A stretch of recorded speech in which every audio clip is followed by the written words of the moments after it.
Hey everyone, and welcome to Slumber Reads. Tonight we have the best horror stories of June 2026. Roughly 9.5 hours worth of stories. I hope you all enjoy them. If you do, please be sure to drop a like rating. Let's see if we can reach 1,200 likes on this one.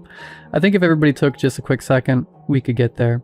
Subscribing if you are new is also very much appreciated. We are roughly 100 subscribers away from 137,000.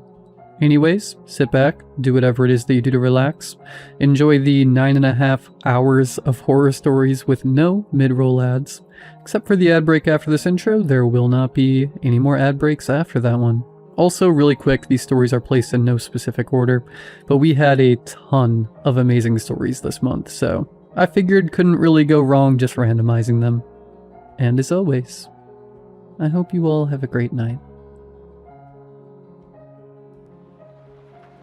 I grew up just outside of one of those classic American national parks, the kind with endless pines, postcard-worthy mountains, and plenty of local stories. The only thing that sets us apart is that every October, like clockwork, the rangers shut down one trail for exactly 5 days. Black Pine Trail. Officially, the signs and brochures say it's for seasonal animal migration patterns. Nobody in town really buys it, and around here, we call the 5 days the closure. If you ask older people about it directly, they get weird fast. I'm serious. You'll see grown adults completely change their tune once that trail is mentioned in any capacity. The only person I know of who talks about it with little to no apprehension is my grandfather, an ex-park ranger. It's been this way since I was on the job, he'd say. Some folks went missing on the trail around the same time, and soon after, the signs went up every season. Most people in my generation think it's just small-town superstition, the kind of thing people invent out of boredom to scare each other and get tourists to buy shirts at a gift shop. I was the same, but I don't think that anymore. Not after what happened when some friends and I decided to go on that trail during the closure. There were 4 of us who decided to look into the stories and legends surrounding the closure. It was me, my friends Eli and Mara, and my cousin, Connor. Although it was Eli who pushed us into actually going. He'd found a bunch of old forum posts about the trail closure after spending the night with my grandfather and me, and got obsessed with the idea that the park was hiding something. Illegal dumping, cult activity, secret wildlife relocation. He had whacked out theories for everything. 3 weeks before the trip, he sent us a thread from some dead forum. The title was, "Anyone know why Black Pine Trail really closes?" Most of the replies were jokes. Government spy elk, secret military base, meth lab in the woods. But a few weren't joking. One comment just said, "My uncle was an eco-consultant there in the 90s. He quit after 1 season working there." Another said, "The reason they keep people out is that they're waiting for something to leave." That one stuck with him. From there, he dug through archive news articles and found missing persons cases loosely tied to the area. He even drove up the park twice to question rangers. They, of course, told him to get lost. Unlike Eli, Connor thought this whole idea was hilarious. My cousin had been a bit wild since forever. A troublemaker, with the scars to prove it. Literally. You can still see the knife scar above his belly button from back in high school. Luckily, he grew out of it after military school. Or, that's what he convinced everyone was the case. "This is either going to be the coolest thing we've ever done," he said while stuffing beef jerky into his backpack, "or we're going to find out park rangers are covering up some type of unethical animal breeding experiment." Eli snorted.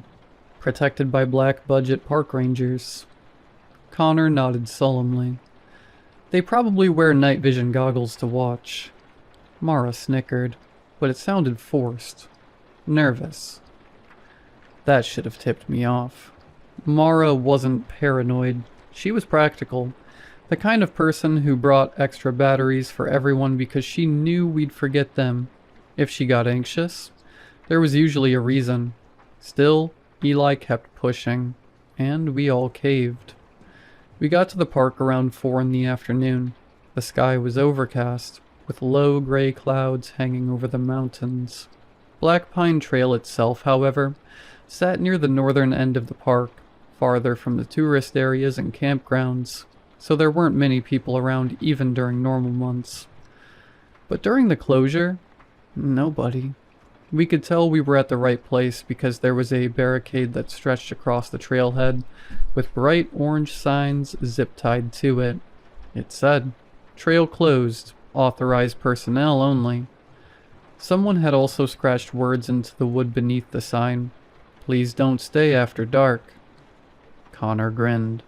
Okay, that's some commitment to the bit. Eli looked real excited and started taking pictures.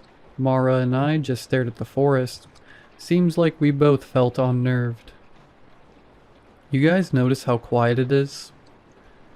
And that was why.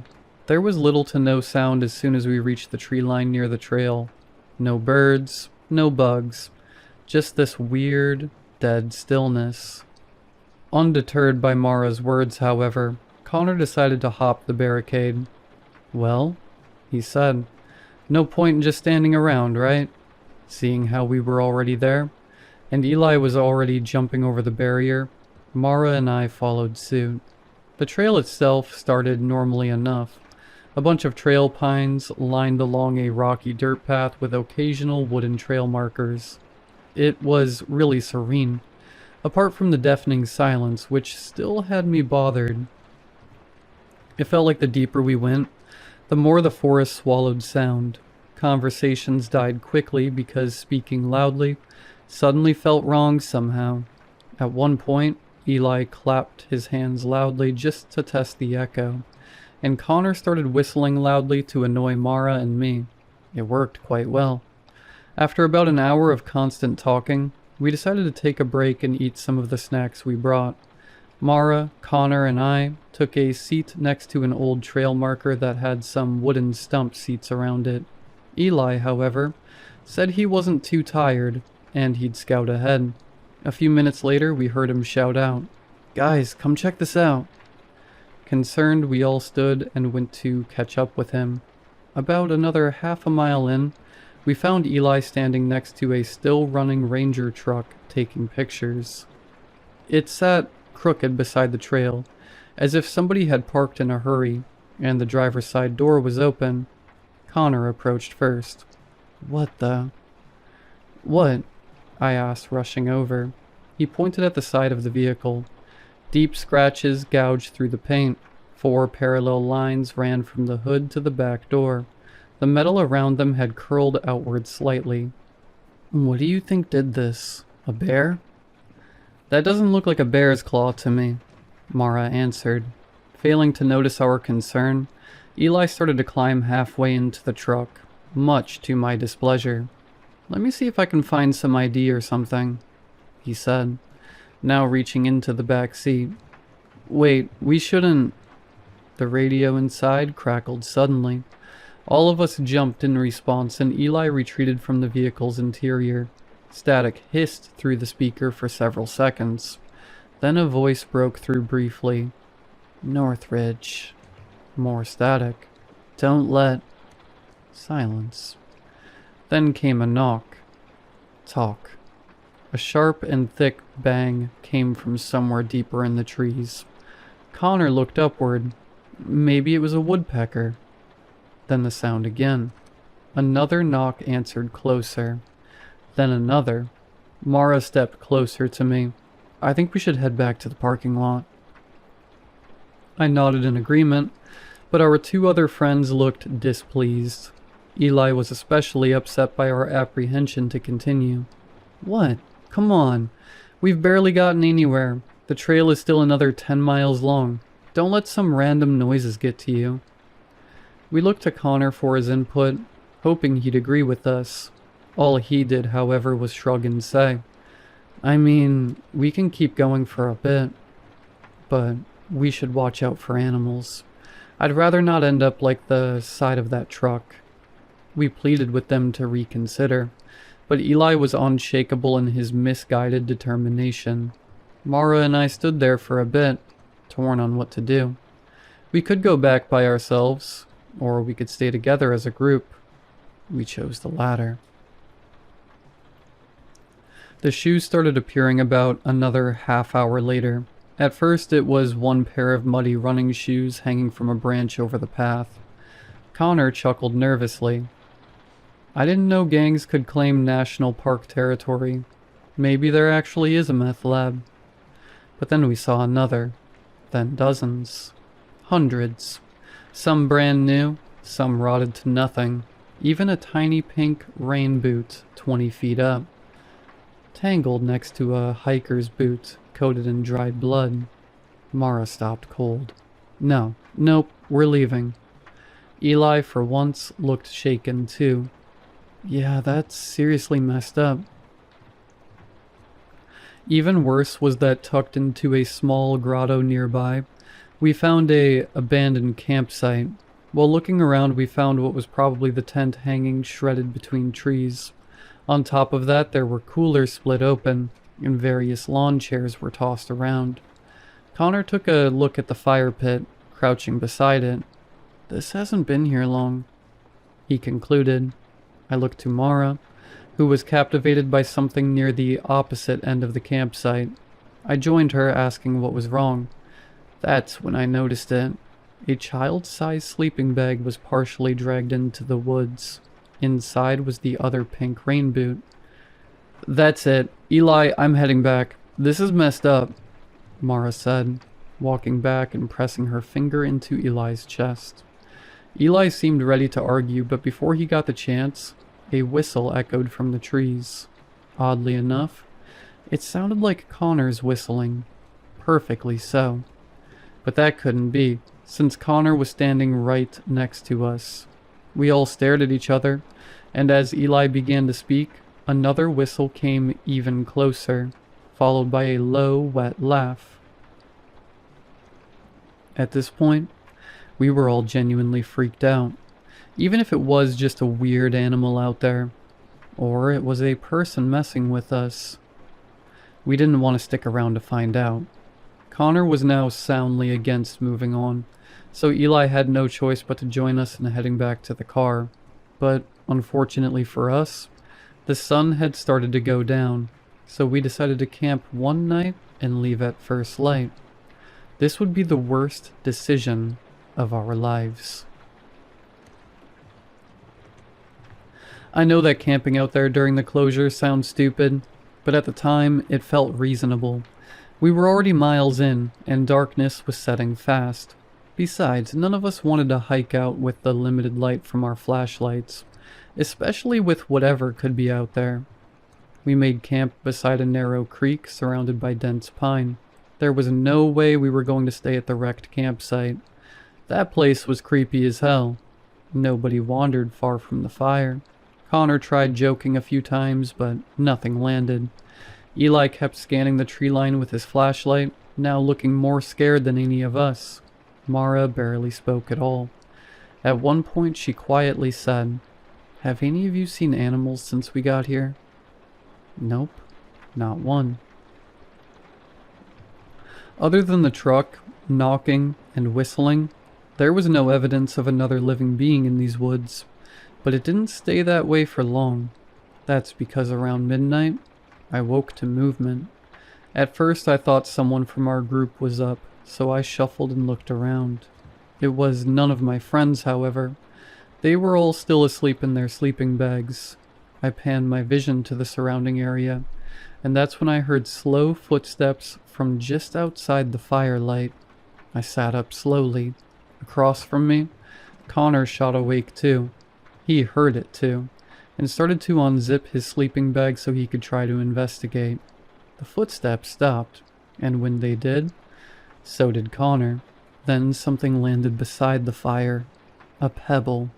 A few seconds later, another pebble hit Eli's backpack. Then another. Soft little tosses, like someone trying to get our attention. I felt the need to do something, so I reached for my backpack, grabbed my flashlight, aiming it into the woods. Who's there? Nothing. Then from the darkness came Connor's whistle again, echoing from just out of the flashlight's line of sight, followed by a little girl's voice. Hello? After hearing that, Connor was no longer frozen because he began to back himself toward Eli as fast as he could.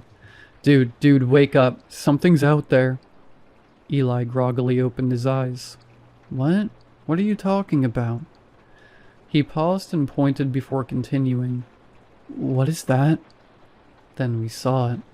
A shape high in the trees, much too large to be human. It was crouched among the branches, watching us with vacant, shining eyes. It grinned down with long, pale teeth stretched far too wide across its face.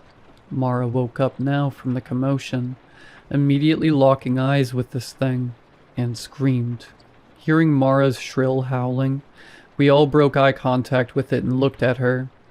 Realizing my mistake, I turned my gaze as fast as I could to the tree line. But it was gone. Then came the knocking again. We had to get out of there. Now.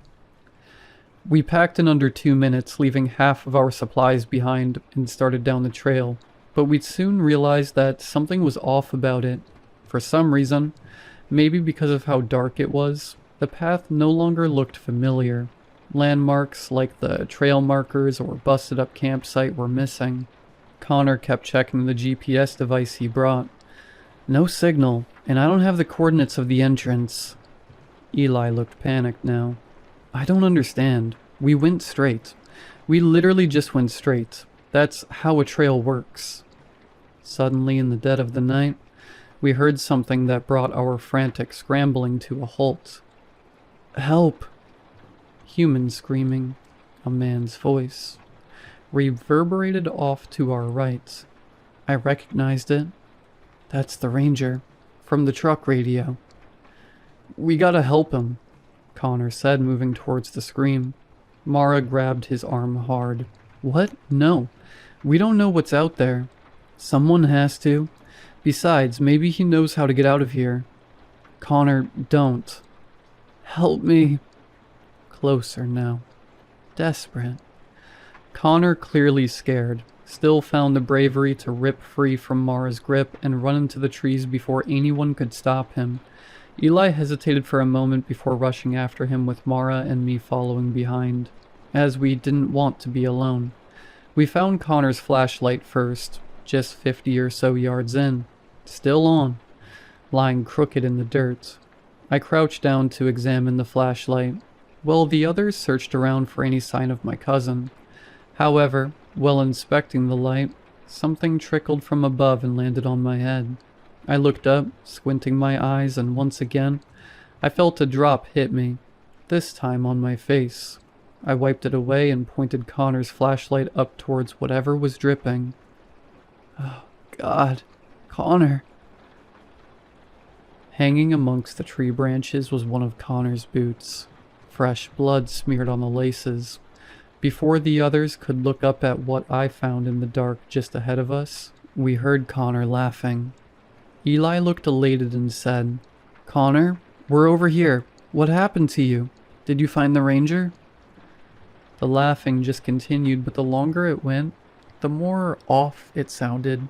It was as if something was physically pulling apart his voice as it moved between trees impossibly fast. Closer, farther, then closer again, until it was right in front of us. I looked at Eli and then Mara and uttered one word. Run. We ran in the opposite direction for what felt like hours. We could hear large and cracking footsteps breaking branches behind us at all times. Whatever this thing was, it was fast enough to keep up with us, and I was starting to think it was a lot faster. We eventually spotted a clearing in the trees ahead. We passed through it, hoping to get our bearings, but again, nothing looked familiar. This was when the creature came fully into view. Moonlight hit past the clearing, just enough to illuminate it between the trees. It was tall, at least 7 feet tall, maybe more. Its arms hung low enough that its fingers brushed the ground, and its skin, God, the skin. It looked like a patchwork of different skin tones, going from fair to dark, and stretched tightly over visible ribs and joints. The legs bent slightly backward when it moved, almost like a flamingo, but its head tilted slowly as it watched us. Curious. Patient. Then it smiled again. Its lips stretched and peeled, trying to get its mouth to open more and more. Mara whispered, "Oh my God." It seems like she noticed what I, too, would soon come to notice. Along this thing's neck, leading up to the chin, was a familiar-looking scar above an outie belly button. It was wearing Connor's skin. Hearing Mara's fearful whisper, it clicked and contorted. There was a violent jerking motion, then another, and with no other warning, it skulked towards us, launching itself forward in horrible, uneven bursts. The only thing I can relate it to is a spider wading across water. We were once again on the run. Behind us, I could hear impacts slamming into the ground as it chased us through the woods, but it never fully committed to chasing us. It kept circling, passing us, disappearing, reappearing ahead. It was as if it were toying with us, as if we were mice being chased by a cat. At one point, Eli screamed because something brushed his shoulder in the dark. When I looked back, I saw its pale fingers retracting behind a tree, along with a deep, inhuman cackle. Then it used Connor's voice again. "Guys, wait up." So badly I wanted to stop running, to look back and see my idiot cousin running with us. But I knew it was just that vile monster, mocking us. By pure luck, we crashed into an old ranger station. It was a tiny wooden cabin hidden amongst dense trees. The windows were shattered, and the door was hanging open. Needing a place to hide and rest, we had little to no qualms about rushing inside and proceeding to shove a cabinet against the entrance. The smell of the place hit first. A combination of mildew and something coppery. Old maps littered the floors, together with shattered equipment, and there were hundreds of tally marks covering the back wall. We waited for a while, trying to hear if our hiding spot was compromised, but after close to an hour, there was nothing. Seeing no other choice but to look around, we tried to find something that could help us. Eli went towards the back of the cabin while Mara and I stayed closer to the front. "Hey Jess," I heard her say, "take a look at what I found."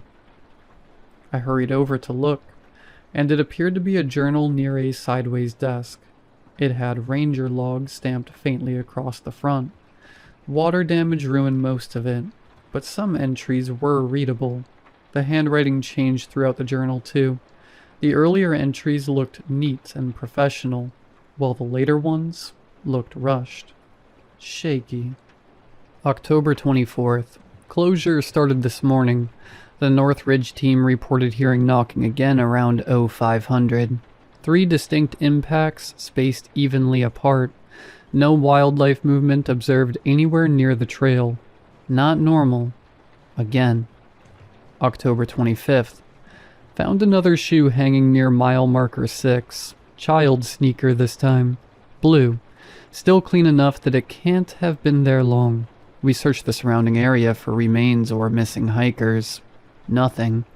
Miller says we should stop documenting this stuff altogether. I disagree.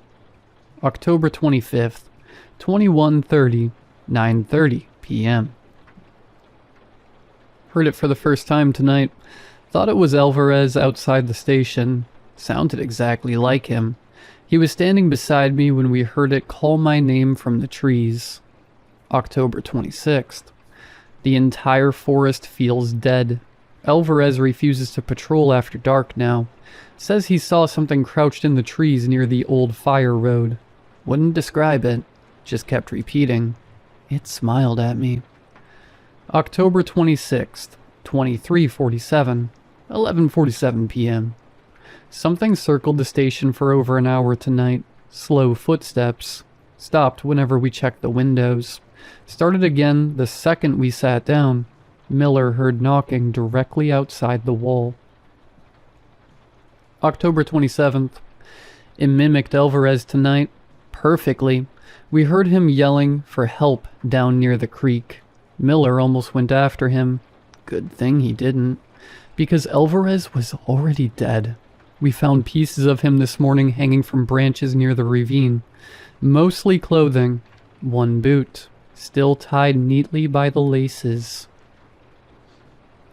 The next several pages were badly smeared, like someone had grabbed them with wet hands. Then another readable entry appeared farther in. October 28th. It watches the station constantly now. Saw it clearly for maybe 2 seconds through the trees. Tall with patched skin. Why does it move like that? It tilted its head when it saw me looking at it. Almost curious. I want to go home. October 28th, 8 p.m. It comes down from the North Ridge every year. That's why they close the trail. Not to keep people out, but to give it an empty forest so it moves on faster.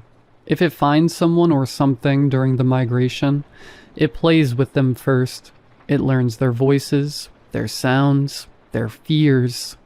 I think it likes when people run.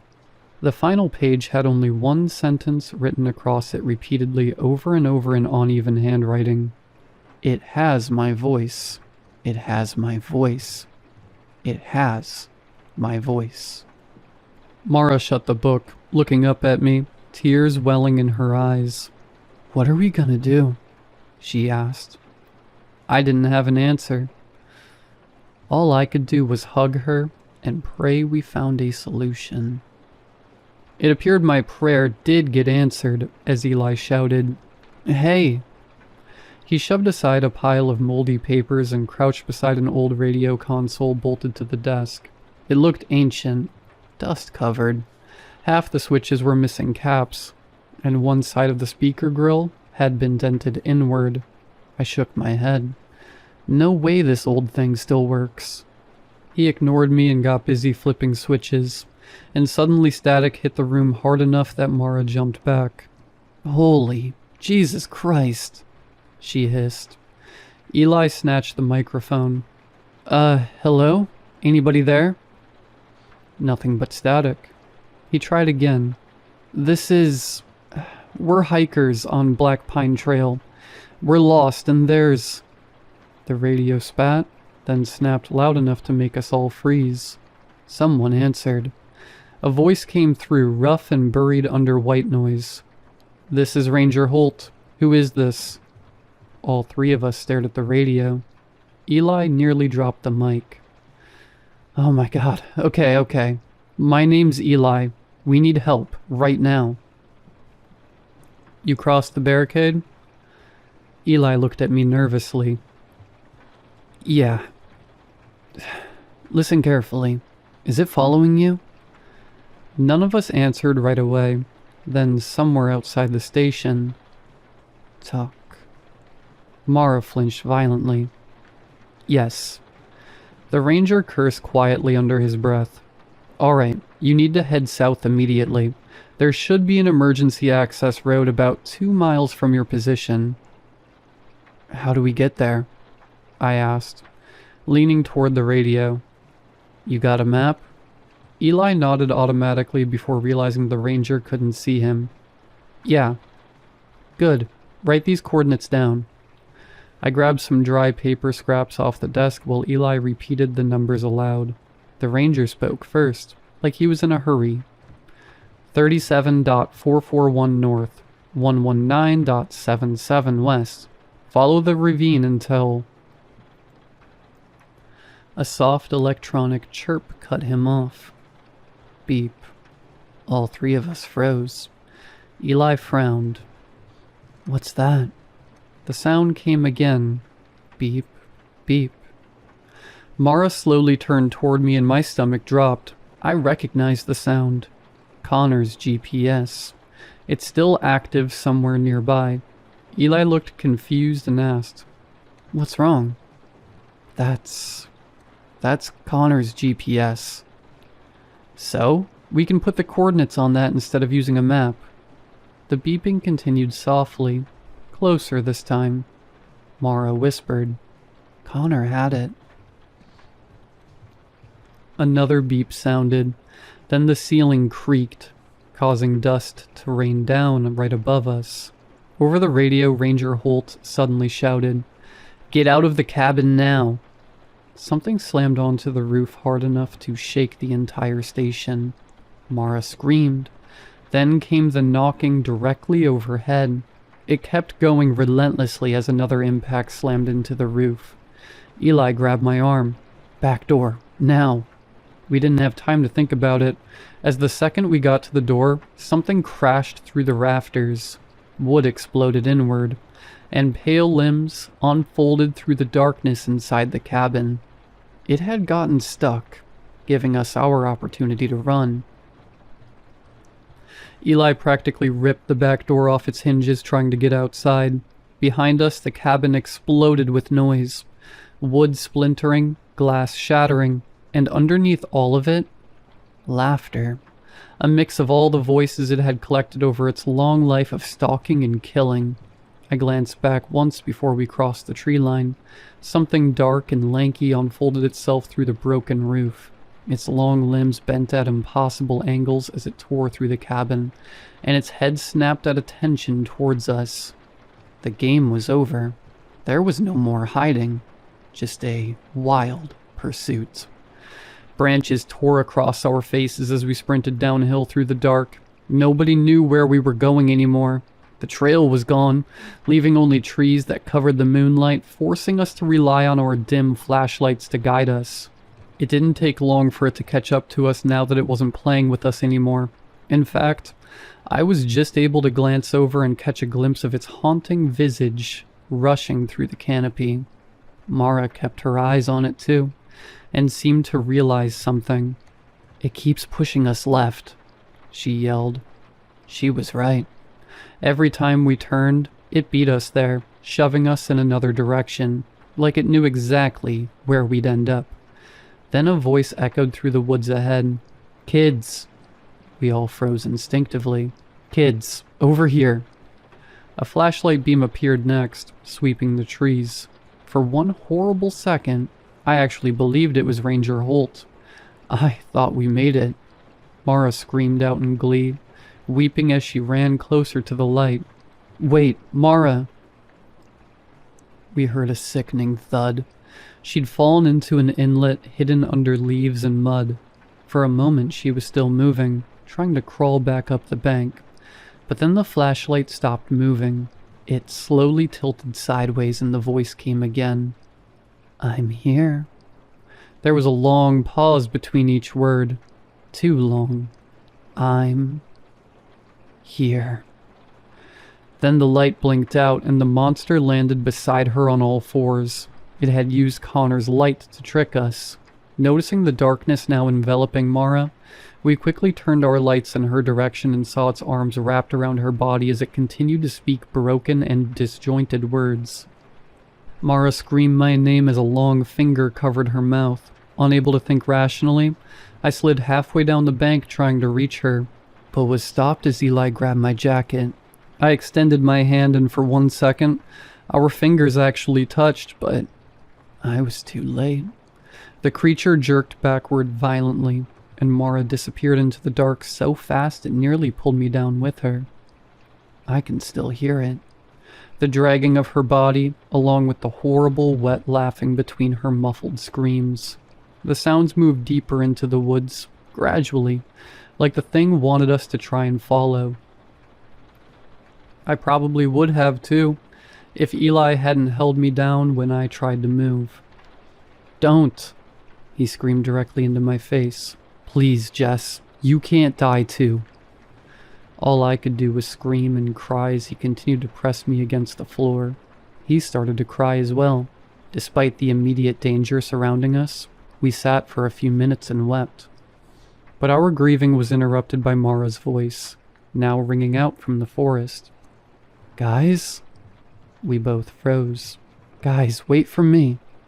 The voice sounded exactly like hers, but there was no panic in it anymore. She giggled softly as another voice answered from farther away. Connors. You coming? Then both combined into one as the mimic started bellowing in the dark once more. We reached the trailhead at dawn. For whatever reason, after Mara was taken, it stopped chasing us. To this day, I don't know why. Maybe it was full. If it ate whatever it caught. Or perhaps it had its fun and wasn't interested in us anymore. 3 park rangers, along with Ranger Holt, stood beside the barricade waiting for us, armed to the teeth and blaring their car's sirens to the max. As soon as we passed the tree line, both Eli and I collapsed to the ground, exhausted. We had to be carried to their cars, and all the while they bombarded us with questions about what happened and what we saw. When we finally reached the vehicles, Holt asked, "How many of you went on the trail?" Eli couldn't answer. I barely could. 4, I whispered. He lowered his eyes briefly as another ranger muttered, "Better than last year." I'll never forget that sentence.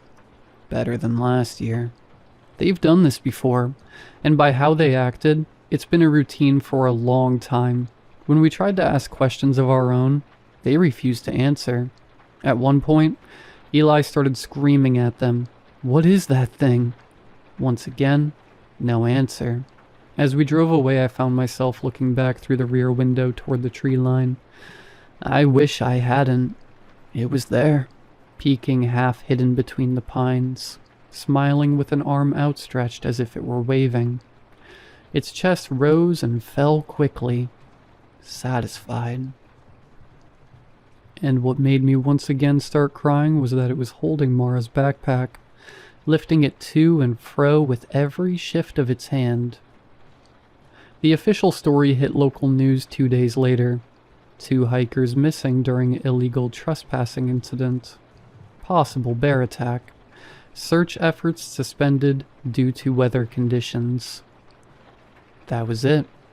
Connor and Mara were declared legally missing, and the trail reopened after the 5-day closure period ended. Eli and I barely talk now. After what happened, we just couldn't face one another. We saw each other at school mostly, but last month he moved to Arizona with his family. Years later, I still hear things at night. I know it's all in my head, but I swear I can hear whistling and knocking at my window while I try to sleep. So, all of this leads to why I decided to post this in the first place.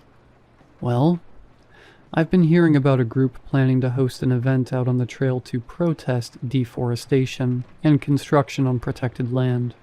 This usually wouldn't be a problem, but here's the thing. It's October, and Black Pine Trail closes again tomorrow.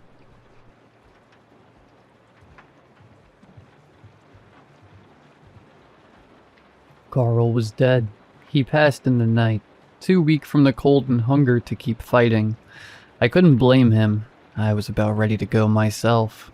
Cold permeated every molecule of my being. The memory of what warm felt like had long since vacated my mind. Forming thoughts had become as hard as moving my fingers, purple from the frostbite that ate away at them. The only thoughts I still had now were those of hunger. Staring at Carl's corpse, it looked less and less like my friend, and more like another day on this earth. I lay down on the stone floor, my head cocked towards what was left of Carl. His pale gray skin was flaked with ice crystals, his tongue hanging out of his mouth, purple and bloated. I licked my lips at the thought of biting into it, aching for the feeling of anything in my stomach. Anything to fill the void in my abdomen that screamed for food. "Carl?" I rasped, my throat igniting into hellfire at the effort. I waited for an answer, my ears straining against the howl of the wind for a sound. Any proof of life. I closed my eyes against the hunger. "Ted, you still with me, buddy?" My eyes shot open. I stared at the corpse on the ground before me. His eyes were still glazed over, tongue still jutting out from his mouth like a plum ripe for the picking. "Teddy, You did it. You lasted longer than me, old friend. His voice was as it had been when the blizzard hit. He still had the SoCal accent, with that nasally note Snow always gave him. When was the last time I heard that voice? It had been a couple of days. Or was it weeks? Carl? I croaked again, the strain almost too much to handle. That's right, Ted. Your good buddy Carl in the flesh. I blinked. His lips weren't moving, but that was Carl's voice. You won, Teddy. You remember our deal? Winner gets to eat the other person. Winner, winner, chicken dinner, right, dude? As a matter of fact, I couldn't remember the deal. I couldn't remember much of anything since we crawled into the cave. My stomach had resorted to eating memories. Anything to keep going. I attempted to respond, but my throat failed me, only managing a guttural moan. That's the spirit. Looks like the Tedster is still kicking. Look, I don't want you to die too, buddy. No reason for both of us to go, right? Carl had a point. He always was the smart one. He had booked the ski tickets at a steal after all. And why should we both die? God couldn't be that cruel, right? Taking out two friends who went out for a little fun in the snow? No. Now you're cooking, Teddy. Don't let me just go to waste. I wouldn't do that to you. My fingers tensed on their own, twisting into claws against the stone. My arms pulled. The sound of my jacket scraping the stone and ice filled my ears as I inched towards Carl. My sense of touch, long since killed by the cold. That's it, Teddy. You were nearly there. My legs followed behind me limply as I drew nearer, closer to Carl, closer to food. The smell of death began to permeate the air. It was intoxicating, better than any Thanksgiving dinner. Every pull towards his corpse gave me renewed energy. Carl really was a good friend. My fingers hooked into Carl's jacket. With one last heave, I pulled myself on top of him, my face pressed into the icy surface of his cheek. Way to go, Tedster. Hard part's over. Claim your prize. I licked my lips in anticipation, slowly forcing my jaw open, my frozen muscles popping and straining from underuse, lowering my teeth down until they touched the pale flesh of his emaciated jaw muscle.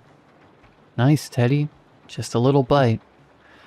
My jaw closed slowly like a hydraulic press. My teeth pressed into his flesh, meeting resistance as the pressure started to grow.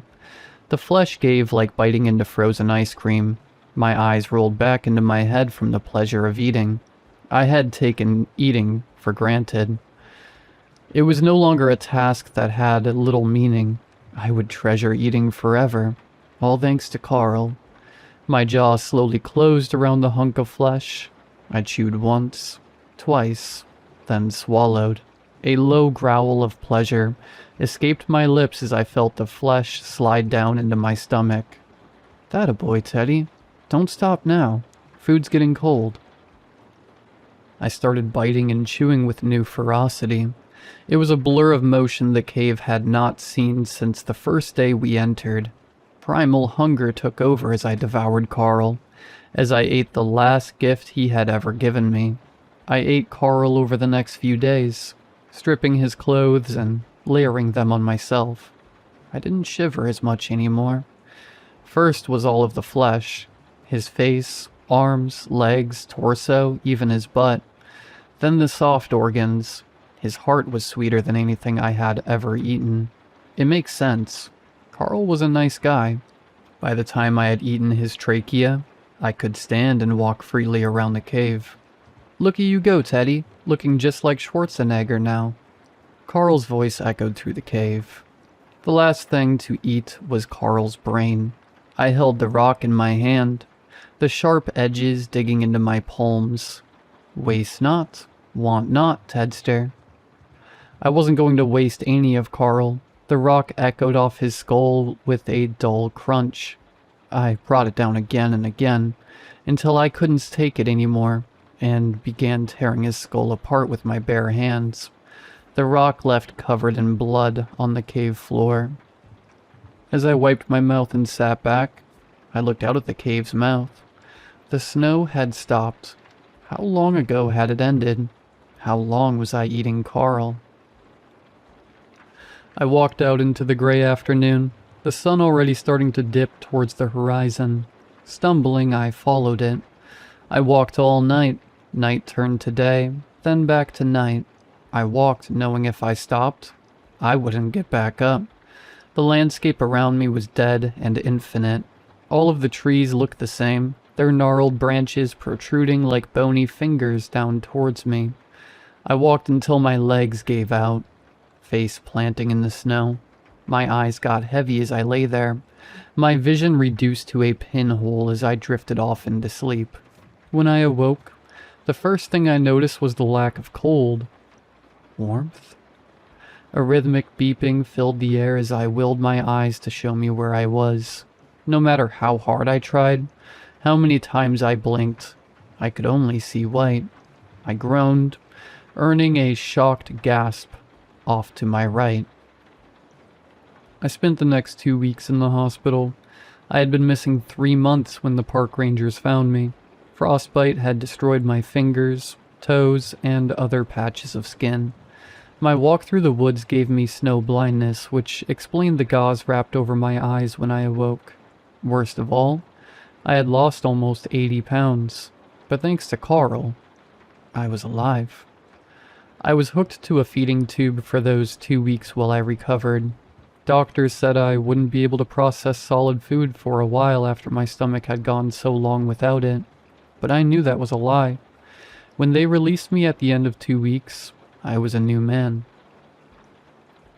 The cops asked me questions about what happened. Where had I gone? How did I survive? Where was Carl? I didn't answer, unable to remember anything but the taste of Carl's flesh. That was something I would never forget, and something these people wouldn't understand. Carl had given me a gift, and I wouldn't waste it locked in a jail cell. They let me go, and I boarded a plane to California. The first thing I did when I got home was stop at my favorite burger joint. I sat in my car holding the biggest burger they had on the menu. Real food. I took a big bite and paused. It didn't have any flavor. I swallowed the hunk of meat disappointed. Maybe my taste buds hadn't come back yet. I ate the burger slowly, sitting in silence. As I took the last bite, I threw my car door open and vomited all of it back up onto the pavement. Maybe the doctor was right. I wasn't ready for solid food yet. I returned to my apartment, getting lost a few times along the way, sticking the key in the lock and giving it a turn. I saw her. She was more beautiful than I remembered. Ted! Her hands shot up, covering her mouth as tears flowed over her cheeks. Hey, Jess, I said hoarsely, tears welling up in my eyes. She ran over, wrapping me in a hug tight enough to split a boulder. Her words came flowing out like music to my ears. I had made it home. Thanks, Carl. Life returned to some semblance of normalcy. I was fired from my job, not that I had a desire to work right now anyway. Jess put me on a liquid diet following the doctor's orders. The shakes and broths had no flavor, and left me hungry no matter how full my stomach felt. That was fine for the first week, but the longer I was home, the more frustrated I had become not being able to eat real food. The only real difference in my life was the dreams. I had 2 recurring dreams that filled my mind at night. The first, my teeth sinking into Carl's flesh, except in the dream he was sitting up, his dead eyes staring into mine while his mouth contorted into a wide smile. His teeth just a little too sharp. His skin pulled a little too tight. That's right, Teddy. Gotta get your strength back, buddy. He would coo as my teeth ripped and pulled skin and muscle off his bones. The second dream was something I couldn't remember seeing. I was walking through the woods completely nude. Snow and wind whipped past me, but I couldn't feel the cold. I could hear Carl's voice through the dead woods beckoning me closer. Here, Tedster. I'm just over here. I was trudging through the snow after him. His voice was different. The accent was gone, replaced by a malice I've never heard any voice utter. The voice never got any closer no matter how far I walked. I would call out for him in the same voice I'd had in the cave, a hoarse croak that echoed off the trees. I awoke with a start one night. How long had I been home again? Time was losing meaning.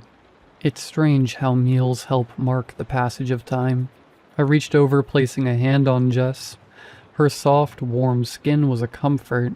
My stomach growled loudly as I traced the curvature of her arm. Maybe I could eat real food again. It couldn't hurt, could it? I padded softly to the kitchen, making myself a sandwich. Sitting down at the kitchen table with only the fridge light illuminating me, I took a bite. Nothing. No taste to speak of. Swallowing, I devoured the sandwich, savoring the feeling of food going down my throat. How's the sandwich, Teddy? I froze, looking around the dark kitchen, searching for the source, searching for Carl. I stood up from the table, an intense nausea flooding my whole body. Running to the guest bathroom, I barely had time to raise the toilet seat before a spew of greasy black bile erupted from my mouth. Yeah, I was never much of a turkey guy myself. Carl's voice echoed inside the small room.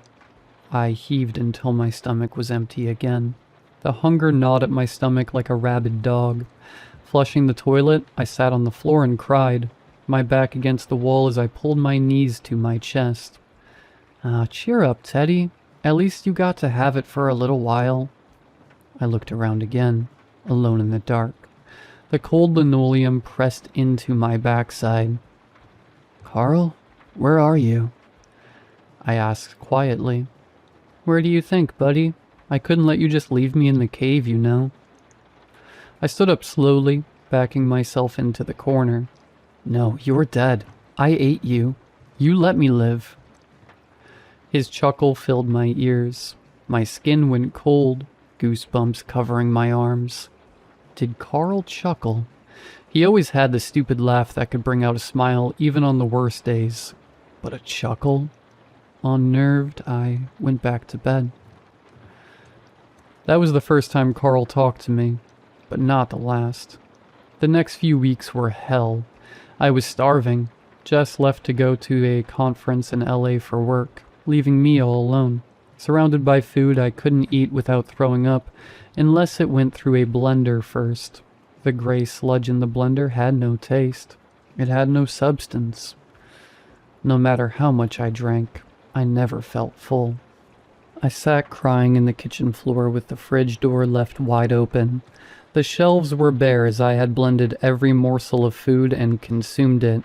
Egg, ham, lettuce, cheese, even raw hamburger meat, jammed into the blender and blended to a puree.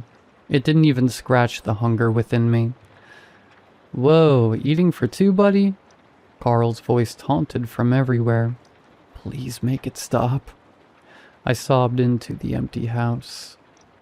Oh, I can't make it stop, Teddy. You made your choice. You have to live with it. His voice was different, sharper, cruel and cold despite his teasing words. I hardly noticed. The growl of my stomach louder than the concern in my head. I crawled over the floor towards the trash can, knocking it to the floor and spilling its contents. In a frenzy, I began devouring whatever scraps of food that were left in the bag. How the mighty have fallen, Ted. I didn't care what Carl had to say, shoveling scraps of whatever seemed edible into my mouth. It had no taste. The familiar feeling of nausea hit me. I ran to the bathroom. Standing over the sink as a black bile projected out of my mouth. I cried, panting as I fought for breath. Looking up in the mirror, I froze.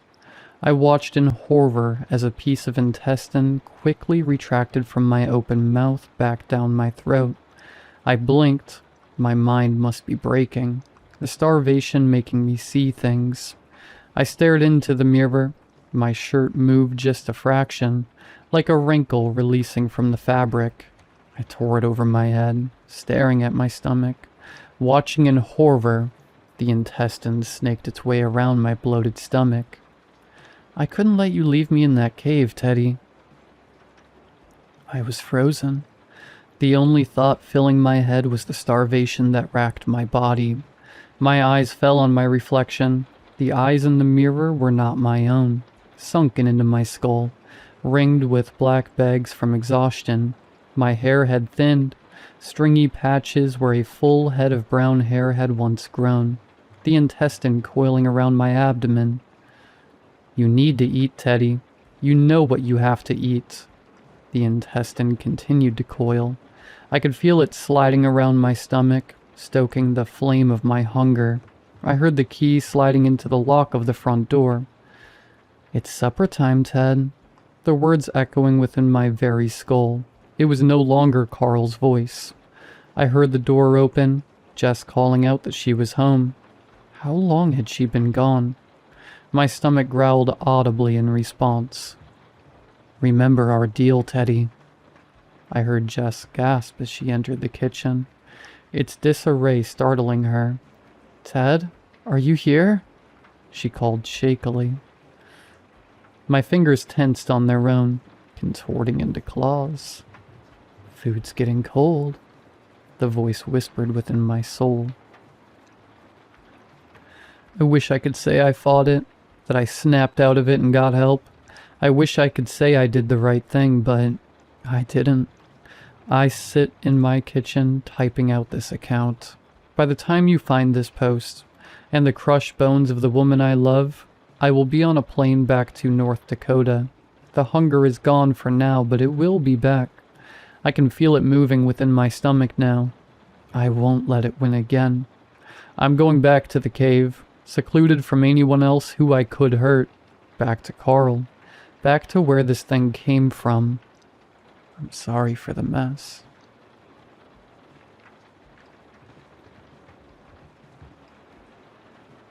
I don't think I have had any privacy for a few weeks. I work for a third-party call center that operates out of a long shut-down department store in a walled-off section of a half-shuttered mall. The windows are all boarded up, and we have to use the metal doors in the back. We handle customer service for multiple businesses.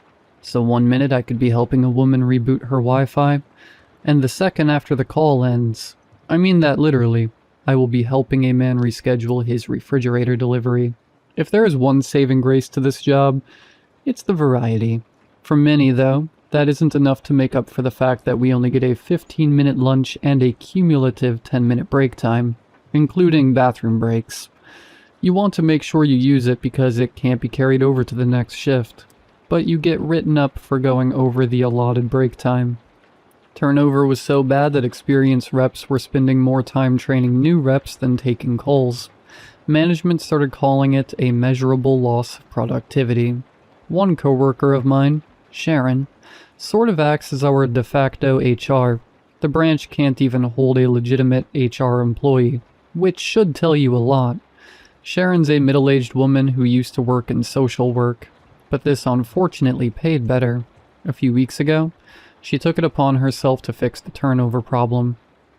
Her solution?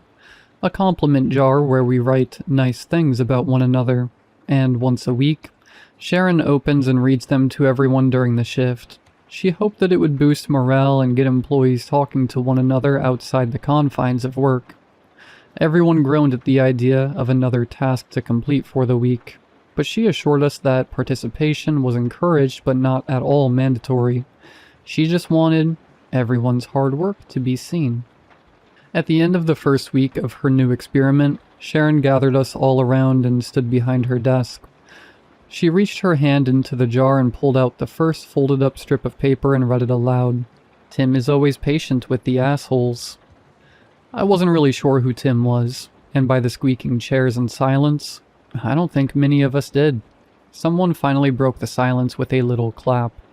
No one knew how to act after each compliment was read aloud, but in the end, we resorted to half-assed clapping between compliments like, Alice makes the best coffee in the break room. Thank you, Emma, for fixing my headset. If you need to troubleshoot a TV, you can always count on Blake. People didn't really know how to act when their names were called either. Some stayed in their seats, others stood and gave an awkward wave to the crowd of colleagues.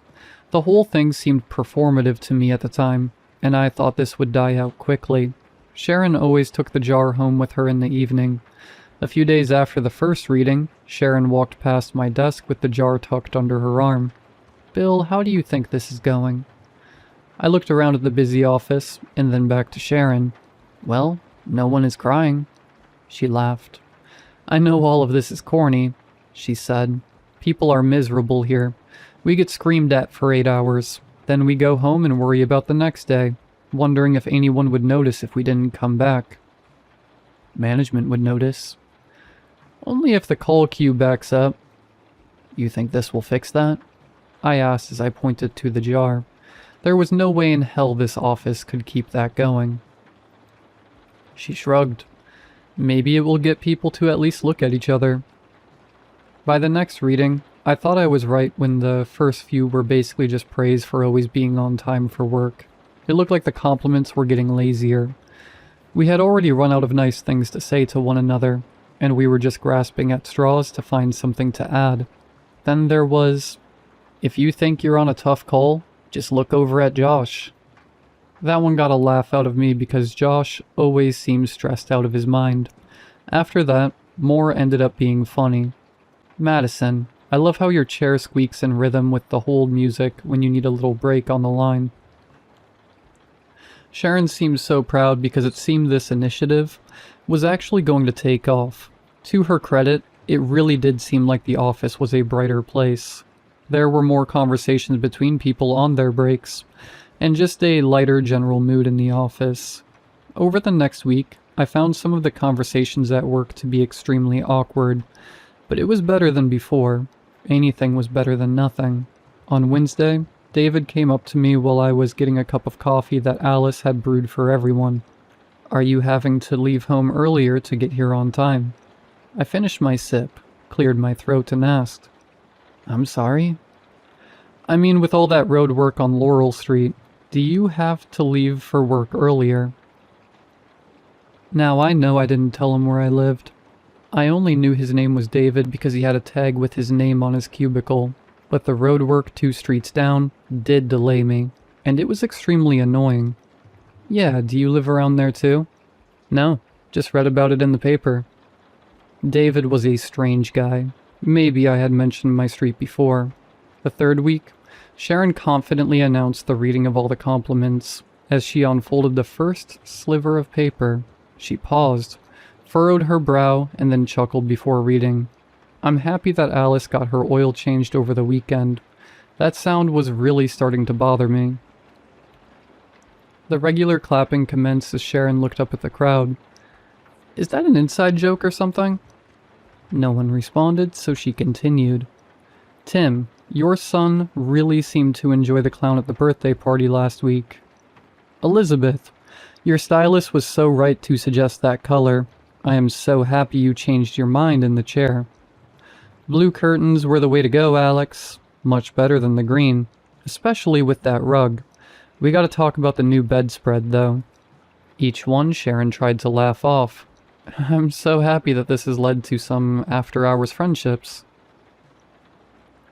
Sharon pulled the next slip and hesitated as she skimmed it. She frowned as she stared at the slip, looked up at the crowd in disbelief, and then back at the paper in her hand. This one is just for me," she said. Annoyed sighs filled the room as she searched for the next compliment. When my name was called, I was jolted to attention. "Bill, I love how you are so careful when you water the tomatoes in your vegetable garden. I think spraying some cayenne pepper in water on it will work better than the chicken wire." My fingers became numb and my chest felt hollow. I have never spoken to anyone here about my garden, and I have never posted about it anywhere. At the end of the reading, as everyone was rolling or shuffling back to their cubicles, Sharon tried to raise her voice above the noise. "From now on, let's try to keep these workplace appropriate." On my way home, I checked the mirrors for anyone following me. I checked my fence for cameras or loose boards. Nothing. I monitored the jar this whole week, and I saw no one put in a compliment. But every morning, there are a few more in the jar. I wasn't the only one shaken by an intrusive message. The office has been quieter. People are hiding their phones and closing laptops as others walk by. There's less bathroom traffic, and people are taking fewer breaks than ever before. I even noticed a few people driving different cars to work than I remembered. It can't be just one person. I have my suspicions about a few. Of course, there was David. He knew where I lived somehow. Then there was Sharon. She always took the jar home with her. The only other weird conversation was with Ted, who told me that he thought peppers would grow better in my garden. When I asked if he was the one who left me the compliment, he laughed it off. No, I just heard about the tomatoes, and I thought we were in more of a pepper climate. That's all. I tried to talk to Alice when I saw her at the vending machine, staring at the rows of snacks, deciding what was going to get her through the rest of the afternoon. "You know this isn't normal, right?" I said. She tapped her card on the machine and began to punch in her numbers. "The compliments," I continued. "You've heard it. The curtains, your oil change, my garden. People are following each other." Her snacks fell. As she bent down to retrieve it, she whispered, "Don't." "Don't what?" She stood up and looked at me, her eyes darting to mine and then past me and back. "Don't make people think I'm talking to you about this." "Alice? Please," she said. "Don't make it worse for me." That afternoon I caught Blake following me. I pulled into my driveway, parked, and got out of my car. He pulled in and then began to back up like he was just using it to turn around. I motioned for him to roll down his window and yelled, "Blake, what the hell?" He rolled down his window an inch as he pulled off and yelled, "I was just trying to find something nice to say." I was dumbfounded. Did he really think that was appropriate? The day before the next reading, I decided to write my first real compliment. I wanted to prove a point. I folded it and dropped it into the jar. "Blake," I wrote, "I love how determined you are to find compliments, even if you follow people home to do it." I thought it would be read, and everyone would understand how out of hand this has gotten. That night I got a call from Sharon. "Hello?" "Hey, Bill." She was keeping her voice low. "I know you're upset, but you can't start writing stuff like that." "Sharon, Blake followed me home. He said he just wanted to find something to put in the compliment jar. This has gotten out of hand. I'm trying to stop this." "That's what everyone says." "You need to stop this." After a few seconds of silence, Sharon said, "I want to, Bill, but the regional office won't let me. They want to implement jars in other locations. Productivity has spiked at our branch, and turnover is almost non-existent." "But, Bill, listen. I have the jar at my house, and I am screening all the slips. You got one." "And?"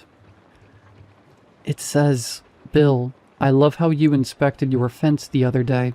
It's important to take pride in what we have.'" I can't remember the rest of the conversation. I just stopped listening to what I was hearing and prepared for the next day. I actually drafted this last night, talking about how I wasn't going to go to readings anymore just to avoid the whole thing. But I decided not to send it. I didn't want to give them anything for today's reading.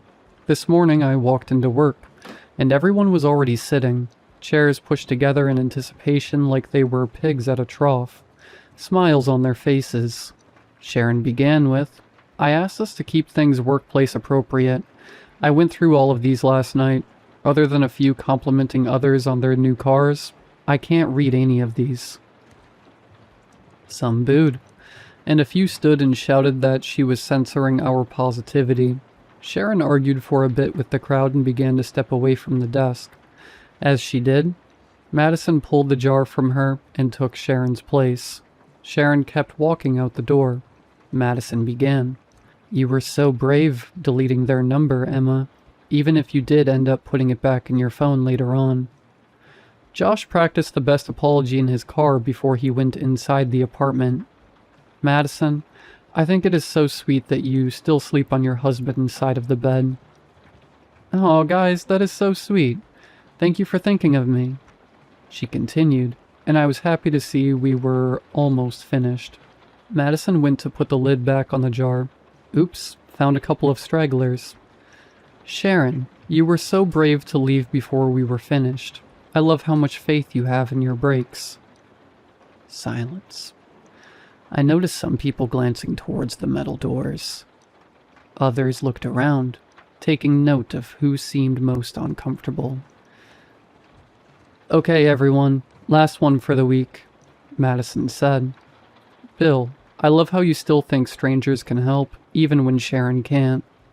Some laughed and cheered while others simply watched me.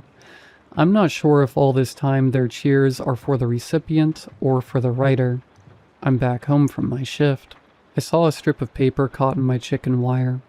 I bent down and grabbed it. Bill, I love how careful you are about locking your door. Most people forget the kitchen window. I looked up at my window and saw the blinds move. I ran inside to find Blake in my kitchen. He looked embarrassed, like I had caught him stealing copy paper again. Get out of my house. He smiled and said, Your voice carries so well. I stepped towards him, and he stepped towards the door.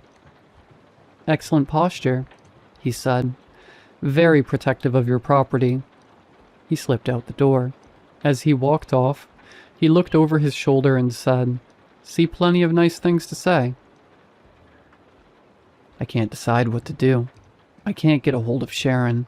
Her phone is going straight to voicemail now. And if anyone from work is here reading this, I guess I should add a compliment. Sharon, thank you for the compliment jar. I know you just wanted to help. Morale has never been higher.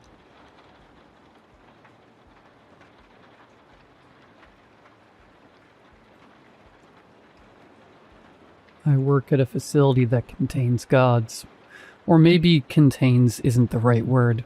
You can't really contain something that existed before the concept of walls. Something that remembers the first fire, the first prayer, the first human who begged for mercy. We don't have an official name. At least, not one we're allowed to use. Everyone just calls it CSP. Chain, Seal, Protect. That's our motto, our purpose. And before you ask, no, I am pretty sure you've never heard of us. Nobody has. We don't even appear on government records, maps, or budgets. If we do our job correctly, the world never learns we exist. I'm posting this because I don't think anyone will believe me anyway. Well, that, and I've decided to start journaling. Apparently, it's supposed to be healthy. Helps you process your thoughts, organize your feelings, and all that nonsense. But journaling into a notebook sounds boring as hell. No offense to the suburban moms who write 3 pages every morning about their yoga classes and pumpkin spice lattes. But if I'm going to write about my day, I want an audience. And trust me, my days are worth reading about. I love this job. That's probably the weirdest thing you'll hear in this entire story. Most stories like this start with someone who hates their job. They're trapped, desperate, forced into it somehow. That's not me. Okay, that's only partially true. I wasn't exactly forced to join CSP, but they didn't give me many alternatives either. The way they recruit people is actually kind of genius. They don't look for the best candidates. They don't look for the smartest people, the strongest people, or even the most qualified. They look for people who are already half dead, people with no future, people with no family, people nobody would miss.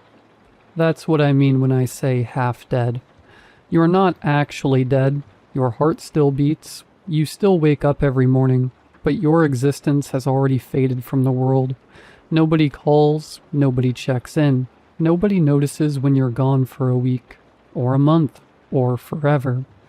You've already been forgotten, so you might as well be halfway in the grave. That's the kind of people CSP recruits. Because when you work at a facility dedicated to chaining, sealing, and protecting things that shouldn't exist, employee retention isn't exactly great. And if one of us dies, well, It's easier when nobody comes looking. Well, I wasn't always half dead. I had a family once. Not a good one, but a family. Getting into the details would take an entire post and probably trigger another mental breakdown, so let's skip the trauma dump. All I'll say is that I left, and I never looked back. And as far as I'm concerned, even if they all perished, it isn't my problem. After I left, things got worse. I hit rock bottom, tried to end it all, and then ended up under state supervision. Officially, they called it counseling, mandatory sessions, evaluations, therapists asking the same questions in different ways, hoping I'd eventually give them the answer they wanted. It didn't work. Mostly because I lied through every session. At least, I thought it was counseling. Turns out it was recruitment. A few weeks after my treatment ended, I was taken. Kidnapped is probably the correct word, though CSP would likely prefer something cleaner, like acquisition or transfer. I woke up in a concrete holding cell with no windows, no clock, and a single metal table. There was a glass vial sitting on it. Across from me sat a man in a gray suit. He gave me two options. The first was simple. Drink the vial, a painless death. Quick, clean, guaranteed. The second was employment. Join the facility. At the time, I thought it was some kind of sick joke. Then he explained what CSP actually was, and that's when I learned the real reason nobody knows about the organization. Because once you know it exists, you don't get to leave. You either become part of the facility, or you never leave at all. And despite what you might be thinking, I didn't choose the vial. Funny how that works. You can spend years wanting to die, convinced there's nothing left for you, and then the moment someone gives you a reason to keep going, suddenly death doesn't seem so appealing anymore. Or maybe it wasn't the purpose. Maybe it was pure spite. Part of me wanted to outlive my parents, to keep breathing long enough to know I'll never attend their funerals. Whatever the reason, I signed the contract. That was 2 years ago. Since then, I've been promoted 3 times. Not because I'm exceptional, not because I'm some genius monster hunter or elite operative. I'm just the only idiot left alive to promote. Most of my coworkers are fresh recruits. Every few months, a new batch arrives, looking confused, terrified, or numb. Some think they've joined a secret government agency. Some think they're being punished. A few are actually excited. Those are usually the first ones to die. Out of every 500 recruits, maybe 15 make it past their first year. Of those 15, maybe 5 survive their second. After that, the numbers get so small nobody bothers tracking them. So either I'm incredibly lucky, or I'm like a cockroach. Ugly, stubborn, and impossible to kill. Personally, I'm betting on the cockroach theory. Before I tell you what happened last week, you need to understand how gods actually work. First, CSP doesn't imprison gods. That's a common misconception. Humans are incapable of imprisoning a god. Trust me, we've tried. When we say a god is contained, what we really mean is that it's being managed, kept satisfied, kept predictable, kept from wandering off and collecting worshippers on its own. How the containment division accomplishes that is beyond me. I work in retrieval, not containment, and I have no interest in transferring. The mortality rate over there makes our department look like a retirement home. I'm one of the 3 heads of the retrieval division. One of the other managers has survived 4 years. The third has survived 3, which basically means they're better cockroaches than I am. Our job is simple in theory. Find newly emerged gods, negotiate with them, offer them a deal, a place to stay, worshippers, protection from rival entities and human interference. In exchange, they stop kidnapping people. Most gods don't want to destroy humanity, they just want attention. The problem is that gods attract worship the same way a fire attracts moths. Lost people, lonely people, desperate people. A god will whisper into their dreams, promise them purpose, and before long they're gone. That's why whenever you see a cluster of mysterious disappearances, odds are good a god is involved. Gods are classified by the number of active worshippers they possess. D class, 500 to 1,000 worshippers. C class, 1,000 to 5,000. B class, 5,000 to 10,000. A class, 10,000 to 20,000. Anything above 20,000 is considered S class. Anything above 500,000 becomes SS class. And anything beyond that, well, humanity stops pretending that it can control it. At CSP, we currently house 2 S-class entities and a single SS class. The lower classes are so numerous that nobody bothers counting them anymore. Anyway, the reason I'm journaling all this is because my therapist won't stop bothering me. Surprisingly, CSP has its own mental health department now, which is honestly more terrifying than most of the gods. Every month, they drag me into an office, ask me how I'm feeling, and pretend they're surprised when I tell them I'm feeling terrible. Apparently, surviving 2 years in retrieval isn't normal, and the fact that I can casually eat lunch while discussing casualty reports is a sign that I've developed unhealthy coping mechanisms. Their words, not mine. So this is my compromise. I'm not writing in a notebook like some depressed Victorian poet. I'm putting everything here instead. If nothing else, maybe it'll save the next poor idiot who gets recruited. Or maybe it'll just give future psychologists more material to argue about after I inevitably die. Either way, everyone wins. Now let's get to the reason I'm writing this in the first place, with what happened a few hours ago. A new assignment came across our desk. People were disappearing in the Sahara Desert. Now normally, that wouldn't raise any alarms. Hundreds of people vanish in the Sahara every year. The desert is massive, unforgiving, and very good at hiding bodies. What caught our attention was the increase. Normally the annual number sits somewhere between 250 and 500 disappearances. Last year it hit 600. This year, it had already reached 700, and we weren't even halfway through the year. Something was taking them, which usually means a new god has appeared. Our team was dispatched immediately. Unfortunately, I had another problem. I needed a new assistant. Again. I really need a new assistant, Jacob, I said. Well, Jacob is one of the other 2 cockroaches. Managers, I mean. And his name isn't actually Jacob. Neither of us use our real names here. CSP is very particular about keeping our identities separate from the organization. The fewer connections there are between your real life and this place, the better. If something gets out, nobody can trace you back to the facility, or the facility back to you. Mine isn't either. I named myself after a hair shampoo I used as a kid. Don't ask me why. It was the first thing that came to mind when they asked what name I wanted on file. Jacob looked up from his paperwork and sighed. No. No? No. And why is that? Because this is your 20th assistant this year.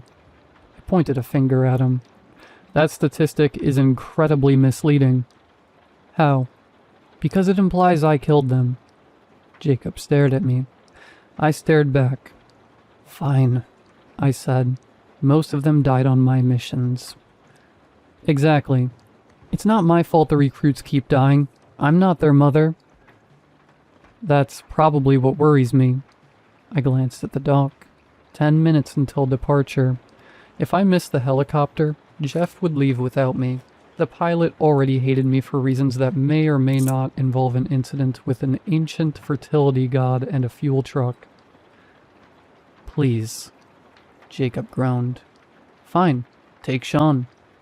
A young man sitting nearby immediately looked horrified. Jacob shoved him toward me. He's from my division. If he dies, Nairi, I'm not giving you another assistant. Deal. I left before he could change his mind. Sean hurried after me toward the helipad. The poor guy looked like he was walking toward his execution. Statistically speaking, he kind of was. My retrieval team consists of 56 people. 7 are part of the command team. myself, Sean, and 5 senior operatives responsible for actually negotiating with gods. The remaining personnel are security. Their job is simple: get us to the god alive, keep us alive while we negotiate, and get us back alive afterward. On paper, it sounds easy. In reality, it's usually the hardest part. We arrived at the Giza Pyramid. Normally this place is packed with tourists, but not today. Our team had the site shut down under the guise of renovations. We entered through a route the public doesn't know about. Not the path that leads up into the pyramid, but the one that descends beneath it. The ancient Egyptians were remarkable builders. Unfortunately, something had decided to use their masterpiece as a feeding ground. We encountered the first layer of worshippers near the entrance. They moved wrong. One man had both of his legs bent in directions. Legs aren't supposed to bend. Yet he sprinted toward us anyway. Another dragged himself forward with a broken spine. The security detail opened fire. 10 bodies hit the floor before they got close. We pushed deeper into the tunnels. The second layer was worse. 50, maybe 60 worshippers rushed us at once. Some crawled across the walls and ceiling like insects. One dropped directly in front of me before Elena, my security captain, put a bullet through its skull. Another came from above. I shot it in the head, and it landed at my feet. "Move!" I shouted. We ran. The third layer was the last known layer, and that's where we found the god. It resembled a massive stone statue stretching from floor to ceiling like a trunk of gigantic tree. Thousands of worshippers circled it in endless loops, chanting in a language I couldn't understand. I locked eyes with one of them. The problem was, it didn't have any. Only empty sockets stared back at me. The instant it spotted us, a gurgling screech erupted from its throat. A sound so wrong it barely resembled anything human. Then every worshipper in the chamber began screeching. Thousands of voices echoed through the cavern. "Greetings, my lord," I said, stepping forward. The intelligence briefing had classified it as a C class. It wasn't. Not even close. The thing was at least A class, which was a problem because I had brought a C class team. "Greetings, my lord," I repeated. For several seconds, nothing happened. Then a voice whispered directly into my ear. "Lowly human." I resisted the urge to jump. The thing was at least 50 feet away. "What brings you to my sanctuary, human?" it asked. "We represent an organization dedicated to assisting divine entities." The lie rolled off my tongue so smoothly, I almost impressed myself. Still, peaceful containment beats becoming toast. "Assisting?" The god stared at me. "And why would a god such as myself require assistance from lowly humans?" "Because, my lord, people are going to stop coming here." The god tilted its stone head. "And why is that?" "The pyramid is being renovated. Humans won't be allowed inside it for a long time." The god's stone face twisted. Its worshippers began to twitch. "No pilgrims?" "Not for some time." "No wanderers?" "No." "No offerings?" "No." The god's voice sharpened with every question. Then it shrieked. Thousands of worshippers turned toward us at once. Gods are prideful creatures. Deny them admiration for even a single day, and it wounds their ego. Tell them new worshippers will stop coming altogether, and the reaction is rarely pleasant. I cleared my throat. "This is why we're here, to provide assistance during this unfortunate period." The god fell silent. "Continue."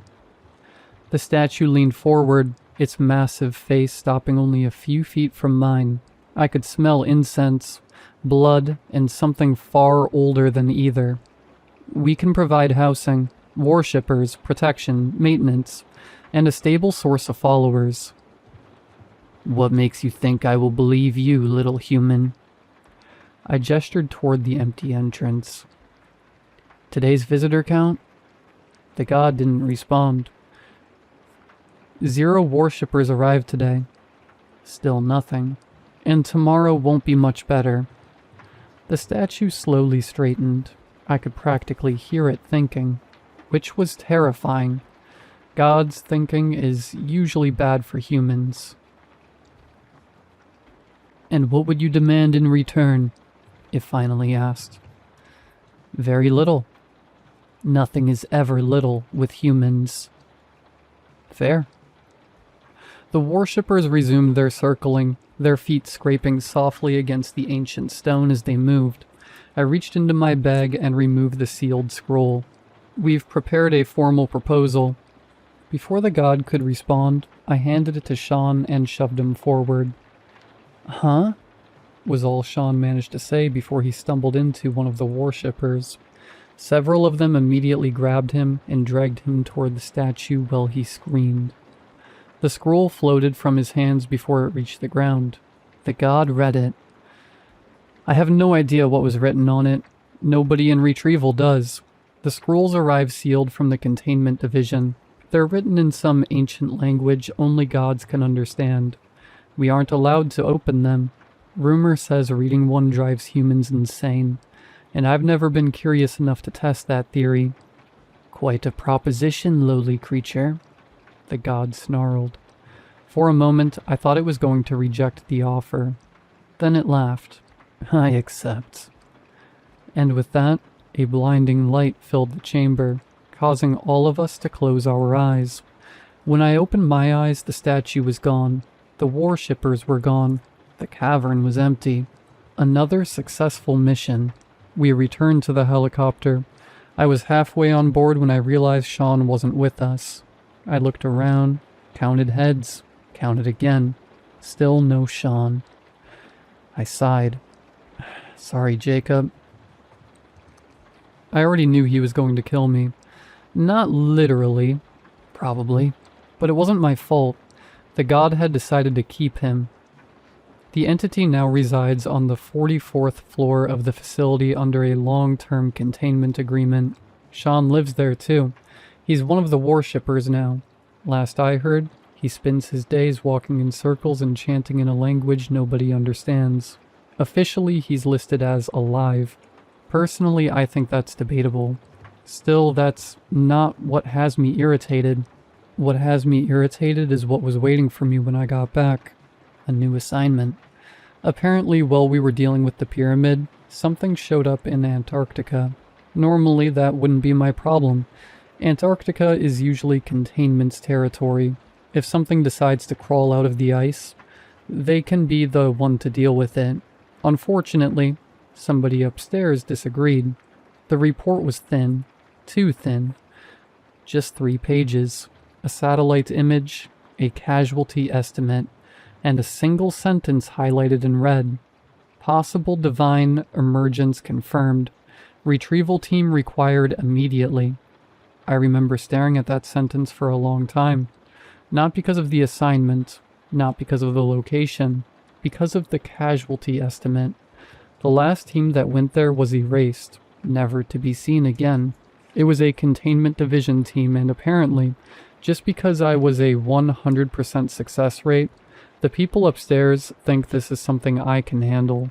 Side note, I can't. The previous team vanished into thin air, never to be seen again, which means whatever we're going to find in Antarctica already has them. And if that's the case, there's a decent chance my next assistant won't be the only one who dies. Honestly, I should probably get some sleep before we leave. The helicopter departs at 6, so 8 hours from now. At least that means Jacob won't get the chance to kill me. By the time he receives the report, I will be long gone. Antarctica is waiting, and for the first time in a long time, I'm not looking forward to a mission. Part 2. So I got a new boss. Well, got is a crazy way to put it. Forced into the arrangement is probably more accurate. I have a lot of feelings about the situation, and unfortunately, most of them are terrible. The rest are alcohol related. so this feels like the perfect time to sit down and write everything out before I convince myself none of it actually happened. The short version is that Antarctica went very, very wrong. The slightly longer version is that over 10,000 civilians disappeared, 405 containment personnel vanished trying to investigate, and for reasons that still escape me, management decided I was the right person to send after them. Apparently surviving previous deadly encounters qualifies you for future deadly encounters. Human resources should really stop using that metric. To explain how any of that led to my current employment situation, we need to go back a few hours, to the moment a casualty report landed on my desk. Missing. Containment Division personnel, 405. Civilians, over 10,000. I stared at the report. 10,000 civilians was tragic. 405 containment personnel was a staffing problem. Before you judge me, understand that these numbers directly affect my workload. According to the file, scientists stationed throughout Antarctica had been disappearing for the past 3 months. In the first month, 3 entire research stations were abandoned. One moment, they were there. The next, they weren't. No distress calls, no evacuation requests, no bodies, just empty facilities and missing personnel. In the second month, 4 more stations vanished. The third month, 5. This month wasn't even halfway over yet, and 2 more stations had already gone silent. That was why containment responded so quickly. Normally, Antarctica buys you time. The continent is cold, remote, miserable, and generally hostile to human life. Emergency responses aren't exactly convenient, but when entire research stations start evaporating off the face of the planet, people suddenly become very motivated. A containment division task force was dispatched almost immediately. 405 personnel. Every single one disappeared. I was lucky I'd been in Egypt. Otherwise, that would have been my team, and somehow, I don't think I'd be reading this report right now. I would have been part of it. There are only a few things capable of making an entire containment division team disappear without leaving behind a single body, an SS-class entity, another containment division team, or Antarctica itself. Honestly, Antarctica had the highest kill count out of all 3. People romanticize the place because it's covered in snow. In reality, it's an enormous frozen death trap that occasionally allows scientists to visit before trying to kill them. You fall into a crevice, you're gone. A blizzard rolls in, you're gone. You take one bad step in the wrong direction, congratulations, you're now part of the landscape. Unfortunately, my money wasn't on Antarctica. Something was down there. Something powerful enough to erase entire facilities. Maybe a god. Maybe something worse. Maybe something even the CSP didn't know. As ridiculous as that sounds, several incidents over the last 3 months suggested CSP wasn't nearly as informed as it liked to pretend. Gods had started disappearing from containment. Not escaping, disappearing. One day they'd be present, the next they'd be gone. Days or weeks later, they'd casually return as if nothing had happened. Whenever they were questioned, the answer was always the same.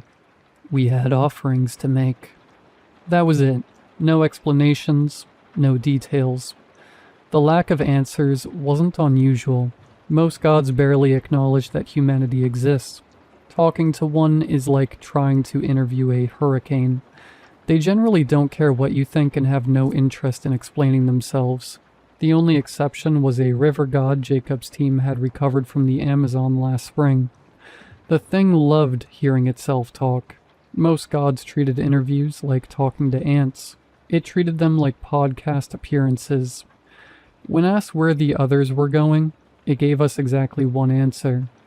The one with wings and a million seekers calls upon us.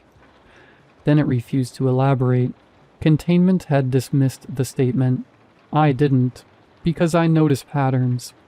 Over 3 months, 10,000 civilians had vanished. Hundreds of personnel had disappeared. and gods were leaving containment facilities for mysterious gatherings. Either the universe was experiencing the world's strangest coincidence, or something beneath Antarctica was powerful enough to summon gods. Neither possibility improved my day. I had 6 hours before departure, so I headed for the library. The library wasn't actually a library. Calling it a library would be like calling a nuclear weapon a flashlight. Technically not wrong, but missing several important details. Over a century ago, CSP made a deal with a god living somewhere in the Himalayas. The arrangement was simple. It would provide a fraction of its knowledge in exchange for access to information twice every 100 years. Most people considered it one of the worst deals humanity has ever made. Personally, I thought those people were idiots. Most of CSP's understanding of the celestial came from deals exactly like this. Besides, from what I understood, the exchange benefited us far more than the god. Imagine spending 5 minutes talking to an ant colony and giving it centuries of your accumulated knowledge in return. That's basically what happened. The god got a conversation. Humanity got a shortcut through several thousand years of trial and error. After a few hours of searching, I focused on the statement from the Amazon god. The one with wings and 1,000,000 seekers calls upon us. The library returned no results. That got my attention. The 44 floors of information never return 0 results. Ever. Everything leaves a trail, especially gods. They're far too arrogant to hide it. If they could, they'd write their names across the moon and expect humanity to thank them for the view. I tried searching for winged gods instead. Thousands of entities appeared for winged entities, but none matched. The more I thought about it, the less sense the description made. Gods don't have wings. Not real ones. Their forms exist for accessibility. They need followers. They need worshippers. Floating permanently above humanity would be the supernatural equivalent of opening a restaurant in the middle of the ocean. That's when I realized the thing being described probably wasn't a god. Unfortunately, that realization only led me to something worse. One of the historical texts contained a section titled Origins. According to the book, the gods hadn't simply appeared, they had been created. One passage immediately caught my attention. The makers descended from heaven and raised the first gods from among lesser beings. I'd never heard the term before. Makers. The chapter provided almost no explanation before abruptly ending. Another book mentioned 3 objects descending into Antarctica thousands of years before recorded civilization. They weren't meteors. They didn't leave craters. The illustration on the next page nearly made me drop the book. 3 winged figures emerged from the ice. Their bodies were covered in eyes. Millions of eyes. My stomach dropped as the Amazon god statement echoed through my head. Not seekers. Eyes. The translation had been wrong, or perhaps the god had intentionally used a word that meant both. The beings in the history books had a name. Angels. When I searched the library database for them, only a single result appeared. 1 page. The library contained millions of books and somehow only possessed a single page about angels. That terrified me more than anything I'd read all day, because it meant somebody had gone out of their way to erase them from history. According to the document, angels existed before the gods. They had been created directly by the Creator and originally maintained reality itself. But then they got bored. I stared at the sentence for several seconds. Bored. The document compared their behavior to humanity. We were supposed to protect the world, yet we'd spent most of our existence damaging it. According to the page, angels weren't much different. After existing for millions, or perhaps billions of years, they simply stopped caring. They lost interest in reality, lost interest in purpose, lost interest in everything. Somewhere along the way, they started creating gods, not because they needed to, but because they were bored. And apparently, cosmic beings are just as capable of making terrible decisions as everyone else. This was insane. CSP barely possessed the resources necessary to manage some gods. Several entities remained cooperative solely because they felt like it. An angel? One of the original three? Forget containing it. We probably couldn't even annoy it. If what I'd read was true, then Antarctica wasn't dealing with an SS-class entity. We were dealing with something far older, far more powerful, something that gods themselves answered to. I glanced at the clock. 3 hours until departure. There was no way in hell I was keeping this to myself. I folded the page and headed for the elevators. The board of directors occupied the 102nd floor. Most personnel never set foot there. The directors were usually too busy to meet without weeks of scheduling and enough paperwork to kill a small forest. I didn't have weeks. I barely had 3 hours. By the time the elevator doors opened, I was practically jogging. Most of the directors were off-site, which left me with exactly one option: Mr. Stonehill. Unfortunately, Stonehill sat above the head of containment and held a permanent seat on the board. He was also a snob, though that hardly made him unique among upper management. I knocked once. "Come in." The door slid open. Stonehill looked exactly as he always did, like a snake that had somehow learned how to wear a suit. I placed the page on his desk. "Sir, I think I've found something connected to Antarctica." I explained everything: the disappearances, the gods, the books, the angels. When I finished, he glanced at the page and sighed. The facility already knows about angels. I felt irrationally offended. I'd spent hours discovering information he apparently already had sitting in a filing cabinet somewhere. "Then you know what's beneath Antarctica?" "No." The answer came immediately. Because if an angel were involved, none of this would be happening. I frowned. Stonehill leaned back in his chair. "Gods care about followers. Angels don't. They existed long before gods, humanity, and civilization. They do not need worshippers. No need for sacrifices. No need for attention." He shrugged. 10,000 missing humans would mean nothing to them. I looked down at the page. The Amazon gods said they were being called. Gods say many things. I hated that answer. Then what's happening? The entity is gathering followers. His expression hardened. And every hour we waste debating it increases the body count. I stared at him for a moment before asking the question that had been bothering me since I entered the office. "How do we know it's gathering followers?" I asked. "What if it's just killing people because it wants to?" That actually got his attention. For several seconds he considered the question before shaking his head. If something powerful enough to erase 400 personnel killed purely for amusement, humanity would have disappeared long ago. I hated that answer. Unfortunately, hating it wasn't going to buy me any extra time. Before I could argue, the office door opened. Stonehill's assistant stepped inside. "Sir, transport is ready." Stonehill nodded, then looked at me. The conversation was over. "Your aircraft leaves in less than 2 hours, Miss Nyeri." I grabbed the page from his desk. Stonehill had already gone back to his paperwork. As far as he was concerned, Antarctica contained another god, another mission, another problem. Nothing more. I knew the CSP viewed personnel as grains of salt, so his indifference didn't surprise me at all. We reached Antarctica surprisingly quickly. The aircraft was mostly automated, which wasn't standard for CSP operations. They usually insisted on keeping a pilot on board. This time they didn't.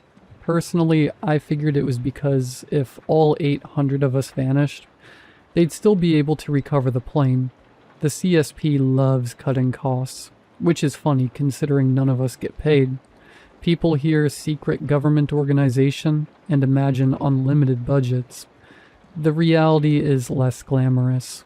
We live in CSP facilities, eat CSP food, wear CSP uniforms, and usually die before retirement. For the few who somehow survive long enough to retire, there is a pension waiting for them. Most never get the chance to collect it.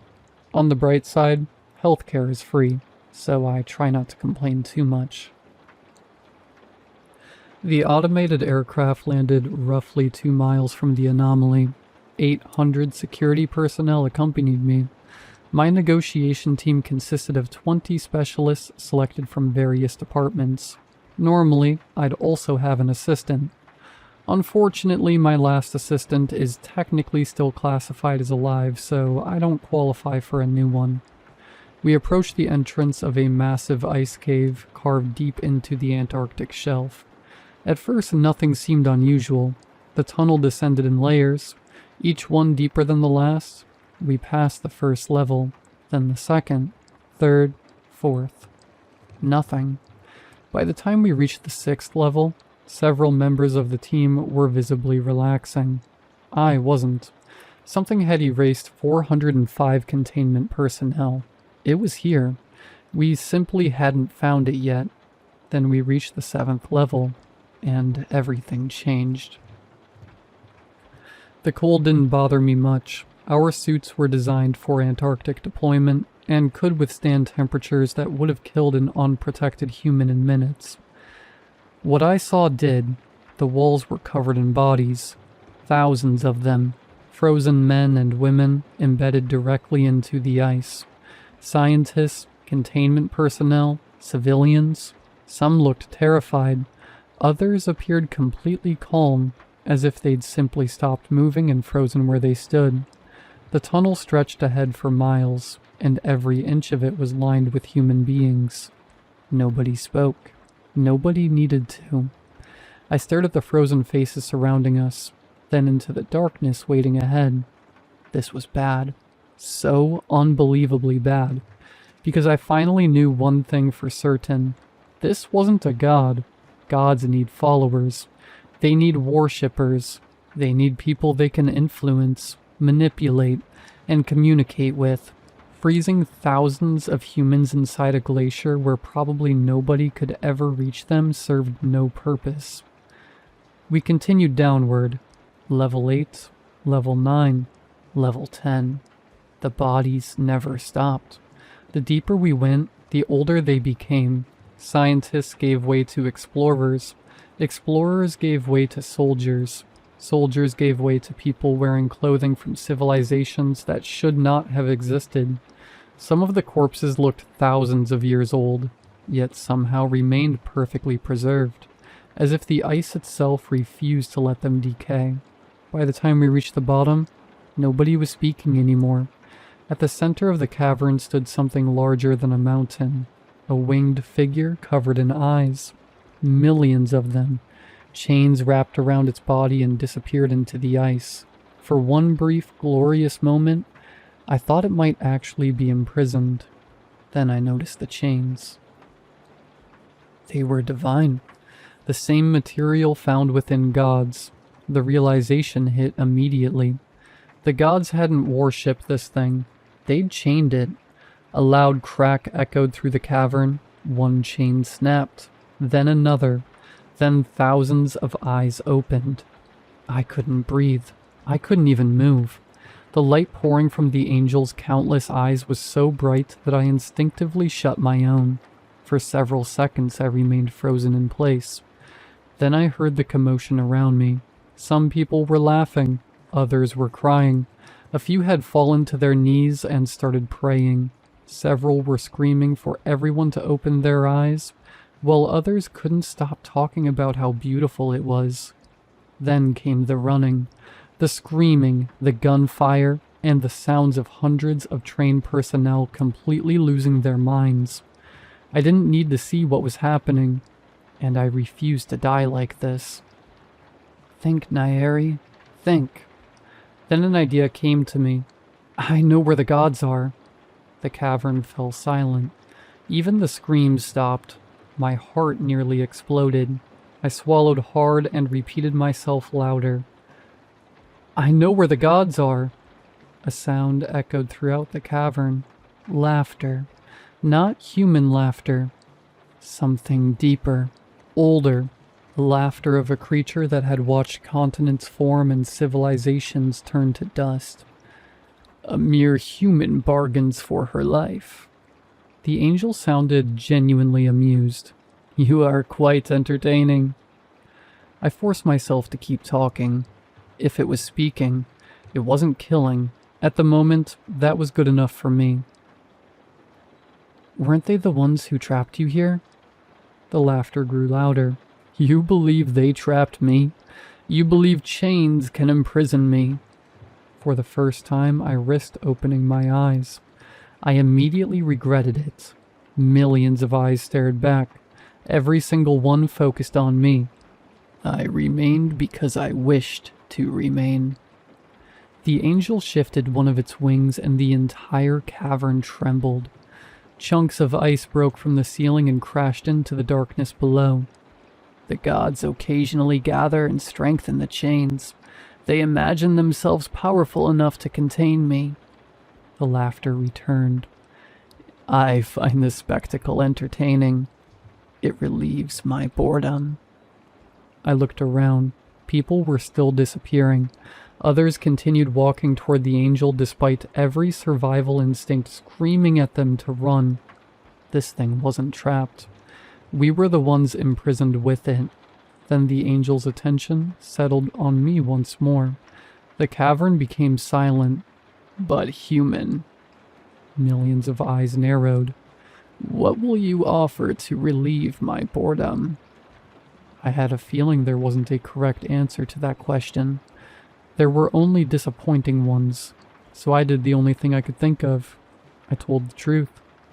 I belong to an organization that houses gods. Its purpose is to keep them in check. For a moment there was silence. Then the angel laughed harder than before. The cavern shook violently. Entire sections of ice collapsed.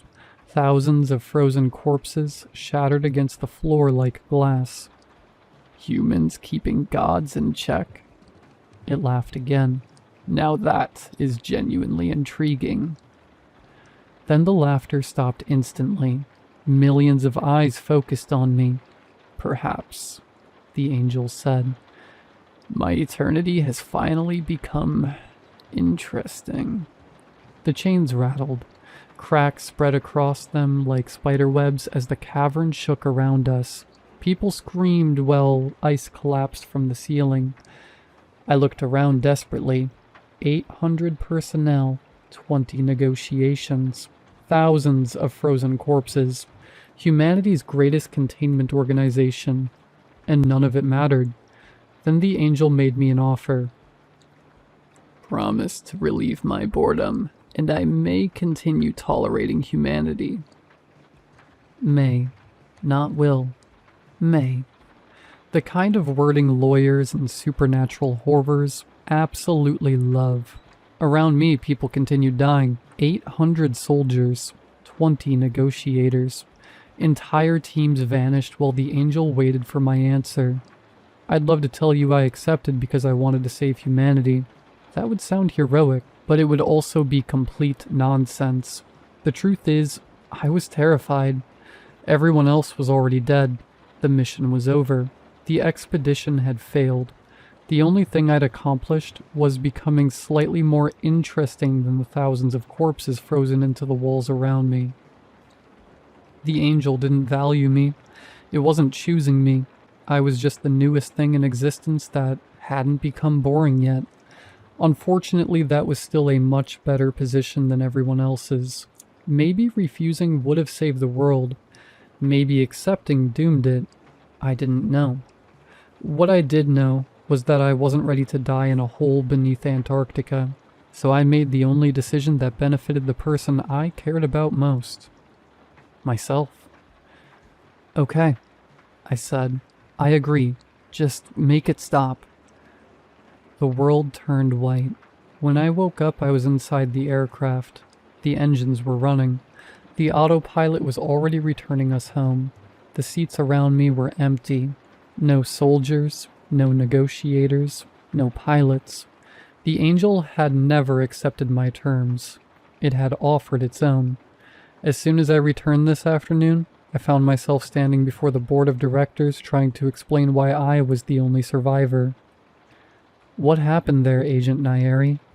Madame Lenny's voice cut through the silence.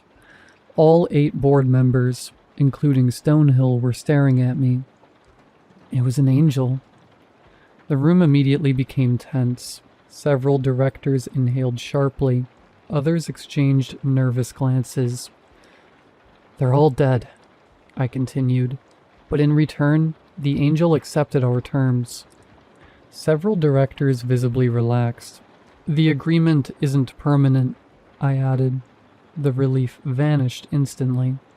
"Not permanent? What do you mean, Agent?" Madame Lenny asked. I swallowed. "I think only the angel can explain it." Then the conference room doors opened. Every head turned. A young man stepped inside. Dark hair, perfect smile, eyes that seemed far too bright. For a moment nobody moved. Nobody breathed. The young man looked around the room, his smile widening as he took in the expression staring back at him. Then he tilted his head slightly. "Someone promised me that you all would keep me entertained." His gaze drifted across the conference table. For a moment, he looked almost disappointed. I suppose we'll find out if she was telling the truth. Now, if you're wondering, yes, he came back with me. I know what I said earlier. The aircraft was empty when I woke up. It was.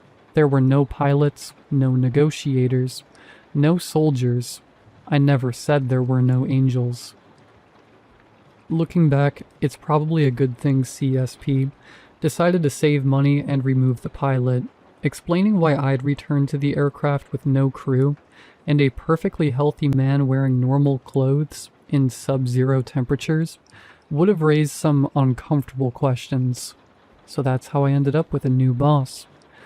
Funny how life works. One day you're trying not to die beneath Antarctica. The next, you're apparently an assistant employed to entertain an immoral cosmic horror older than civilization.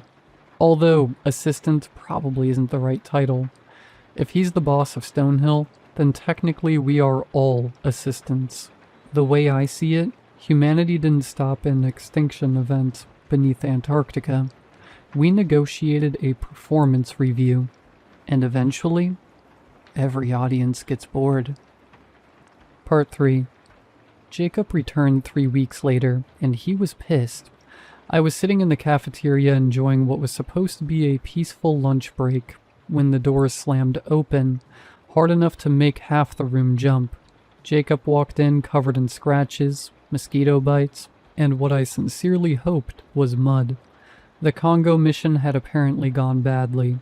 From what I'd heard, he'd spent part of it wrestling a lion after it wandered into their camp. Then his team got eaten alive by mosquitoes before they even reached the god. After that, they still had to negotiate with the thing. Honestly, it sounded exhausting. Unfortunately, the moment Jacob spotted me, I knew exactly where all that frustration was going. I had enough time to think, oh no, before my sandwich disappeared. 1 second it was in my hand, the next it was flying across the cafeteria. Then I was flying across the cafeteria. Jacob grabbed me by the collar and hurled me over a table. I hit the floor hard enough to reconsider several life choices. "What the hell?" I shouted. Several employees immediately stood up and started leaving. Nobody gets involved when managers start fighting. It's one of the unspoken workplace safety policies everyone follows. "We had a deal, Naeri." He looked genuinely furious. Jacob normally had the complexion of a corpse. Somehow, he'd managed to turn bright red. It was honestly impressive. "Sean is still alive," I said. "Yeah, on paper." "Paper is what determines whether he's alive. You and I both know he's only classified as alive because he's physically inside the facility." "That still sounds alive." Jacob looked like he wanted to throw me across another table. The report says you shoved him. I did. You shoved him toward a god. We were negotiating. You used him as a sacrifice. I climbed back to my feet and stared at my ruined lunch. The sandwich had done nothing wrong. That's a very loaded word. Nairi. What? You shoved an assistant into a supernatural entity.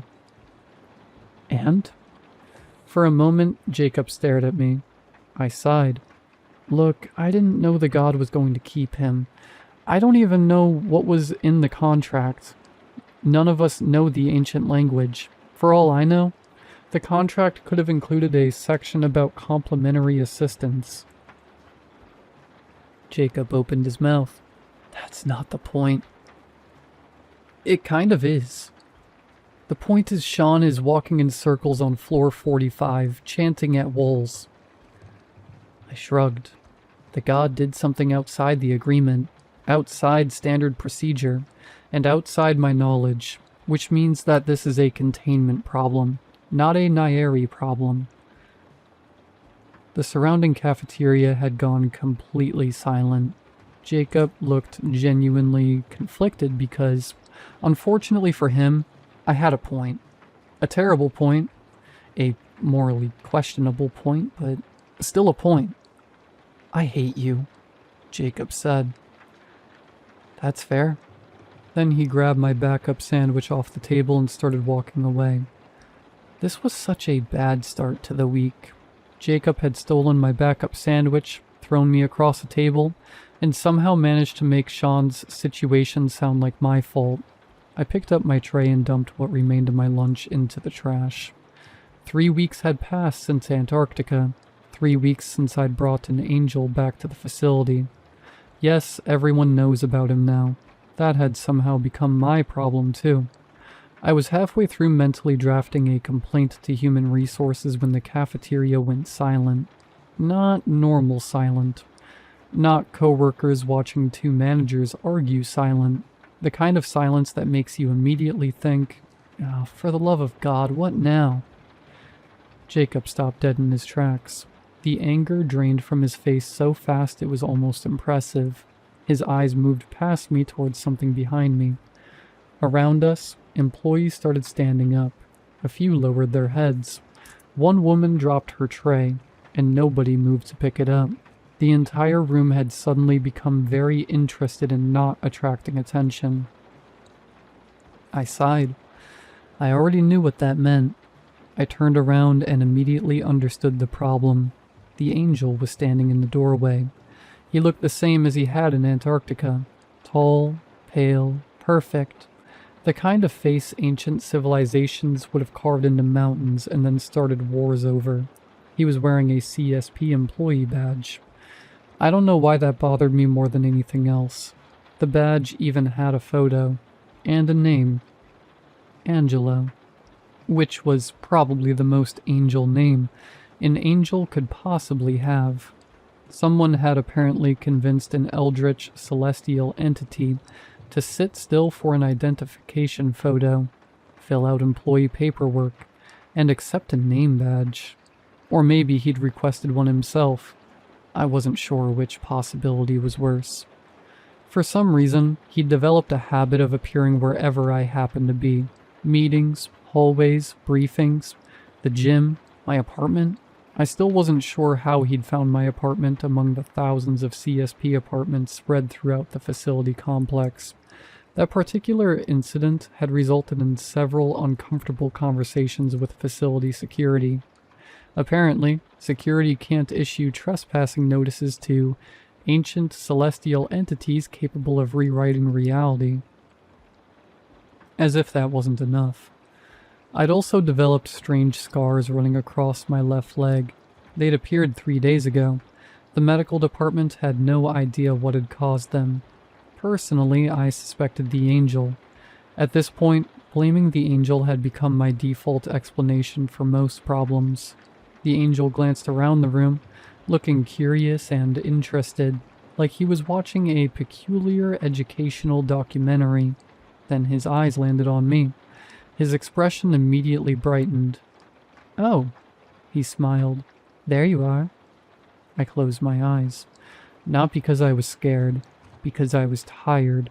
Around me, the cafeteria somehow became even quieter. Jacob slowly looked at me, then at the angel, then back at me. "Why is it always you?" he whispered. "I ask myself that every day." The angel started walking toward us. Everyone immediately moved out of his way. Nobody wanted to end up on the angel's list of hobbies. Unfortunately, I'd already lost that privilege. He stopped directly in front of me and stared for several seconds before tilting his head. "You are injured." I glanced at the bruise on my arm. "I'm aware." The angel followed my gaze. His eyes settled on Jacob. Jacob visibly tensed. Honestly, I couldn't blame him. The angel studied him for a moment before looking back at me. "Did he do that?" The entire cafeteria froze. Jacob stopped breathing. A few employees looked like they were preparing evacuation routes. "No." Jacob relaxed. "He only threw me across the table." Jacob immediately stopped relaxing. The angel blinked. "Oh." For several seconds he appeared to think about that. Then he turned toward Jacob and smiled. "Is this injury deadly to humans?" "No," I said. I was starting to get annoyed. The angel had a habit of asking questions like this. Over the past week, he'd asked enough questions to fill an entire library. Most of them were concerning. Some were merely annoying. A few had resulted in emergency meetings. "How many bones can a human lose before it becomes a problem? Why do humans become upset when they are lied to? Can sadness be measured? Why do humans celebrate surviving another year? Why do humans enjoy horror stories? How much of a human can be removed before it affects productivity? How many employees can I duplicate before CSP notices?" Those last two questions alone resulted in 3 emergency meetings, 4 containment reviews, and a facility-wide employee census. Then there were the questions directed specifically at me. "Would you inform me before dying? If I prevented your death forever, would you still dislike me? Why do you become irritated when I watch you sleep?" Those questions bothered me, not because I thought he was threatening me. The angel didn't really understand threats. The problem was that every question sounded genuine, like he was honestly trying to understand why the answers weren't obvious. And unfortunately, I had somehow become his preferred source of information. Or, as Stonehill liked to put it, his lab rat. "That is good," the angel said. "It would be inconvenient if you died." He pulled out a chair and sat beside the table Jacob had thrown me across. Nobody had invited him. Nobody was going to stop him. "What are you doing?" I asked. "Eating lunch." "You don't eat." "I have been informed that lunch is a social activity." I stared at him. He stared back. The cafeteria remained completely silent. The angel glanced around the room. "Have I interrupted something?" Nobody answered. "Good." Then he leaned down and picked up the remains of my sandwich from the floor. He examined it carefully, his brow furrowing. "This appears damaged." I looked at the sandwich, then at him, then at Jacob. "You owe me 2 sandwiches now." I sighed. My week had somehow gotten worse. That lunch break was the most awkward experience of my life. The angel spent 20 minutes learning how to chew. Not eating, chewing. Apparently he'd already understood the concept of consuming food. What fascinated him was the process of turning food into smaller pieces first. Jacob sat across from us, glaring at me the entire time like I'd personally unleashed this disaster onto humanity, which, in my defense, was only partially true. I inhaled my replacement sandwich in 3 bites just to escape. By the time I reached my office, I was already mentally preparing several complaints to HR that I knew nobody would read. Unfortunately, something was waiting on my desk. A report. I opened the folder. Missing 5,317 residents. Location: a small city in Nevada. Classification: B-class god. I stared at the report for several seconds before closing it. Then I opened it again. The number stubbornly remained the same. 5,000 people don't just disappear. At least they're not supposed to. 3 hours later, I was sitting in a briefing room explaining our plan to the B-class god under control. A B-class entity wasn't world-ending, but it was still more than capable of wiping out a city if left unattended. By the time the briefing ended, we had assembled a response team consisting of 400 security personnel, 6 negotiators, multiple research specialists, and enough equipment to invade a small country. Everything was proceeding normally, which should have been my first warning sign. We were already boarding the aircraft when I noticed movement near the loading ramp. I closed my eyes, counted to 5, then opened them again. The angel was still there. Of course he was. He stepped onto the plane like he belonged there. Several security officers immediately moved out of his way. One of the negotiators actually turned around and walked back down the ramp. I couldn't even blame him. "What do you want?" I asked. The angel looked genuinely surprised by the question. "I wish to accompany you. It is boring here." "This isn't a field trip. You said humans enjoy traveling." "This isn't traveling." "It appears to involve travel." I pinched the bridge of my nose.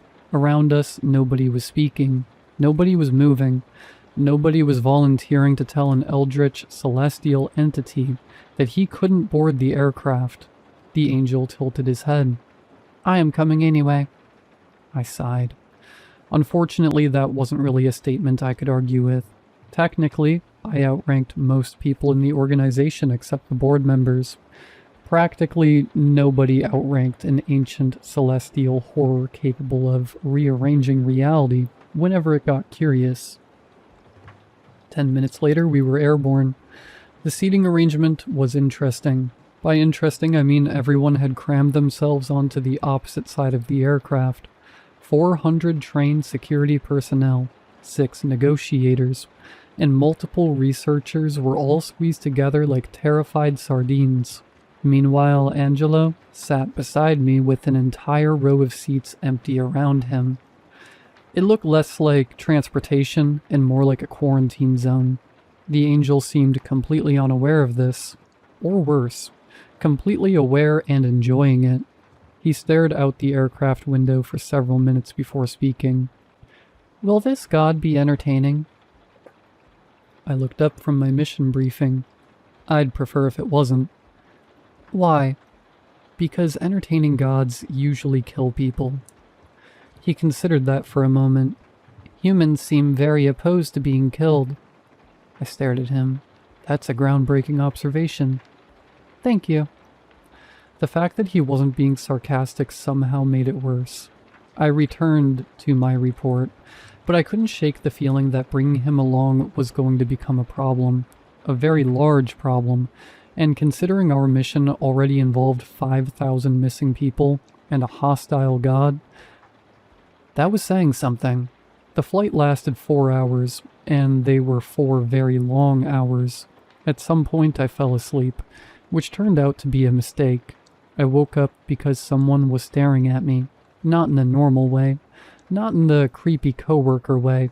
I mean, directly staring at me from 6 inches away. I opened my eyes and nearly launched myself through the ceiling.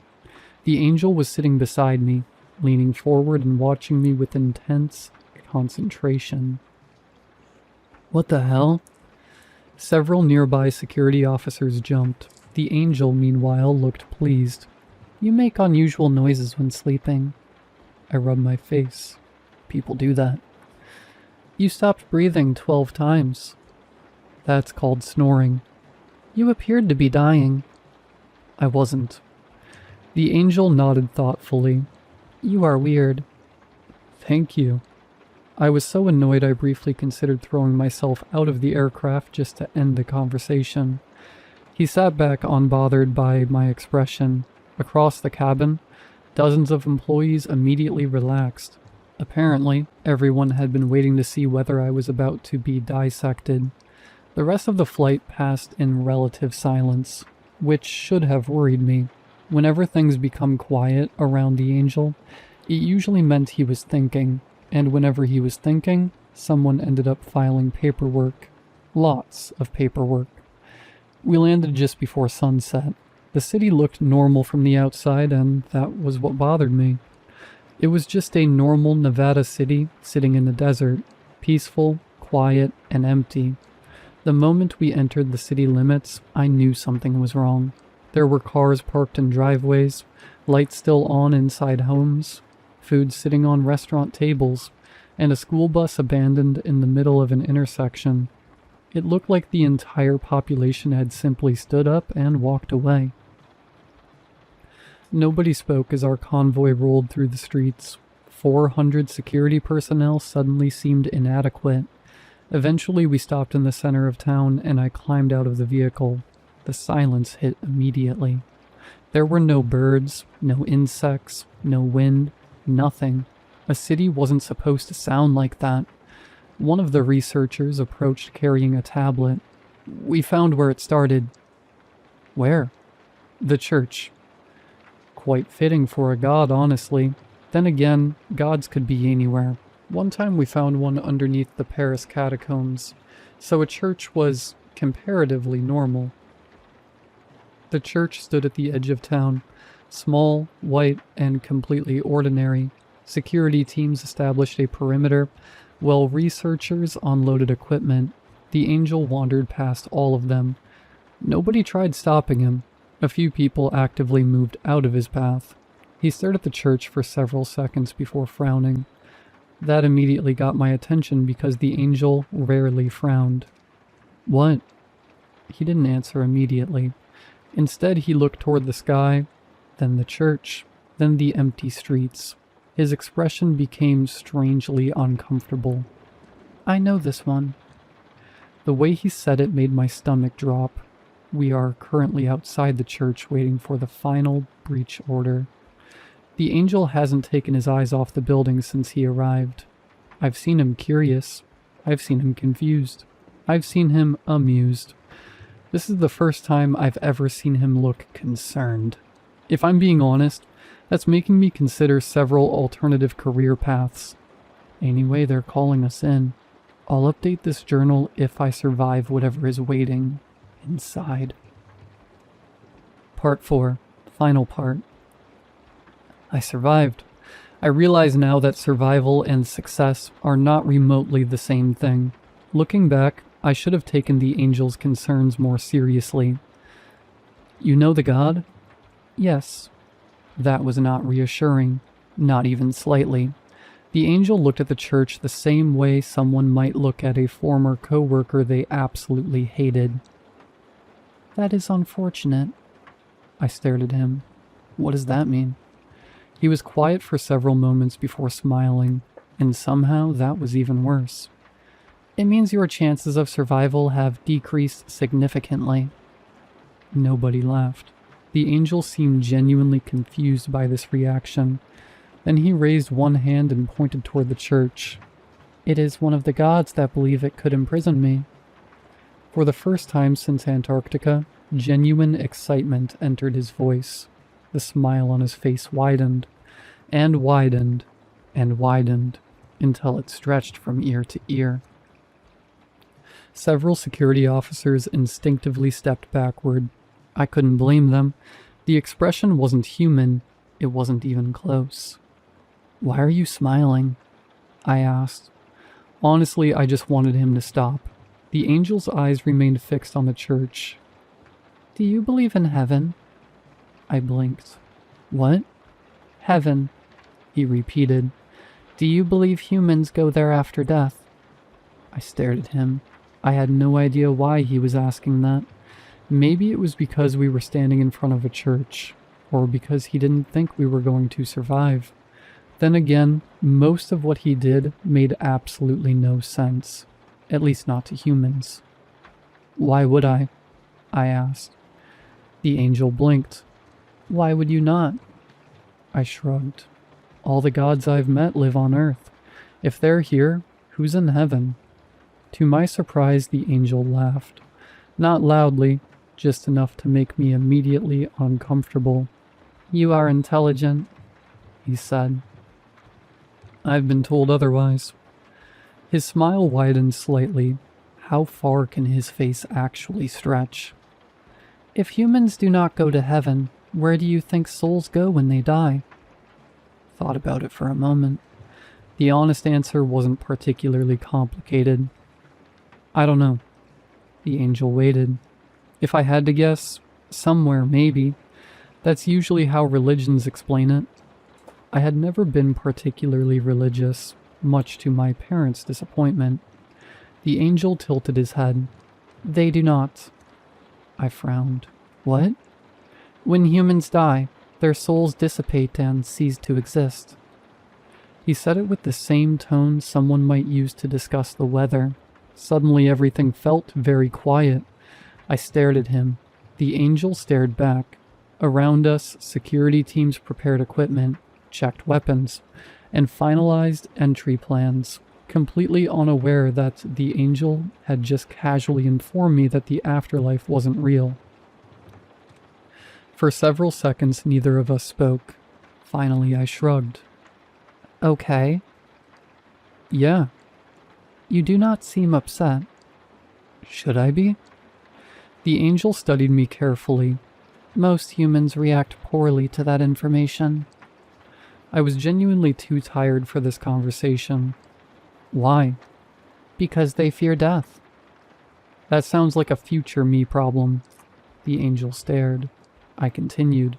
If I'm dead, I really can't do anything about it. The silence stretched. Slowly, the angel leaned forward. For the first time since I'd met him, he looked genuinely baffled. You are remarkably unconcerned about your own mortality despite repeatedly surviving situations that should kill you. I shrugged. Being concerned about death won't stop death. Everybody dies eventually. The angel continued staring at me. I had the distinct feeling I'd given the wrong answer, or possibly the most interesting answer. Unfortunately, with him, those were usually the same thing. Finally, the preparations were complete. We made our way toward the church entrance. Security teams established positions around the building. After a brief discussion that mostly consisted of people arguing over who had to go in first, the security personnel breached the doors. The moment they swung open, every conversation died. The church was bigger. Much bigger. Not slightly bigger or architecturally impressively bigger. Impossibly bigger. The interior stretched far beyond what the exterior dimensions should have allowed.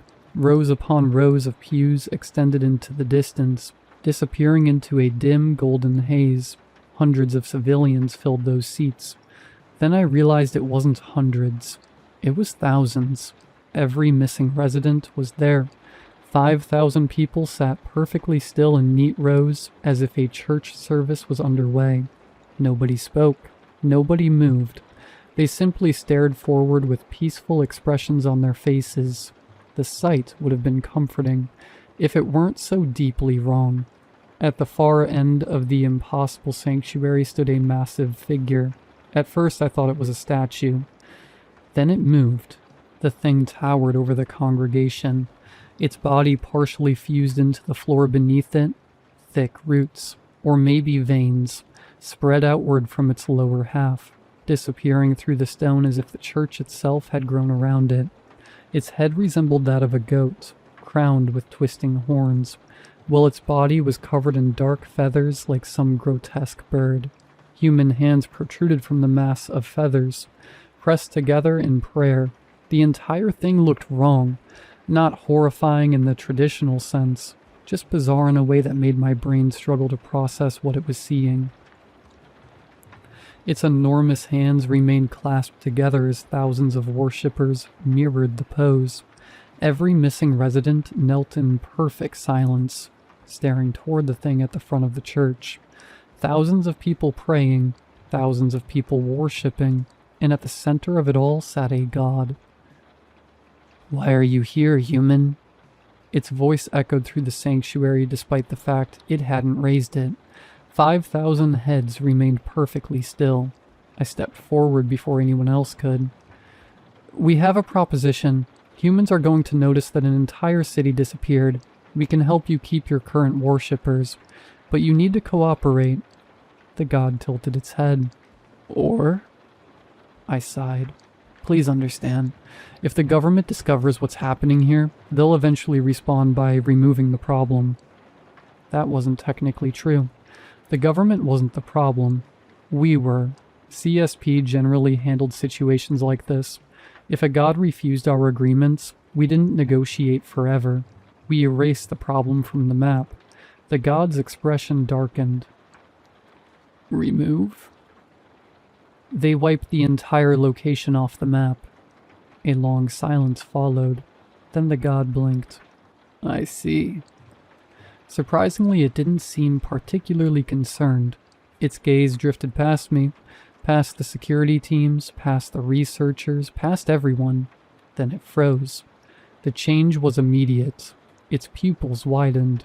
The feathers along its body puffed outward. For the first time since we'd entered the church, the god looked genuinely afraid. "Wait, is that—" A voice answered before I could. "Yes, it's me." The angel stepped forward. For the first time since entering the church, the congregation reacted. Thousands of worshippers shifted uneasily. The god stared. The angel stared back. Recognition flashed across both their faces. Then the god's expression twisted into horror. Unfortunately, the god recognized that smile. "And I remember you."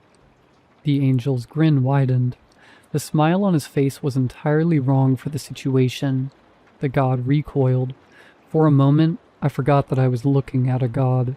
Fear is a remarkably universal expression, and whatever history existed between these two, the god wanted absolutely no part of it. The deity surged to its feet. Roots tore free from the stone floor with sounds like breaking bones as it rose to its full height.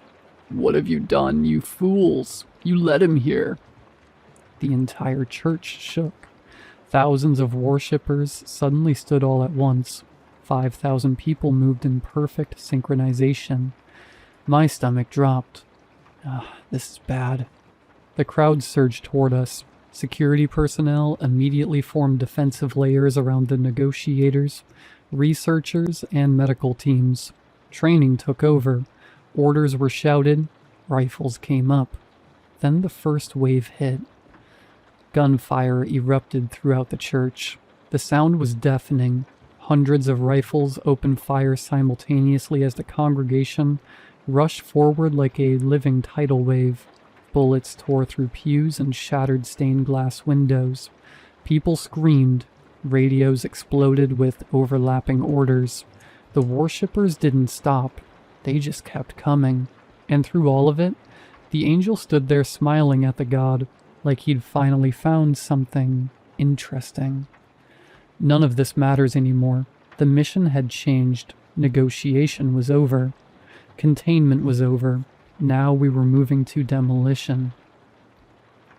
I pushed through the chaos toward the altar, clutching the demolition charge against my chest. The device wasn't much larger than a backpack, but it carried enough firepower to bring down a building if placed correctly. Unfortunately, there were several thousand extremely motivated civilians between me and where I needed to put it. I shot at the civilians. I'm not proud of that. I'm also not dead. Unfortunately, those were the only two options available at the time. Security personnel fought desperately to hold the crowd back, while I slipped through gaps in the fighting. A woman grabbed my arm. I fired. A man lunged at me from between the pews. I fired again. Somebody tackled one of our researchers to the floor, and I fired a third time. I didn't stop moving. Stopping was how you died. By the time I reached the front rows, my ears were ringing from gunfire, and my lungs felt like they were on fire. The air smelled of smoke, blood, and burning gunpowder. The god saw me immediately. Of course it did. Its massive head turned toward me as I sprinted between shattered pews. Around us, gunfire echoed through the impossible sanctuary, while thousands of worshippers surged through the defensive line. Somewhere behind me, security teams were still trying to prevent the situation from becoming even worse. They were failing. The charge suddenly felt very small, and the god suddenly felt very large. Behind me, the security teams were buying time with bullets. Ahead of me sat an angry deity, and somewhere to my left, the angel was laughing, not helping, just laughing, which somehow made the situation even worse. I reached the base of the altar and dropped to one knee. My hands were already moving, pulling the charge free, arming it, and setting the timer. For one glorious second, I thought I might actually pull this off. Then the god moved. One moment it was 20 feet away. The next, a massive hand filled my vision. I threw myself sideways. The hand slammed into the floor where I'd been standing. The impact sounded like a car crash. Stone exploded outward as the shock wave hit me like a truck. I lost my footing and flew across the sanctuary. The last thing I saw before impact was the demolition charge sliding from my hands. Then I hit a wall. Hard. The stone cracked around me. Something inside my shoulder made a noise shoulders aren't supposed to make. For several seconds I couldn't breathe. I slid to the floor in a shower of dust and broken masonry, while pain shot through every part of my body. Everything rang. My ears, my head, my teeth, the entire world. Through blurred vision, I spotted the charge lying near the god's roots. Still armed, still ticking. The god saw it too. "Eat dirt," I muttered. Then the explosion detonated. The blast lit up the sanctuary like a second sun. The shock wave ripped through the church. Stone pillars shattered, stained glass vaporized. Entire sections of the floor erupted upward. The god let out a sound somewhere between a scream and a roar as fire engulfed the altar. Then gravity remembered its job. The ceiling began to collapse. Chunks of stone the size of cars tore free overhead. Cracks raced across the impossible sanctuary as the entire structure groaned around us. People screamed. The remaining worshippers scattered. Security teams threw themselves behind whatever cover they could find. I managed exactly one thought. Is this how it ends? Then several tons of debris came crashing down on top of me. Everything vanished in a flash of white. For a moment, I was certain I was dead. Then I opened my eyes. I was standing in the middle of a field. Tall grass stretched endlessly toward the horizon, and above me the sky shimmered gold and silver, filled with stars that drifted across the heavens far too quickly to belong to any real night. There was no church, no gunfire, and no screaming. There was only silence and the god. The goat-headed deity stood several yards away, motionless among the grass. Its enormous form seemed different somehow, less solid, less real, as though I was looking at a reflection instead of the thing itself. I stared at it, looked around, and then looked back at it. What the? The god inclined its head. "Hello, human." The deity's feathers rustled despite the absence of wind. "You stand at the edge of a doorway. Your body remains elsewhere." That explained absolutely nothing. Am I dead? No. Oh. The god seemed disappointed by how calmly I accepted that answer. For several moments, neither of us spoke. Then it stepped closer. "You travel beside a dangerous thing." I immediately knew who it meant. The angel? The god's expression darkened. I waited, and eventually it spoke again. "When the first voice shaped the world, every star, every god, and every living thing was given a name. I frowned. Okay. Most names are forgotten. Its gaze settled upon me. Some should remain forgotten. The grass bent around us as though something vast had shifted beneath the earth. Then the god recited, "Before the throne and before the sky, before the first star learned to fly, a voice bestowed both fate and seal, a word no servant may repeal. Find that word and make it real, and even heaven's hounds must kneel." The field fell silent. I waited. The god waited. What does that mean? The deity blinked. The one you call angel wears many names, but only one was given. Something about the way it was said made my stomach tighten. The stars above began to fracture as thin cracks spread across the sky. The field around us started to dissolve, and the god's voice echoed through the growing darkness. Find the name spoken by its creator, and even the oldest servant must listen.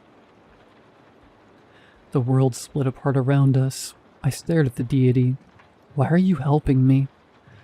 For the first time, the god hesitated.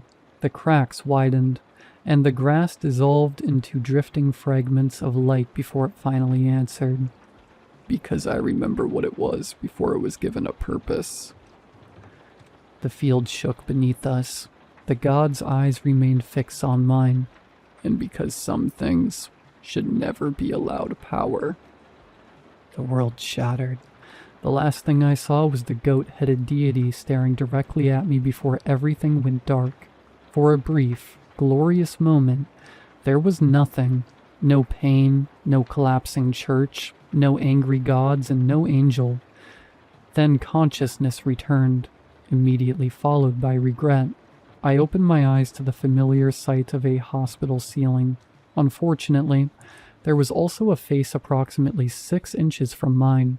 At this point, I was beginning to suspect the angel simply materialized next to unconscious people for entertainment. "Oh," he said, "you survived." I stared at him. The angel stared back. Neither of us spoke for several seconds before I finally sighed. "Can you stop doing that?" "Doing what?" He leaned back slightly. "Not enough."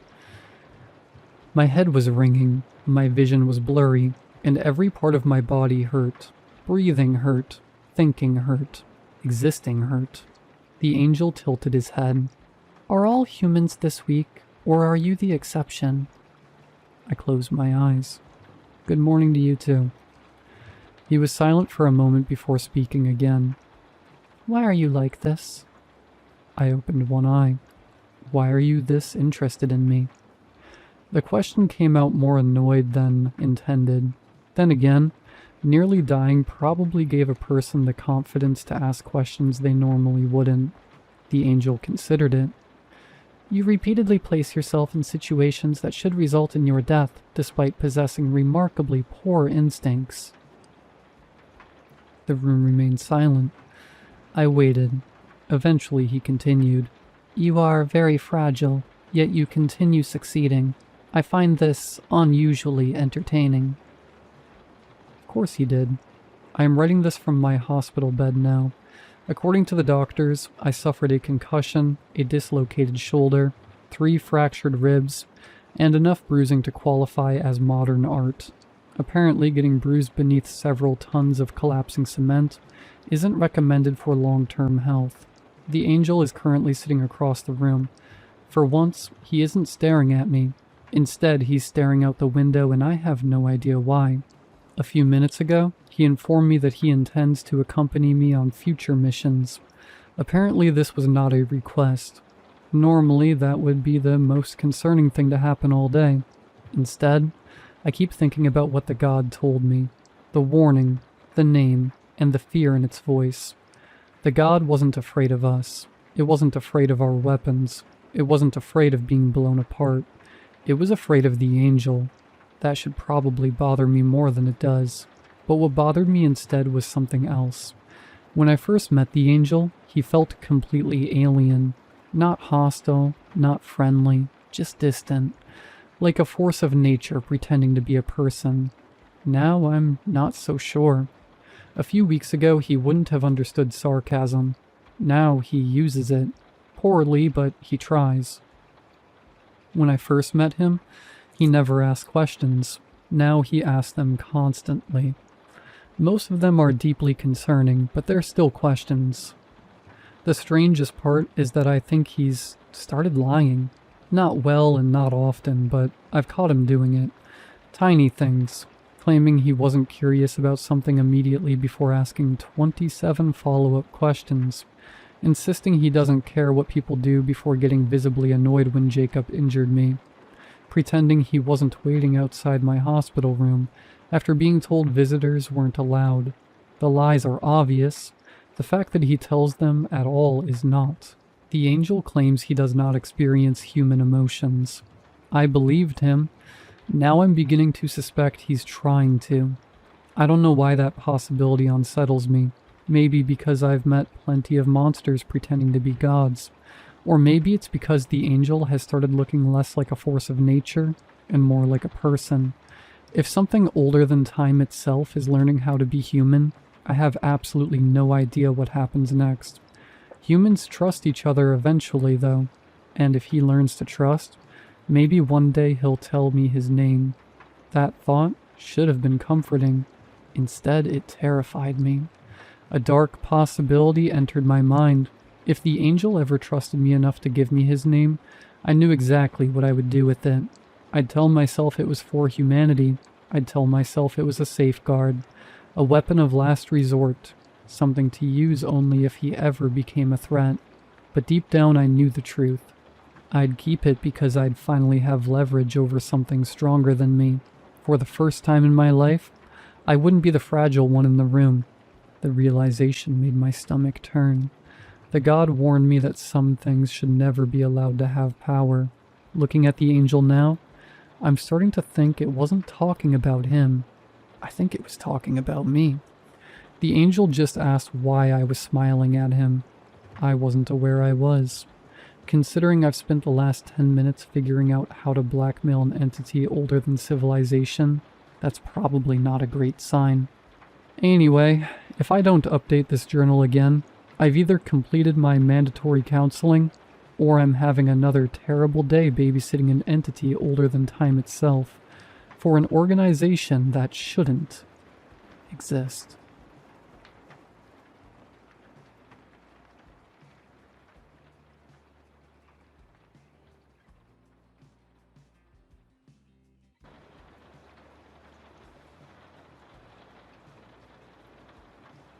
There are certain aspects to human existence that, while essential to society, seem to beg no curiosity from outsiders, as a result operating out of sight and out of mind, like many little atlases working in tandem to prop the rest of us up on their shoulders. In most cases, you can chalk up this particular brand of disinterest to an occupation simply being mundane. The logistics of garbage removal or power line maintenance likely doesn't spark much intrigue in the mind of your average Joe. In other cases, though, a profession is ignored by the world at large not because it's boring, but because its mere existence is enough to elicit negative emotions of some kind. No field exemplifies this quality more than the grief industry. Everyone eventually has to engage with a business that deals in grief at some point in their life. But these brushes tend to get compartmentalized alongside the rest of the grieving process in people's heads. Your experience attending or booking a funeral is only clearly present in your mind as it's happening, quickly morphing into a blurry mess of a memory after everything is over and done with, as if you were in some sort of altered state of mind throughout the entire process. This effect has left the funeral industry sitting next to the uninteresting but essential category of enterprises we just spoke about. Which is a shame, because the grief business is anything but uninteresting. As a third-generation funeral home proprietor, I feel qualified to speak on behalf of our industry to tell you some of the odd and noteworthy aspects of our trade. The things I'm about to share with you aren't exactly secrets. If you were to stop me or one of my kind on the street and ask us about the finer details of our craft, we wouldn't hesitate to share them with you. But by virtue of funerals being the tacit taboo that they are, these situations just never seem to occur. And the knowledge and stories never end up leaving our community. Perhaps the power of the internet will allow some of these vignettes to finally escape our little slice of humanity. When I was 12 years old, my dad, who had long been in charge of our family's business, began giving me some small responsibilities at our funeral home. No doubt setting in motion the process that would eventually lead to me taking over his role one day in the distant future. I was tasked with arranging flowers, printing memorial pamphlets and prayer cards, and various odd jobs that the few funeral attendants and assistants employed by the home were normally entrusted with, such as pulling weeds in the garden or cleaning the windows. Well, the funeral home had been in our family for about 60 years at that point, having been purchased by my grandfather in the 1940s. It had been in operation since 1912. Well, the rickety Edwardian building frequently gave me the creeps in my younger years. There's never been any reason to believe that the structure may be haunted in any capacity. No specters have ever been spotted wandering the narrow hallways, nor have any disembodied voices been heard calling out to lone workers burning the midnight oil. No, a potential haunting isn't necessary to make one feel a little unnerved in a place dedicated to housing and mourning the dead. But these heebie-jeebies felt by my younger self would fade over time. You'd be surprised how normal anything can feel if you're around it for enough time.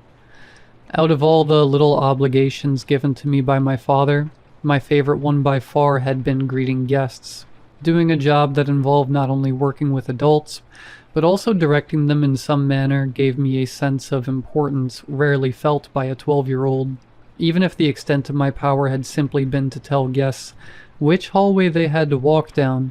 On one of these occasions, when I was entrusted with greeting the guests attending the day's funeral, something unexpected would happen. An event that would go on to have a permanent place in my mind as a light bulb memory. It was an unseasonably hot autumn day at the end of October. I was stationed a few meters away from the front door and guests had been streaming in at the usual pace. The short periods of downtime were split up by large groups and solo guests alike, passing through the threshold and then waiting for me to tell them what they should do next. The guests themselves were dressed in varying levels of formality, as always. Everything from inappropriately flashy tuxedos to crassly casual t-shirts and jeans could be seen clothing the individuals walking into our home. But one thing would be consistent. Everyone would be wearing black. While other cultures don different colors in periods of mourning, the standard in Western culture is black. Even if guests have different ideas of what formal wear is, they are generally pretty consistent when it comes to following this one rule. You will see the odd person strolling in wearing bright blue jeans, but even those individuals usually accompany it with a black shirt. On that particular day, though, somebody walked in wearing an outfit I had never seen before in a funeral setting. It was a lanky blonde man donning a fancy, well-tailored suit, every piece of it colored offensively bright red. I remember back then thinking it resembled how a stop sign might look at night, when a car's headlights reflected off of it, almost luminescent, drawing your eyes as if it were a grand neon light, and you were some lowly insect. He walked up to me and began to speak with an odd cadence, as if English were not his first language, but at the same time, not making any perceptible mispronunciations or grammatical errors. He simply asked, "Where's the body?" I hesitated for a second, and then told him where to go. I wouldn't say I felt that unnerved. No more than usual, at least. We were used to getting all types walking through our doors. He began to slowly saunter the hallway leading to the viewing room, right as my father entered the front door. He began to talk about some minor gardening problem that required my attention, but abruptly stopped as his gaze shifted down the hallway towards the man in the red suit. The color seemed to immediately drain from his face, and his mouth hung wide open like an idiot. A knot began twisting in my stomach. It's disconcerting to see a parent bulk in obvious fear. After a brief moment of stillness, he uttered, "Oh God," under his breath, and took off down the hallway that leads into the staff-only part of the building. A few seconds later, he emerged from the viewing room, cutting the man in the red suit off. He was carrying a cup filled with a clear liquid, which he promptly threw in the man's face. The man instantly dropped to his knees and began groping his face in obvious pain, but he didn't emit any sound at all. My dad then shouted, "Code White," and soon, funeral attendants were rushing out of various doors into the narrow hallway. At this point, the man in the suit had risen back to his feet and was attempting to walk forward, but my dad bent down and leaned his shoulder into the man's chest, like a defensive football player.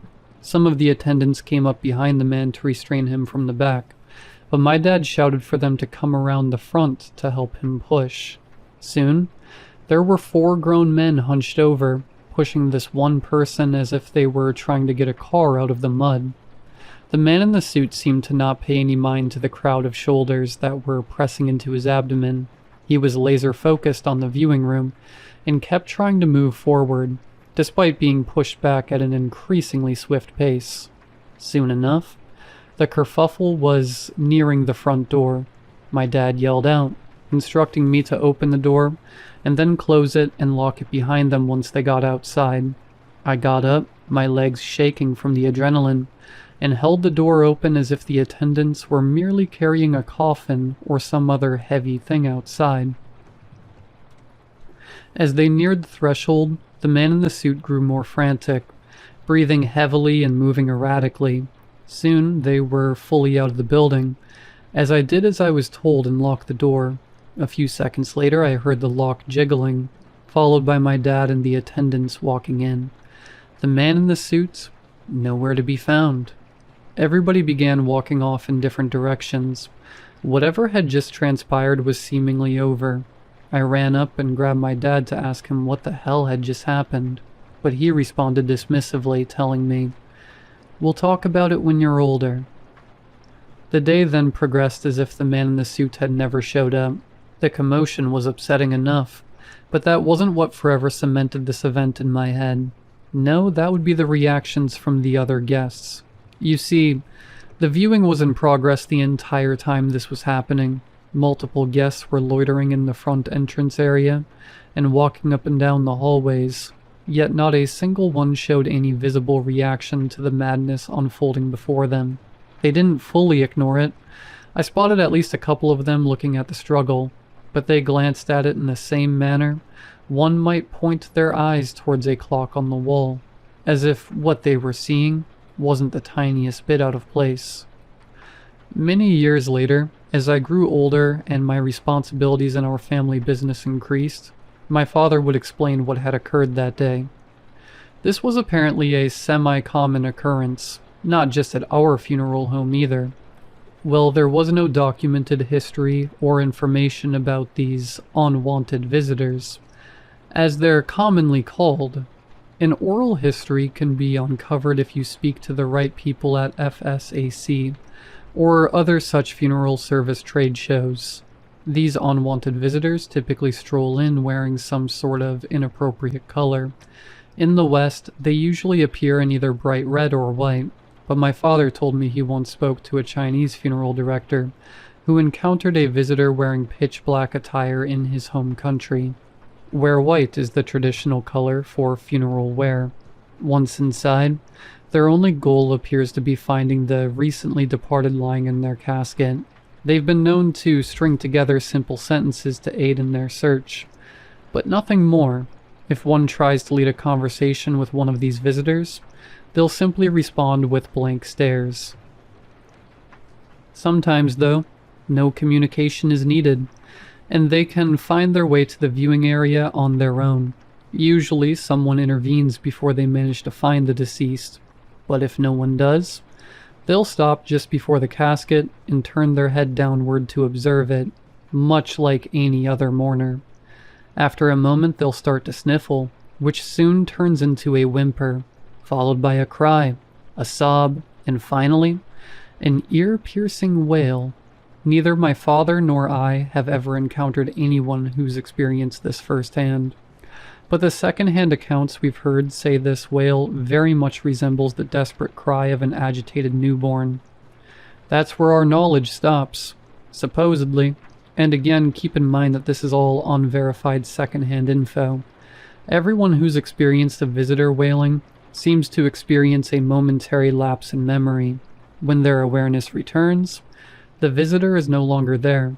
According to these admittedly unreliable sources, in every reported case of a visitor wailing, a member of the funeral party present will end up dying in their sleep the following night. The medical causes for these deaths are supposedly inconsistent, the only commonality between them being that they all occurred when the victim was experiencing a period of deep REM sleep. It's more than likely this is merely a dash of urban legend sprinkled on top of a very real phenomena. But I'm not going to be the first death care professional to play Mythbuster with a potentially dangerous situation like this. I've experienced a grand total of 2 unwanted visitors in my life, one when I was 12 and a second when I was 27. I hadn't yet taken over the business at that point, but I'd long been fully shaped for the role by my father, and I was able to take his place when dealing with the intruder the second time around. After we got him outside, and a very startled administrative assistant had locked the door behind us, the visitor stopped resisting and just walked off around the corner of the building. I ran after him, but upon turning the corner myself, I couldn't find any trace of him. I walked back inside, determined this time to speak to some guests and hopefully understand why they, once again, didn't react at all during that brief period of pandemonium. Every single one I spoke to said the same thing in different words. Give him a break. He's grieving. I'm not entirely sure what mechanism could make rational, run-of-the-mill people so dismissively unaware of something so aggressively unusual, playing out in front of their eyes. But when you've been in this business as long as I have, you come to learn that groups of people grieving together can act highly unusual themselves. I've heard it described many ways, but personally, I like to think of funerals as having a sort of miasma hanging over them, an unseen cloud being breathed in by each and every funeral goer, making them all act in ways they otherwise wouldn't. Take an Irish wake, for example. In our corner of Canada, we tend to host these fairly frequently, and they all follow the same pattern. The family and friends of the deceased will arrive slowly over the first couple of hours, during which the activity of the group seems to be intense sobbing by every attendee, only being intensified as each member of the party pays their respects to the deceased. Imagine everyone you've ever known all together in a room crying uncontrollably at the same time. Slowly, though, as people who haven't seen each other in years stop wailing long enough to start conversating with one another, and as copious amounts of alcohol get passed around, the sobs slowly morph into laughs, and suddenly the whole event turns into a howling drunken party, all with a corpse lying in the middle of it. It's said that the Irish method is one of the healthiest ways of grieving, and perhaps that's true, because the oddities I've observed in conventional North American funeral viewings are far more bizarre. It's a somewhat common occurrence in the funeral viewings we host for a guest to freeze. It always starts with a person's movements gradually slowing, almost like a video clip that's been stretched out. Their eyes will start gyrating in an unnatural, erratic manner, not keeping pace with the body's declining tempo. This will go on until the affected individual becomes fully stuck in place. Their eyes stop gyrating, with the pupils rolling back and only the whites showing. A sufferer may be stationary at this point, but they may not be still. I've had employees tell me stories of freezing incidents in which an affected guest appears to be finely vibrating at a high intensity, almost like a mechanical toothbrush or a massage gun. While this might seem like some sort of extreme medical emergency, it happens to the complete indifference of the other funeral goers. And indeed, this whole situation can be resolved by an attendant simply walking up and shaking the affected person by the shoulders, as if they were waking them up. A situation that's much more difficult to deal with, however, is something we call a Wernicke's eulogy. It's not terribly uncommon for the person reading out a eulogy to occasionally stumble or falter. Not everyone is accustomed to public speaking after all, but very rarely. These mistakes will become more frequent, increasing until the speaker is confidently reciting complete and utter nonsense. This will be received by the rest of the guests as if it were a perfectly normal eulogy, and I've seen some guests start to join in with the speaker, muttering the same absurdities under their breath, much like a partitioner following along in a prayer. It's a relatively harmless thing, but it's notoriously difficult to deal with. An individual reading out a Wernicke's eulogy will not stop. They'll just keep going and going to an audience that doesn't seem to notice the time passing. If you attempt to stop them, the other guests will get upset, acting as if you needlessly put an end to a normal, heartfelt eulogy for their loved one. Because of this, funeral homes have to get creative when dealing with this problem. The most common practice is to set off the fire alarm. The loud, shrieking sirens, combined with everyone being rushed outside, is generally enough of a shock to the senses to break whatever mass trance was holding the guests. I've heard long-winded rants from those in my industry who have an affinity for mysticism about how these sorts of phenomena are supposedly due to the veil that holds our reality together, being at its thinnest in places and situations where life and death meet, and that these oddities are merely natural human reactions to a heightened metaphysical environment. Personally, I'm a little more skeptical. I think the explanation is much simpler. Grief is a very complicated and poorly understood process. I believe it hijacks the mind in a more extreme way than is commonly thought. I'm not sure anybody can completely grasp the concept of a person ceasing to exist. Every society on Earth is built around some religious framework that goes to great lengths to explain how death isn't actually an end, but rather just a change of some sort. Put a bunch of people in a room together who are all being faced with this impossible reality, and of course they're going to behave strangely. If you're reading this and rolling your eyes, assuming I'm making it all up because you yourself have attended a funeral and saw nothing amiss, that's undoubtedly because you were under the same spell as your fellow guests. To really see those oddities in action, you have to be an independent observer, watching a funeral progress from the outside, but this is an exceedingly rare position to be in. Grief is such a powerful thing that we're exceedingly wary of it, even when it's being experienced by others. It's sadly common for individuals to lose friends because grief made them into a sort of leper. That's how powerfully repulsed we are by it, at least in normal situations.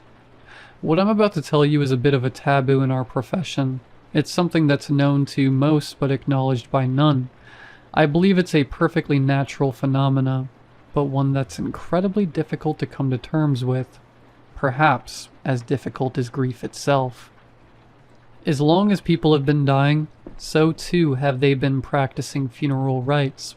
Even before they were fully human, 240,000 years ago, the Homo naledi, our distant ancestors, would bury their dead deep within the twisting passageways of the Rising Star cave system in modern-day South Africa.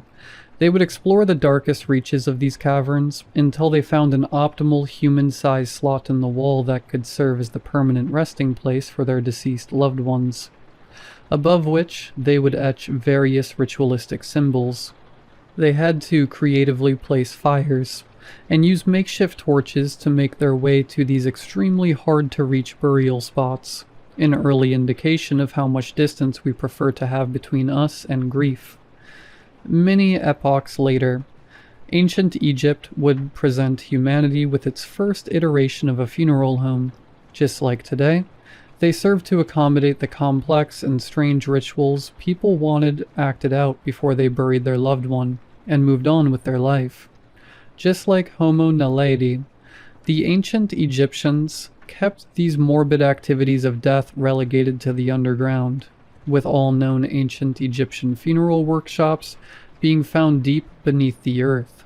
While history's first morticians were toiling away in dark subterranean chambers to chart the way for the rest of us, the earliest known example of a disturbing unnamed human phenomena would be recorded 1,323 years before the Common Era.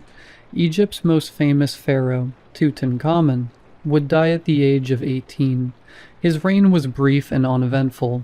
By all measures, he was a fairly insignificant leader of the new kingdom.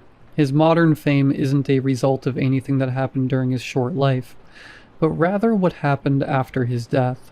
While most tombs of pharaohs were raided by grave robbers and subsequently left dilapidated and incomplete, Tutankhamun's tomb was pristine and untouched by a time when British archaeologists first came across it 100 years ago. Much of what we know about the funerary traditions of ancient Egypt is because of discoveries made in Tutankhamun's tomb. We know that his coffin was brought across the Nile while weeping commoners watched. We know that oxen pulled his furniture while his sarcophagus was carried into the Valley of the Kings by 12 men, adorned in fine white robes. We also know something else. The sobbing onlookers watching the procession across the Nile is a common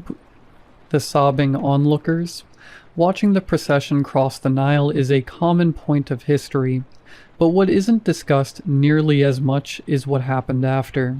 The mourners were likely arranged as part of the funeral, but once the coffin had fully crossed the river, many of the onlookers jumped into the wide body of water and tried to swim across. Many drowned, but some successfully made it to the other side, where they kept following the procession all the way to the mouth of the underground necropolis. As the cortege made its way into the passageway, the frantic convoy of peasants tried to follow them into it, having to be physically held off by guards. You could explain this situation by assuming these people simply held a deep affection for their deceased leader, but there's reason to believe this isn't the case. Throughout history, and into the modern day, you can find examples of regular people being insatiably attracted to funerals, watching them in the same way a cat might stare at a flock of birds from a windowsill. It tends to come and go in waves, almost like a fashion trend. You won't see it happen for years, and then suddenly, it'll be happening every day. This phenomena has no name. It's something never discussed by my kind, but anyone who's been in this business for more than a few years has likely seen it rear its head. For most of my life, I had never even heard of it, but that would change in 2020. Suddenly, the numbers of guests would start increasing dramatically at every funeral we put on. At first, I thought it was because we were in the middle of COVID, and people just wanted a reason to get out of the house. But then I started noticing onlookers standing outside the graveyard, watching bodies being lowered into the ground. Some of them had binoculars. Others were filming with their smartphones. Eventually, visitors began filming entire funerals with their phones. They'd walk up to the coffin to take selfies with the deceased, something I had never seen happen before. At one point, we instituted a no-camera policy, but visitors would keep taking pictures and videos anyway, just more sneakily. Some funerals would have lines out the door, often to the great surprise of the family who had organized it. Most of these guests wouldn't have a good answer when you asked them how they knew the deceased, and they'd have even worse answers when you asked them why they were there. By the end of 2020, our business began to function more like an art gallery than a funeral home. We had no idea how to stop it. The mourners would always be greatly outnumbered by the spectators, who were inexplicably and ferociously drawn to the whole process. I began to feel like we were acting out artists on the river Ganges for amused Western tourists. In one particularly dark moment, I even considered soliciting donations from them. Instead, we began screening guests before they arrived. It was easy to discern legitimate visitors from the funeral enthusiasts, who were promptly turned away. We had to hire 2 security guards, who would also accompany funeral processions to the cemetery to fend off these onlookers, as if they were paparazzi. It seemed to have solved the existing problems, but new ones would pop up. Break-ins became a frequent occurrence, made all the more disturbing when nothing was ever found missing. We ended up putting up bars on all the windows and replacing our doors with reinforced security doors. Perhaps the thing that unnerved me the most, however, was what I found online one day while checking our company's social media page. We got a request to be tagged in someone's post. It contained a grainy, low-quality photo of a coffin being lowered into the ground. It took a second to register, but I recognized the funeral party. It was one we accommodated. I clicked on their profile and was greeted with an endless gallery of photos and videos of funerals and funeral homes. I was shocked. I had assumed this was only happening to us, but this person seemed to frequent many other such establishments. This appeared to me like the profile of a disturbed individual, the sort that usually posts to a non-existent audience. But that wasn't the case here.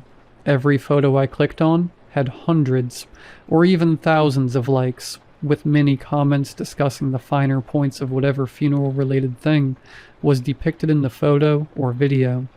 I tried clicking on the profiles of some of these commenters, and each led me to a similar page that also contained countless posts about funerals and funeral homes. Some of them were filming funeral vlogs, little 30-second vertical videos depicting the account holder visiting several funerals in one day. Others were showing off their collections of memorial pamphlets and other such funeral memorabilia. I spent a good few hours going down this rabbit hole. I found several voyeur snapshots of our own funeral homes among the endless photos and videos. There was something primally revolting about the whole thing, like it was breaking some unspoken code of human behavior, almost alien-like. I decided to attend OACFP that year, a small trade show aimed towards death care professionals hosted in my native Ottawa. I wanted to see how others had been dealing with this bizarre new interest in funerals the general public seemed to be fostering. To my disappointment, though, nobody seemed to want to talk about it. Every person I asked either changed the subject immediately or stopped talking to me altogether. The convention was hosted at the Brook Street Hotel, which has a large jazz bar just a few meters away from the convention hall doors. I decided to visit it late that night to see if I could buddy up to a convention attendee while they were a few drinks deep, and then bring up the subject while their guard was down. Luckily, I came across a group of 4 people, all draped in lanyards, who had obviously come from across the hall. I sat with them, and we began talking. They told me they hadn't known each other previously. All of them were funeral home proprietors who had met at the convention earlier that day. When the conversation hit a natural silent point, I felt it was a good time to bring up the subject of funeral enthusiasts. The silence then continued. Eventually, though, one of them began to speak. He was an older gentleman who ran a funeral home in Kingston. Unfortunately, much of what he said was information that I had already gathered by being in the middle of this phenomenon myself. There was, however, one thing he mentioned that I did not know. There's a pattern that can be found as to when this trend of funeral enthusiasts seems to pop up. Every single recorded instance appears to occur during periods of mass death. War, plagues, natural disasters. Every time people started uncontrollably flocking to funerals, it either preceded or happened during a time of great tragedy in humanity. When I returned home that night, I consulted my research to see if there was any substance to this theory. Sure enough, Tutankhamun died just 1 year before the onset of the Hittite plague. which would ravage Egypt and the rest of the ancient world. A medieval case in France I found, which had originally been labeled as an example of mass hysteria, occurred the same year the Black Death reached Europe. I then opened the CBC app on my phone and saw a headline that said the COVID death toll had reached 2 million. After reading all of this back, I'm not even sure why I'm sharing this with you. Maybe I'm just in need of somebody who's willing to listen to all this morbid talk of death and grief that seems to make its way into every facet of my life. Like people who are grieving, those of us who work in the death care industry tend to be isolated from the social fabric that weaves the rest of you together. The business of grief can be lucrative, but it's monetizing the worst period of your life. Telling someone you run a funeral home gives them the same feeling as telling them you're a divorce attorney or a payday loan officer, even if I'm adamant that we truly are helping people. The funeral enthusiasts began to peter out in 2023 as COVID died down. I was glad to see it stop and for things to go back to normal, but a tiny sliver of me deep down felt a little sad to see the only legitimate fans of what we do go away. Maybe I'm just chasing after a taste of that attention again, as depraved as that might sound. In any event, if you're still reading this, then you were at least interested enough to make it all the way to the end of my gloomy little rants. And if that's the case, then there's at least one person out there who cared enough to listen, and for that I'm truly grateful. Thank you.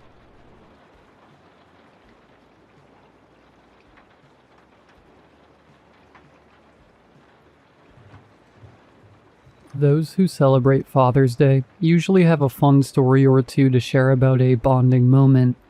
I've been meaning to write here for some time, but needed to get into the new rhythm with my family. A lot has happened these past few weeks, but I'll never be able to see my father in the same light again. My family and I have been pretty insular from the outside world as far back as one could expect. My great-grandfather moved our family to the outskirts of nowhere, Wisconsin, to live out the family business of trapping and hunting. We've stayed in the same remote area ever since. It wasn't much, but it gave us enough food and income to sustain ourselves. Folks around here don't trust much of the world outside the Great Woods, and have come to trust our neighbors instead. You'd think in such a remote part of the world, you'd be pretty close with your family. Well, you'd be wrong. All my life, my father went out into the woods surrounding our pasture hunting for game. It didn't matter what he'd be after. Deer, elk, pheasant, even black bear. Any excess meat or hide we'd sell to local markets, or trade with neighbors. Despite this, hunting kept my father away for most of my life. He missed every important period of my life. My mother gave birth alone in the hospital while he hunted in the woods with my older brother, Rhett. He wasn't there for my first steps, never helped me with schoolwork, Little League baseball games, a no-show. He didn't even bother coming to my graduation earlier this year. The only semblance of father-son dynamic was he'd come home each night and give me a hug. No words, just a 10-second embrace and, occasionally, a kiss on the forehead. He'd always smell weird, like old grass, dirt, and body odor. I could see the lifeless, ragged look in his eyes from a long day. His absence would be worth it if he actually knew how to hunt. Despite how long the family has been in the hunting game, I've never seen him bring home a single prize. No deer, no elk, not even small game like rabbits or squirrels. Was he just messing around in there? I knew he was in those woods because I would hear his rifle constantly. Even in the dead of night, I'd hear the piercing roars of his Winchester 94 off in the distance once every few hours. I used to think he must have seen something in those if he fired off a few times every 7 or 8 hours or so. Dad and my older brother Rhett never took me on their hunting trips. They always told me I wasn't ready, despite practicing with a rifle since I was strong enough to hold one as a 6-year-old. I was good too. The purposeful distance never helped them. Thankfully, Rhett was a much better hunter than Dad. Most days, Dad and Rhett would venture into the woods together like clockwork. but it would never be Dad to make the kill. Rhett always brought in the big game and supported us financially. In the evenings, I'd help Rhett out with skinning, processing, and packaging the meat. Rhett and his wife, Jess, recently moved back into our home. Rhett was 30 and was preparing to be a dad of his own. Jess was in her 3rd trimester, and while Rhett was working his butt off to be a provider, our dad was always out in those woods, wasting the days away from his family. Rhett and Dad often took shifts so that one might have an opportunity to rest. It was difficult to not be resentful, even with his occasional evening hugs. Those don't make up for lost time. I recall one night when I was 16, talking to Rhett about Dad's disappearance.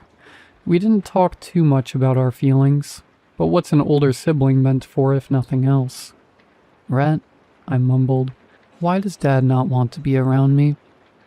I recall Rhett pausing his hands, looking down pensively at the young elk hide he'd been cleaning since noon. "He does want to be around. Dad does love us. He really does. He just..." Rhett exhaled sharply. "It's not my place to say. Not yet. Just know he is doing everything he can for us. For you. He and I both do. You'll understand when you're older." Rhett hugged me close once he saw how watery my eyes were from frustration. I didn't know at the time, but Rhett was right. Even if he seemed non-existent, he was out there doing the best he could. I know they say it's the thought that counts, but it would have been nice to be near him growing up. Everything changed about a month ago when I turned 18. I had just graduated high school and was still considering what to do with my life. I initially wanted to join the family business and hunt alongside my brother, but if I couldn't join in, maybe go off to community college, make a name for myself, make Dad proud that I became something other than some voyager wannabe in the Midwest. Last month, in the early morning while Rhett was out in the woods hunting, Dad came into my room. "Time to get up, Will. Get dressed. There's something I need to show you." I got up groggily, waking up with another head full of messy brown hair. "What do you want? I'm not in the mood today." My dad sat at the foot of my bed. "I know it's been hard. It's difficult for me to explain, but there's a reason I'm always off in those woods. I think you're old enough now to understand better. Just know that whatever you're about to see, I've done it for you. Rhett's been pushing me to take you out into those woods earlier, but he knows my reasons for waiting. Happy birthday, son. It's time I took you hunting and taught you our family business." Great. Finally 18. And my first gift from my father was work. Something felt off, though. Dad always seemed weary, but never this invested into my own personal life. I grabbed my jacket, brown cargo pants, boots, and got out the door.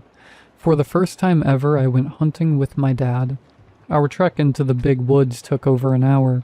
Pine trees loomed over us, blocking out the sun as we ventured further and further out into the woods. It was pretty barren, and we never ran into or saw any animals worth shooting. Eventually, we reached a tall deer stand used for hunting with elevated range. The tower stood several meters over the ground, standing solidly in place by the massive iron poles and wire anchoring the structure to the earth below. The windows were covered by camouflage blinds, blending the box-like structure into the spring foliage around it. The only way into it was a shabby wooden ladder. It was a bad time to admit to my dad that I was afraid of heights, but I wasn't about to blow my one chance. Entering the hunting stand, I was sat amazed. Hundreds of pictures lined the walls inside the room.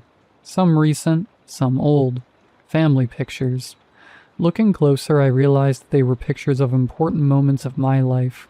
Pictures of me as an infant, me wearing an oversized Little League uniform before my first game, pictures of me in bed sleeping as a toddler, my first bath, church events, all with me front and center. Mom and Rhett were in them too, but it was clear that I was the focus of this collage. Dad? What is all this?" He looked at me, smiling softly. "Will, I know I haven't been around too much, Not spending time with you, not seeing you crawl as a baby, not being there for your first steps. Seeing you grow, it was heartbreaking. All I want to do is protect you, but... He paused, voice cracking. There can only be 2 hunters at a time for this thing, and I didn't want to subject you to what I've had to do these past 18 years. I'm getting older and I want to spend time with you. The real you, and I can't keep doing this forever. It's time you take over. Dad, what are you... I was interrupted by a hollow cracking noise coming from the woods. It sounded far, like a dead tree falling down. Only there was no loud crash, just more cracking. Hold that thought, son. Let's get this done quickly. I've fixed the rifle at its head. I need you to see what I've been hunting all these years. I shimmied over towards the rifle. It was postured with a metal rest, fixed towards a dark region out into the woods. Looking through the scope, my heart dropped. Far off into the woods was a gangly figure, splayed out across the forest floor. A body without a head. Its old-timey clothes made it stand out like a sore thumb in these woods. Whoever this was, they wore corduroy pants, an ivory-collared shirt buttoned all the way up, and a dark gray, withered suit jacket one might see in a production of Oliver Twist. I jolted backwards, twisting my head so fast it almost gave me whiplash. Jesus, Dad, what is that? It's not what it looks like, son. Look closer, son. What do you see? In horror of the fact my dad could be a murderer, I turned back around through the scope. He was right. Looking closer at his arms, it seemed human-shaped, but I've never seen forearms extend that far past a man's knees. Its middle finger was noticeably longer than the others, all 7 of them. Its knees were off too, not inverted like a dog or a bird. Its knees were splayed perpendicular to its torso.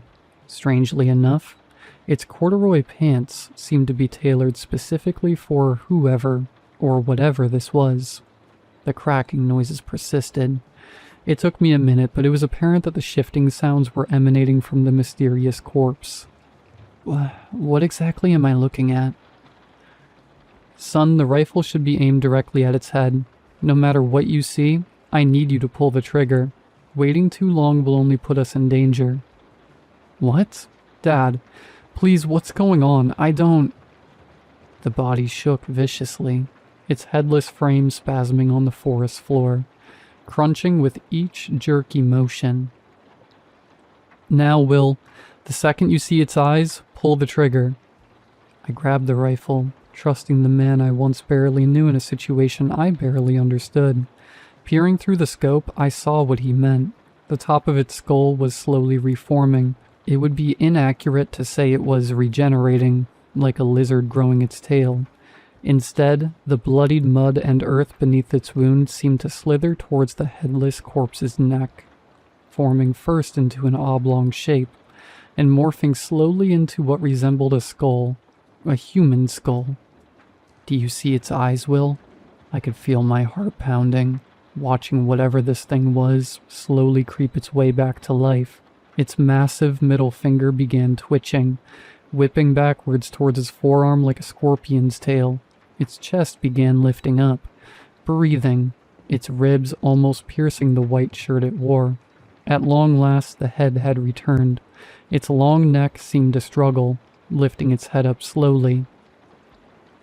I've seen freaky monsters in comic books and movies, so I was expecting the worst, bracing for whatever this beast was. Its face shot right up while reclining. Dark blue eyes met mine. It spotted me instantly, as though it knew exactly where I was. There was something familiar about its gaze, though.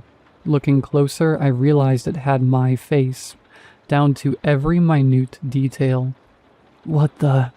Now, Will, yelled my dad, sitting right beside me with his binoculars. Take the shot now. The not me's face bellowed out a hollow noise, like a broken siren, its voice piercing my brain, though it spoke no words. Its arms slowly dragged up, bracing itself to stand up. I pulled the trigger. The bellowing stopped. I closed my eyes while pulling that trigger, but there was no mistake. Its head was blown clean off. There was a minute of silence between my dad and I. Dad broke the silence first. "Good shot, son." We spent several hours up in that box. He explained everything that night. Whatever that thing was, it had been following our family for generations.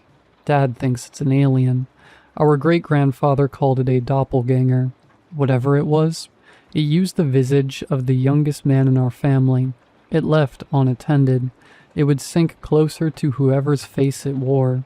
It never reached any of our family members because each and every day, 2 members of our family would go out and hunt it down. Its body barely took any damage, aside from the head.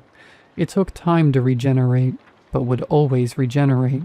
This is what my father had been hunting all these years. Hunting the not me for the entire course of my life. "It was difficult, you know," my dad began. "When you were born was one of the happiest days of my life." I chuckled. "More than when Rhett was born?" He laughed. "Don't get too cocky. Before Rhett, that thing wore my face. Imagine trying to kill yourself over and over again. Thankfully, my father, your granddaddy, took most of that burden. When Rhett came into our lives, that beast changed. I don't know where its clothes come from, but its face always shifts into the youngest. It expects you to protect it, or at least neglect from attacking it. I don't know what it wants with us. All I know is that now it's after you." I turned back towards the body of the beast. Its body lay motionless, but I could see its splattered blood from across the trees slowly slither back toward the ground, in the direction of its husk. "When you were born," Dad continued, "it took your face, your infant face. I came out here each night, taking that thing down over and over again. Seeing your chubby infant face through that scope was like hell. Pulling the trigger was worse. I cried every day, knowing that it was like killing my son over and over again. That's why I have your pictures around constantly, to know what I'm really protecting, and to remind myself of the fantastic life you have. I may not be around much, but I'm proud of the man you've become. The beast out there is hollow, lifeless. It just imitates you, but it could never be you. I couldn't live with myself if that thing ever took you out of our lives. Or worse, tried to take the life you have for itself. I regret the time I spent not being near you, but it was worth it to preserve the man you've become, and the son I love so, so much. I hope you can forgive me." Of course I forgave him. I mean, the poor guy has been killing forest demons for decades now. Who wouldn't feel bad for the guy? We both spent several minutes tearing up, sharing our feelings while splitting a pack of Coors Banquet. He shared his excitement to start golfing as a pastime. He also shared his concerns for the future. Back when I was young, the beast would grow its head back once every 2 days or so. Nowadays, it's at least 3 times a day. It grows faster based on how old the person it personifies is. I was hesitant to start hunting this thing down each day, but I was happy that we got to hang out more. While he'd be around, he shared with Rhett and me that it was time for him to retire. There can only be 2 hunters at a time, boys. He constantly harped at us. Apparently I had an uncle at some point who tagged along with Dad and our grandfather as a third wheel. It didn't end well for him. When I'm not busy hunting, I get to hang out with my dad. Now that he's around the house more, we've gotten to catch up on a lot of lost time. Turns out he's a massive Red Wings fan, just like me. We even got tickets to a few of their games for next year. It was confirmed that while Dad enjoys his retirement, Rhett would take over as the main hunter for the beast in the woods. Well, I took over Rhett's job as the primary provider for the family's hunting business. Rhett went into those woods 3 times a day, just like Dad. It's been somewhat of a seamless process, albeit unnerving, knowing my brother was blowing my brains out across the forest floor each day. Things will be different now, though. Just this morning, Rhett's wife went into labor. They had a happy, healthy baby boy with dark blue eyes, a short nose, and dark brown eyebrows. A face that Rhett would soon grow uncomfortably familiar with.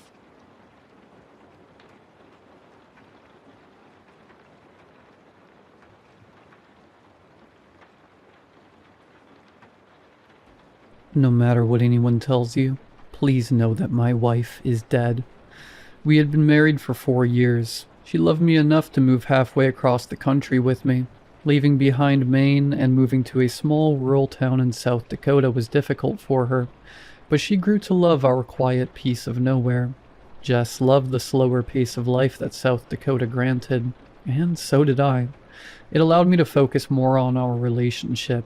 I nearly lost Jess once before. In college, my drinking got so bad that I stopped recognizing the man in the mirror. She stayed anyway.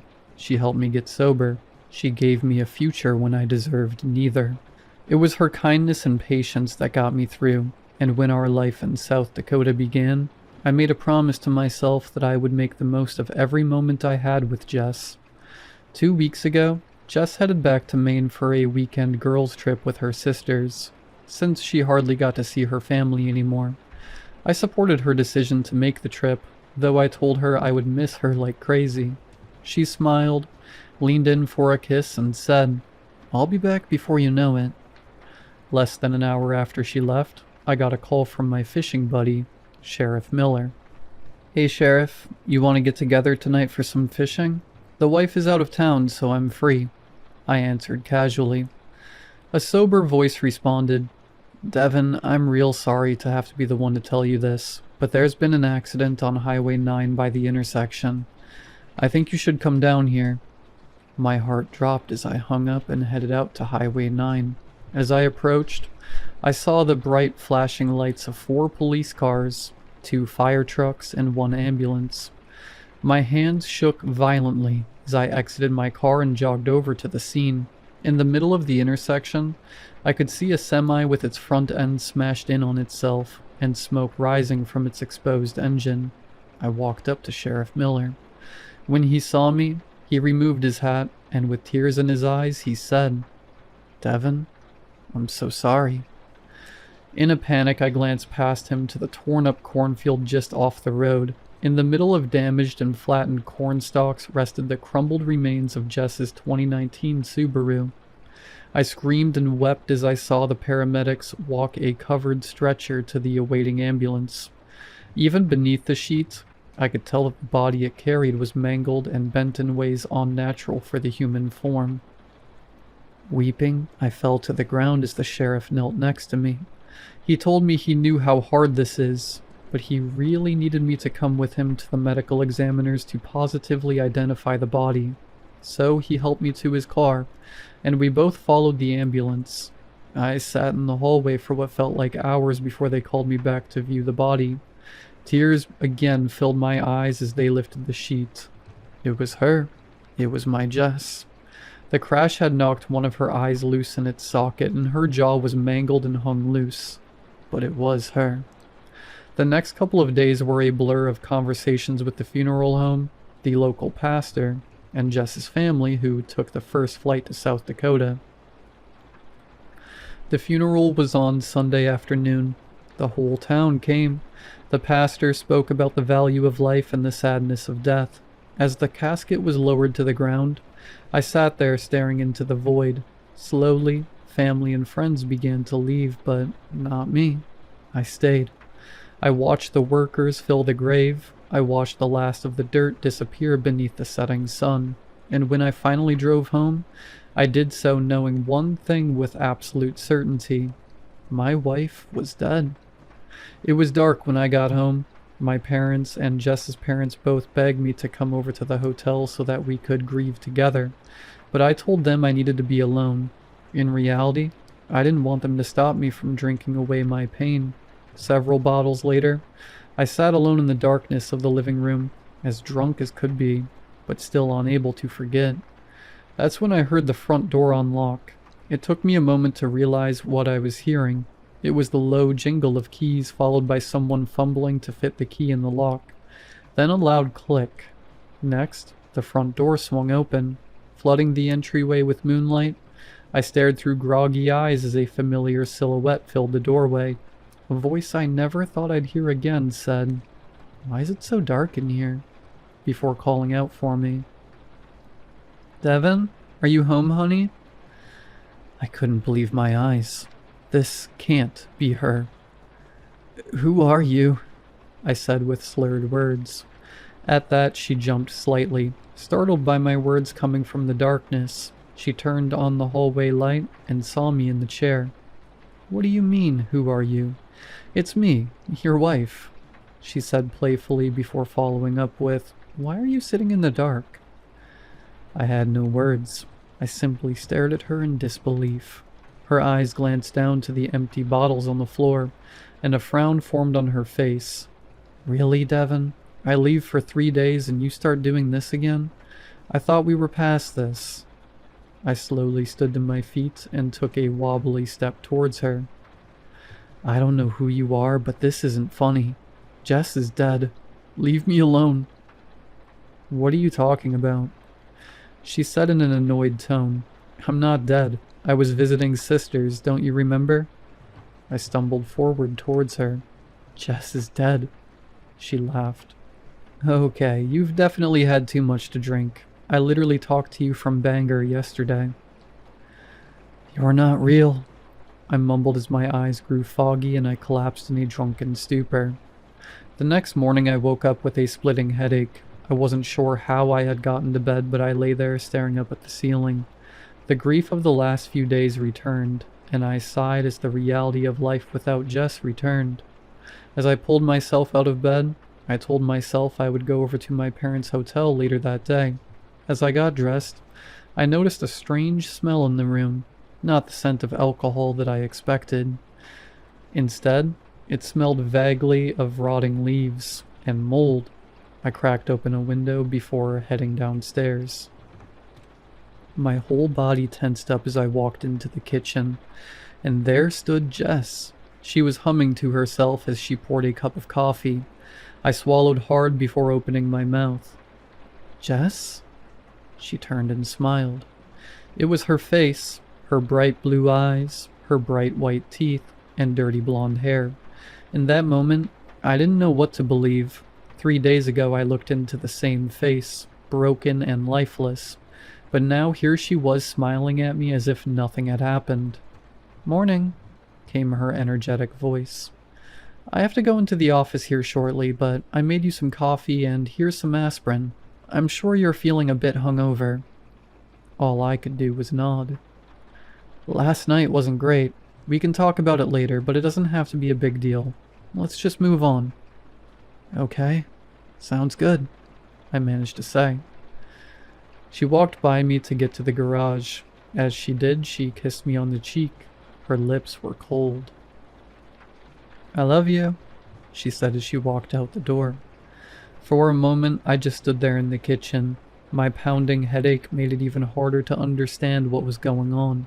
Had I, in a drunken state, imagined that my wife had died? No, I couldn't have.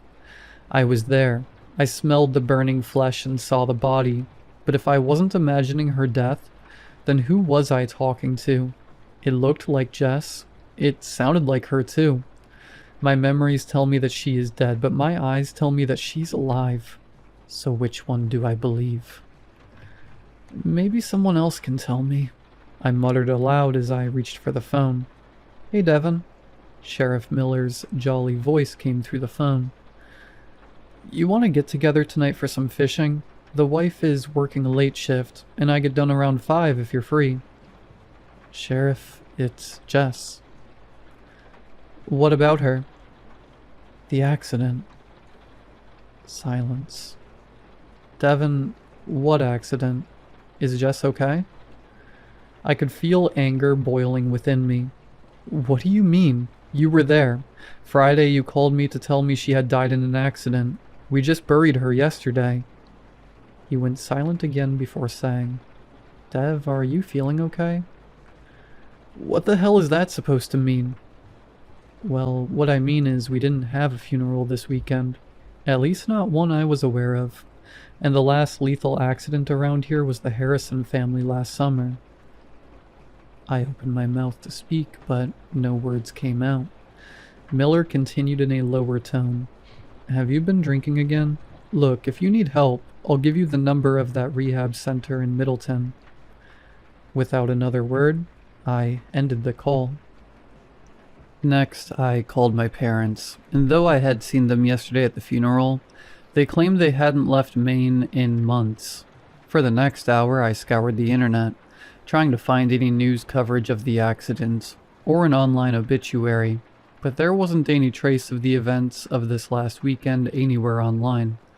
I then found myself searching the house for the bulletin from the funeral service, or maybe one of the many "sorry for your loss" cards I had received.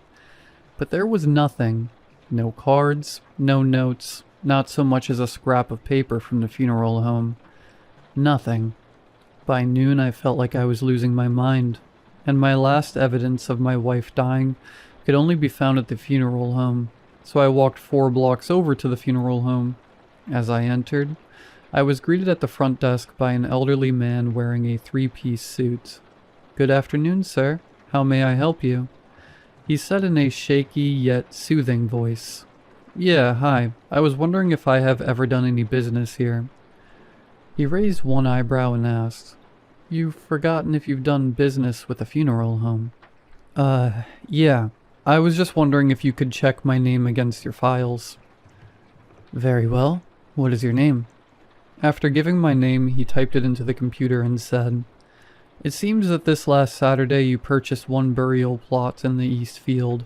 Is that ringing any bells?" I nodded. "Yeah, it is. Could you give me the lot number? I'd like to check that it's the one I wanted." He wrote it on a sticky note and handed it to me. I didn't really need the lot number. I knew exactly where Jess's grave was. I walked out into the East Field, but was shocked to find that the beautiful headstone that Jess's parents and I bought was no longer there. It was an empty lot. The ground had clearly been disturbed recently, but there was no headstone. I double-checked the number to be sure I was right, and it was. I found myself staring vacantly at the lot, and as I did, a small thought in the back of my mind began to grow. I must have made it up. By the time I walked home, it was nearing dinner time. As I approached my house, I saw Jess's Subaru in the drive, another detail disproved by memories. I took a deep breath and braced myself before walking inside. Seeing Jess still was a shock to my system. I could hear Jess. She was in the kitchen, humming to herself as she did in the morning. I could feel my heart beat faster as I walked. Jess had made herself dinner and was just about to start eating when she noticed me walking in. She gave me a wide smile and said, "Hey, how was your day?" This felt weird. I forced a smile. "It was good. How was yours?" "Incredible," she said as she turned to grab her plate. "What are you eating?" I asked awkwardly. "Oh, I needed some protein, so I cooked up a few of the steaks from the freezer," she replied as she took a greedy bite out of one of the steaks. I gazed at her uncomfortably before saying, "Jess, you're a vegetarian. You don't eat meat." At this, she stopped chewing for a moment and looked like a child looks when they're caught in a lie. We awkwardly stared at one another before she smiled and said, "Well, I'm just trying new things. Who knows? Maybe I'll become a carnivore instead." She laughed wildly with a mouthful of meat. "It's pretty good. You should try some." I shook my head, but she lifted the fork with a piece of steak to my mouth, pressing it gently against my closed lips. "Come on, you'll love it," she said with wide eyes. Reluctantly, I took a little nibble of the meat. "See? Isn't that so good?" The cheerfulness of her voice didn't match the violence of her eyes. For a while she stared at me with her wide, unblinking eyes before turning and saying, "Well, that's enough for me. Time to go take a shower." I stayed downstairs until I heard the shower turn off. After gathering my courage, I walked up to the bedroom. In the master bath, Jess sat by the mirror in fresh pajamas, drying her hair. Her head turned to me as I walked in. I swallowed hard before asking, "Are you Jess?" Vacant eyes looked back at me before a toothy grin appeared.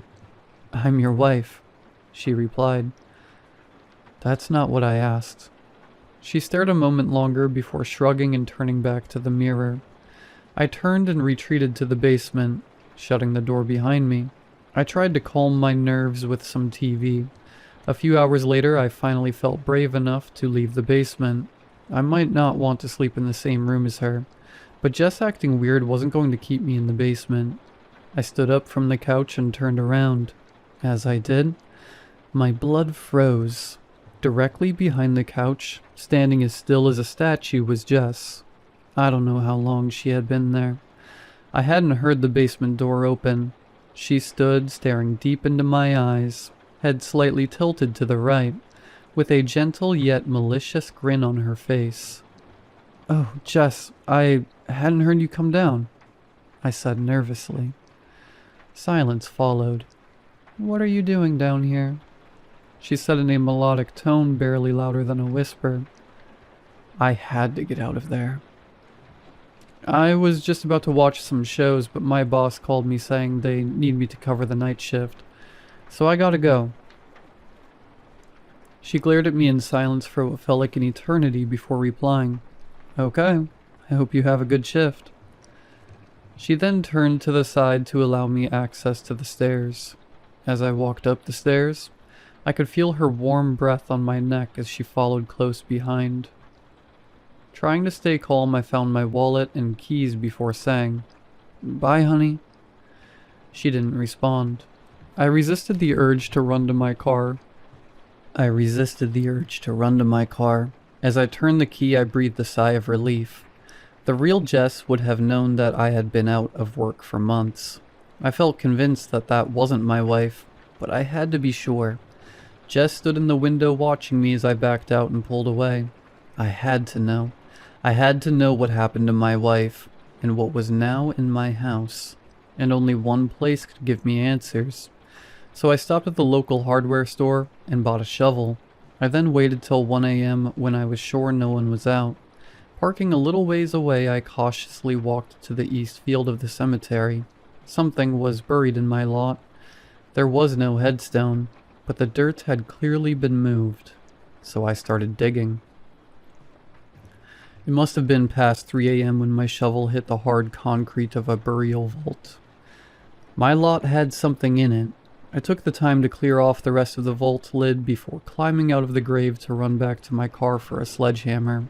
Within the hour, I was covered in sweat, but the majority of the vault cover was gone or loose. Beneath the smashed pieces of concrete, I could see a coffin. The same deep red oak coffin I had picked out for my wife 3 days ago. When the opening was big enough, I took the leap of no return and began smashing the beautiful box with the head of the shovel. As I punctured the lid, the odor of death escaped and I recoiled in disgust. After holding back vomit, I returned to work and pried the lid open. My eyes widened as I peered inside. Buried in my wife's casket was the mangled and deformed body of a decaying deer. Its limbs were twisted and broken to fit in the box. Its neck snapped and violently bent to the side. Its lifeless eyes were foggy, and maggots crawled every inch of the carcass. On one of its antlers, it wore a ring. It was my wife's wedding ring. Though it was covered with dried blood and fur, it was still as beautiful as the day I gave it to her. I don't remember the drive back to the house. I only remember standing in the driveway before dawn, staring at the kitchen light glowing through the curtains. Every instinct told me to leave. Instead, I went inside. The house smelled stronger now. Wet earth, rotting leaves. Something dug up and left in the sun. Jess was sitting at the kitchen table. She wasn't eating. She wasn't reading. She was simply waiting. Her eyes followed me as I entered. For a moment, neither of us spoke. Then she looked down at my hand, at the wedding ring. The smile slowly faded from her face. "Oh," she said quietly. The single word sounded more disappointed than angry. I took a step backward. "What are you?" I whispered. She tilted her head. The movement went too far, her neck bending several inches past what should have been possible. I'm your wife. No. For the first time since she'd appeared, she stopped smiling entirely. Something dark moved behind her eyes, but the voice tried to be kind. You weren't supposed to dig. The voice was almost hers. Almost. I backed toward the door. She made no effort to stop me. Instead, she folded her hands on the table and watched. As I reached the doorway, she spoke one last time. Devin? I froze. When you get lonely enough, a grin stretched across her face, you'll come back. I left and never looked back. Since then, I've tried to move on. I'm working part-time in a new city in a different state. My wife is gone even though no one believes me. I'm both grieving and terrified because every now and then I get voicemails from unknown numbers.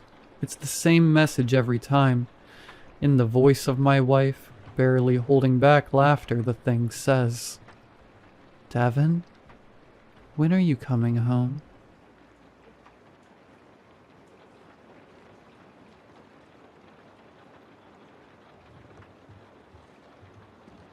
The lake on my brother's property has no bottom. Me and my brother live on 25 acres out in the middle of nowhere. He inherited it when our dad passed. Our mom and stepdad had already died a few years back, so it's just the two of us.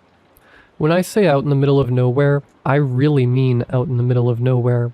A 30-mile drive to the nearest grocery store, 40 to the nearest big city. But we like it. It's nice and quiet. My brother Carl is an artist. Not an artsy artist. He does design work for big companies out on the east and west coast. Does all his work on a computer. He can work from pretty much anywhere that's connected to the internet. Now, it costs quite a bit to get internet in the middle of nowhere. But it's possible, and he can more than afford it. Me? I'm Jake. I'm a shiftless, no-good, lazy layabout. At least that's what my stepdad always said. My bio dad, when he wasn't being an abusive drunk, would say pretty much the same thing. That's fine. I've made my peace with it.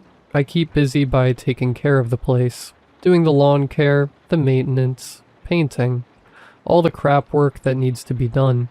We have a pretty simple life. The strangest thing about this place is the lake. Well, it's actually just a glorified pond. It's about 80 feet across, and almost a perfect circle. Sinkhole, I'd guess. It's way out on the edge of the property past the gazebo. Officially, it's known on the maps as Lake 224, but everyone calls it Gasper's Lake, after some fella that lived here like 100 years ago. The water is unbelievably clear, way more clear than I would have ever expected, and deep. The thing is, I have no idea how deep it is. I heard rumors in town that it's bottomless when we first moved out here, but I paid it no mind. But you can't see the bottom at all.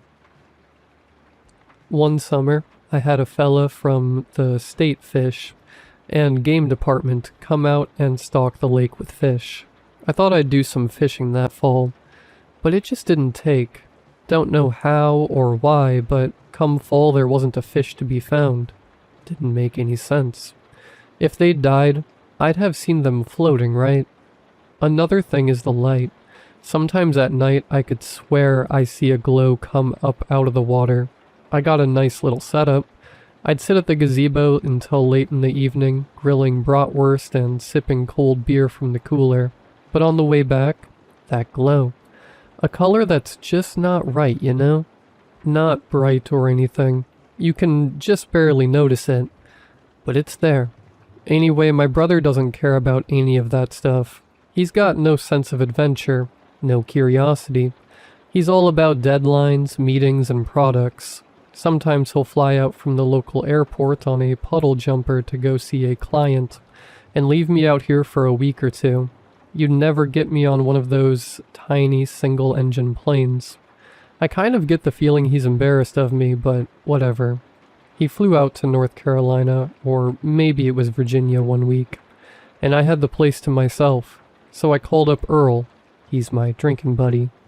I called up Earl and said to him we're gonna find out how deep Gasper's Lake really is.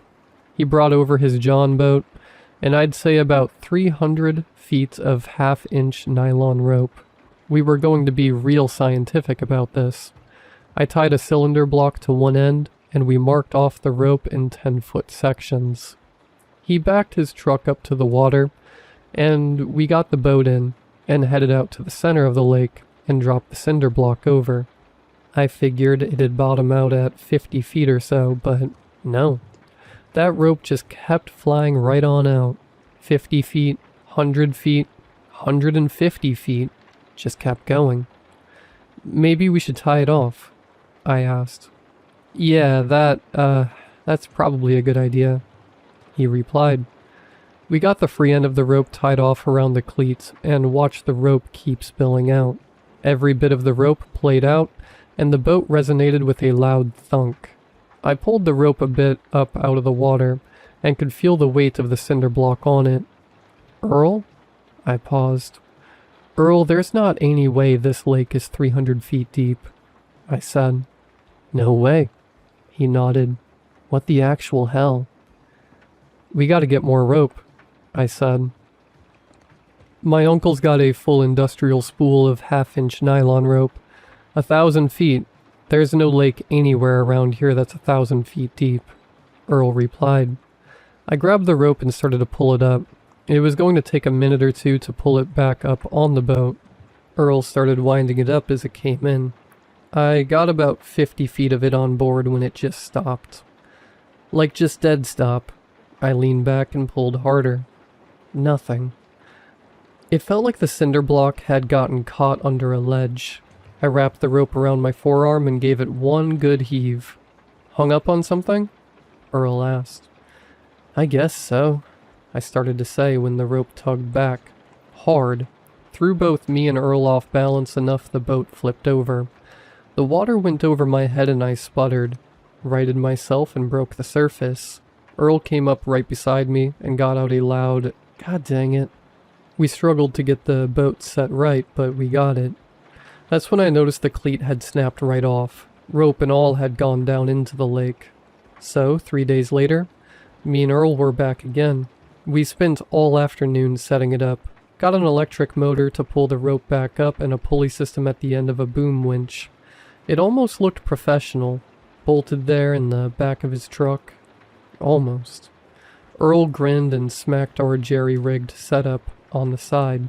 I always knew those machine shop classes I took would come in handy. He backed up the truck and swung the winch over the water. It extended out about 10 feet. I tied off another cinder block, no shortage of those around here, and tossed it in. We watched the rope run and run, the spool spinning freely. We had it set up so it would spin in one direction but not the other, so we could winch it back up. The rope spooled out faster and faster. 200 feet, 300. It's still going, Earl said, incredulity in his voice. 400. No way, I said. Earl stopped grinning around 600. By 800, neither of us were talking anymore. The spool kept spinning all the way to the end. 4 minutes after I tossed the brick in, it ran out with another loud thunk. Hard enough the truck rocked backwards a bit. Jesus, Jake.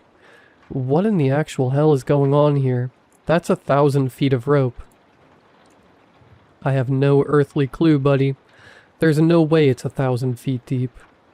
I ain't got no more rope. Like, I guess I could order some, Earl said, but was interrupted by a loud groaning coming from the winch. Something was pulling on the rope. I could hear the strain of the fibers. The truck was practically vibrating. Then the front end of the truck started to rise up a hair. Jake, it's gonna take my truck, Earl yelled as he ran over and hopped in. He started the engine and began to pull away when all of a sudden all the tension let out of the line. I went over to the winch and turned it on and the rope began to wind onto the spool. It took a lot longer to pull it all up than I thought it would. But then I saw and smelled the cinder block. It was covered with a dark, glistening slime, something the color of rotting leaves mixed with oil, and it stank like, God, I don't know, a squished bug mixed with kerosene. I cut the line and let the brick drop back into the water. No way in hell I was touching whatever that was.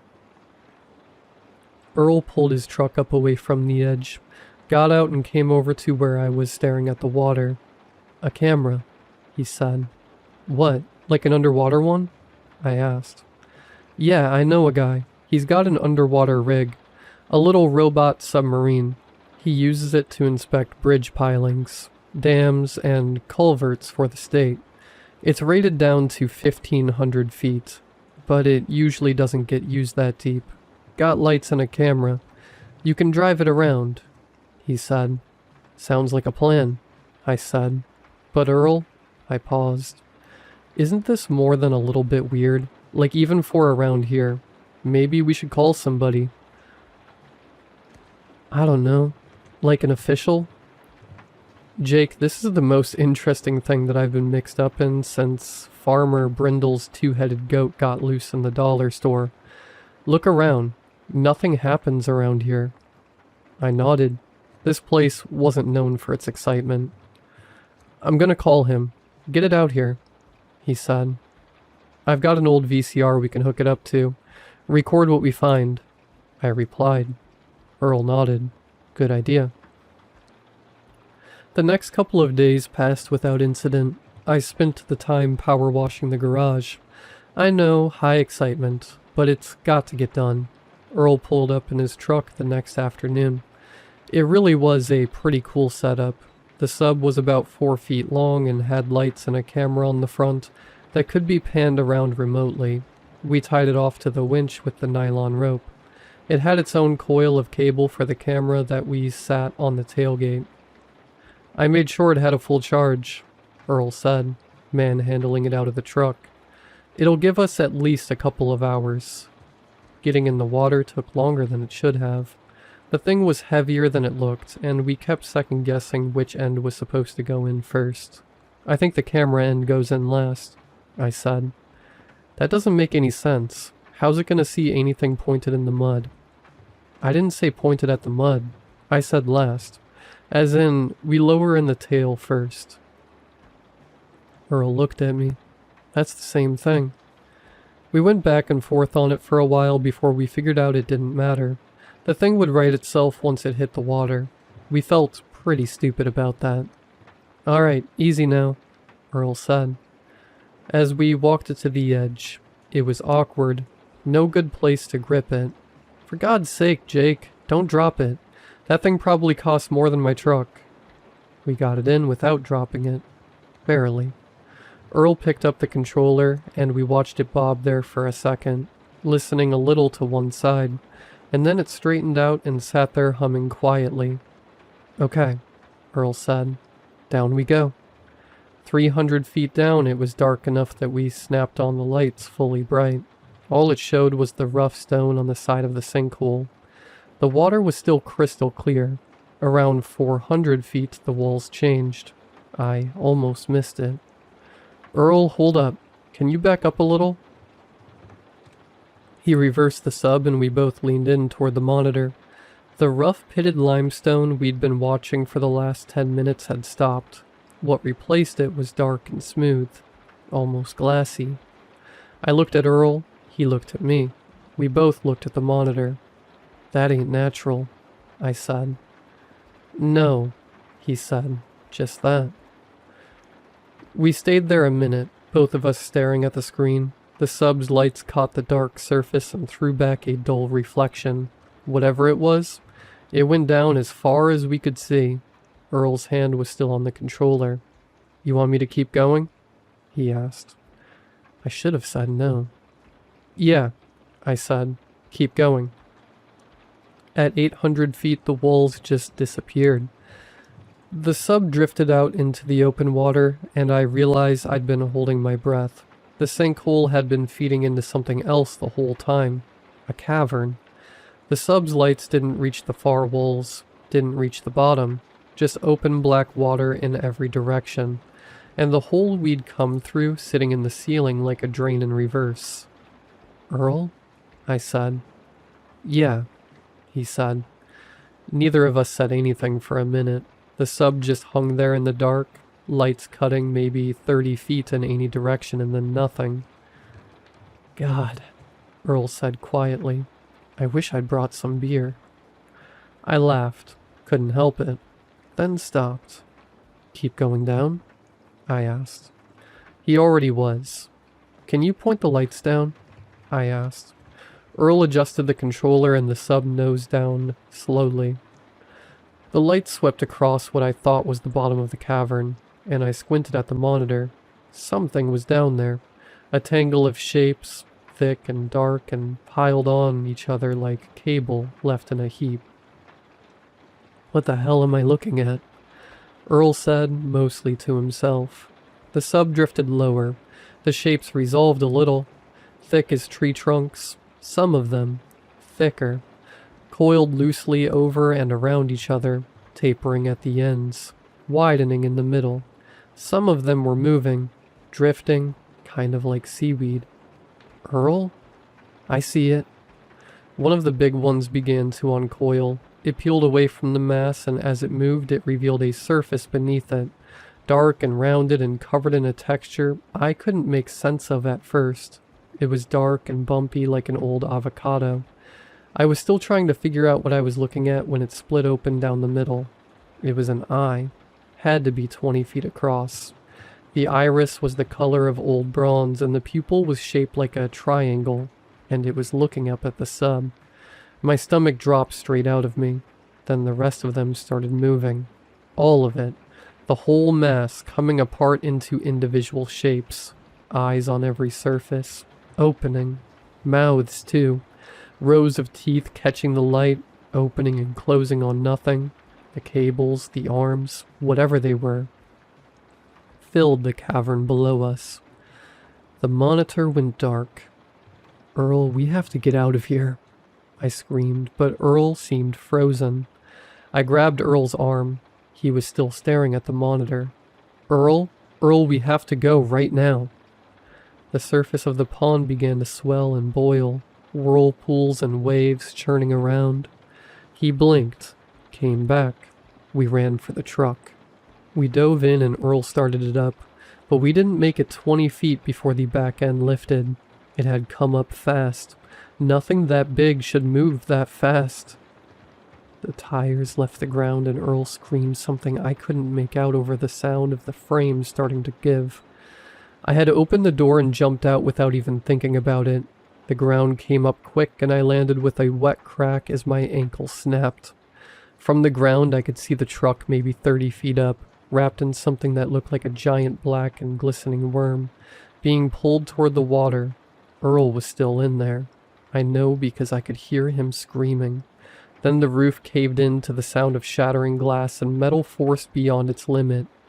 And then I couldn't hear him anymore, as the truck sank beneath the water. The VCR had landed a few feet away. I don't even remember Earl throwing it. I told the paramedics I fell off a ladder. Anyway, now I don't know what to do. My brother's due back in 2 days and the sheriff keeps coming around asking about Earl. The state inspection fellow wants his submarine back, and I don't know what to tell him.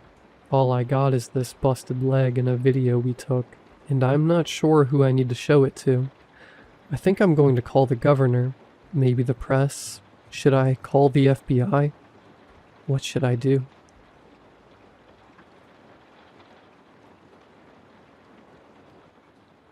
I don't need to go right to the edge of the cliffs to see it. I lean my cane against the table. I need it less when I'm not actively climbing, and wander out towards the edge. The water is gunmetal blue, dark and deep as sleep. The waves are a steady rhythmic roar. The ocean's voice is strong. Not one day that I've been coming out to the cliffs has it faltered, even if waves are quieter when I come. It's like a great cat curled up and resting between hunts. Don't for a moment think that I am any safer than I was before. The water whispers as it laps against the rocks. Don't for a moment think that I can't reach you where you are. As I walk to a safe vantage point, a horn echoes out across the water. I flinch. I can't help it. From this distance, the boat is a tiny thing, just a speck on the horizon. I reach out, pinching it between my fingers, pretending that I can pluck it from the sea like a tick. I know what I would see if I was closer. It looks like a remarkably normal ferry boat, in most respects. There's no smoke coming from the smokestack, though. When it gets close, you can't see the crew. If it gets really close, you can see the wheels turning and the lines being pulled without anyone there to pull them. This far, I can't see any of the detail. I can only see the shape of the ship itself as it comes slowly, inexorably closer. They don't know where it comes from. Ironically, that's one of the main things that people do know about it. Whenever anyone new to town asks about it, that's the first thing that they're always told. It appeared on a Friday evening 10 years ago. School had just ended for the year, and my friends and I were celebrating. If you ask our parents, we were all collected over at Mollett's house for a sleepover, eating wat made by her mother, and cramming our mouths full of junk food and junkier movies before passing out in a comfortable haze of good food and the warm feeling of accomplishment at another year closed out. And we had done that. I could still taste the onion on the back of my tongue, mingling with the bright, prickly taste of the malic acid-coated candy that Ryan had brought by the bucketful. But we were 16 and 17, old enough to consider ourselves basically grown adults, and Mollett's parents were basically convinced by now that the lot of us were too lame to do anything exciting like drugs or have sex, which was true for the first one, and unfortunately not true for the latter one. It turns out boring people also have sex, just, boring sex.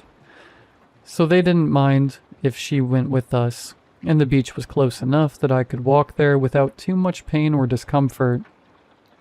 Not no pain. It was never no pain, not even then. But I'd already learned even back then that if I wanted to participate in life at all, I was going to need to learn to hurt. There was only so long that you could watch movies, and when the credits rolled someone made the suggestion. One thing led to another, and we were shoving on jackets and fishing phones out of the couch cushions, and making our way out into the cold night, on the path down towards the sea. I don't remember the walk there that well, nor our time on the beach before it came. It comes back to me in snatches and flashes. Mollett's bright laugh, like golden bubbles bursting in the night, my lungs aching from the cold, my hair tossed about by the wind, Sparrow winding it around their fingers, the fire Ryan built crackling, sparks drifting up like tiny stars in the night, the rough texture of Sparrow's denim jacket against my cheek, their body warm against mine. I wish I remembered it more. Even a scant decade later, the memories are hard to touch. They're all collapsed, down into salt and sea foam. I was curled up against Sparrow's chest, listening to Mallet and Ryan tease each other as they roasted marshmallows that we'd nicked from the snack cabinet back at Mallet's house. I was half asleep, full of sugar and roasted meat and alcohol that we definitely weren't supposed to have. Sparrow was idly petting my hair as they watched the fire, occasionally chiming in with the other two. I felt warm, like I was swathed in a thick blanket. The firelight made a soft orange bubble against the night. I remember that still, how it felt like nothing could touch me. I don't remember the joke that Mallet made. I wish I did. I remember so little about it now. Mallet said something, and Ryan laughed. His voice was starting to level out, the cracks getting fewer and fewer as his voice smoothed down into its adult shape. He had a scraggly beard, one that he used to run oil through every morning in the hopes of getting it to grow faster. He was laughing, and then the sound of the foghorn cut through the night. I remember the strange violence of it, the way my bubble popped around me, the night stretching its hands into our little cocoon. I sat up straight, startled out of the half-dreaming haze I'd been drifting in. Mallet had dropped the cooking fork. the tip in the fire. Her marshmallow started to smoke and char black, but she didn't notice. She was staring down the beach, towards the waves. "What the?" Sparrow said out loud. Their head was turned away from the fire, looking out into the night. Mallet pointed. Ryan turned to look. And I turned, following their gazes. I couldn't identify what the shape they were looking at was. It was too dark, and at first, all it looked like was a dark shape against the night, blocking out the light of the stars in the city. There were no lights on it, to help resolve it into something that made sense. Then the horn sounded again, and I realized it was a boat. A boat, aground at a beach with no dock, with no lights. I couldn't even see a red or a green light to tell me what side of the boat I was looking at. "We should go." I had never heard Ryan sound that nervous before. His voice wasn't shaking, it was just quiet, steady and quiet, like a hand gripping the back of your neck. It was that had me struggling to my feet, Sparrow helping me to my feet with a strong hand. They bent down, picking up my cane to hand to me. Mallet started throwing sand on the fire, stamping out the embers. I should say that despite all being 16 and 17, we didn't try to explore the boat. We didn't go closer. We didn't shout out, calling out to the sailors we thought had to be there. We didn't try to explore. We didn't antagonize. We didn't linger. We didn't. I can look back 10 years later and regret that we didn't run immediately. I think at the time I'd thought that it might be an organized crime thing, or something. A silly thought of a teenager who'd hardly seen a gun in real life. But what would you have thought? A boat aground at a beach with no lights? Totally eerie and quiet, miles away from the docks. I thought as long as we didn't see people, we would have time to collect our stuff and move away. I thought we had time to get away. What would you have thought? We collected our stuff the fastest we'd ever had. We didn't speak. Sparrow threw our food in a bag. Ryan grabbed Mallet's coat, throwing it on her shoulders. We left the beer. We shouldn't have, but we were 17 and scared. What would you have done? Silently, we picked up our things, pulled on our coats, and slipped away down the beach. We walked in tense silence, resisting the urge to look behind us. Sparrow helped support me without being asked, letting me lean against them, helping me find my footing. I was slower. The sand made me even more unsteady on my feet. I could feel Mallet's anxiety and frustration. She kept glancing back at me. My face felt hot. If you've ever been the most disabled person in a group, you might not know the prickling shame of it. Even if the people you're around don't say anything, it clings around the edges anyway, sticking to you like burrs to a coat. I clung to Sparrow, focused on ignoring the pain and keeping my footing. I was looking down at the sand, trying to make sure I didn't step on a rock and turn my foot. When I heard Ryan stop, I looked up and froze. For a moment, I thought we'd been turned around. It was impossible, but it was the explanation that best preserved reality as I knew it. Then my heart sank down to my stomach. I felt like the world tilted around me. It was coming home to find your house occupied by strangers. The boat was in front of us, dark shadow against the stars. I could feel Sparrow go tense against me. Mallet took a step back. Ryan stood frozen. Then as one, we turned, dropped our stuff, and started running. I ran. My legs screamed immediately. I didn't run as a matter of course. Walking took enough effort. But the cold, freezing fear in my chest was enough to prompt a sprint. Sparrow's hand was tight on mine. They were on the track and field team, and could easily outpace me, but they stayed behind, hand tight on mine like a vice as they tugged me forward. I don't think any of us had fomented anything approaching a plan. Sometimes the only thing you can think to do is run.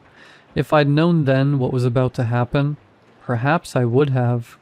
But then, that's always what you tell yourself, isn't it? We had turned and ran back down the beach, the way we had come.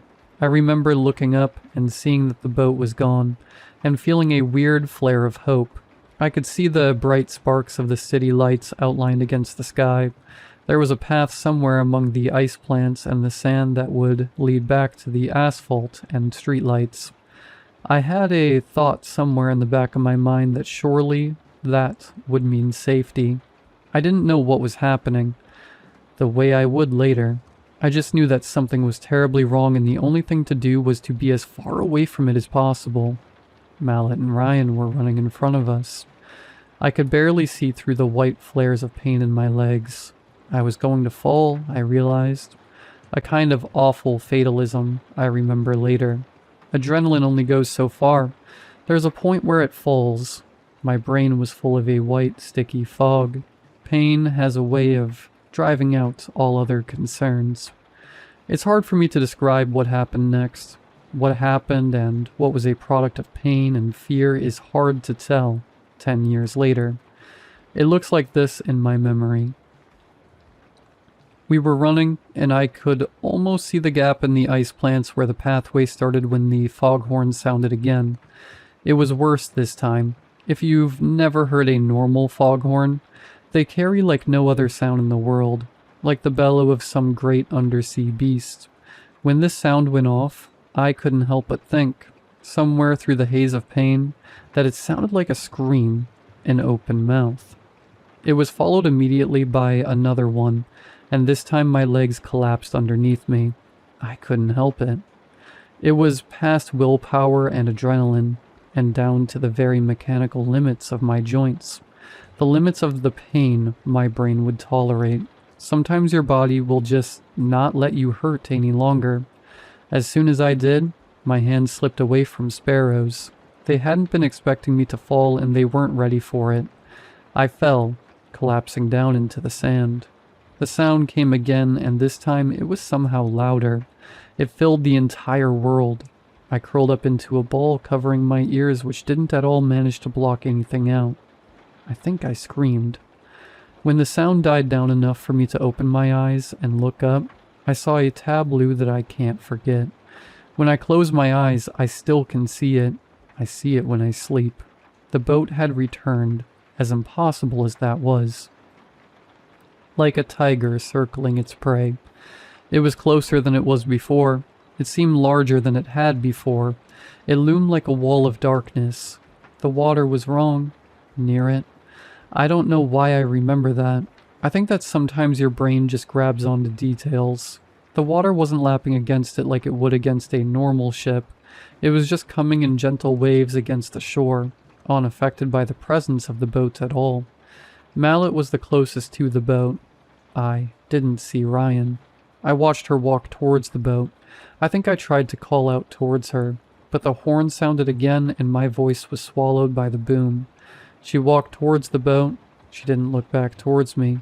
I turned that part over in my mind over and over again. She walked towards the boat and didn't look back. She walked towards the boat and then, like I said, I was half out of my mind with pain and fear. It's hard to tell what's real and what isn't. I can only tell you what I saw. She walked forward, towards the boat, and it looked like the darkness opened up. I saw something. A rope? I couldn't see. Curl around her hands. She didn't resist it. She walked forward into the darkness and was gone. Sparrow was closer to me. They were standing, staring at the boat. I watched them sway gently on their feet. They took a step forward, like they were going to follow Mallet into the dark. I made a sound that I'd never made before, some kind of wounded animal cry. I crawled forward. Sparrow! Sparrow! Sparrow turned. There was something strange about their expression, something hollow and empty, like a doll. I reached out a hand towards them. Sparrow, please. To my immense relief, Sparrow came towards me. I couldn't stand on my own, even trying to lift myself up sent spikes through my flesh. They reached down, helping me to my feet. I buried my face into their neck and breathed for a second. Let's go, please. I hardly knew what I was saying. Sparrow didn't say anything. They just braced their grip on me and started walking towards the ship. What? It came out in a breathless little whisper. My lungs didn't seem like they wanted to work. They took another step forwards. I looked at their face, but their eyes didn't seem to want to focus on mine. Their eyes were dark. They were focused intently on the boat beyond. Sparrow, what? It's okay. I knew as soon as they spoke that something was unimaginably, awfully wrong. Sparrow didn't talk like that. Their voice was supposed to be high, fast, and sharp. They talked faster than they could get the words actually out coherently most of the time. They didn't talk like this, soft, empty, and slow. It's okay. Their skin was so cold against mine. We'll be there in just a moment. I tried to stop, pulling away. No, we need the street, Sparrow. We need... Don't you want to see it? They stopped, but they didn't turn away from the boat. Their grip was still strong on me. This time they looked down, and I had the awful feeling they were still somehow looking through me. Their faint smile was like no expression I'd ever seen on their face before. What? It's here for us, Sparrow said, with that same empty smile. They watch us, down in the deep below. They watch us with their eyes that aren't eyes down in the deep dark below the water. And they're tired of waiting. They have space for us down in the dark below the water, below the ocean's floor. Don't you want to see? No. I yanked away hard enough to slip out of Sparrow's grasp. I hit the sand and my vision went white with pain. When it had receded enough for me to understand anything again, Sparrow was standing in front of me. I flinched, but they didn't grab for me. They leaned down, pressing a soft kiss against my forehead, before they stood up, smiling that awful smile that wasn't theirs. Just look, they said, in that same dreamy, dead, dull voice. Just look. Can't you see? I shouldn't have looked. I know that. But as they turned away and started to walk towards the ship, swaying slightly as they moved like they were drunk, I glanced down towards the dark wall of the ship as well. The darkness was different somehow now. Instead of just being empty darkness, it seemed to ripple like water. It rippled and distorted, and for some reason, despite an alarm starting to go off in the back of my brain, I couldn't make myself look away.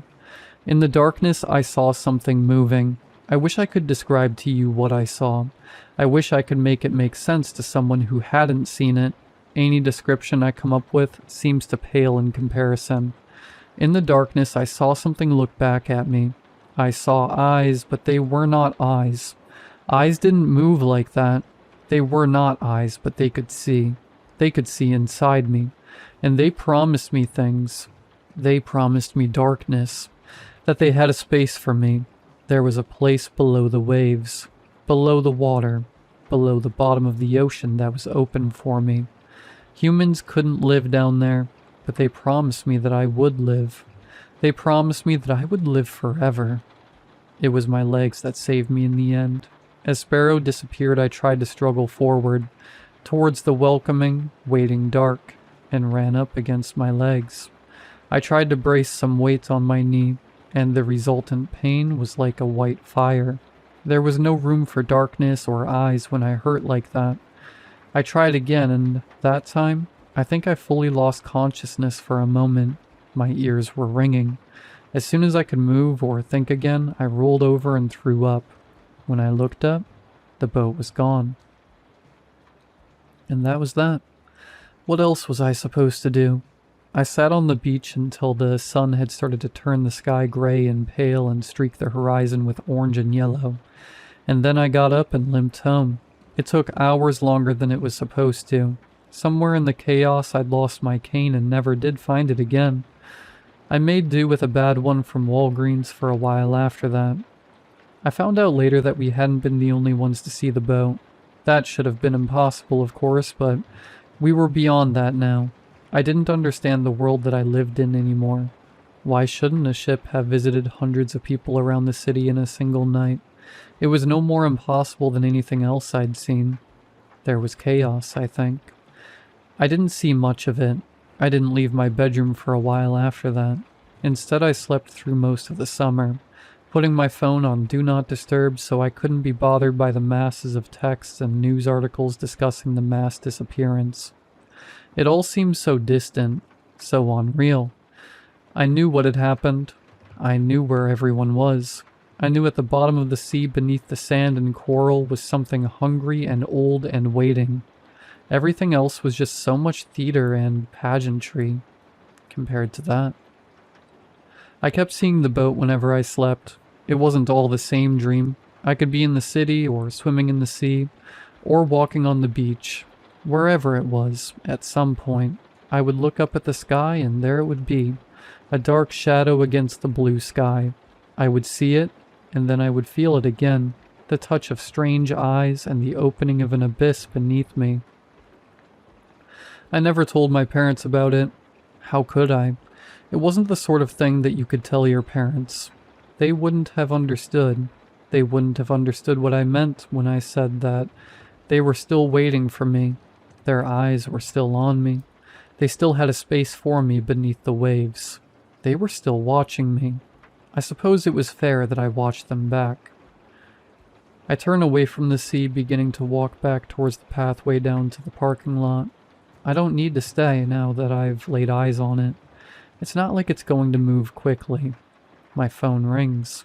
I fish it out of my pocket with one hand, unlocking it and holding it up to my ear. Hello? Sunshine. The voice is warm and gentle. How are you?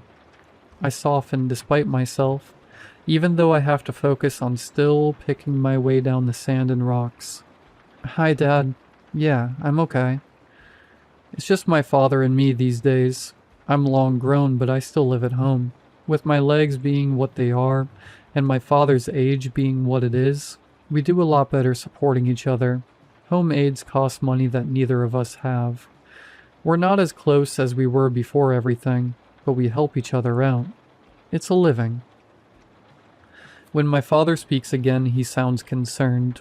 He doesn't like when I leave without telling him at least that I'm leaving, and when I'll be back, even if he's never even tried to prevent me from going wherever I want. It's not that he's a helicopter parent. He's just scared. I can't really blame him. No one in town likes their people being out of sight these days. Where did you go? Just out to the cliff. I'm heading back now. He tries to not sound disturbed, but he does. And did you see it? I nod before remembering that he can't see me. Yeah, it's miles out though. Should be months at least before it gets here. We have enough warning to prepare at least. You know, I don't like that you go out there, he says. This time his voice is gentle, like someone speaking to a frightened animal or a child. I bristle, despite myself. It's fine, Dad. Nothing's going to happen to me. It can't do anything at that distance. It needs you to be able to see it better for that. It's still a risk, he says. What if it calls you while you're all the way up there? You'd fall all the way into the sea. I don't know how to tell him that he's wrong. He knows I got close to it, closer than most people have, but he doesn't know that I was there. I was there and I watched my friends be swallowed. People think it just wants to drown those who it takes. There's not many people who have gotten as close to it as I have, and even fewer who have watched the things that I have seen. I wish that all it wanted to do was drown me. A clean death compared to it and what it wants. People have gone out to try and film it, capture it, bomb it. They don't come back. It makes me feel better to monitor it, I say finally. I like knowing where it is. Okay, he says finally. Just come home soon. It's the first night tonight. Okay, is all I can say. I'll be back soon. I'm finally back to my car. I set my cane on the empty passenger seat and pull out. Home is a lot more empty than it used to be when I was a kid. Downtown is full of dilapidated buildings and empty windows with signs advertising leases in them. There are walls where you can still see where the letters were pried off from the sign, discolored shapes from the sun. Other signs are bleached with sun and wind until you can hardly see what used to be there. Years on, I can't quite remember. Was that an ice cream store or a seafood restaurant? Was that a bookstore or an art studio? There are more homeless folks than there used to be as well. I see people sleeping under overhangs or beneath bridges. There are more encampments than there used to be as well. I pass one as I drive down the back road to my house. This one has been there long enough that they found some fencing from somewhere to encircle their tents with. There are a few gaps in the barrier, presumably for fleeing at speed if they need to. There's already someone outside, a tall woman with skin darker than mine and a bright pink shirt. She catches my eye as I drive by, but doesn't try to interact with me. It still makes a distressed twist go through my stomach. It's not safe to be homeless here these days. I guess I don't know if it ever was. I wonder as I drive if she's going to survive the night. It's night 1, which means that everyone's in danger, but especially someone without a house, without doors to lock and hide behind. The city's done their own rituals since about year 2, when it became obvious that this was going to happen and keep happening, unless someone did something about it. I don't know all the details behind it. As I've heard it, they got someone from the university, marine biologists, oceanographers, folklorists, even some sailors from the local historical tall ship, and threw everyone in a room together until someone came up with an idea for what to do about the ferry boat. They do the ritual 3 times a year. 3s are important or something. It's a big ceremony for the town. They have hot dog vendors and everything. My father goes sometimes, but I don't. I'm pretty sure it doesn't do anything. Whatever I saw down there in the deep dark down below doesn't care about the little rituals with salt and gorse and sea champion. And then there's the rituals that other people do. Don't be surprised that someone came up with it. Wouldn't it have occurred to you at least? It takes people. It hollows them out of everything but salt water and shadow and drives them down to the darkness beneath. It wants people. For whatever reason. I have no idea why. I don't know who it was who first thought of it, but it's a kind of thing that people do. It wants people. Let's give them the people we don't want in the first place. I don't know anyone who for sure has taken part in the unofficial side of Night 1. I've never heard of anyone getting convicted for it either. Once you fall into the cracks, people don't put that much energy into looking for you and bringing you justice either. Perhaps you think I should help them. Perhaps I should. What would you do? My house is small. We downsized after my mother was lost. I don't think either of us could bear existing in the rooms where she had once walked anymore. It's small and green, and after I park, I walk in past my father's tiny vegetable garden. Tiny, still green tomatoes curl up steel wires towards the slowly fading sun. My father is sitting in the living room as I enter and lock the door behind me. Father has a charm hanging up by the door. I eye the little bundle of sticks and dried mallow and sea aster. I don't say anything. "Hey, Sweet Pea," he says. His eyes are hollow, but the ordinary hollow of exhaustion. My father hates Night 1. I think I do somewhere, but I haven't felt anything very strongly for a long time. "Hey, Dad." I lean over and press a kiss to the top of his forehead. "Staying up?" "I've got all the windows and doors locked and warded," he says for answer, "but you should go double check for me." My legs ache. I want nothing more than to sit. I go check anyway, like it has been every time for nearly a decade. It's perfect. When I go back, I sit down on the couch next to him, like I'm a child again. I curl into his side. Dad wraps an arm around me the way he always does. His skin is cooler than it used to be, but it's the ordinary cool of age. I still compare everything to Sparrow. I don't know if I'll ever stop. He's watching the newscast from the ceremony. I lean my head against his shoulder. Watching it again? He sighs. I don't know what I think I'm going to see. I shrug. Do you think it does anything? Sure, I say. Maybe. He accepts this answer and ruffles my hair gently before rising. I know he's going to triple check. Some nights he ends up quadruple and quintuple checking again and again until I make him some tea and make him sit down. He's a lot quieter than he is in my memories. The sea ate his smiles as well. The sea ate the heart out of the city. I think and sigh, and then pick up the remote and turn off the news. It's not until last night, when I'm laying in bed, that I let myself think what I really think the answer is. I don't think any of the rituals that we do work. Sometimes I meet people who think the violence that is done at the shoreline to those no one in the city cares about is worth it, if it keeps the sharks away from their door. I don't know how to tell them that I'm pretty sure it can't do anything. I have charms in my room as well. I've had them for years. It makes Dad feel better to make them. There are bundles and bundles lining the walls and shelves of my room. Bundles of rowan and aster and gorse and sea campion and seaweed. Dad trying different things over the years. Trying to find something that works. I have years worth of them, and not one of them has ever stopped me from feeling their eyes that are not eyes on me. I can feel them now, as I lay in bed and there's nothing else to distract me. They are watching me still, behind the walls and sideways of the sea. I feel their gaze like a thin line that stretches from my bedroom all the miles away to where the ferry boat moves slowly, day by day, closer. I wonder if Sparrow and Ryan and Mallet can see me wherever they are. I wish I could believe that the rituals people do work. I wish I couldn't say this about myself, but I know that if it worked, I probably would be okay with giving people to the sea. But I lay there in bed and I feel it. I feel that same sense of pageantry and theater that I did that summer 10 years ago. The sense that everything we built is nothing but paint and foil and cardboard. It's a play that we do because it makes us feel better. Nothing more.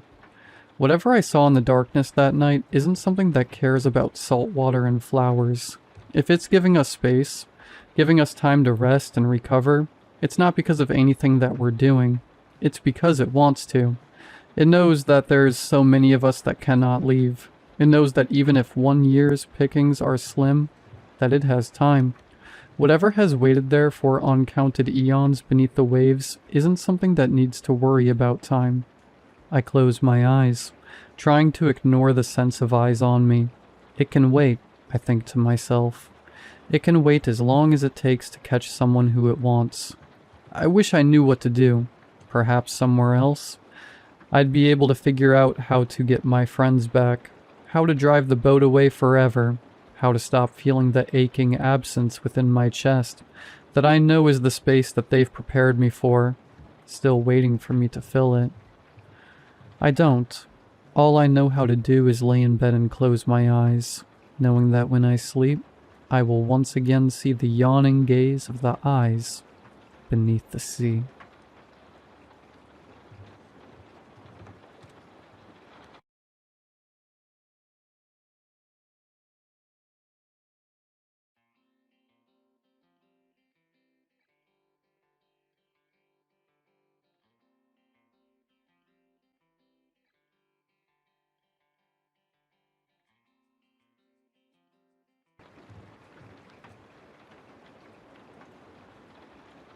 The first thing I remember is the taste of salt water and blood. I awoke to the sensation of one flowing in through my helplessly ajar mouth while the other escaped from the fresh lacerations along my throbbing tongue. As the water entered my chest, I felt my lungs begin to burn, and I quickly forgot all about the bloody ache in my mouth. Powerful, eager waves, fresh from the depths of Poseidon's briny maw, tossed my limp, useless body like an angry child throws around their doll moments before getting placed in timeout. The key difference being that the Lord of the Ocean faces no such punishment for flexing his mighty influence. My arms and legs flailed wildly, as my body tumbled through the water, no longer bound to any whim of my own, but to the suggestion of Poseidon's earth-shaking tantrum. If my body could have properly functioned in all of that chaos, I would have thought he meant to play with me until the end of time. Evidently, though, he grew bored of our game, something I learned in the form of crashing pain as my back slammed against a hard, sandy shore. The blow knocked me unconscious again for another moment, and when I came to, Poseidon, his energy reinvigorated, was already using the mighty tide to pull me back into his domain. In an act of blasphemous defiance, I quickly flipped myself onto my knees, hacking up seawater as I did, and crawled with all my strength up that length of sand. My clothes felt weighed down by iron, and my body, weakened by my recent ordeal, was on the verge of collapse. Harsh, stinging rain lashed across my face as the wind screamed in my ears, telling me to give up. It would all be so much easier if I would just give up. I was certain the raging tide was going to defeat me, but I somehow managed to fight against it long enough to finally escape its grasp. Once free, I crawled another few yards up the beach before I tumbled onto my side in a state of unrivaled exhaustion. I closed my eyes for only a moment, not much longer than a blink, and when I opened them again, the storm had mostly passed. Rain still struck down upon me from the cloudy nighttime sky, but it had largely abated from its early fury, and the raging waves and tide had also grown more placid.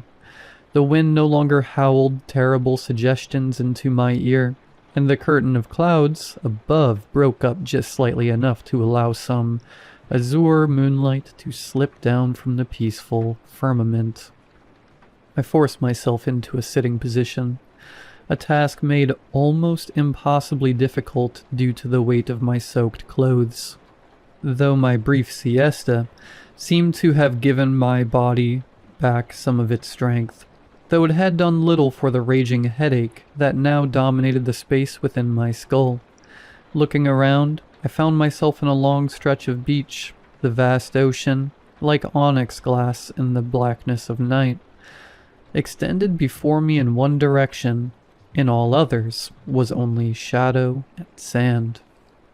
Disoriented, thirsty, and shivering with the cold, I struggled to gather my thoughts while I sat on the frigid stretch of lonely beach.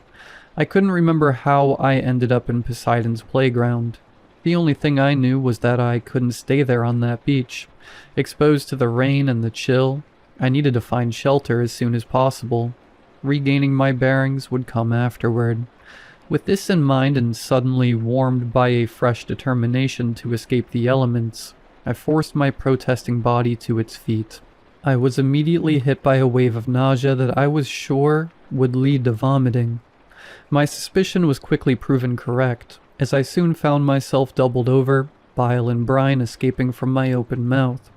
When my expulsion was over, I stood panting for several long seconds before attempting to spit excess vomit into the sand. My mouth, however, was too dry to conjure any saliva for the wanted action, and so the taste of puke remained. After giving myself a few moments to recover, I took a cautious step forward along the beach. My body screamed with 1,000 years of ache, and my legs felt like melted jelly, but I thankfully didn't seem to be seriously injured. I was lucky, more lucky than I even realized at the time. I only made it a few steps along the beach before I noticed the body. It appeared so suddenly from out of the darkness, seeming to materialize from the very essence of the gloom itself. At first it looked like it may have been an outcropping of rocks, or maybe even a jumble of seaweed, but after a few moments, its true identity became known to me. I scrambled toward the crumpled form with as much haste as I could, clumsily falling to a knee when I reached it. It was lying on the beach with its back to the sky, its face in the cold, wet sand. I reached a pruny hand toward its soggy shoulder, and shook it with what strength I could gather. "Hey," I said. "Hey, wake up." When the figure didn't respond, I decided to flip it onto its back. Upon doing so, I immediately realized two things. The first was that this person, judging by their clothes, was the pilot. The second was that they were dead. I reeled away from the corpse in a sudden tempest of shock and disgust. The body's vacant, watery eyes seemed to follow me as I went, They bulged out of the corpse's bloated head in a way that seemed like they were trying to escape from their home. I was only able to recognize the pilot from their uniform. I never would have been able to identify them based on the state of their corpse, which had already been ravaged by death and the sea in such a relatively short time.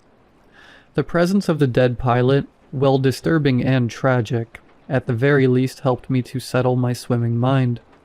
I remembered that I had been on a last-minute red-eye flight that was on its way over the Atlantic when we suddenly hit a particularly rough patch of turbulence. This apparently was too much to be concerned about, as the pilot, the same one now lying dead in front of me, hadn't seemed worried at all when announcing the possibility of a slightly bumpy flight. That was before the storm appeared. I returned to my feet and looked back in the direction of the ocean's maw, searching for something. The sinking wreckage, some supplies floating in the angry surf, a deployed lifeboat, maybe, but all I could see was more black. It was as if my entire world had been reduced to the inside of an inkwell, in which I was confined for all eternity. Never have I feared the terrible might of the ocean as much as I did in that moment. In the midst of that lashing rain, beneath the alien darkness of the nighttime sky, I suddenly heard a voice calling to me, sounding very far away. I likely wouldn't have even heard it had the storm still been at its worst. I followed the voice with my eyes. Approaching me from farther along the beach was a young woman, who staggered toward me with all the grace and speed that her worn, soaking body could muster. When she finally reached me, she was drained of her energy, and was reduced to heavy panting that prevented her from speaking for some time. "Are you all right?" I asked her, then realized I could provide a more apt question. "Are you hurt?" She shook her head then, finally catching her breath, said, "No, but I need your help. There's a man over here who can't stand. I think he has a broken leg." "Where is he?" "There." She pointed toward the darkness that she had just emerged from, and I immediately understood that I had asked another foolish question. "I can't lift him by myself. Please, I need your help." The woman turned and made her way back in the direction from which she had come. I prepared to follow after, but, remembering my original purpose for stopping there, offered one final glance at the body of the pilot. Where was once a corpse, now was only sand. The body of the pilot was gone. The woman yelled for me to hurry, knocking away any shock that I might have felt at discovering the pilot's absence. Brushing aside any hesitance, I followed her into the shadows, both of us struggling to make our way along the beach, until we came across another figure lying on the sand. For a moment I thought back to the dead pilot, but the pit this memory formed in my stomach was immediately dispelled when this new figure began to move. He groaned in his agony as he turned to look at me, his face awash with the anguish of his apparent injury. "Ah, thank God," he said. "Please help me. Get me out of here." "It's going to be all right, sir," I said, not knowing if that was true. "Where are you hurt?" "My legs," he yelled. "All right," I said. "We're going to help you, but we need to get you out of the rain first." "There's a cave nearby," the woman said. I saw it further inland. "We can take him there." "All right," I said. "Then we need to move now. I'll get him. You just lead us to that cave." I positioned myself behind the agonized man and wrapped either arm beneath his armpits and up over his shoulders. After signifying to the woman that I was ready, we began our trek through the darkness, her leading the way while I, walking backwards, dragging our companion through the sand. Soon the terrain became more rough as sand transitioned to less agreeable surfaces, and the sounds of his pain began. He groaned and yelled as I dragged his ruinous body across stones and branches and sharp thorns. Our trek seemed to go on for hours, during which my own heavy, exhausted body begged for me to abandon my charge and leave the man to his fate. I barely remember reaching the cave, which seemed to spring up out of the gloom like a waiting tombstone. Once inside, I placed the injured man against one of the cool earthen walls, The relief of losing my burden overwhelmed me so greatly that I too collapsed on the cave floor, my strength completely lost. I intended to only lie there for a brief moment while I recovered some of my energy, but soon the exhaustion that had overtaken me grew far too powerful, and I once again fell unconscious, my mind as dark as the surrounding cave. I awoke to the sound and heat of a crackling fire. I enjoyed its warmth, though inside I possessed a chill that seemingly no flame could ever chase away. When I opened my eyes, I saw the orange glow of the blaze, which rested just beyond the mouth of the cave. Sitting in front of the fire were two silhouettes. Behind them was nighttime darkness. I could see twinkling white stars beyond the figures' heads, indicating that the storm had finally ceased, but not much else. Sitting up required the immense task of ignoring my screaming head. I looked around, taking in my surroundings, while I waited for my mind to stop dancing. The chamber of the cave I was in, well, appearing to be fairly small, extended beyond where the light of the fire could reach.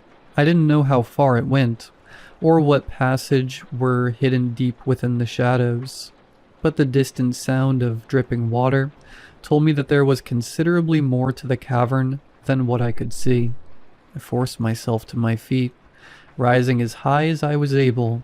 The low roof of the cave forced me to crouch to about half my full height, and shuffled my way toward the two figures in front of the fire. As I approached, I noticed the injured man lying near the blaze. He appeared to be unconscious, and in the flickering firelight I could see the gentle rise and fall of his chest.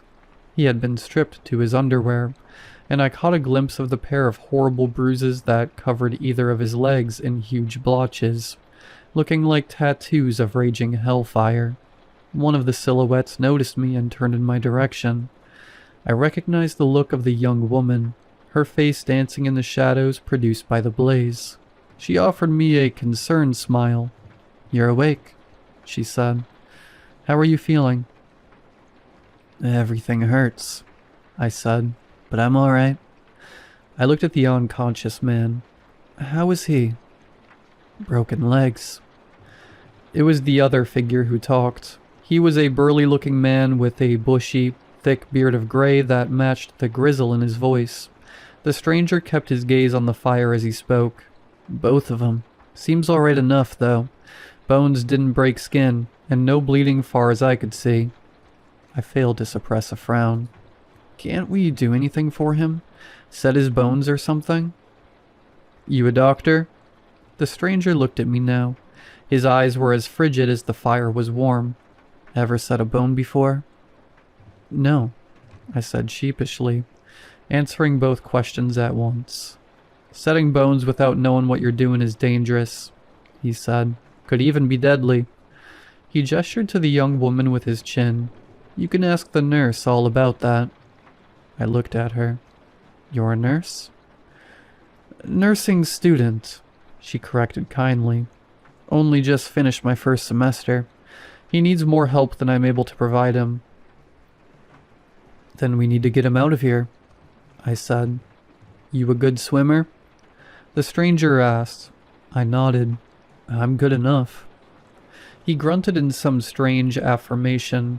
"Good enough to swim across the Atlantic with him on your back? Because that's the only way you're getting him off this island." "How sure are you that this is even an island?" the nursing student asked.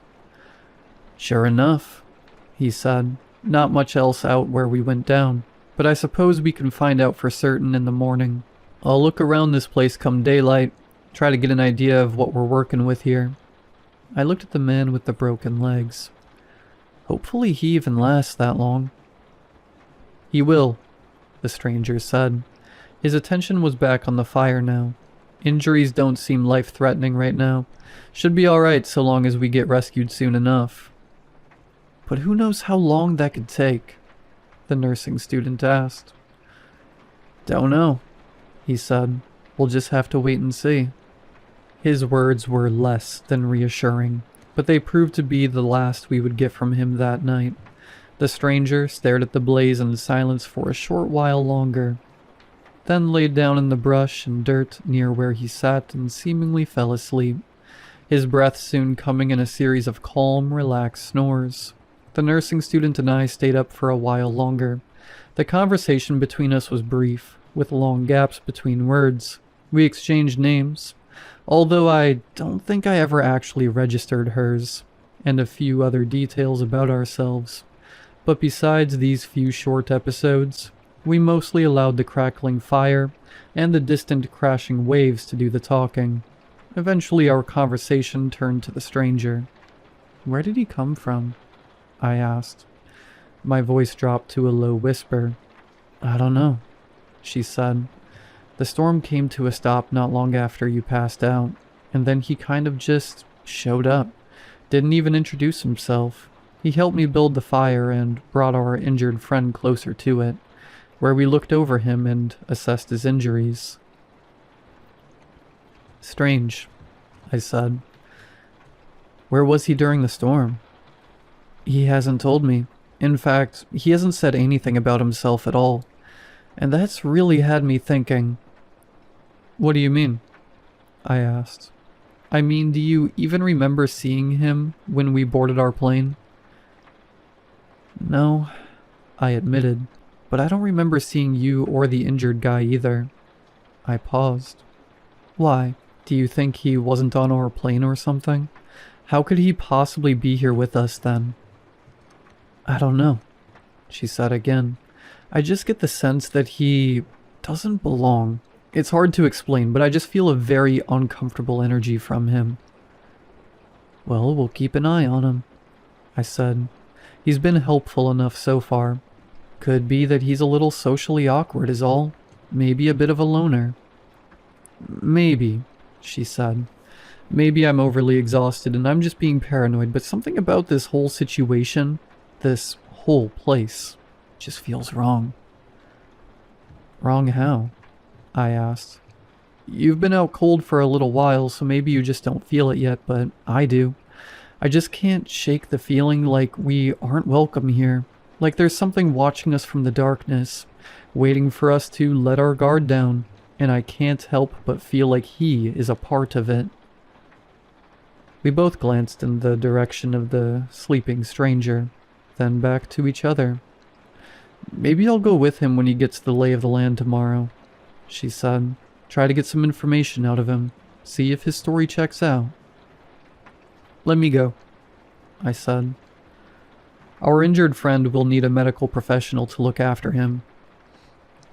I told you, I've barely got 1 semester of nursing school under my belt," she said. I offered her a tired smile. "That's still more experience than I have." "I guess you're right," she said, returning the smile. "Fine, but be careful around him, all right? There's no telling what he'll do when the two of you are alone together." She and I took turns staying on watch that night. My time spent awake, watching the darkness beyond our camp, helped me to understand what she had meant when she said that something was off about our new home. Something definitely felt sinister about the place. Something that, even thinking back on it now, sends a chill racing all over my body. At the time I figured it was possible the young woman's words had placed this sensation into my mind. But as I sat near the fire on watch, I couldn't help but feel like there was something, or some things, watching us. Watching me, from the heavy darkness. The nearby shore, the surrounding trees, even the depths of the cave where the water dripped into the abyss. Wherever there was an absence of light, there was an abundance of eyes, and they all were turned in the same direction. The stranger and our injured companion didn't stir for the rest of the night, until the coming of dawn when the former seemed to rise like clockwork. At the first trickle of sunlight, I was on watch when he awoke. He sat up with an almost inhuman roboticness that made my skin want to crawl right off of my body. Maybe the nursing student was right, I thought. Maybe something was wrong with the stranger. Or maybe her paranoia had infected me too. It was difficult to tell. The young woman and the injured man awoke shortly after, but the latter was in a state of such pain and agony that he was practically incoherent. and drifted between states of consciousness the way parts of our plane surely drifted along the surface of the nearby ocean. The stranger didn't speak for nearly an hour after walking. He sat in his same spot, stoking the fire and resupplying it with fresh kindling, before abruptly standing and saying to nobody in particular, "Going to take a look around, see what I can find." "I'll come with you," I said, perhaps too quickly. He offered me an apathetic look. "Would be able to move more quickly on my own." "You're also more likely to hurt yourself and not have anybody to come help you," the nursing student said. She knelt next to the semi-conscious injured man and felt his forehead. I could tell by her grimace that he was likely running concerningly warm, despite what his intermittent shivers would have suggested. The stranger thought about this for a moment. "All right, but keep up." I nodded, climbed to my feet with a groan, and offered the nursing student and her patient one final glance before departing into the unknown with the stranger. I had the strangest fear that I would never see either of them again. This fear was later proved to be unfounded, of course. I would still see one of them yet, at the very least. I followed the stranger back to the beach, which looked so much smaller in the morning sunlight. The azure ocean, more inviting than its obsidian counterpart, was still just as imposing in its vastness as its nighttime self. Even in the light of day, it was obvious that the endless body of water could easily swallow us whole if it chose to, and I didn't intend to give it a reason to do so. I still saw no sign of the plane wreckage, and figured it had either long since sank to the bottom of the ocean, or had otherwise drifted beyond the gently crashing waves to a point that I could not see with my naked eye. The stranger drew a deep line in the sand with his boot. "Gonna get an idea of how far around this island is. See if we can make a full loop of it in a decent time." He started walking, not waiting for me, and I hustled to square up next to him. Each step through the heavy sand felt like trudging through a dense pool of water to my aching body, but the stranger hardly seemed to notice the extra effort. After that, we'd best head inland and look for a water source. That's most important of all. His words made me realize just how thirsty I was. The creeping pain of dehydration hurt more than any pangs of hunger that I felt. My head pounded with the absence of water. My pulpy, scabbed tongue screamed for mercy. "How long do you think we'll be here?" "Could be days," he said bluntly. "Could be years." Years? The word felt impossible on my swollen tongue. He nodded without looking at me. "Not every missing flight gets found. I heard about a flight filled with college students that went down over this very stretch of the Atlantic a number of years ago. They eventually had to give up the search, probably much more quickly than you'd like to know." I frowned at the thought, but said nothing. When the stranger realized he wouldn't be getting a response, he went on. "If we're going to be here for a while, then we're going to have to trust each other. That means no scheming behind each other's backs." These words brought me to a sudden halt. He did the same and our eyes finally met. To my surprise, there was no anger in the stranger's gaze. In fact, there didn't appear to be much of anything there at all. "I'm good at looking like I'm asleep, ain't I?" I waited a while to respond, not sure what to say. The words I finally chose felt weak, pathetic. "I'm sorry." He nodded and began walking again. I followed his lead. For what it's worth, I do remember seeing you on the flight yesterday. Can't say the same for the other two. Doesn't mean they weren't there, but, again, for what it's worth. Are you saying you think they weren't on that flight? What I mean is that we probably have more to worry about than just getting food and water here, he said. I'll give that girl credit. She was right about this place. Something is wrong here. I didn't sleep a wink last night, despite what you may have thought. I was too busy keeping my ears open, too busy listening to all the strange sounds in the darkness, many of which you may have even missed. I felt that presence, felt its eyes on me. There was something out there, beyond the light of our fire, and it was watching us, make no mistake about it. An animal? I asked. He shook his head. We didn't speak much after that. We completed our loop in less than 30 minutes and confirmed that we were, in fact, on an island. Besides a brief few yards where we had to walk along the thicket, the beach remained uninterrupted, allowing for a straightforward journey along our circle. When we reached his line in the sand, the stranger stopped and looked at me. Well, that settles that. Next, we need to look for something to drink. A stream, some coconuts, anything. I heard some dripping water coming from somewhere in the cave, I said. I did too, he said, and I didn't like the sound of it. He didn't elaborate on what he meant. We doubled back and entered a less dense section of the thicket, searching for food, water, anything that could help sustain us. It was dark beneath that heavy crown of trees. The gloom made me think of the obsidian ocean the night before. I was suddenly reminded of the dead pilot, who had once lay sprawled out in the cold, wet sand before vanishing in an instant. I hadn't thought back to that moment since coming to the injured man's aid, but the memory had managed to conjure itself from the great, suffocating darkness and force its way back into my troubled mind. I considered mentioning what I had seen to the stranger, but thought better of it. To verbally recall such a wicked occurrence felt dangerous in a place such as this. The stranger led me past tree trunks and over top tangled roots, deeper and deeper into that arboreal labyrinth, until I could no longer see the beach through all the foliage. I tried not to show my hesitation in following the man, but in truth, I still struggled to trust him. Part of me wondered if he was luring me into that sinister collection of trees and earth, so that he could do to me what he had already done to the pilot's soaked, decaying corpse. I did my best to banish this thought, but it lingered, acting as a barrier between the stranger and me that kept me from straying too close to him. The world around me grew dark as the sun above us vanished. We seemed to walk for hours, though I knew this couldn't have been possible. The island wasn't large enough for us to penetrate its inland for longer than a quarter of an hour at most. If we kept on how we were, we'd eventually make it to the opposite beach from where we had started. I knew this to be true. It simply had to be. Except it wasn't. We kept going and going for countless minutes, hours, days, never finding the other end of the thicket. Darkness further enveloped us, obscuring our vision and thus our ability to perform our task. Our entire reason for entering the forest in the first place.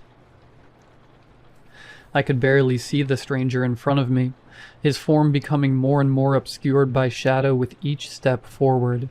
I told him we needed to turn back, to find our way out of the forest. He remained deaf to my words. A sudden snapping of a twig stole my attention.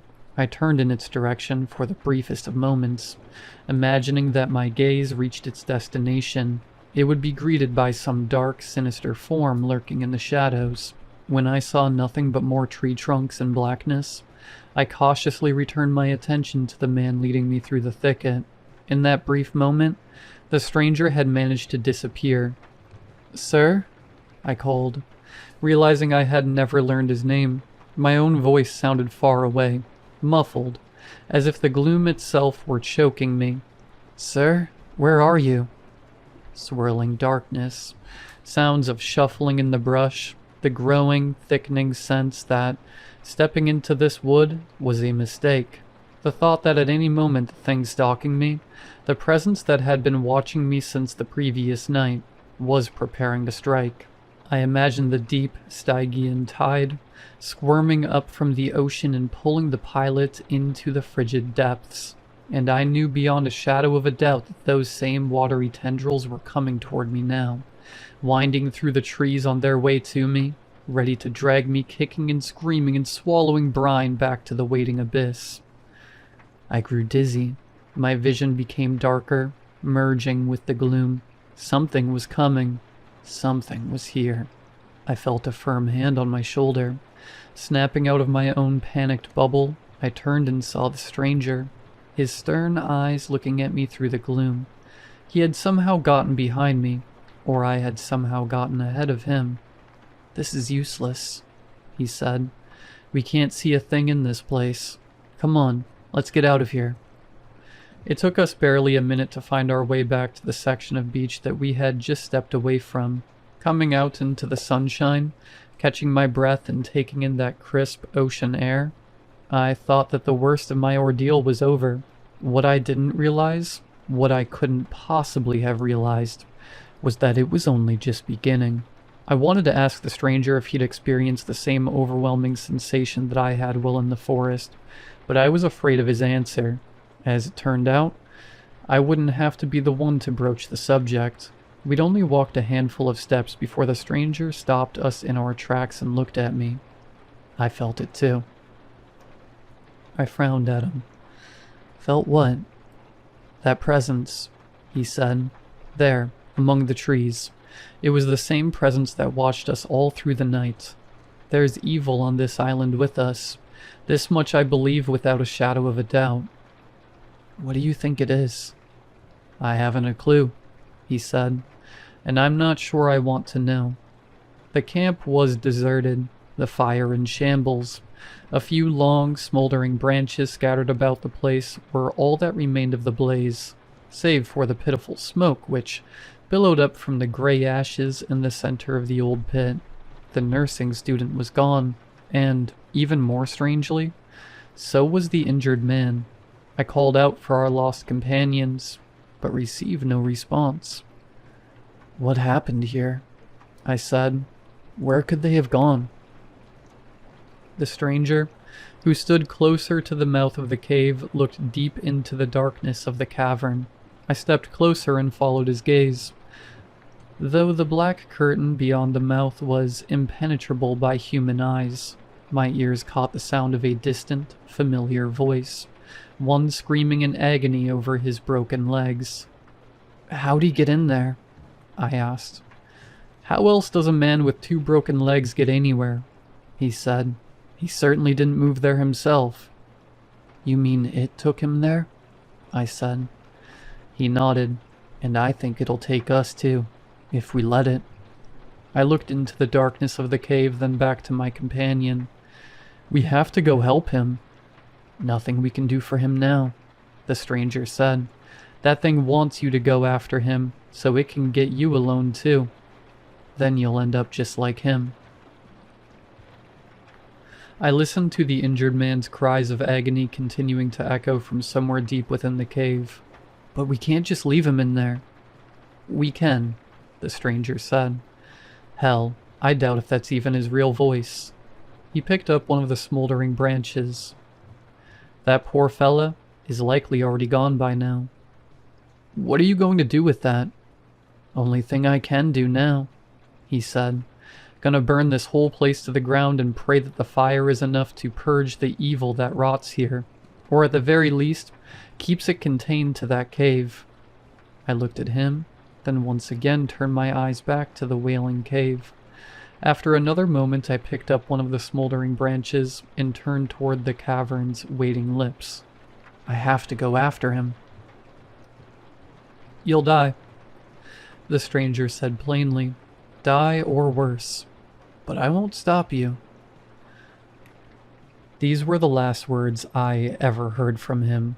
Without looking back, I blew on my smoldering branch in order to reignite some of its flame, ducked into the shallow mouth of the cave, and allowed the darkness to take me. My makeshift torch did little to light the way ahead, and so I was forced to use the injured man's agonized cries to guide me through the squirming, smothering darkness. I thought about the presence. How long had it been on this island? Centuries? Eternities? Some time immemorial, just waiting for poor castaways like us to arrive on its demonic shores. I couldn't ever know, nor was I sure I even wanted to. I understood that the stranger was right about this most likely being a trap. I was almost certainly shuffling toward my own death, but I couldn't bring myself to turn back around. I had to know for sure whether the injured man was down there. If I abandoned him without knowing the truth, it would have haunted me for the rest of my life, as long or as short as that was meant to be. The injured man's voice came from everywhere and nowhere, Sometimes it seemed suddenly to grow louder, then just as quickly fade away. Soon it disappeared entirely, replaced by the sound of dripping water, which was itself replaced by the sound of a small, flowing stream. By now I was certain that the injured man wasn't actually down there, but I couldn't turn back. The presence was guiding me forward. The only reason it allowed me to continue on was because I was choosing to bend to its whim. To defy it would surely only bring about my premature doom. I saw the stream of water, which looked to flow out from a nearby wall, only to quickly disappear beyond my torch's glow, back into the waiting gloom. A silhouette crouched there, greedily drinking from the stream. As I drew within arm's length of the running water, I realized the silhouette had become, or it always was, my own shadow. Doing what I so desperately wished I could do. I suddenly forgot all about the injured man and his agonized cries. I forgot about wanting to leave that cave, about wanting to go home. All I could focus on was the insatiable desire to quench my thirst. The cool, rushing water beckoned my parched lips, sang to my crumbling tongue like a siren. I leaned closer, answering its sweet call, until I could feel its racing chill right in front of my face. All I had to do was lean just a little bit farther. But then I stopped. Something inside of me, something small but mighty, told me that I couldn't drink that water. It told me that I needed to get as far away from that stream as I possibly could. Heeding this inner voice, I sat up, pulling my face away from the stream with great, almost insurmountable difficulty, only to have it shoved back down, directly into the rushing deluge. The torch fell from my grip as my face slammed into the earthen surface beneath the waiting water.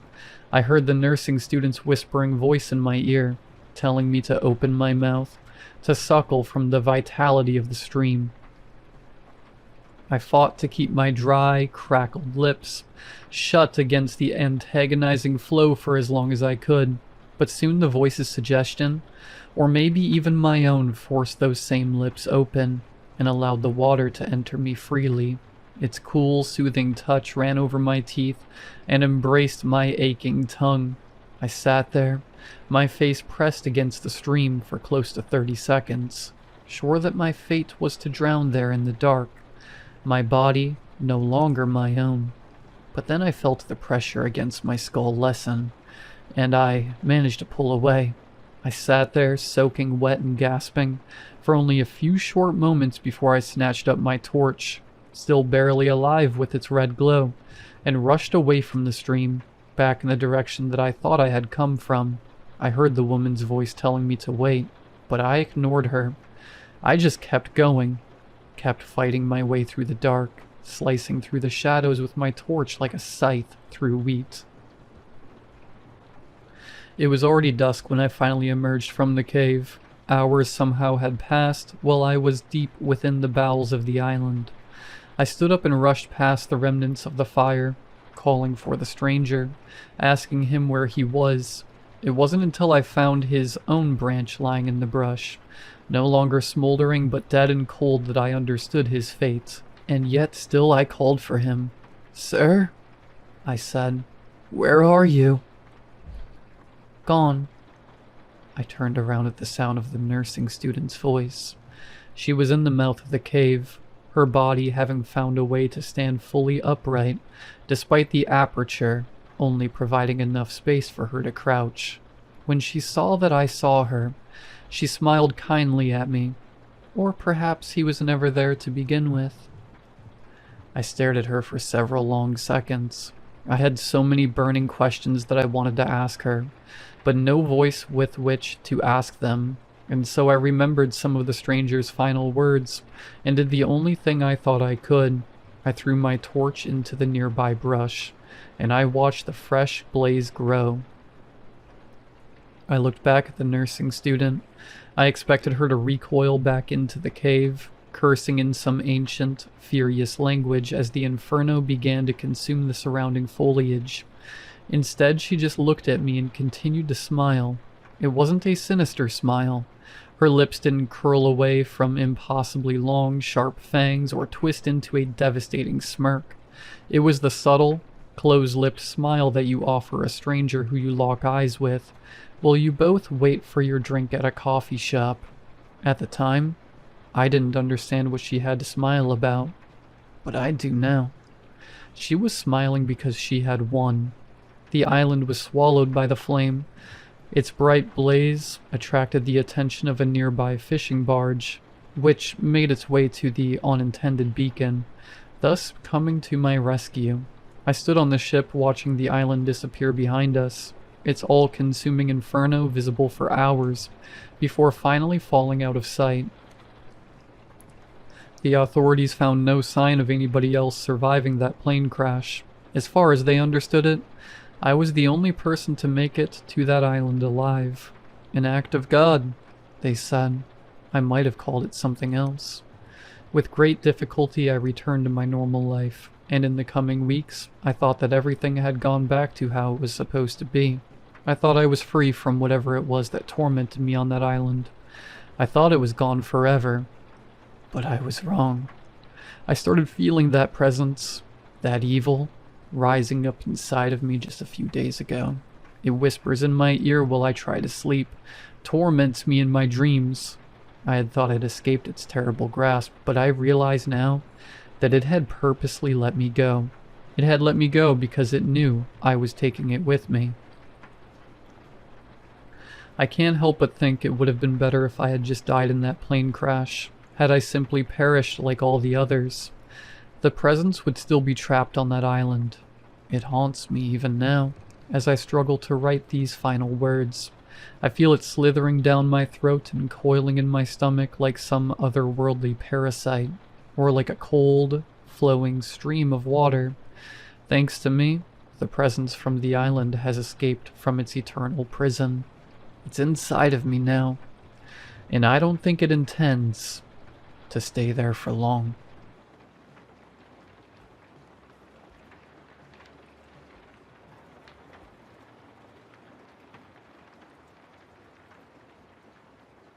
$10,000 for pulling teeth. That was the job description. I don't think the words even registered before I clicked accept. I saw the pay and booked the gig as fast as my thumb could move. Within minutes, I was in my mom's pickup, heading out towards the address listed in the app. The infamous side gigs app, the latest craze in the gig economy. We've come to know and love. The jobs aren't always as weird and cryptic as this one, but the tame ones don't pay as well either. When I first signed up, I started with conventional stuff: food delivery, taxi service, amateur landscaping. Not a lot of effort if you're willing to accept minimal pay. But if you really want to make a living, you gotta scroll all the way to the bottom. That's where the good stuff lives. The odd jobs. The jobs that pay well because nobody is willing to do them. Now, it's not what you think. The app does its best to filter out the sexual stuff. The jobs are just odd. The first one I took had a heading that read, "Big pile of rocks need moving. No other details. $500 offer." $500 to move rocks? I could hardly believe it. The address alone was enough to scare off a casual browser. I showed up to a dusty trailer park with a wheelbarrow and some gloves in the back of my car. I thought I'd be met with some pet project. A new driveway, perhaps. Nope. A fidgety man with 2 teeth greeted me in dusty blue overalls. He packed his lip and pointed to the pile of boulders in his front lawn. Said I just needed to move them to the back. When I asked where, he simply replied, "Wherever," before hobbling back inside. I didn't understand, but I obliged. The job took about an hour. I offered to do more, but the man refused. He tossed me a stack of bills and waved me off. I sat in the truck in silence.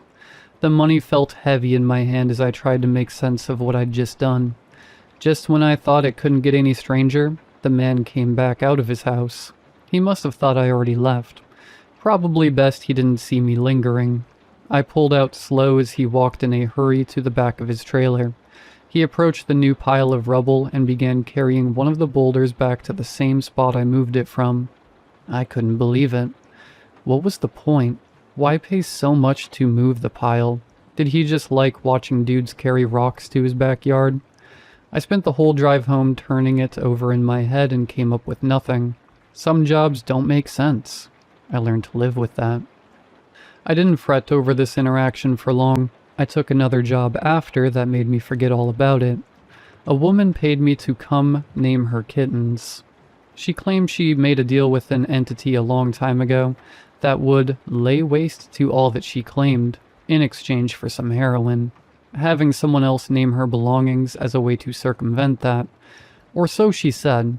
I sat on her shag carpet for an hour with a litter of 6 kittens, trying out names until she felt safe. I left with $600 and the smell of kitty litter on my clothes. That same day I was picking up a bouquet of flowers for someone's mom. You really never know what you're gonna get. Sure, the gigs can get a little creepy, but it honestly doesn't bother me. I'm making a good living and my days are interesting. That's good enough for me. Unfortunately, my family doesn't see it the same way. When they found out I flunked out of college and didn't have a real job, they had a lot to say about it. Shameless, disgraceful. My mom called me a loser during one of her wine-induced tirades. I'll admit, I'm not the son you brag about to your friends. I don't have a snazzy degree and trophy family like my siblings. But hey, I'm happy with who I am. That's more than most people can say. Sure, the work I do is strange, but it's not like I'm doing anything dangerous. Or so I thought. I was scrolling side gigs on my couch when I came across the job. $10,000 to pull a tooth. I drove to the address as quick as I could. Didn't want to risk someone trying to double book the gig. The house was nestled out in the woods on the nice part of town. A wall of sycamores opened up to reveal a white 2-story sitting atop a grassy hill. The house was fancy looking, but the vibes were off. No cars in the driveway, not a single light on inside, and yet everything was clean and well kept. The yard, the exterior, the driveway, it just felt empty. I tried to knock 3 times, but the door cracked open on the second rap. Are you here for the job? The man was short, pasty, and wearing a robe. He had a small ring of hair around his head, and the bushiest eyebrows I think I've ever seen. His eyes were almost as large as his smile. Yeah, that smile was wicked. Thick, brick-like teeth jutted in every direction. It was hard to look anywhere else. Oh, yeah, I'm Dave. I reached out my hand to shake his. He ignored the gesture and pulled back the door to let me inside. I stepped into the dimly lit entrance. So the job said you needed a, tooth pulled? I asked anxiously. He started down the hall in front of me and waved me to follow. The entrance was bare like the outside. The walls were a cold gray. Light from silver fixtures illuminated dark tile beneath us. There were no pictures, decor, or furniture of any kind. The aesthetic was surgical, clean and cold. Let's talk when we get to the room, he said very calmly. His voice was chirpy like a cricket. I was starting to feel the pressure now. Every step further down the creepy hallway was a step further from safety. Everything about this felt wrong. We continued for a few long minutes before turning the corner into a room. Plastic wrap crunched under my feet as I entered. It looked like a scene out of Dexter. The room was gray like the rest of the house, bare except for an old chair sitting at the center, and a cracked porcelain bathtub in the corner. Beside the chair sat a tall metal desk. An array of surgical tools glinted under the fluorescent lighting. Ugh. I started backing out before he interrupted me. I know. My apologies. This must appear sinister. He plopped himself in the chair and started adjusting against the seat back. I'll cut to the chase. I need dental work. A chuckle escaped me. I'm no dentist, sir. He chuckled in response. Yes, of course not. You see, I'm in a bit of a bind. I'm an immigrant. I came here a long time ago from a place I'm sure you've never heard of. His voice was chittery, like an insect. I couldn't pin down the accent. He pressed a small lever beneath the chair and leaned back. The fluorescent light dilated his pupils until his eyes were nearly completely black. I've been tardy on my citizenship, and have gotten myself on our government's radar. I'd prefer to save myself a doctor's visit if I can. At least until my citizenship issue is dealt with. No need to raise any more eyebrows. Nothing about his rationale made sense. Even if all of this were true, why would anyone pay a random guy to do dental work? So you're willing to pay me $10,000 just to pull a tooth? I tried to quietly step back, but the crunch of plastic wrap gave away my unease. He laughed this time, a long, hearty laugh. No, no, dear boy. I'm going to pay you $20,000 to pull my tooth. My heart nearly skipped a beat. $20,000? No need to tell me twice. I quickly walked up to the metal tray beside him and picked up a small pair of surgical pliers. Which tooth? He grinned. Top left, all the way back.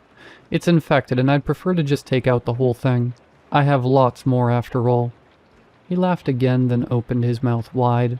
It was unnatural, like a serpent welcoming its next meal.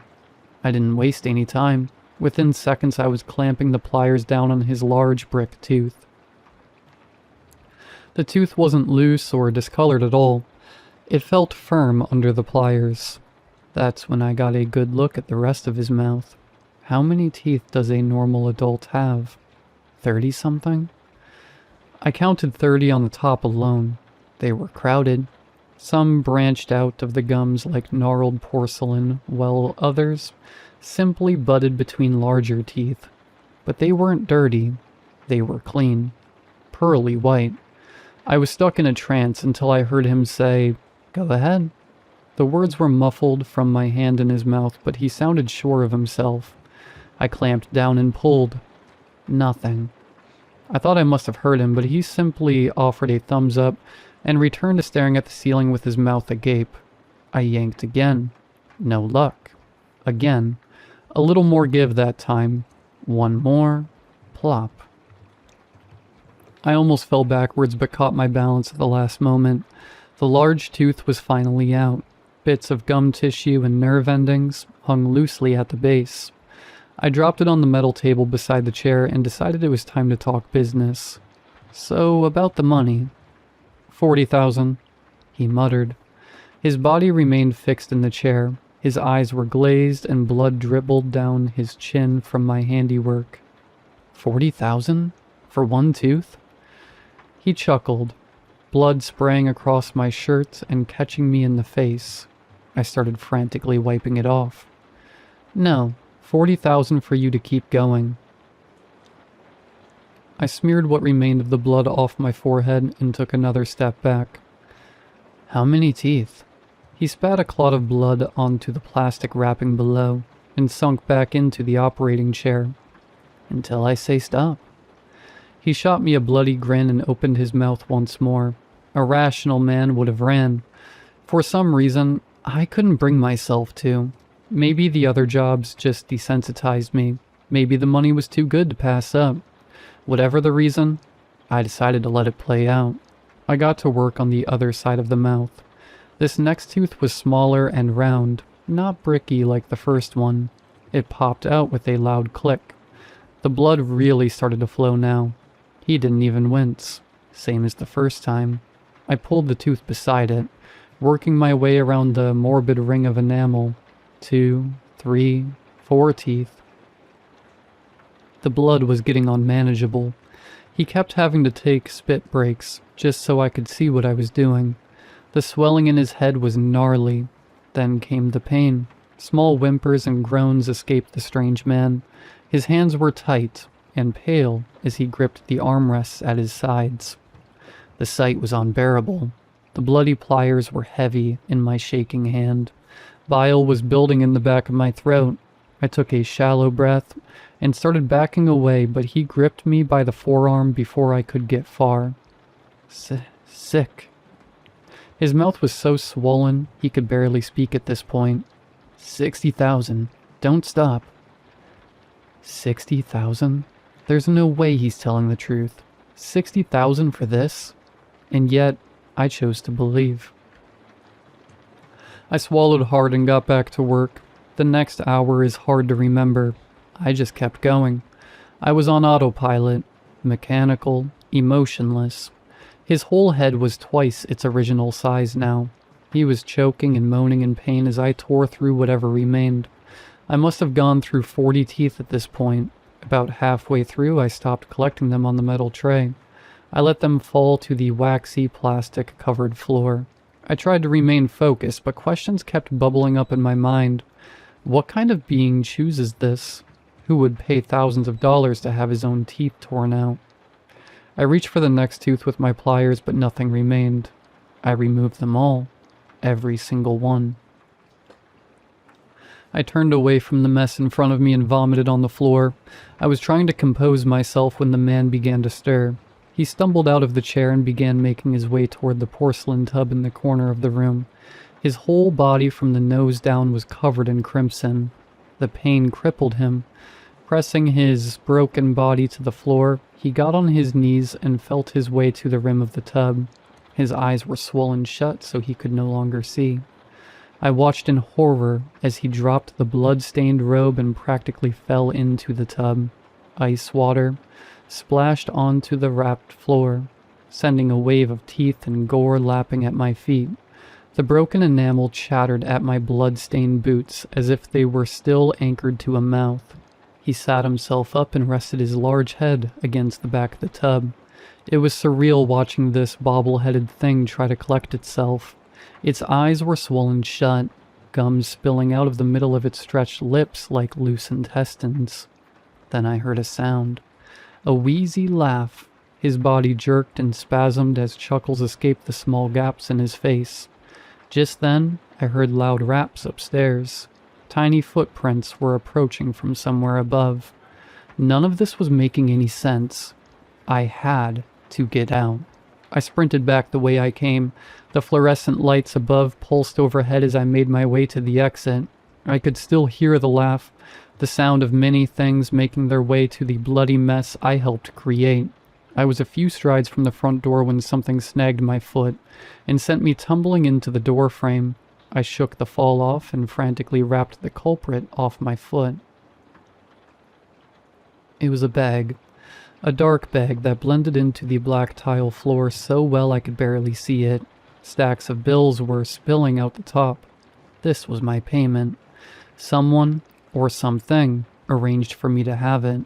I grabbed the two black duffels and made my way out the door. Before I knew it, I was peeling down the long cement road under the cover of sycamores. I'm not sure what to think about what happened that night. I haven't even bothered to check the bags of cash. They're still in the back of my car. A bloody reminder of the hell I put myself through for money. When I close my eyes, I still see him. I can't get the image out of my head. The toothless thing convulsing in the bathtub. As I sit here in bed, a sound startles me. It's side gigs. I received a new message. It's the man from yesterday. Just a single line of text. An ominous 4 words. Same time next week.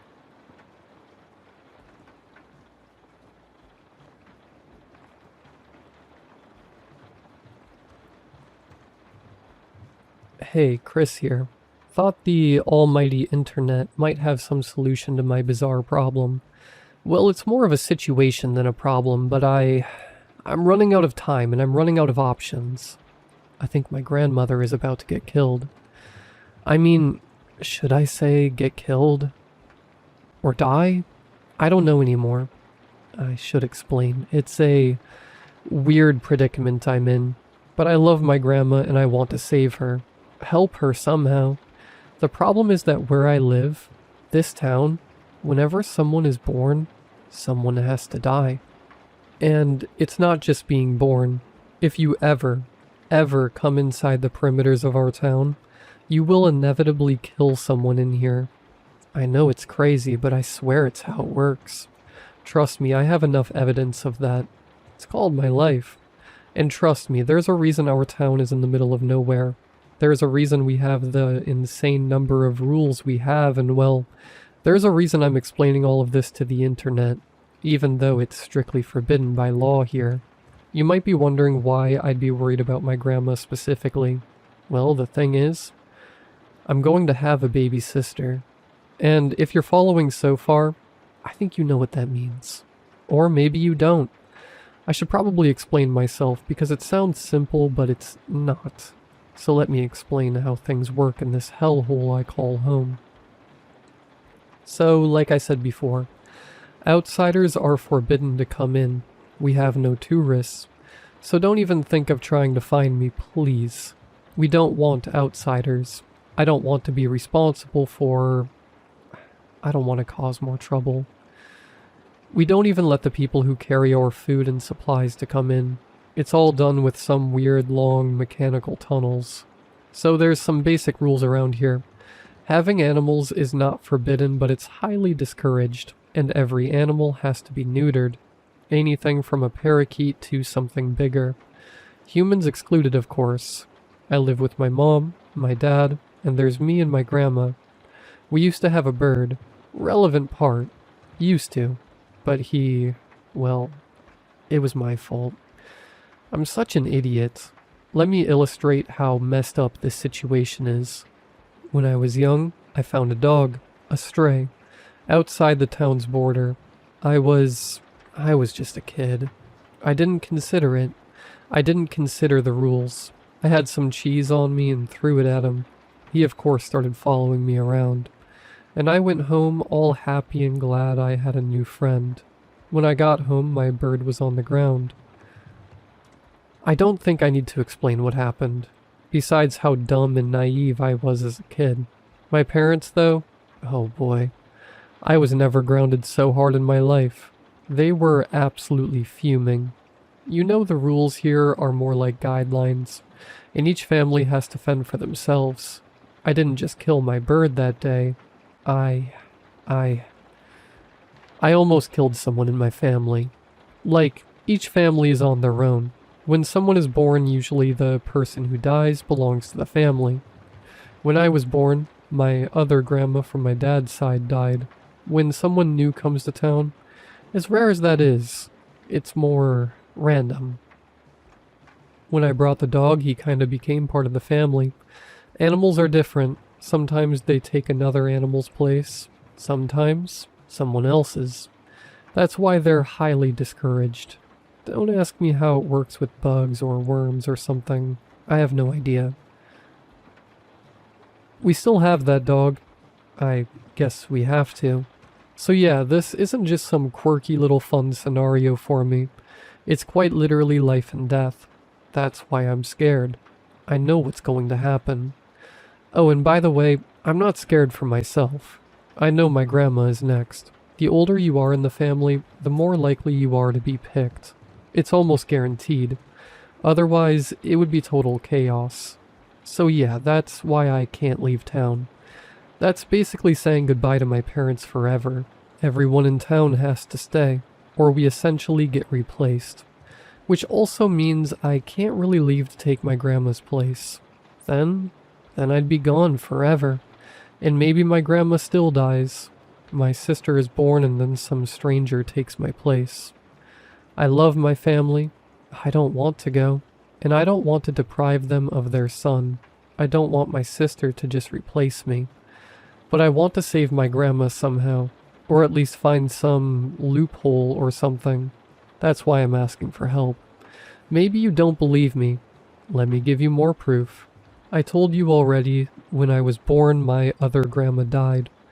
Everyone got upset in my family, but it's what's expected, I guess. Not my grandpa, though. He hated my guts after that. He was really rough with me. I remember him taunting and teasing me, saying one day he would have another kid and then I'd die. Or one time he took me to the border of town and kept pushing me near the lines so that I was almost out. He kept yelling at me. What are you scared of, huh? Scared you're gonna fall? God, I hated that man. The way he died was a joyous one for me. I know what you might be wondering. How did he die? He died of old age. We're not immortal here. That would be silly. The man was 95 years old and a chain smoker. That's not the bizarre part, however. There was a gruesome death in our town some years ago. A man had a girder hit him in the head and killed him straight off. I was one of the people who witnessed it. It messed me up. A lot. I remember being a kid and falling after seeing that.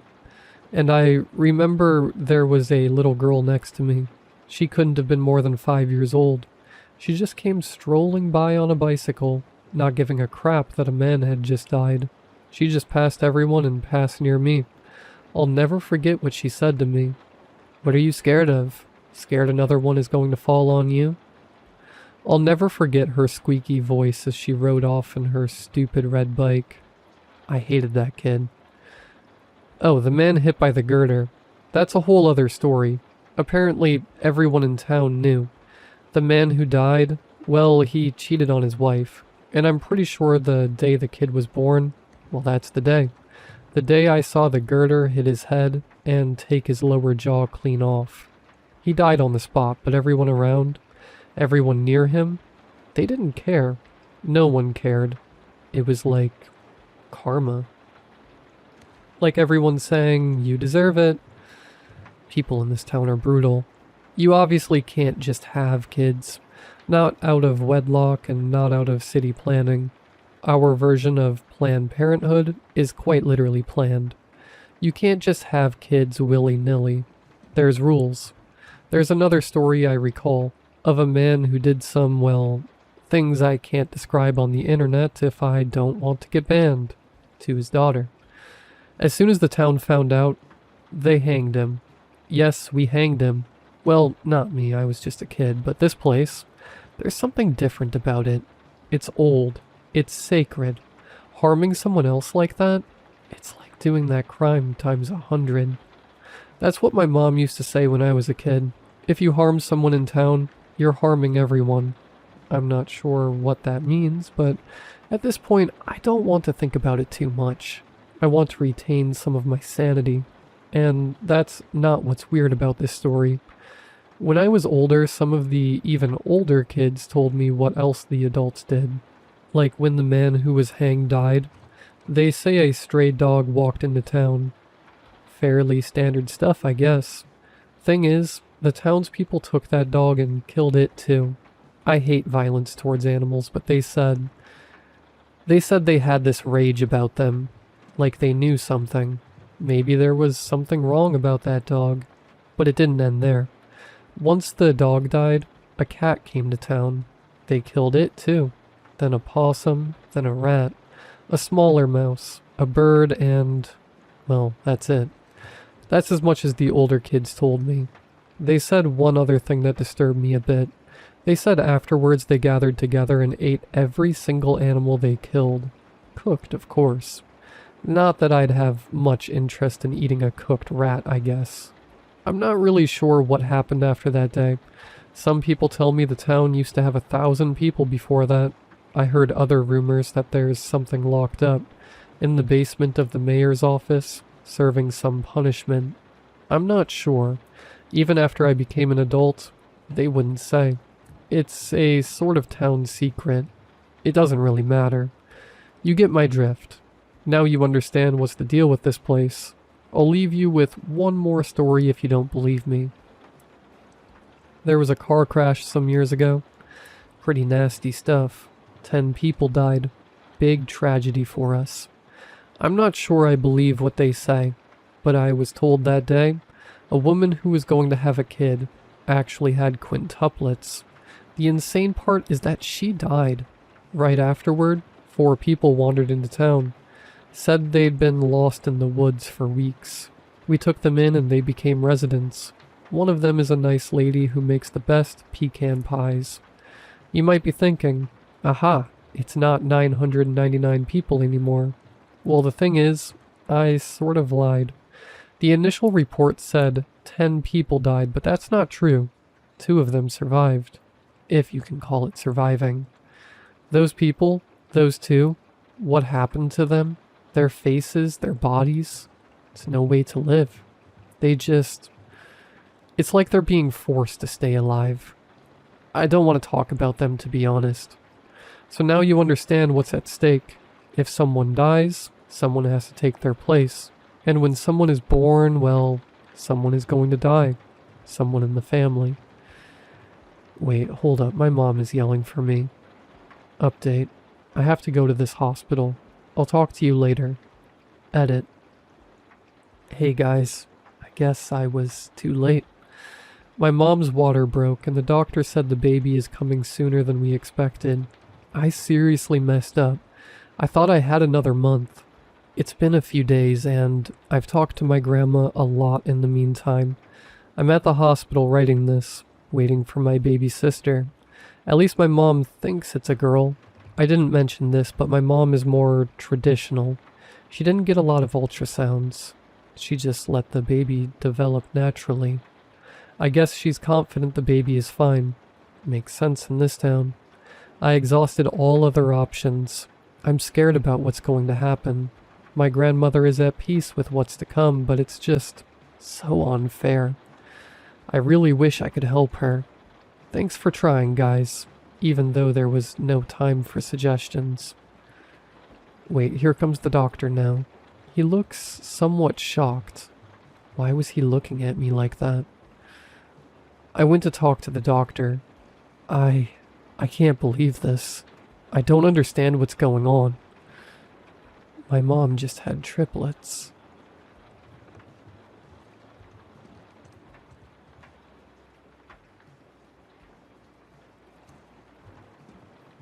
Today was my last day of 8th grade. We do this thing called a clap out for the 8th graders to celebrate our last day. The 6th and 7th graders lined up in the halls and clap and throw confetti and spray silly string at us as we leave. It was pretty cool.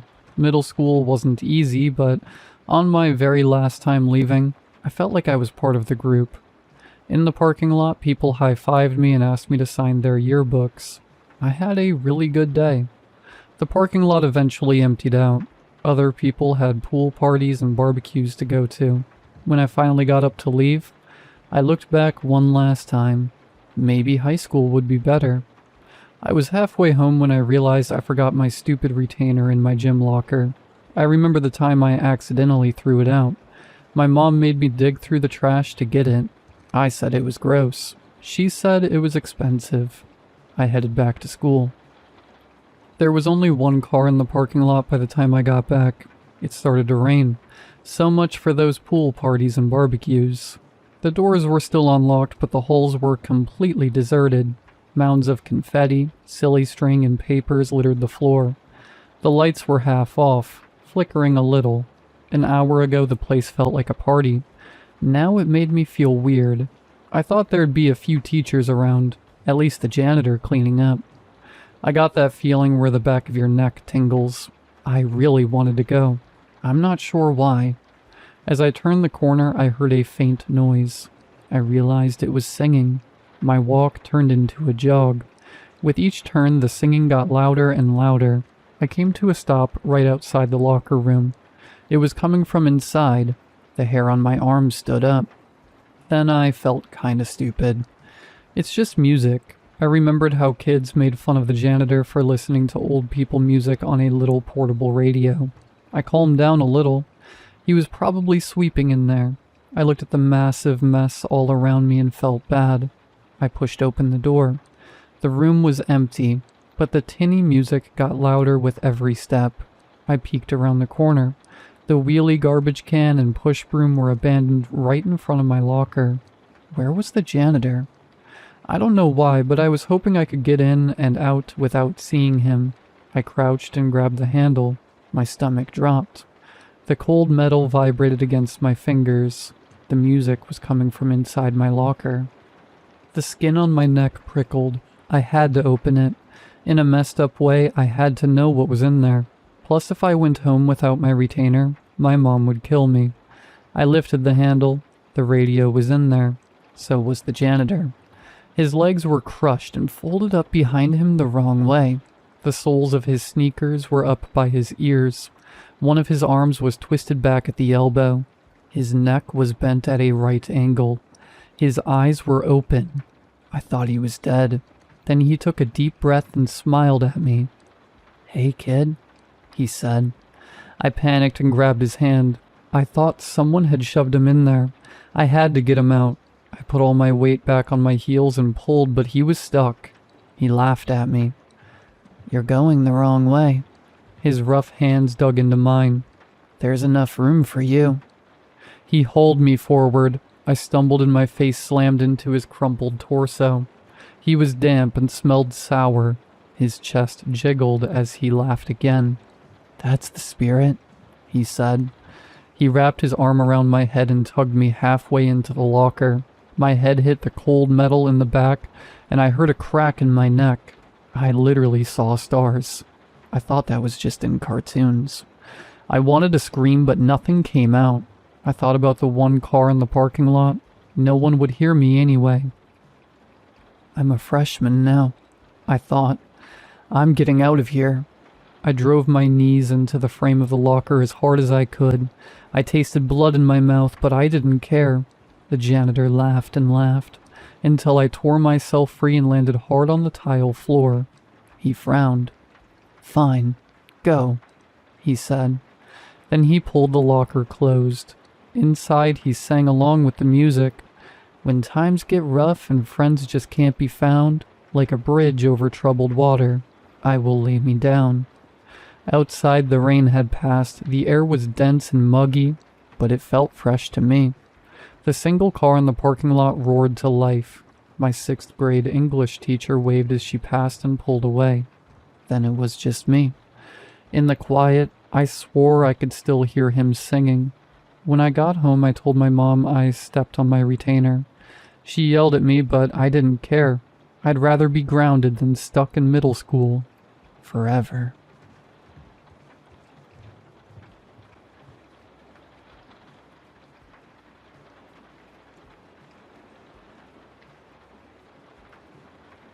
I'm probably one of the oldest Reddit users around.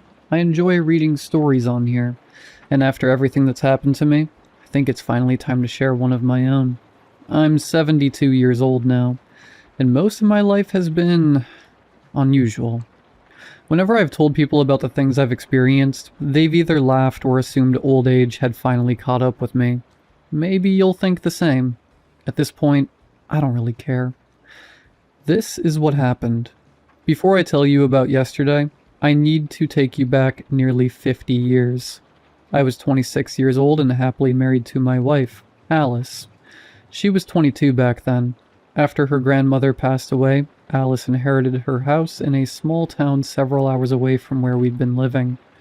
They hadn't been particularly close, but the house had been left to her regardless. 6 months after her grandmother's death, we packed our belongings and moved in. It was a beautiful old house with a large backyard. She adored gardening and spent countless hours planting flowers. By the end of our first summer there, every corner of the yard was bursting with color.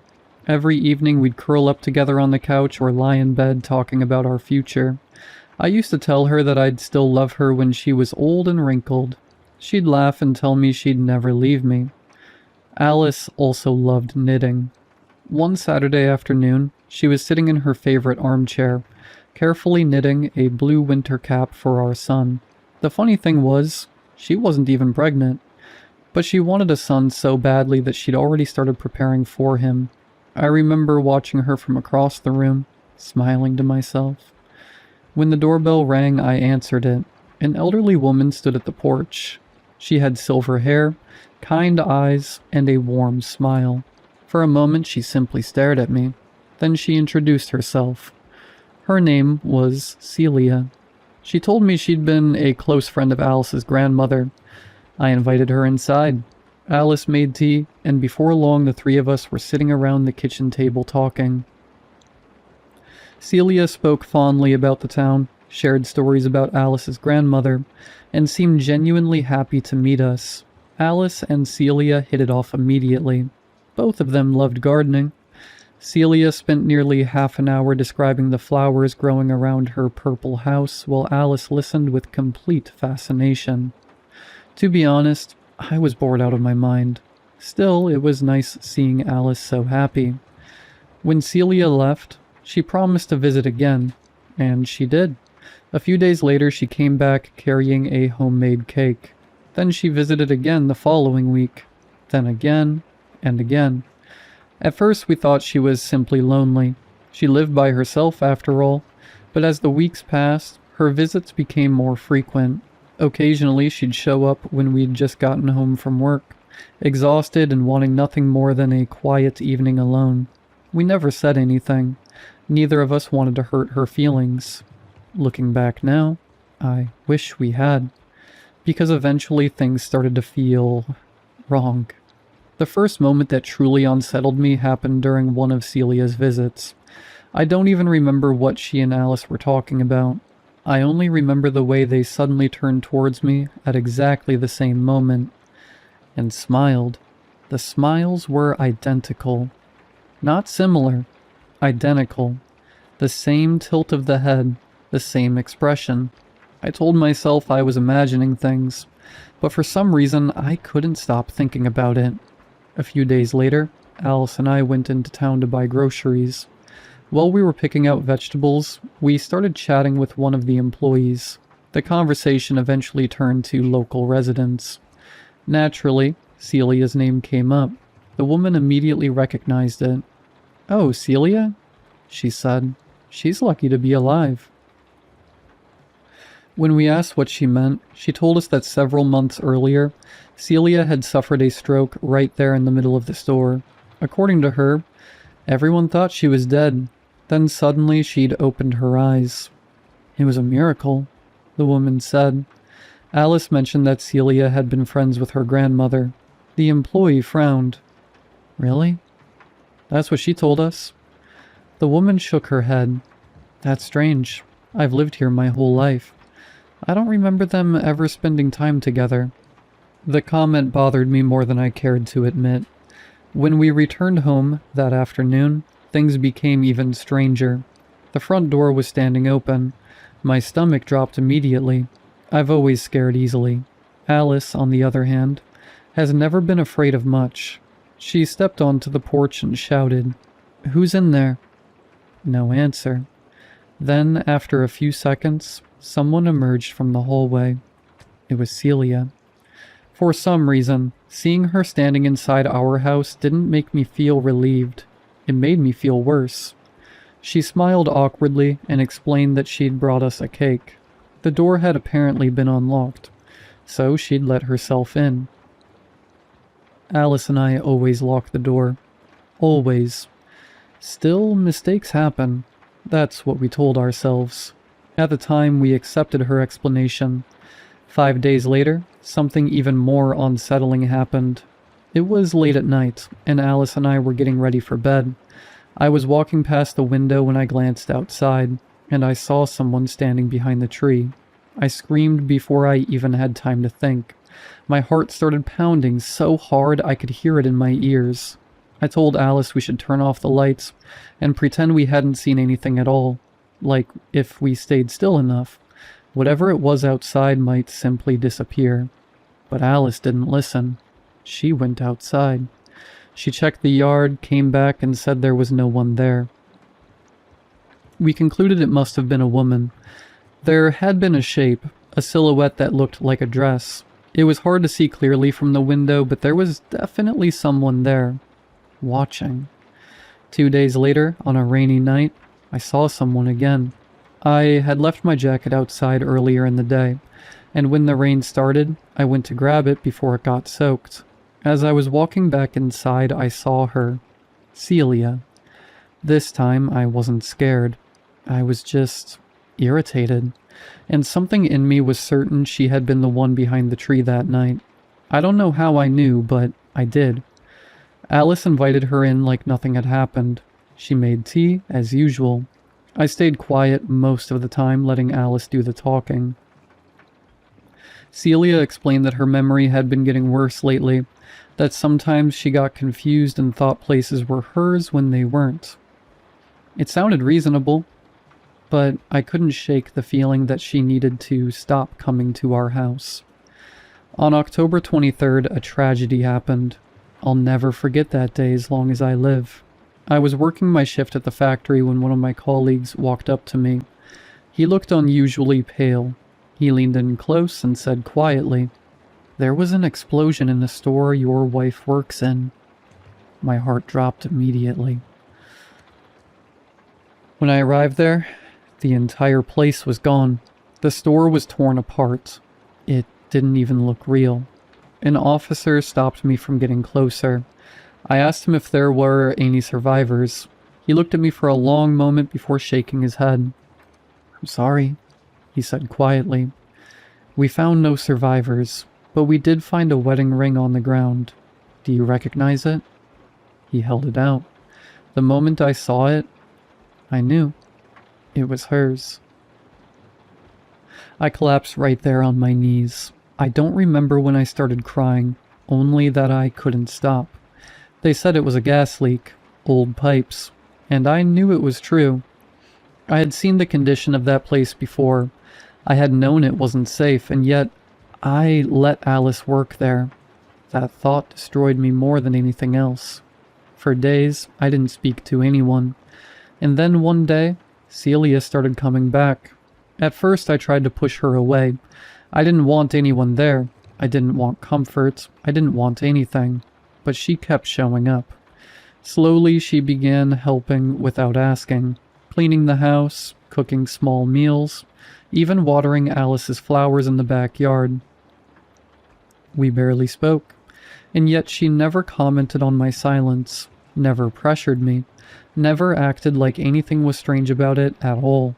She just stayed, and I let her. As time went on, we started talking again. Small conversations at first, then longer ones. I even remember laughing for the first time since Alice died. But no matter how normal things seemed on the surface, I always had the same feeling, that Celia was near me, watching, listening, even when she wasn't in the room. Then one day she told me her house had a cockroach infestation. She asked if she could stay at mine for a few nights. I hesitated, but after everything she had done for me during my worst days, how could I say no? One morning I woke up in bed and instinctively turned to the other side.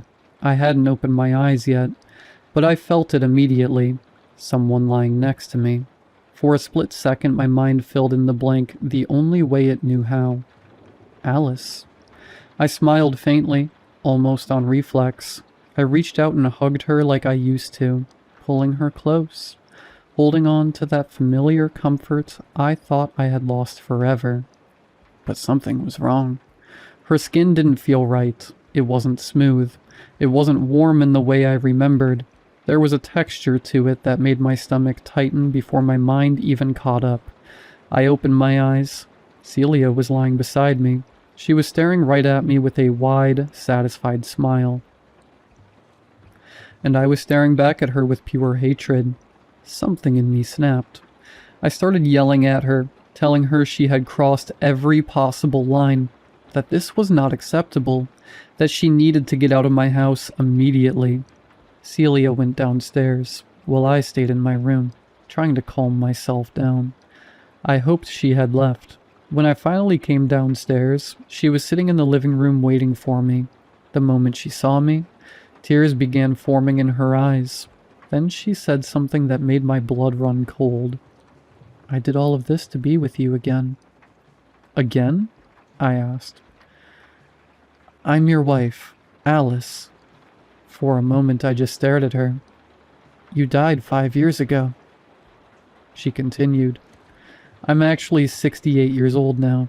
You have no idea what losing you did to me. I couldn't eat, couldn't sleep." She wiped her eyes. Then one day I met a woman with red hair. She told me she could move a soul from one body to another. She said I could even choose a point in time to return to. I stood frozen. "I chose this year," she said. "Celia died of a heart attack. The moment she died, my soul was transferred into her body. I gave that woman everything I owned. Every last penny. I even gave her permission to kill me, if that was what it took." She laughed weakly through her tears. I thought she was a scammer. I thought she would just murder me and disappear with my money. But it worked. My life meant nothing without you, she whispered. So I took the chance. I shook my head. How do I know you're Alice? Because I know your secret. A knot formed in my stomach. When you were a little boy, you and your brother were playing in a barn. You found a box of matches. You started a fire by accident. Your brother died in that fire. I desperately searched for another explanation, but deep down I already knew. I had never told this story to anyone else. This is insane, I said. You really thought this was going to work? You're crazy. Tears streamed down her face. Don't you remember what you used to tell me when we lay in bed together? You told me you'd love me forever. Her voice cracked.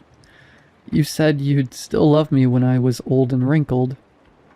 A chill crawled up my spine, not because the words were unfamiliar,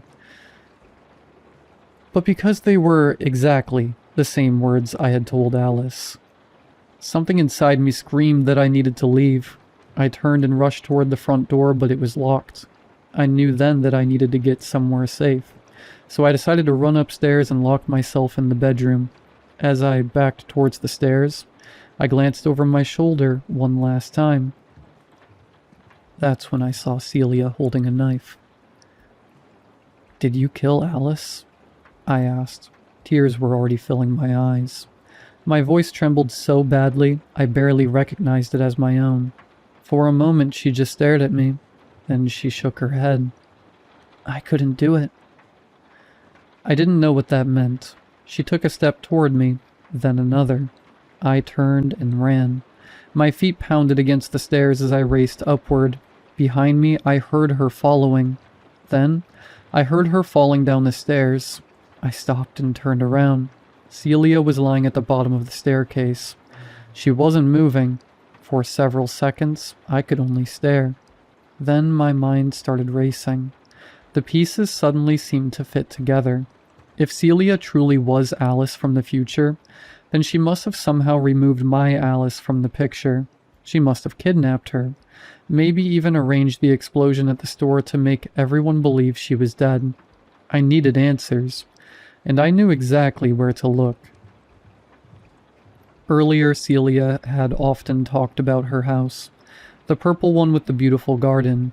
I didn't know the exact address, but I knew the neighborhood, so I searched until I found it. I used the keys I had taken from Celia's body. I was calling for Alice, and then finally, I heard her voice coming from the bathroom. I unlocked the door, and there she was. Alice.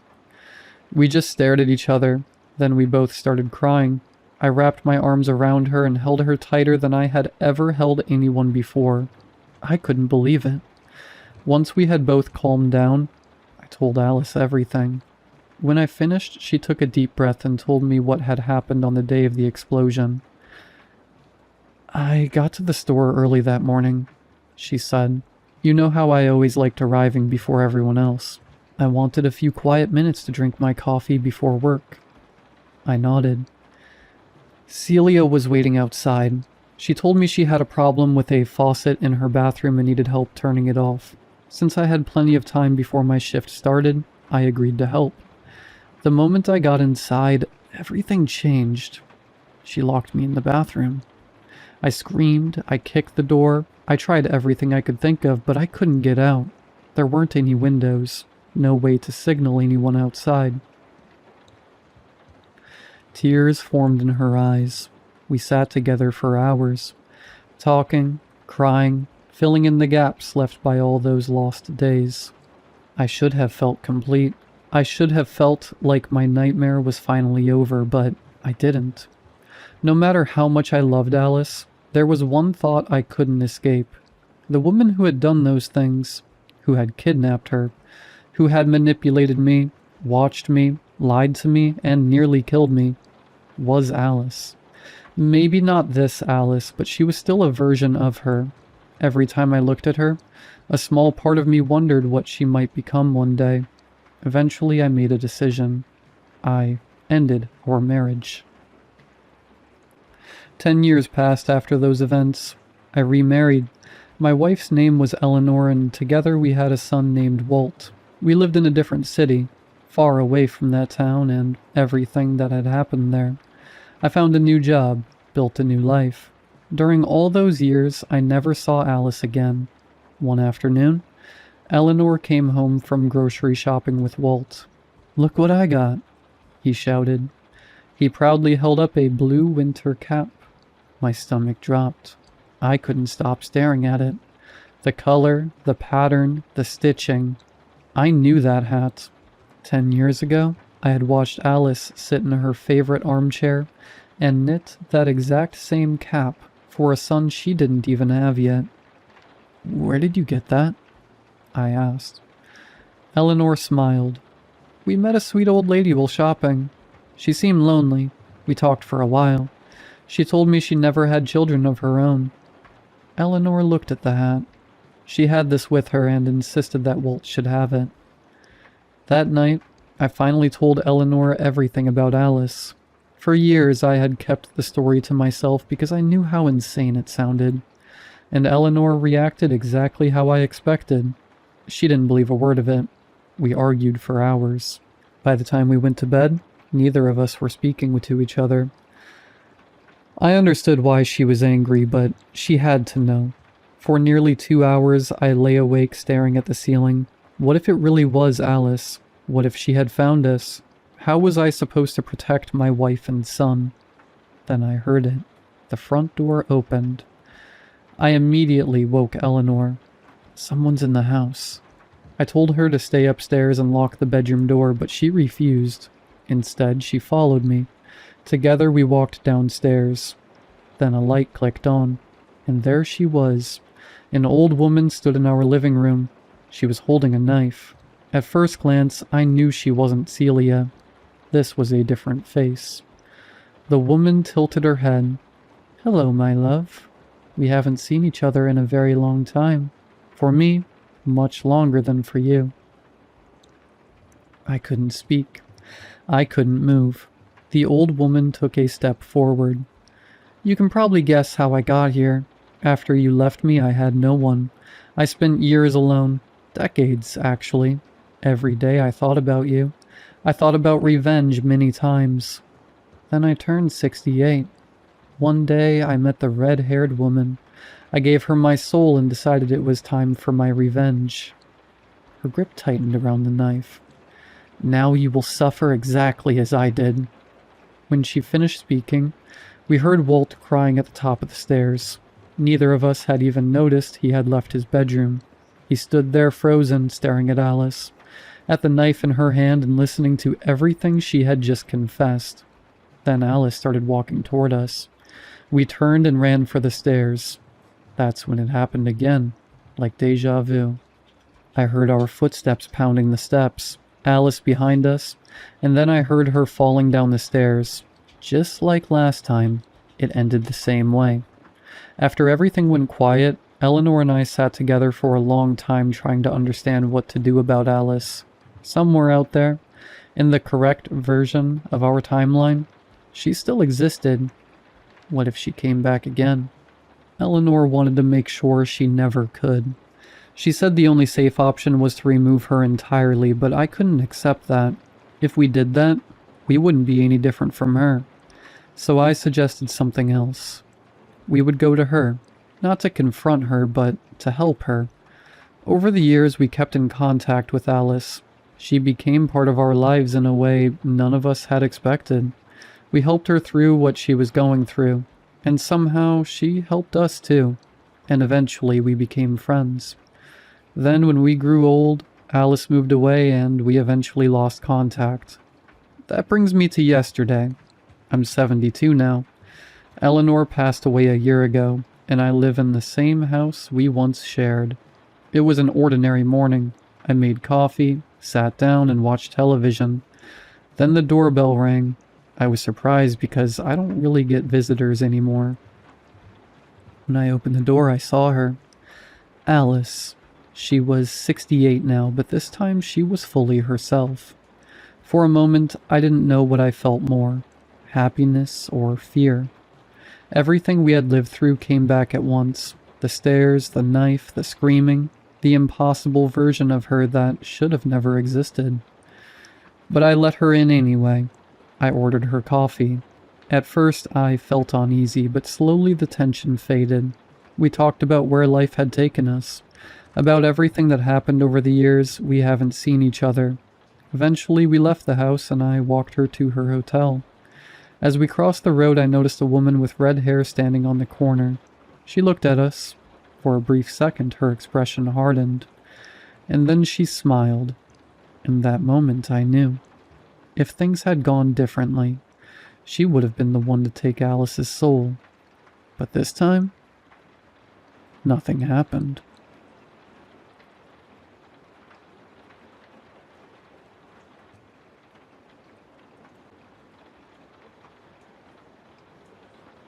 An odd man gave me a strange gift. It is a box that I can't open. I was walking to the subway station. It was raining, which hadn't been foretold on the Weather Channel, so I plastered a stolen newspaper over my head. I looked down towards the wet pavement and away from the onslaught so that my glasses would stay dry. This didn't work. The water was sliding down my forehead and dripping off of my cheeks. There was a jingling sound. Rattle, rattle. Several coins bounced around a paper cup. I didn't look up. I just patted my pants pocket as if to say, nothing here, and kept moving. "You've got $8.75, the man shouted. His voice boomed above the sound of the downpour. Yes, I had exactly that. That's twice the subway fare, I thought. 4 loonies and a quarter multiplied by 2 trips. It was a smart trick. I wondered, though, how he knew I was carrying an extra quarter. I'd brought it for the shopping cart at the supermarket, where I'd stop after work. "You have something for me," he cooed. His gimmick had stopped me, and now, well, I was stood still. He stepped in front of me. His grin showed his horse's teeth, yellowed and jutting outward. He had a nose like an eagle's beak, curved, sloped into a drooping point. His ears stuck out and sagged like a crow's, and his long neck arched like a swan's.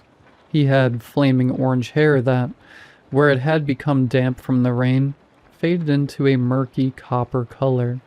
He was a very ugly man. "I'm sorry. I need it," I said. I peered at him from above the frames of my glasses. My eyes were cautious. I tried not to portray my frustration. The newspaper flapped angrily as the wind picked up speed. I moved to continue my path. Splash. The sole of my rubber boot slapping against a cloudy puddle. "I've got something for you." I paused again. His smile was wider, toothier, and the golden caps that decorated his molars peeked around the corners of his upturned mouth. He spun and stooped down to his sleeping place. His bed was a rain-soaked and sun-bleached blanket. On it there was a scattering of items. Sodden strips of cardboard, a dirty yellow bucket full up with water, an assortment of pens, pencils, and markers. A folded gray jumper served as a pillow. There was one more thing. A large box made of wood. He scooped it up and thrust the heavy trunk into my chest and, wanting not for it to crash down onto my flimsy shoes, should he let go, I gripped it firmly with both hands. I watched as the newspaper was ripped away by the tempest, thrashing about in the air, flashing the words Toronto Star at me before disappearing behind the fog. "Don't look inside. Keep the lid shut." "I don't want this. I can't take it on the train," I stammered, and I looked up towards him, but he wasn't there. My head swiveled left and right.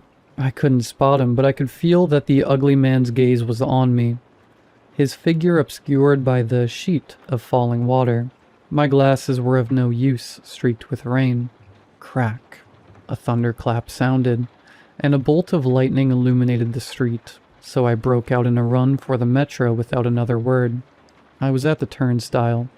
I tried to fetch the fare that was tucked in my pocket. I couldn't reach it. I realized, because my hands were full with the box. A curt "hello" attracted the attention of the ticket inspector, and I passed the chest to him as I slotted the change into the machine. Clink, clink. The gate opened. For a moment, a few seconds at least, I thought I might leave the box with the attendant. The wet trunk had begun to soak his crisp white shirt sleeves. He gazed at it intently, his face revealing a mixture of confusion and interest. He was inspecting it in more depth than I had, and I became curious of it myself, so I snatched it back from him. I stepped onto the platform and didn't meet his eye as he watched me depart. While I sat on the train, I tried not to stare at the obtuse, cumbersome thing. I thought that, the less attention it received from me, the less it would receive from other nosy commuters. I glanced around at the weary expressions worn by the train car's passengers, explained by a quick check of my digital watch. 7:34 a.m. Some of their tired eyes twitched towards my box. My head had begun to ache. I was clenching my jaw. I watched the dreary cityscape slide by as the train surfaced. The wet window concealed the finer details, but I was familiar with the view. This was my usual route, of course. Slick concrete littered with colorful graffiti filled the foreground. Mirrored high-rises spiraled towards plump, rain-filled clouds and echoed the harsh gray of the overcast sky. Lake Ontario could be glimpsed where a crumbling brick wall had been hastily replaced by a chain-link fence. Without the sun to illuminate its rippling waters, the Great Lake resembled a slab of smooth stone. The window was consumed by darkness as the subway dipped back beneath the street. Reflected in the black glass was me, my box, and the man who had silently taken his place next to me. "I'll take that from you," he said to me. His voice was a low grumble. He was a large man. His hulking figure occupied 1.5 seats, and though one sat vacant to his right, his bulk encroached upon my space. He dwarfed me in height. Where I was a measly 5 feet and 4 inches, his sturdy frame surely exceeded 6 feet. I tore my eyes from his reflection and did not look at him. I shook my head. No. "Please?" He stretched a thick, meaty hand towards the box, caressing the damp wood. I slapped it away. "Mine." As he recoiled, I rose from the bench. The metal doors creaked open shortly after I stood. I scurried off the train, several stops before my own, to thwart the would-be thief. I walked the rest of the way to work, 1/2 of a mile, pelted by the steady downpour. My rubber boots squelched on the elevator's carpeted floor. Drip, drip. Water slid off of my drenched suit jacket and trickled onto the rug. I pressed 9 with my elbow. I had a meeting, some hubbub about an upcoming project, but I wanted to visit my office first. Numbers flashed on a red 7-segment display as the elevator rose slowly. 1, 2, 3, and then the elevator stopped. The door slid open. There was a scoff. "Gee, look at you," Deuce said. He lifted his arm to his face, covering his mouth, and disguised his mocking laughter as a cough. I couldn't stand Deuce. I did not offer any pleasantries in response. He gripped his suitcase firmly and entered the elevator without another word, though I could see the edge of his lips tightening into a smirk. His boss, Helen, stood behind him. Her gaze was fixated on him, a scowl forming on her face. She nodded to me in greeting. I nodded back. The elevator began up, 6 floors until mine. But just 2 floors had passed when I began to feel uneasy. Deuce and Helen's eyes were on me. I could feel it. On my box. I squeezed the chest so tightly that a wooden splinter lodged in my pointer finger. It burned red. Painful. Ouch. To protect me and to protect my box, I turned around. I tucked my head and huddled around the trunk. I stared at the blank metal panels that decorated the elevator walls and the thin black seam between them where they met in the corner. The two shifted. They shuffled their feet. and their heads turned to me, but I shielded the box with my shivering body. 6, 7, 8, and then 9. I sprinted into my office. I locked the door. I pulled the blinds shut and turned the lights off.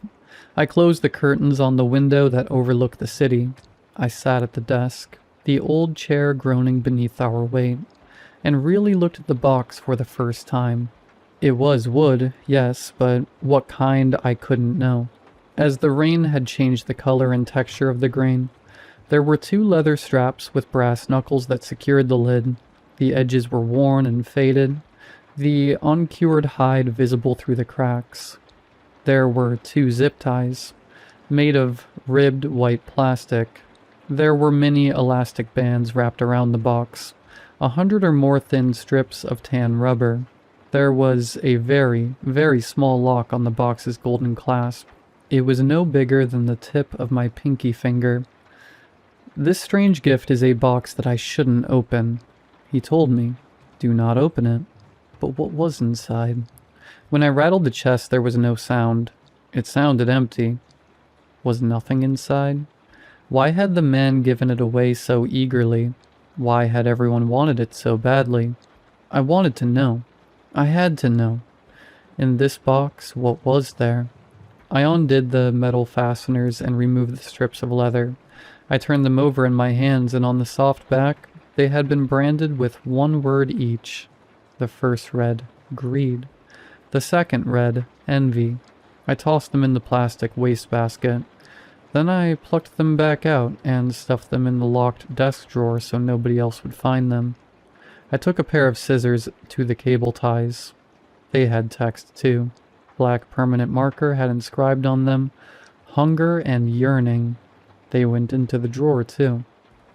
I used the scissors again on the rubber bands. I could have stretched them around the box, one by one, but I needed to know what was inside of it. I needed to know now. As they shrunk back into tiny fragments of stretchy cord, they made a noise which, if I were crazy, I would say sounded like the word curiosity. But I'm not crazy, so it sounded like elastic bands breaking. Their remnants went into the drawer. I stuffed a bent paper clip into the tiny lock. I wiggled it around, jammed it in there, stabbed at the mechanism wildly. It didn't work. I turned the box onto its side and picked up my metal stapler. I slammed it down and down and down again onto the little lock. I held it in place with my left hand, pinching it between my splintered finger and my sweaty thumb. I brought the stapler down again. I brought it down on my thumb. Foolishness, I cursed beneath my breath. But the lock had sprung open. I threw it into the drawer so quickly that it nearly bounced out. I righted the box and wrenched the lid apart. Creak. The hinges squealed. I was vibrating with excitement, my teeth chattering when I peered inside. There was emptiness. There was certainly nothing at all. I reached into the box, thrashing my hand about, and grasped at the lack of anything. But there was something. There was a word engraved in the bottom of the box. I traced it carefully with my finger, felt each letter, searched for more on the 4 walls and on the top, but there was just one. Hope, it said.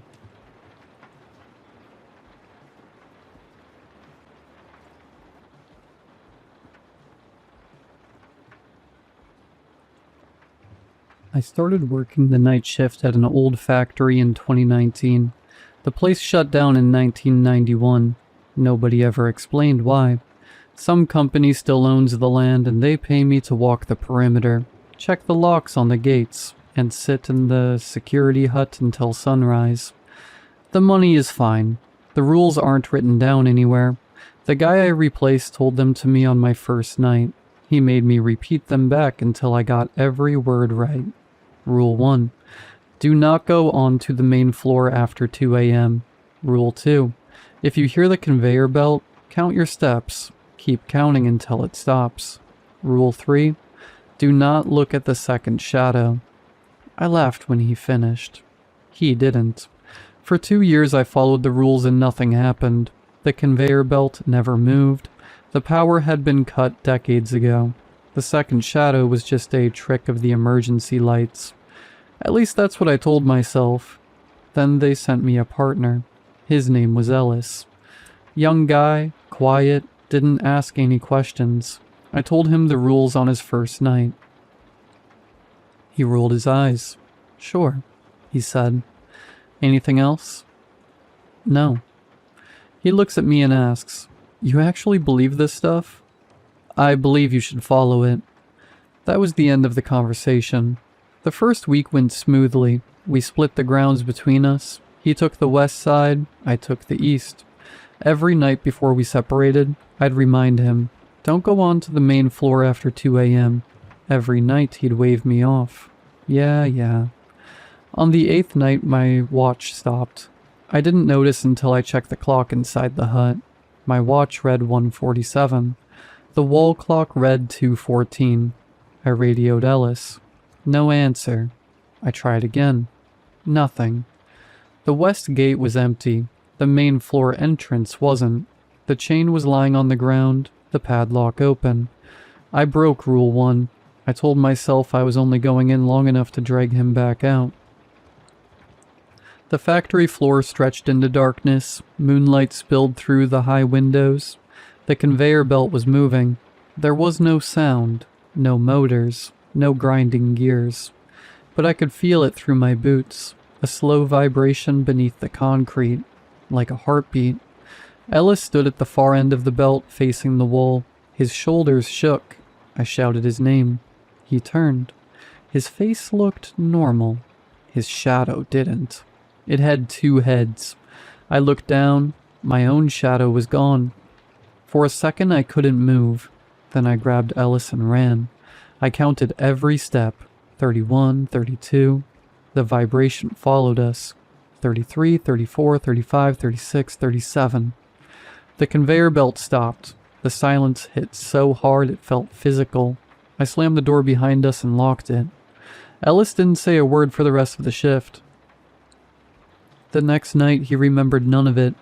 Not the belt, not the factory floor, not me dragging him outside. But something had changed. His shadow lagged behind him. Only half a second at most. Enough to notice, not enough to explain. I started noticing other things. The air in the hut tasted different after midnight. Metallic, like old coins. The lights flickered sometimes, not only in my peripheral vision. When I looked directly at them, they were steady. The floor of the west gate room was always warm, even in winter. No heat source, just warm. After that, the nights stopped behaving properly. Patrols that should take 20 minutes took 3 hours. The clocks never agreed. My phone showed different dates depending on which room I checked it in. Sometimes the sun rose too early, sometimes it didn't rise at all. The sky would just go from black to gray and stay there. One night Ellis went to check the west gate alone. He was gone 5 minutes by his watch, 7 hours by mine. When he came back, he was crying. He said he'd walked the same hallway over and over. Every door led back to the same door. The only way out was to count his steps backward. He wouldn't tell me what was in the hallway. He just kept saying, I don't know, over and over. I stopped sleeping, not because I wasn't tired, but because every time I closed my eyes, I dreamed about the conveyor belt. In the dream, it was silent, but I could feel it, and my feet were already counting. After that, the conveyor belt started moving more often. Sometimes we'd hear it while standing outside. Sometimes we'd hear it inside the hut. Whenever it started, we'd count. Neither of us questioned it anymore, especially Ellis. He followed the rules perfectly. He never looked at shadows, never approached the main floor, never missed a count. But his shadow kept growing. Every week it stretched farther. No matter where he stood, it pointed toward the main floor. I stopped looking at my own shadow. I don't know what it's doing anymore. I tried leaving. I took the company truck and drove down the access road. The road bent left, then left again, then left a third time. I passed the same rusted sign 3 times. I stopped the truck and turned around. The sign was still there, but the words weren't. Welcome back. The letters looked wet. I drove back. I haven't tried leaving since. Now I'm sitting in the security hut writing this. Ellis sits across from me. The wall clock says 1:47. It has said 1:47 for 3 days. Neither of us mentions it. We just repeat the rules over and over. Our voices are hoarse. I can't remember the last time we drank anything. A few hours ago, a truck came down the access road. A young guy stepped out. Clipboard, badge, company uniform. He asked if this was the factory. Ellis looked at me, then back at him. "Yeah," he said. "You need to listen to the rules." The man smiled. "I wrote the rules." Then he walked past us towards the main floor. The conveyor belt started moving. I felt it through the floor of the hut. Ellis's shadow stretched across the room, past the door, past the wall, out of sight. The man never looked back. The conveyor belt stopped. The clock still said 1:47. Ellis turned toward me. His face was calm. Too calm. "That's the fourth one," he said. "The first 3 were me." Then he walked after the man. The door shut behind them. The padlock clicked closed on its own. The chain twisted itself into a knot. I've been trying to undo it ever since. My fingers are bleeding. The knot doesn't change. I'm alone now. The rules are still written on the wall. I don't remember writing them, but the handwriting is mine. There are 4 rules. I swear there used to be 3. Rule 1. It's forbidden to go onto the main floor after 2 a.m. Rule 2. If the conveyor belt is heard, count steps. Rule 3. It is forbidden to look at the second shadow. Rule 4. When the next one comes, do not speak. You are the new guy now. I just heard the truck engine start outside. Then stop. Then start again. Then stop. Footsteps on the gravel. Someone is coming up the path.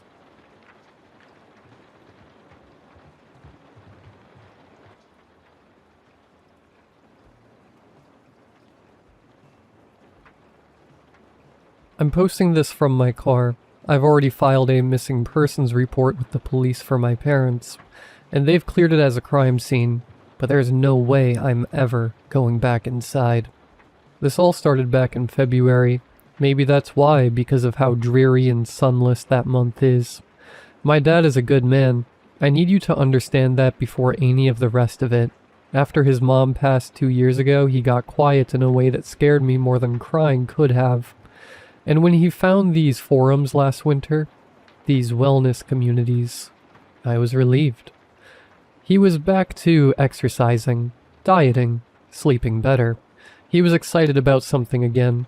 He'd come down to breakfast and tell me about circadian hygiene and ancestral light environments, and how our eyes evolved for firelight and starlight, not the blue glow from screens and 6500 Kelvin bulbs we drown in now. Honestly, some of it made sense. That's the part nobody warns you about, that it starts off less than harmless. The first simple healthy habit was showering in the dark. He read that artificial light at night wrecks your melatonin, and the bathroom was the worst offender. So we started showering with night lights for minimum light. I went along with it. I didn't have to read shampoo bottles anyway. My sleep even improved. Then it was no screens after sunset. The emitted light causes dark circles. This was a huge issue. My mom and I felt we shouldn't have to change our routines and give up creature comforts for his lifestyle choices. What sucked was he was understanding, and compromised to sequestering himself in rooms with no screens after sunset. It upset us, and eventually we cut back on our screen time just so he could spend more time with us. We ended up bonding more. Who could have guessed phones and streaming services separated families? Even after he changed all the bulbs in the house to the lowest Kelvin, he still refused to turn on a light unless it was absolutely necessary. It deeply irritated me and my mom, because he'd still use his laptop. On the lowest brightness setting with blue light blockers, however, to spend his days on the wellness forums, researching. He started talking at dinners about how even fire and candlelight was a compromise our ancestors wouldn't recognize.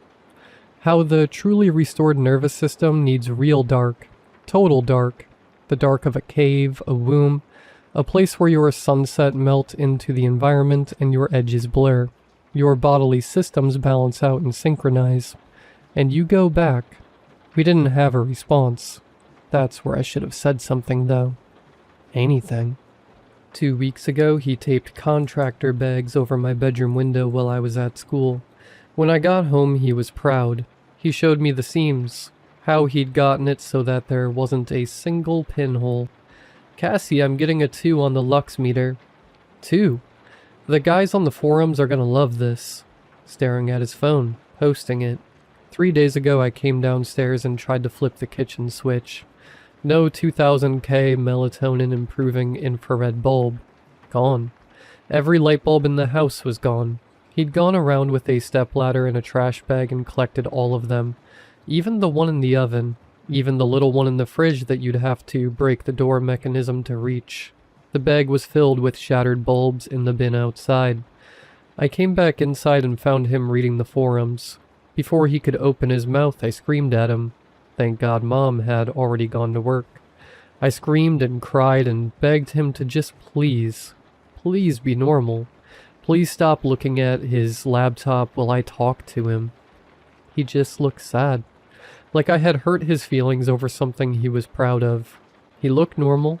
He said he would fix things, and put everything back to how it was originally. He promised and hugged me. I went to school worried for him and Mom all day. A part of me truly believed I'd come home and the house would be bright, with clear windows and televisions blaring. During the day I tried to call my mom, hoping to prep her on the latest piece of insanity, but kept getting sent to voicemail. My vision stung driving into the sun on the way home. My eyes, all too well chronically adjusted to the dark. I kept thinking about being so exposed in the light, and how my dad was right, that being in the dark made you lose your sense of bodily self. I wish I could have crawled under my blankets in bed, and let the feeling of sensory deprivation dissolve the knot in my stomach. When I got home, Mom's car was already in the driveway. The house looked like a bad dream, a perfectly normal exterior with flat black windows.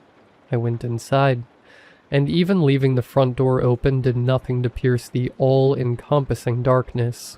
I went to the front window to tear the contractor bags with my nails, and winced as I scraped something hard and gritty. I shined my phone light and saw he had painted some kind of truck bed liner over the windows in thick layers. I turned to the interior. Dad? Mom? The phone flashlight was all I had. Living in darkness made it feel less like a beacon, and more like a trespasser. I checked all upstairs, calling for them. As I made my way back down near the kitchen, I froze. The basement door was open. I hadn't checked the basement yet. Dad? Mom? Please. Please say something. Nothing. The stairs go down into the unfinished part. Bare studs, concrete floor, the furnace ticking. I was imagining that. No need for a furnace when it has that pesky pilot light. He had disconnected it and snuffed it out before. The basement was huge. At the far end, there's a little room Dad always meant to finish. Just concrete with a shallow alcove in the back where all the previous owners had a safe flush to the wall. Pitch black. My flashlight couldn't find the back of it from where I stood. Something about the room was oppressive. I didn't cross past the threshold. I just did my best to shine the light in. That's the part I keep snagging on. The light went in and didn't come out, like the alcove was deeper than the house. And from inside it, my father's voice. Calm, close. Cassie. I couldn't see him. I want to be precise because the police asked me 4 times and I gave the same answer every time. I was pointing my light directly into that room and there was no one in it. Cassie? Mom's in here with me. Come here. I started crying. I asked him to come out. I begged him. I told him I'd take him anywhere. I'd stop fighting him about the lights. I'd beg every window myself. Just come out, Dad, please. If you come in here, he said, everything will go back to how it was before it all began. I asked him what he meant. I asked him how. I stood there in the dark, asking the alcove how, and there was no answer. There was never an answer again. I walked in. I did. I pointed the flashlight into every corner of that concrete room, and it was empty. No alcove deep as a well. Just a shallow dent in the wall not even a foot deep. No father, no mother. Concrete and dust and the smell of cold concrete and my own breathing. I searched the whole house. Both floors, closets, the attic crawl space, under beds, the backyard. I checked the alcove again and stared at the wall. I screamed myself hoarse. I called the police. They were kind. They were thorough. 6 officers swept that house with real flashlights. Not a phone, and a canine. And they found nothing. No sign of forced entry. No sign of him or Mom. They asked about the windows and I watched them decide quietly. What kind of man spray paints truck bed liner on his windows? And what kind of daughter waits this long to call? The part I can't explain, why it's being posted here and not a news source, is the center of this. I explained why I took so long to call, that my dad started off getting better rather than worse. I went to show them the forums on his laptop, his reasoning for altering the house, and they were gone. I checked his search history, even searching the forum names and keywords. You couldn't burn those images of deep wine red text on black boxes out of my brain. I know what I saw. They shrugged and said they would look into it, and took his laptop. I finished filing the report this evening. 2 missing persons, house clear and safe to enter again. No signs of intruders. So that's everything. That's the whole thing, start to finish in order. The way I needed it down before the doubt finishes settling in. If you are just finishing this, scroll up to where it all began, where my dad was still just a grieving family man getting too into a wellness trend, where the worst thing in the house was no Netflix after sunset. I want you to read it knowing how it ends. I've started sleeping with the dome light of my car on, never any dark. I think about what he said the dark would help undo, how it would feel like a return to a womb. Something where you would blur and meld with the universe in desensitized harmony. Before even the Big Bang brought light. Going back to how it was before it all began. And some nights I lie in that careful light, and I find myself wondering what would happen if I'd walked into the dark a little faster. I think about it more than I should.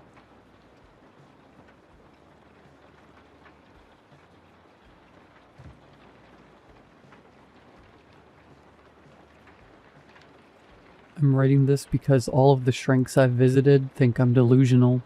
They believe something happened to me, but I dissociated the entire event and instead imagined this place. I didn't. Nothing I felt or experienced was imaginary. I don't know how I caught its eye, or if it will come back for me, and I live in fear of that simple thought every day. So here I am, writing this down to warn others, to tell them of the nightmare I experienced. Though honestly, I don't think this is really a warning, so much as it is a victim statement. On my 21st birthday, I disappeared for 3.5 years. I only know this because I've been told nearly 1,000 times. I've been poked and prodded with so many needles that I've made voodoo dolls jealous. No one understood what happened to me. Hell, I don't understand what happened, but I know it was real. It was around 3 in the afternoon. I was excited to finally be able to drink at the bar with my friends. They had always teased me because I was the youngest, and the de facto designated driver because of it. But tonight it was my turn to get so drunk I wouldn't remember where I put my feet. It never came. I was going to stop by my best friend's place before we headed out. He lived just a few blocks away, so I figured I'd walk over, and when the time came, he'd be the designated driver for the evening. As I rounded the corner to his street, things changed. The world around me seemed like it was made of liquid. The air felt oppressively thick, and I had trouble finding my breath. I choked and gasped, clawing for air as everything around me seemed to shimmer and undulate. It was suddenly like I was swimming. Air seemed to vacate the space I was in quickly, and I felt the world darkening around me. Nausea gripped my gut to the point that I had fallen to my knees, gripping my stomach as the world spun. Then, everything blacked out. When I came to, I was somewhere else. It was a room. Everything looked like it was made from polished steel. There was no door, no windows, and nothing to indicate what time it was. There was just a single metal bench on the far end of the room, long enough to fit 3 people. As I explored and tried to get a sense of my surroundings, another overwhelming wave of nausea gripped me. The world spun as I clung desperately to consciousness, only to see one of the walls open and a pair of human-looking figures step into the room. I didn't see them fully, though. The world faded with my consciousness. The next time I woke, I was in a lying position. My head was throbbing, and there was some intense light burning into my eyes. I couldn't reach for my forehead, though. My hands had been secured to whatever I was on. I panicked. Desperately, began to thrash and pull at my restraints, but I couldn't move. I wanted to cry out, but something was covering my mouth. "Relax," a voice said from somewhere I couldn't see. "We understand there may be some confusion, but that is part of the experiment." I struggled against the bonds, cries for help muffled by whatever was over my face. "This will go far more smoothly if you just relax," the voice spoke again. "We cannot accurately determine the level of stress you are under if you are already under so much of it." It was cold, clinical. Finally, something entered my vision. I wanted to scream when I saw it. I wanted to deny it was real, but I couldn't. It had no face to speak of, just a mass of flesh with what looked like a long, thin line traveling from top to bottom. The top of its head was crowned with strange, fleshy tendrils that opened to small rolls at the end of each. I counted 5 on the thing's head as it seemed to regard me. This will, unfortunately, be quite painful. However, it is of utmost importance to us that in the end you answer honestly. Hampering our experiments will only lengthen the process. For this reason, we recommend you comply. There was a click, and whatever covered my mouth was removed. "What are you? What is this place? I didn't sign up for whatever your experiments are." "Most test subjects don't volunteer to be tested upon." The thing spoke, but it had no face. There were no moving lips. I think it was at this point that I realized it wasn't talking to me. It was thinking at me. "Let me go, just let me go, and we can forget this happened," I begged. "That would yield unsatisfactory results," it replied.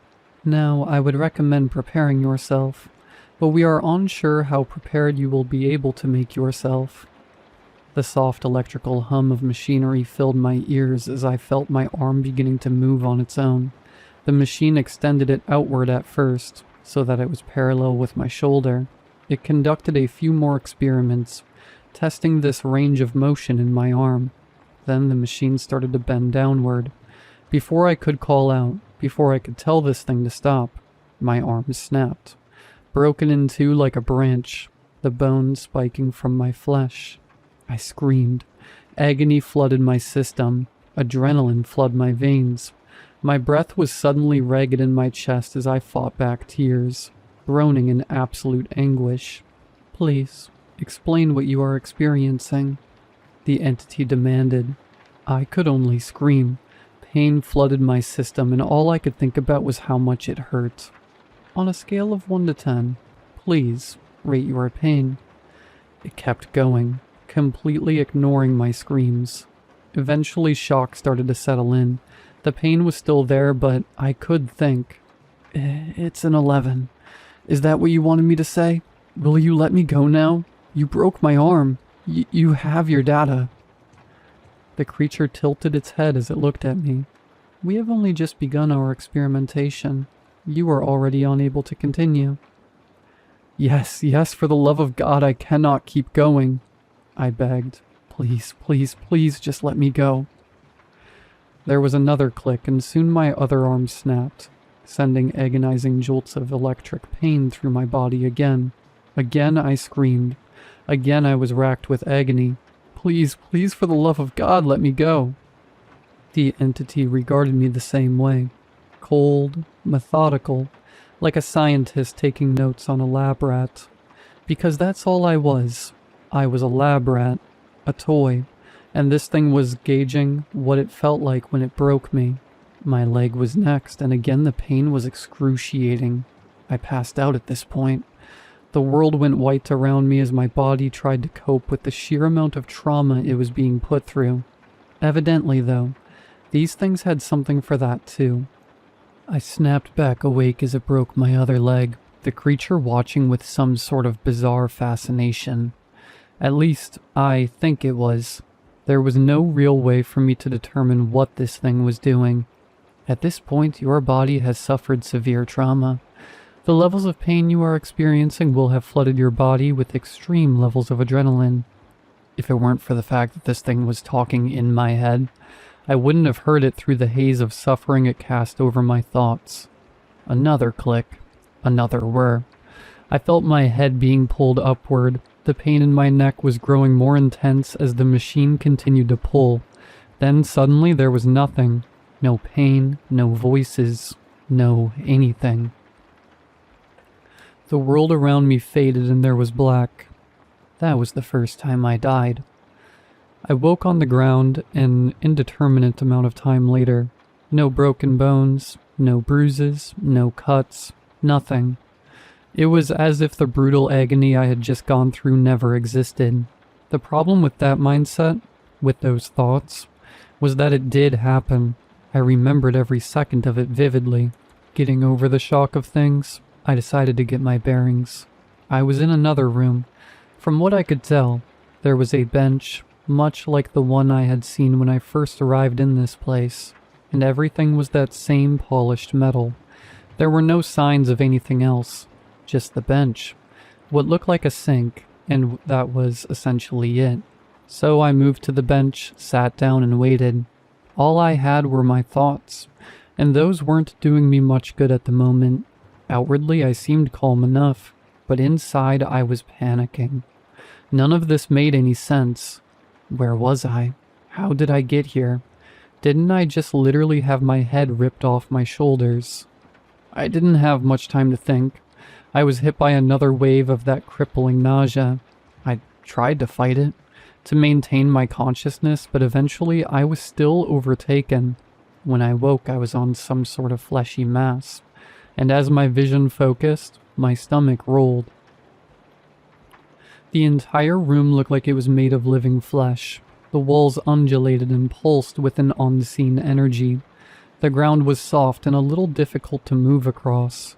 There was a smell in the air, clean and chemical, but underneath it, there was another odor, one I couldn't quite place.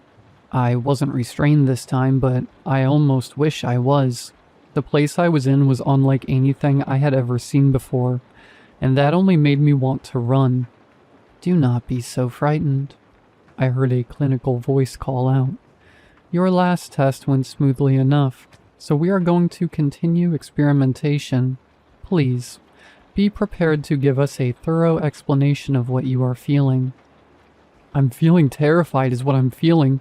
You guys killed me. You ripped my head off. You broke my arms and legs. Now you've got me here. Let me go. When the experiments are finished, you will be free to leave, the voice patiently responded. Remember, compliance drives progress. The more information you give us, the less you will have to endure. They killed me again that night. I was mauled by some sort of ravenous dog-like creature.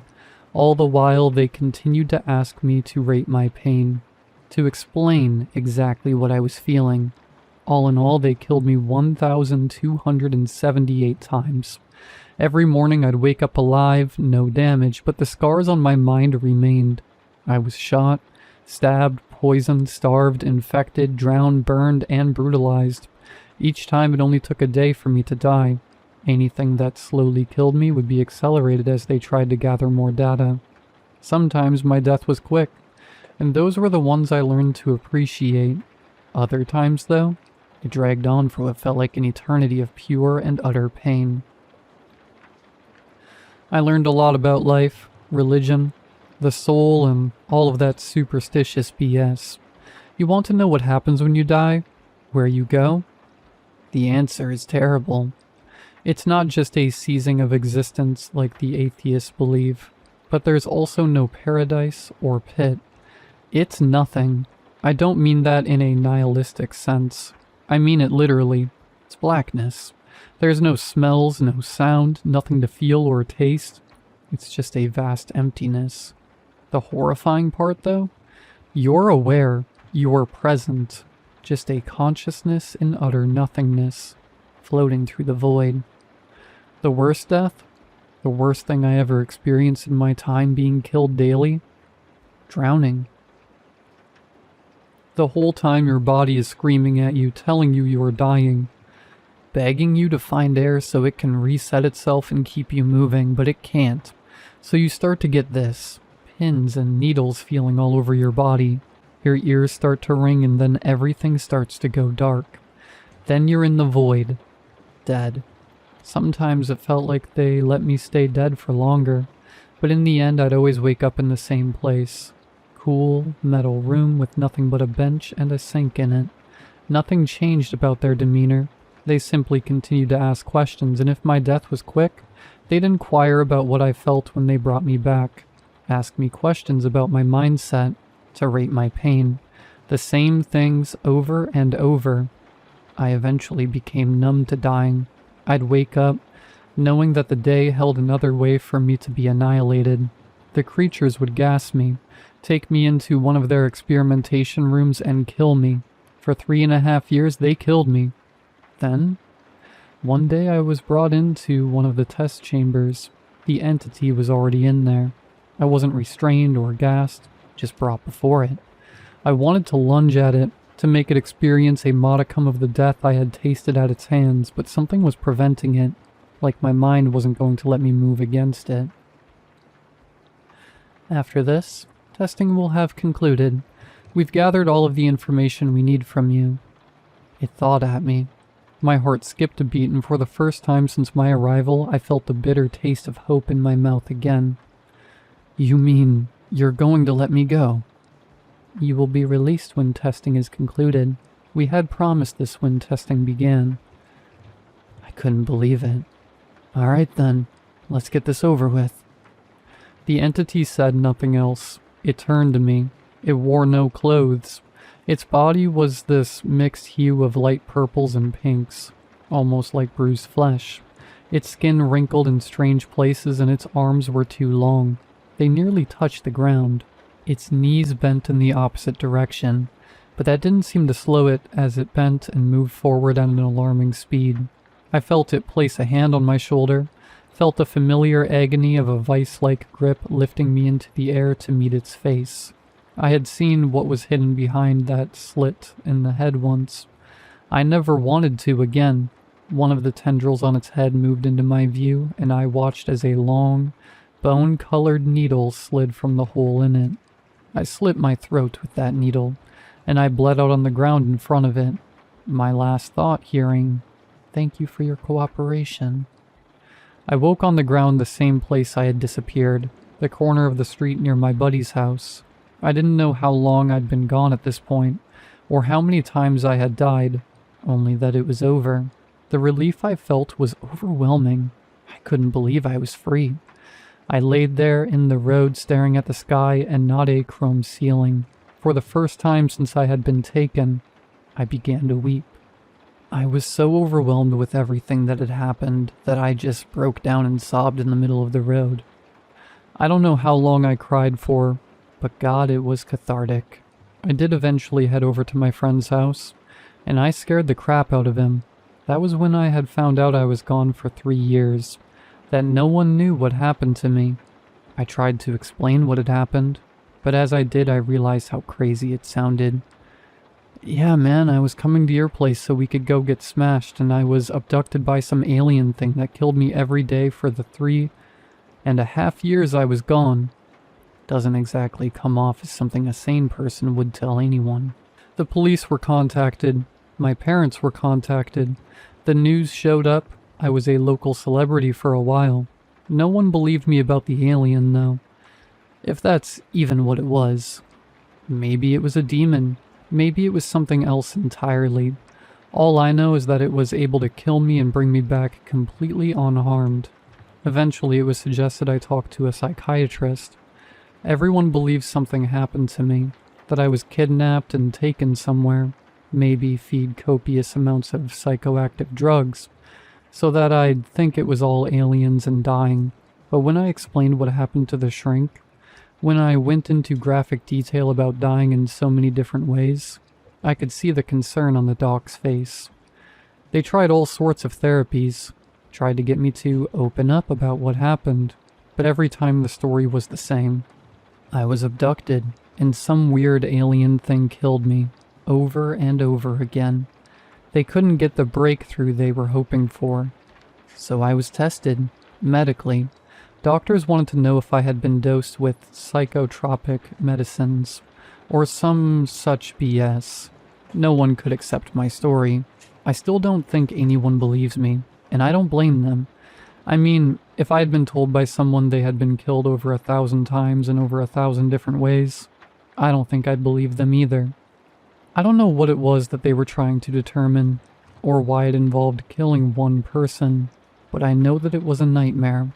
I'm terrified of heat mirages at this point. I don't know if these things are done with me, or if they're just luring me into a false sense of security.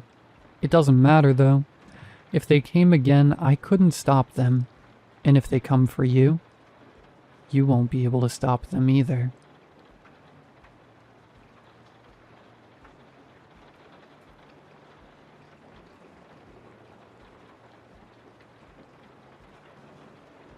If you are camping in Baxter State Park and you see trees marked with red paint, please pack your bags and leave before it's too late. Let me preface this by saying I'm not the one who believes in cryptids or supernatural stuff. I want to believe that there is a logical explanation for what happened to me and my friend, but for the life of me, I can't find a rational answer. I've been camping since I was a kid, but now I can't find the courage to go back into the wilderness ever again. I'm a pretty experienced camper. I love traveling to different parks and staying out there for 4 to 5 nights at a time. My friend Aaron and I had planned on staying 5 nights in Baxter State Park in Maine. Aaron is also very experienced and has gone with me on countless previous trips. He knows these particular woods better than I do, so when he picked a spot pretty far off from any trails, I didn't question his decision. We chose a spot near a tree that was marked with red spray paint. We planned to leave the site every day to go hiking, so the paints made it an easy landmark that would help us locate our campsite. The campsite was in a small open field about 30 yards north of the tree with red paint. The first night was completely fine. We hiked out to a nice fishing spot and then headed back to camp when the sun was setting. I distinctly remember passing the painted tree on the way back. Unfortunately, this was the last normal experience I'd have in that forest. Later that night, I woke up to the sound of what seemed like a tree about to fall. I could hear the cracking of branches followed by loud creaking noises. The odd part was that there was no thud. It's as if the tree never hit the ground. What made it weirder was that the forest still seemed to be rustling, although now more faint. I could still hear the cracking of branches and lots of commotion. I was still half asleep, so I chalked it up to there just being a large animal making noise. In the morning, we went out on another hike. As we left camp, I glanced around for any recently fallen trees, just to be sure. There was nothing. We continued with our day as usual, until deciding to cut it short and head back in order to prepare dinner. On the way back, We couldn't spot the tree with red paint. It was odd, but we still managed to make our way back to camp based on memory. Aaron was more confused by the absence of the tree than I was. He kept going on about how he was certain the path he had us on would have taken us right by the tree. To confirm, he walked back over to the location of the tree, but it was nowhere to be seen. When he told me this, I thought he must have missed it, so I also investigated. Sure enough, the tree wasn't anywhere to be seen. I trust our spatial awareness, and I wholeheartedly believe we were in the exact spot where the tree should have been. I remembered the sounds from the previous night having come from the direction of the tree, so I thought that maybe it was the one that had fallen over. However, after scanning the area, there was no sign of a fallen tree. It's as if the tree had just completely vanished. Although we were confused, we didn't keep looking for much longer and returned to the campsite and went to bed. Later, in the middle of the night, I was once again awoken by the same sounds. It sounded like the forest was moving. The sound of trees breaking and snapping was unnaturally loud. It was much louder than small branches snapping. It was like a whole trunk was being broken in two. I still told myself that it was just a large animal, most likely a bear. I should have investigated it to be sure, but it sounded distant, and I didn't want to risk an encounter with an animal. That morning we went hiking to another fishing spot nearby. This is when things got really strange. On our way back, we took the main trail and walked past an older couple who were also out camping. They saw our fishing gear and asked if we caught anything. We started having a pretty casual conversation, but the whole tone shifted when the husband brought up hearing trees fall in the night. It was their first night camping, and I told him that we had been hearing loud noises in the night for multiple days now. I asked him if he was able to find the fallen trees, but he said they couldn't find anything. Then I asked him what direction he heard it from. It was right over there, near the tree with red paint on it, he said as he pointed off toward the distant tree line. Aaron and I looked at each other with confusion and an uneasy feeling. It's very possible that multiple trees had been marked with paint in these woods. Maybe there was a logging scheduled soon. Despite all logical conclusions, both of us were put on edge by the mention of a tree with red paint. All four of us walked over to look for a fallen tree, but I was more interested in finding this tree with red paint. When we got closer, I asked the man where the tree with red paint was. In a confused tone, he said, "It should be right here. That's strange. Maybe I'm mistaken." His wife chimed in. No, it was definitely here. It was pretty easy to spot because of the bright red. Now things felt really off. What are the chances that two different groups spot a tree with red paint, and then both trees seem to vanish into thin air? We continued on our hike to the fishing spot. On the way, all we could talk about was the tree with red paint. It was such a strange coincidence, and we couldn't figure out a logical explanation. Despite this, we tried to forget about it and focus on fishing and the beautiful scenery. We didn't want these strange events to ruin the vibe of the trip. The day came to an end, and I was once again awoken by loud rustling in the forest. I ignored it and went back to bed. When morning arrived, Aaron and I decided to take a break from hiking and spend the day at camp. While eating lunch, Aaron got up to take a piss. He walked over to the tree line, which was close by. It was maybe 20 yards away at most. One thing I feel I need to stress was that he had walked in the opposite direction of where we had initially spotted the tree with red paint. I didn't think anything of it, and continued eating with my back facing the direction where Aaron was peeing. In a shocked voice, Aaron shouted to me, "I found the tree with red paint. It's over here." Immediately after he said this, the forest began to rumble again. It was the same sounds I had been hearing every night. I could hear loud snaps of branches and deafening creaking noise, the kind you hear from large trees swaying in heavy winds. I couldn't see Aaron anymore, and I became concerned, so I started calling out his name. My guess was that the tree couldn't have been far from the tree line, so if he walked into the woods to investigate it, he only would have walked a few feet. He was definitely close by, given the fact that I could hear him. However, as I called out his name, I didn't get a response. I began to panic. I thought maybe a bear or something had attacked him in the woods, and that's what caused the loud noises coming from the forest. But I didn't hear any screaming or cries for help. It's like he vanished. I ran over to where he was and I couldn't find him anywhere. By now, the loud crashing of branches had reduced to a distant rustling of leaves. I continued calling out his name, but there was nothing. It didn't make sense. How could he go from within earshot to completely gone in less than 30 seconds? My heart was racing. I didn't know what was happening, but I knew something was terribly wrong. I began to sprint through the forest, following the sound of distant commotion in the trees. Unfortunately, the dense woods slowed me down, and eventually the forest returned to silence. I ran back to camp, all while screaming out for Aaron. I went to investigate the spot where I last heard him. I thought that if something happened, maybe I could track him by tracing his steps. I walked back to the tree line and found his canteen, which he had laid next to him on the ground. I even found the puddle of pee where he had been doing his business, but that's about it. His footprints were only a couple more feet before coming to an abrupt stop. What made it stranger was that I couldn't even find the tree with red paint.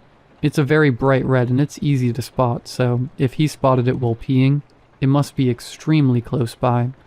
I circled the area multiple times but found nothing. No tree, no Aaron. In all the confusion, my heart was racing, but I tried to stay calm and called 911. I didn't sleep for the next 72 hours. A search and rescue operation started 30 minutes after I dialed 911. I tried to help as much as I could. I gave a description of Aaron and described where I last saw him and what had occurred just moments before his disappearance. I felt crazy for doing it, but I even brought up the tree and tried to stress that I believed it had something to do with his disappearance. As I expected, the police disregarded the whole tree thing. Under normal circumstances, I would have as well, but something felt deeply wrong in my soul.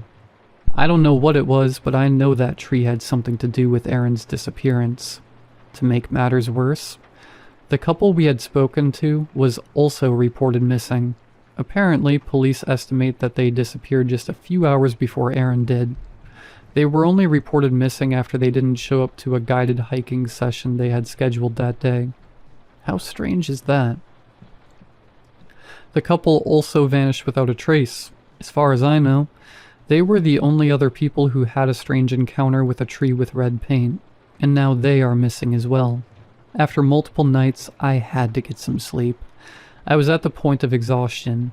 I packed mine and Aaron's things and decided to get a motel room. I wanted to be nearby the forest as the search continued. As of writing this, it's been just over a month since he went missing. So far, all the rescue team has found is one of Aaron's shoes. It was discovered about 15 miles from where he had vanished. Nothing has been recovered from the older couple. I'm still at the motel. I can't find it in me to leave Aaron in those woods. I feel so distraught and angry. I honestly just want an answer as to what happened. None of it makes sense. I can't find any logical explanation as to how or why he vanished. But all I know is that there is something dark in that forest. I know that somehow that tree is connected to all of this. It tears me up inside knowing that Aaron may never come back, and I'll have no rational explanation as to why this happened to him. All I can do now is warn others from experiencing the same fate. If you're out in the woods and you find a tree with red paint, please, for the love of God, turn around and go home.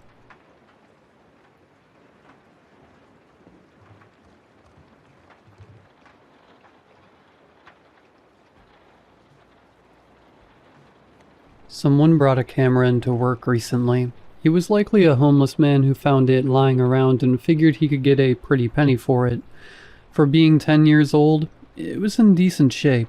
So, we agreed I'd pay $30 for it. While taking it apart, I realized the SD card had never been removed. It didn't seem out of the ordinary, but it was enough to spark my curiosity. You see, I'd like to believe that I'm the type of guy to keep my head down and stay out of people's personal lives. But business has been slow recently. I have to keep my mind occupied somehow, don't I? One night, I plugged it into my laptop and was quite taken aback by what I had found. Hundreds, if not thousands, of videos were on this thing. Not just any videos. They were vlogs, like a diary someone had kept up to date for the past 6 years. I clicked on the first clip, like anyone would, and quickly found out that this camera belonged to a young woman. She didn't look any older than 19. She had blonde curly hair, bright green eyes, and a smile that radiated innocence and kindness. She had a factor that made her addictive through the screen. It wasn't just her face or her voice. There was something else that made it nearly impossible for me to look away. For the next 3 weeks, I would watch her recordings daily. It was like a TV show that kept you wanting more at the end of every episode. Every evening I'd close the shop, crack open a beer, and watch for hours while she talked about her life in medical school, this guy she found cute, and her hobbies as a painter. I felt guilty though. I wouldn't get home until almost 11 o'clock. By that time, my wife had already gone to bed. One night she prepared a nice meal with candles and everything, but by the time I was home, everything was cold and the candles had burnt out. It was our 10-year anniversary. Oh well. As I kept watching, things became odd. What started off as innocent vlogs turned into footage of yelling and screaming. It was like she was arguing with somebody, except nobody was in the room with her. In one video, she just sat in her dorm filming herself crying for over an hour, followed by footage of her laughing like nothing had happened. Her smile seemed a bit different, maybe a bit wider than usual. I couldn't put my finger on it. I no longer felt the warmth and innocence I felt before.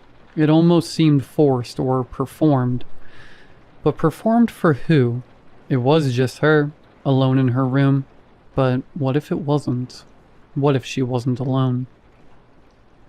I felt bad. I felt invasive. I felt possessive. But I couldn't stop. The videos gradually kept getting darker and more strange. In some of the footage, she would walk around her dorm covering the mirrors with white towels. She would also film herself painting. It was the same portrait of the same person in every video, but with minor tweaks. There were times I questioned if any of this was even real. There were times it got disturbing. In one piece of footage, she grabbed her curls and stretched them behind her head as far as she could before pinning the skin in place with tacks. My stomach turned as she forcefully inserted the sharp needles into her head, her hands shaking aggressively. I questioned whether I should contact the police or whether this was all just some sick prank. I kept watching anyway. At this point, there were now dozens of portraits scattered throughout her room. I watched while she crawled around, looking through them frantically, like she was searching for an image that didn't exist. She started yelling. I tried to make out what she was saying until... that was it. The video had ended. I tried to click to the next piece of footage, but that was the last one. I pulled out the card and reinserted it, hoping it would give me more. Desperately, I went back to the first video. My chest tightened so hard I forgot how to breathe. Over time, she changed. Not in a gradual way. Not in a natural way. Even early on, there were faint markings on her face. Measurements for something. Her teeth became straighter. Too straight. Sharper. Her cheeks sunk into her skull, folding over one another while she forced a smile. I wanted more. This couldn't be the end. I began searching online profiles that matched her image. I would sit for hours looking through student directories, social media profiles, and missing persons cases. The blue light of my laptop began burning my eyes, but I kept going. I searched for names, numbers, dates, schools, everything. I found nothing. It started consuming me. I stopped eating. I forgot about my family. I forgot about my store. I had to find this girl. I noticed my appearance in the reflection of the shop window. I was paler. My cheeks were sharper, sinking into my face like hers had. I could even see blue veins peeking through my forehead. My eyes seemed deeper into my skull. My body was gray, a familiar gray. It doesn't matter. It was all probably just in my head. I needed to focus on finding her. I was sitting in my room. I stood the old camera on my desk. The blonde wig sat awkwardly on my head. Not perfect, but close enough. My name is... I paused for a moment. What was my name again? I heard a faint call from upstairs. It was my wife. I ignored her. Anyway, I said to the camera. The red recording light blinked almost like it was in sync with my heartbeat. Today was my first day of medical school.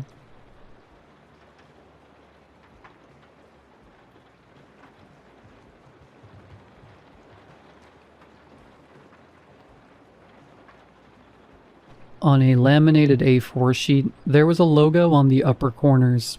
Some kind of bird or something similar. But that wasn't what caught my attention the most.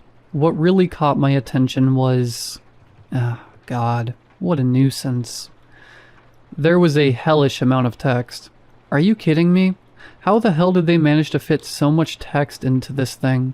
And here I was thinking Manuel knew how to write small and make use of space when taking surgery notes.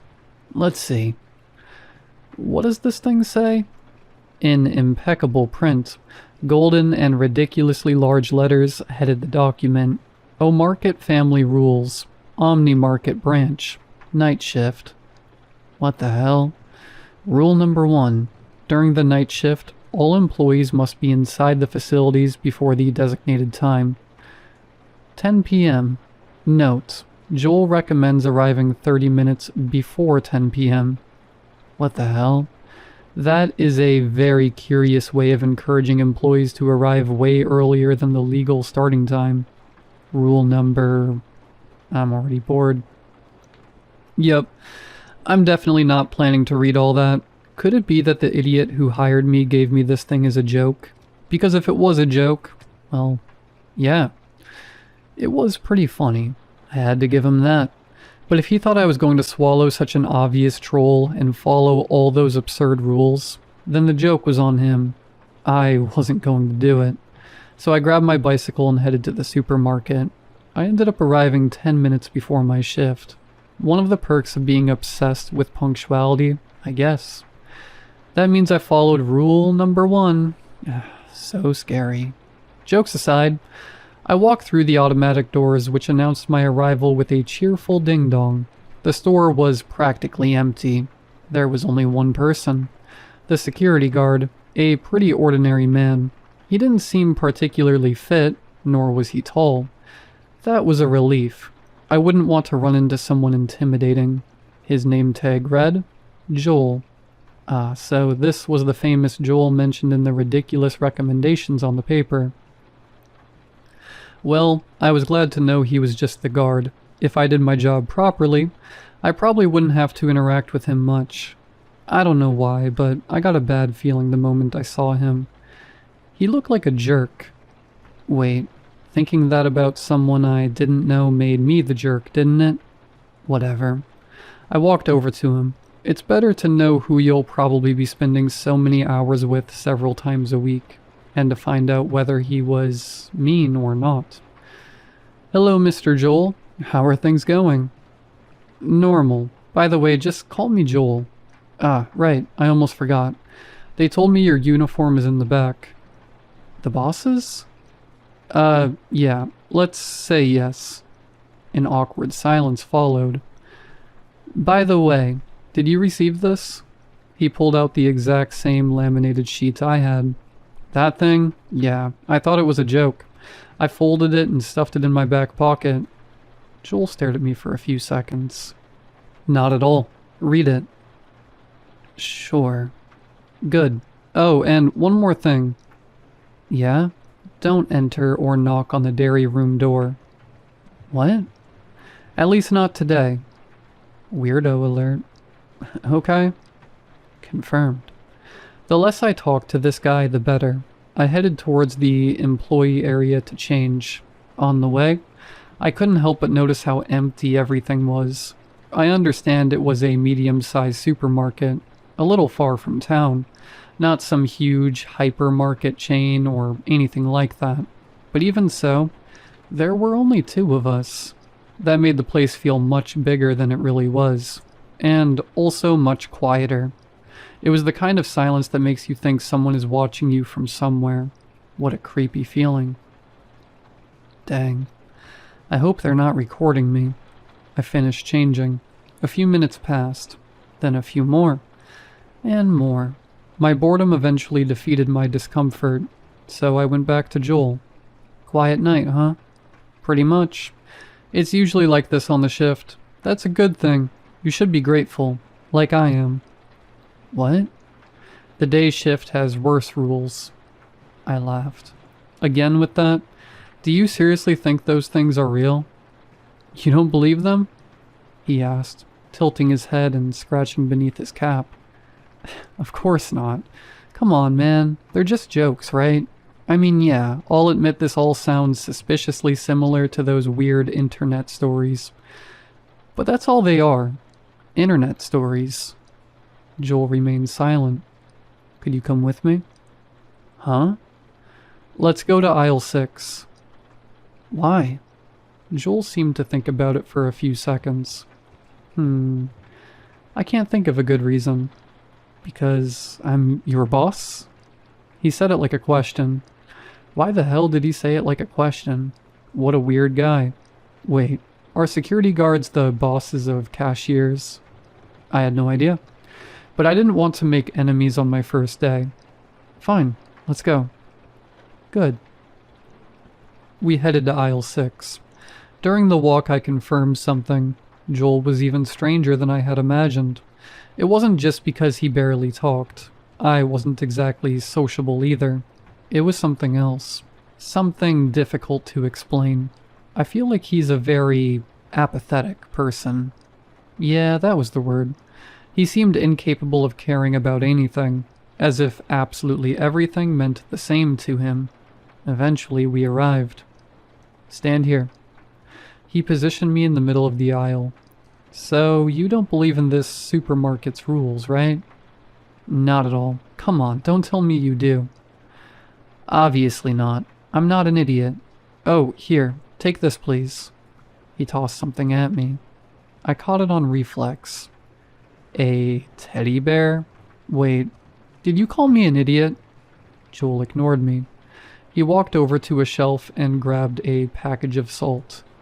Joel? He tore it open. Joel?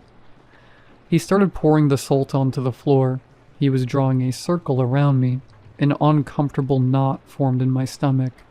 What the hell are you doing? Joel answered without looking at me. Rule number 22. Avoid destroying any stuffed animals, especially the bears in aisle 6, after 10:30. Joel, what the hell? I already know you're an idiot incapable of following instructions. He finished closing the circle. And I also know you're skeptical. His voice remained completely flat, almost bored, while I was trapped in an entirely different world of confusion. But if you value your life even a little, or at least value not dying violently, and if you have a little consideration for me, since I'll be the one cleaning up your guts, you'll stay inside the salt circle. Huh? Then, without giving me any time to process what was happening, Joel pulled out a black knife with a green handle. He shoved it into my free hand and grabbed my wrist. Using my own arm, he drove the blade into the teddy bear's chest. What the hell? Are you crazy? Remember, don't leave the circle. I stepped back. God, I need to request a shift change. I'd quit, but I need the money to pay my student loans. Before I could continue thinking about how much I hated that guy, I heard a crack above my head, a dry sound, slow, like something splitting apart. I looked up. In the spotless white ceiling was a black crack, not black like a shadow, truly black, so black it seemed to devour the light around it. Joel? I think we should report that crack. The crack widened a few more inches. What the hell? The sound changed. It was no longer cracking. It was something wet and viscous. It reminded me of the sound of muscles separating during surgery, but it was coming from the ceiling. How was that possible? A chill ran up my spine from its base to the back of my neck. That didn't look like a crack. It looked like a wound, and it kept opening. More and more and more, until something gave way. The opening tore apart all at once. A cascade of black liquid fell directly onto me. Ugh! The impact made me stumble. But the worst part, the absolute worst part, was the smell. It hit me a moment later. I gagged. It was an unbearable stench, a mixture of sewage, rotting meat, and chemicals. It felt like it was burning my nostrils. Drain water? That was my first thought, but it didn't make sense. There weren't pipes like that up there, right? Then I heard the sound. I froze. What was that groaning sound? Huh? The noise came again, louder. Did it come from above? It came from above, very high above. Slowly, very slowly. I looked up and my brain stopped working. I felt the air leave my lungs. God! The crack was no longer a crack. It was a huge hole, and inside it there was an eye. A gigantic eye. An eye? I took a step back on pure reflex. No, no, no, no. That wasn't an eye. There had to be an explanation. It had to be an illusion. Some effect from the liquid and from not having eaten dinner before coming to work. Yeah, that was it. I just needed to look closer. The supposed sclera wasn't white. It was violet, and the iris? God, the iris looked like it was made of layers of impossible colors. Green, yellow, blue, red, all changing at the same time. Like a defective screen. That wasn't an eye. It couldn't be. But it blinked. I felt my heart stop. The iris moved. Left, right, up, down, and finally, toward me. Several seconds of silence passed before the pupil pulsed, releasing more liquid, and then contracted. Its color changed to a sickly shade, something similar to vomit. The entire surface of the eye began to distort. The colors spun, merged, warped, as if I were looking at something that didn't belong in this world. And then it screamed. It screamed. The sound was so brutal that I felt physical pain. My ears started ringing. What the hell is that thing? I wanted to run, get out of there, escape, but then I remembered Joel's words. Don't leave the circle. My gaze dropped to the floor and I noticed something impossible. The salt remained intact, completely dry.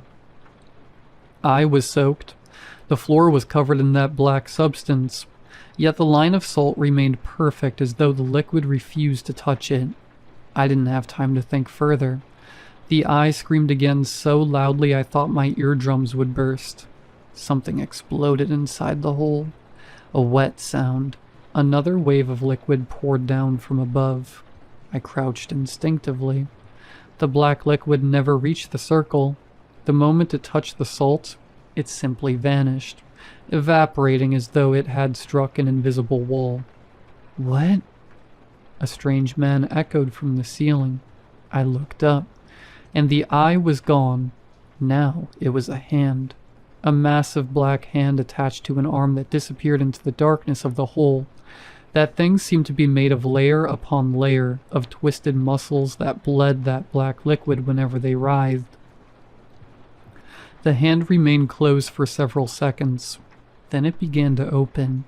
First the pinky finger, and what was beneath the nail made me want to tear my own eyes out. A tongue. A two-colored tongue covered in eyes, covered with hundreds, thousands of tiny eyes. The tongue slithered toward me, dripping purple liquid, but it stopped. Then the ring finger opened. Instead of a nail, there was a pulsing cavity, like some sort of vulva. The rotten stench that came from it was so intense that my eyes watered. The index and middle fingers unfolded next. Both revealed more eyes. The same impossible eyes. Spinning, watching, blinking, all at once. And then I saw the thumb. No, I don't want to describe it. Let's just say it was something so obscene and disgusting that I ended up vomiting. I collapsed to my knees. The retching doubled me over. Fortunately, not a single drop landed on the salt. The thing let out another moan, and finally opened its palm. The flesh split apart like a blooming flower. The joints cracked and a mouth appeared in the center. A gigantic mouth filled with deformed teeth, and in the middle, deep inside, an eye connected to a black mass like the lures of deep-sea fish. For a few seconds we stared at each other. It at me at it. The entire supermarket fell silent, and then it attacked. The mouth lunged forward, like a starving predator. No! I curled into myself, crouching in my own vomit, wailing to feel the teeth tear through me. But it never happened. I opened my eyes. The monstrosity had stopped, barely millimeters away from the salt line, drooling, shaking, desperate, unable to cross it. So, Joel was telling the truth. That thing was actually protecting me. What's happening? I looked around frantically and found Joel. He was sitting there reading a book. Reading a book. Help, Joel, please. Huh? He looked up. Oh, right. He turned a page. I'd forgotten you were there. I wanted to murder him. Seriously, I wanted to murder him. But before I could say anything, Joel sighed, cleared his throat, and shouted with an intensity completely at odds with his apathetic attitude. Oh my god, is that Beyonce? I froze. What? What the hell had he just said? The creature reacted instantly. The shriek it let out was horrifying. It sounded like a crying girl mixed with a pig being slaughtered. Its skin began to bristle. Bulges spread across its entire body. The muscles twisted beneath the surface. The thousands of eyes became bloodshot. Some started crying. Others simply exploded. The creature shuddered and then fled. Its entire arm melted into a bubbling mass. It retreated into the hole and disappeared, sealing the opening as though nothing had happened. The smell left behind was acidic, like laboratory chemicals. I collapsed to the floor, my knees giving out from fear. What the hell was that? Oh, that? Joel had finally stopped reading his stupid book and walked over to where I was. With a lazy movement of his foot, he erased the salt line and extended a hand toward me. Don't worry. I named the eldest one Amara. It seems that thing used to be a teenage girl who was in love with Beyonce. Turns out she was very shy, so that's a good way to scare her off when you screw up. How do you know that? Well, just 'cause. Just 'cause? That's all you're going to tell me? No. Well, yes. Actually, yes. That's all. His attitude made me forget all the fear I felt. My body kept shaking, but not from fear. From anger. I have an overwhelming urge to punch you. Go ahead. I blinked. What? But if you do, I'll take it as a formal acknowledgement that you understand something important. You're not in a normal place, and I don't want to spend overtime cleaning up your remains. Okay? Silence fell between us. You're a weirdo. Obviously. That empty smile returned. How do you think I've survived in this place with all those weird rules? I'm sure that was pretty obvious. Now I'm wondering, are you sure you're not an idiot? I thought about it for a few seconds. Then I sighed. Fine, I get it. It's all real. It's all dangerous. And this place is hell. I accept all of that. I just want to punch that empty smile off your face. Correct. Can I hit you now? Okie dokie. Joel spread his arms as though he were expecting a hug and closed his eyes. His expression said, "Give me your best shot." Curiously, at that moment, I was more annoyed with him than frightened by the infernal abomination that had almost devoured me because of him. So I threw the best right hook of my life. And I have to admit, it felt pretty good. Perfect. Joel rubbed his cheek. Your shift starts tomorrow, partner. Don't be late. You know, this time it's not just the usual motivational phrase. You really can't be late. Not even one day. For a second, I thought I saw something move between the lights. I swallowed hard. I ran a hand over my face, still covered in that black substance. I think I already regret accepting this job.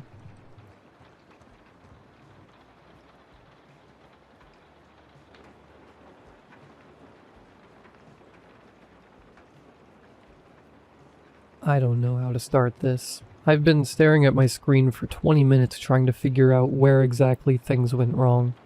Maybe it started the night of the accident. Maybe it started before that. I honestly don't know anymore. My name doesn't matter. What matters is that 3 months ago, I had a perfect life. Sarah and I had been married for 6 years.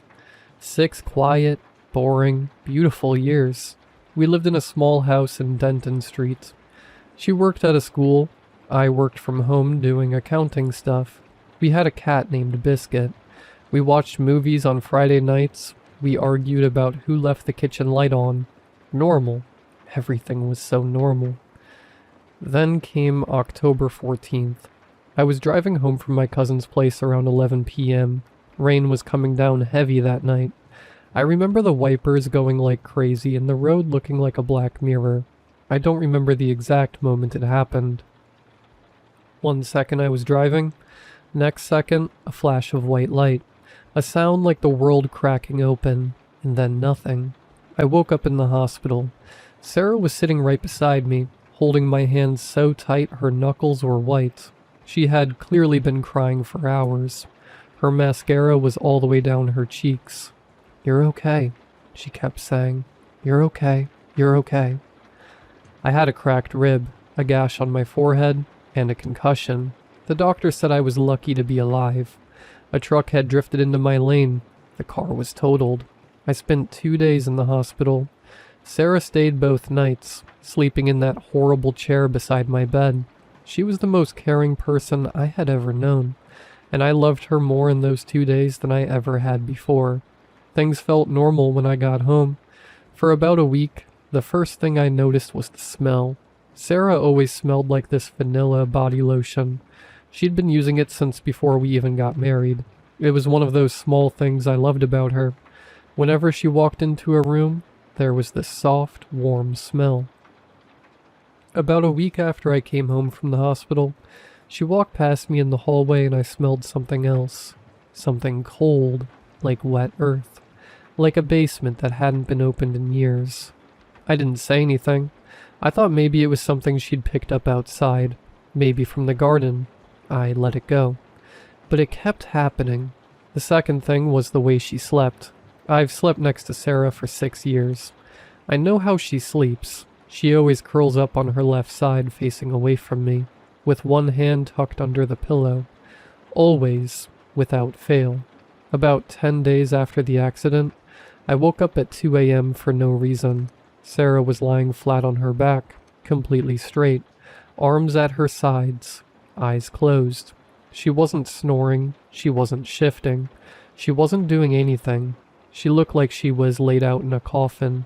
I told myself people sleep in weird positions sometimes.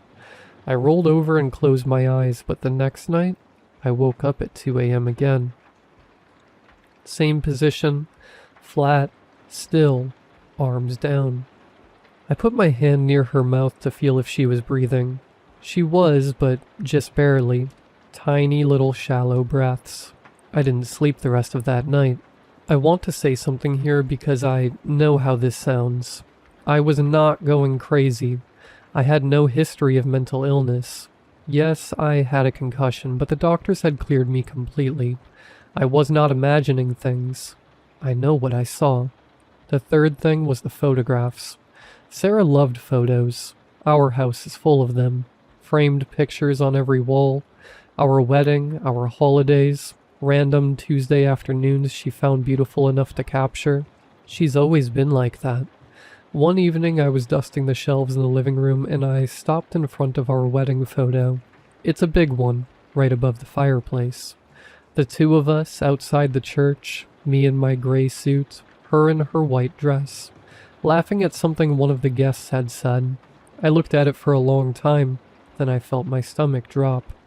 In the photo, my arm is around Sarah's shoulder.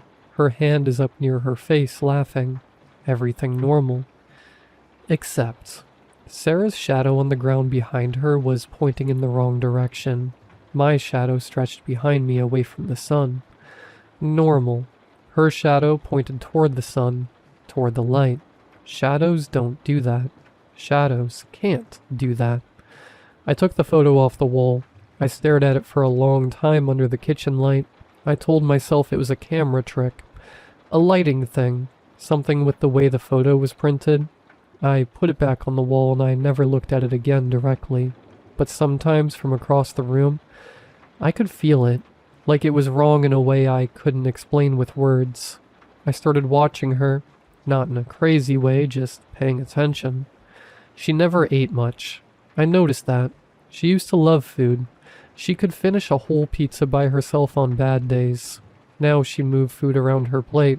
She drank water, but I never once saw her actually swallow a bite.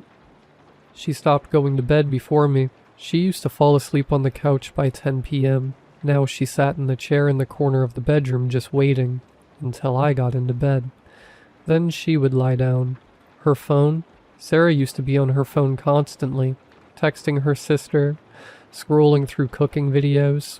One day I picked up her phone while she was in the shower. No messages, no call history, no app usage. Like the phone had never been touched. I called her sister, Mira, from my work phone. "Hey," I said, trying to sound casual. "How are you? Have you talked to Sarah lately?" There was a pause on the other end. "What do you mean?" Mira said slowly. "I just mean recently, like this week." Another pause, longer this time. "Are you okay?" Mira asked. Her voice sounded strange, tight. "I'm fine, why?" "Sarah hasn't..." She stopped. "Can you come over? Can you come here right now?" I told Sarah I was going to the pharmacy. She smiled at me from the couch, that warm smile I had fallen in love with. "Don't be long," she said. Mira opened the door before I even knocked. Her eyes were red. She looked like she hadn't slept. She sat me down at her kitchen table, and she put her hands flat on the table and she looked at me. "She's been calling me," she said. "Every day. Twice a day sometimes." I stared at her. "Okay." "She's been calling me from a number I don't recognize. Not her number." Mira's voice was barely above a whisper now. "She keeps saying the same thing every time." I didn't want to ask. I asked anyway. "What does she say?" Mira's eyes filled with tears. "She says he survived the accident, but I didn't. Please tell him I love him. Please tell him to look at who came home." I drove home in a state I cannot describe. I walked through the front door. The woman on the couch looked up and smiled at me. "You're back," she said. I looked at her face, the same eyes, the same smile I had kissed 1,000 times. "Who are you?" I whispered.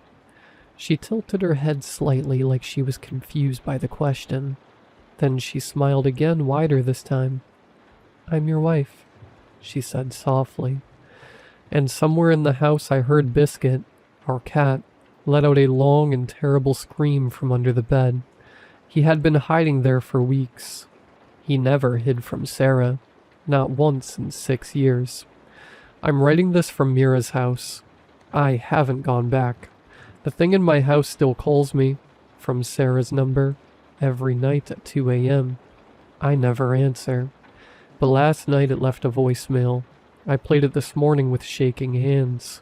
It was Sarah's voice. My real Sarah's voice. Crying. She said only 4 words. Don't let it stay. I don't know what came home with me from that accident, but it's still in my house, sleeping in my bed, feeding my cat who screams every time it comes near, and I don't know how to make it leave. If anyone has experienced anything like this, please, I need help. I will try to update when I can. Please stay safe. Hug the people you love, and if something feels wrong, even something small, even something you can't explain, trust that feeling. Trust it.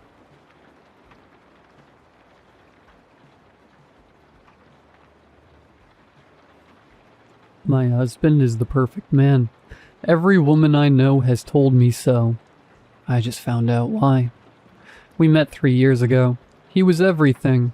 Attentive, funny, remembered the name of my childhood dog on the second date. My friends were almost annoyed at how good he was. Nobody's that perfect. My best friend Kara said. I laughed. I should have listened. The wedding was beautiful. The house came next.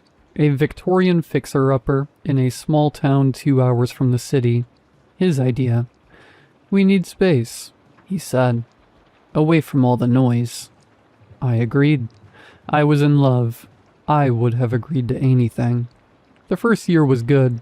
He cooked, he cleaned, he left notes on my pillow. He planned surprise trips. He never raised his voice. He never forgot an anniversary or a birthday or a random Tuesday he declared us day.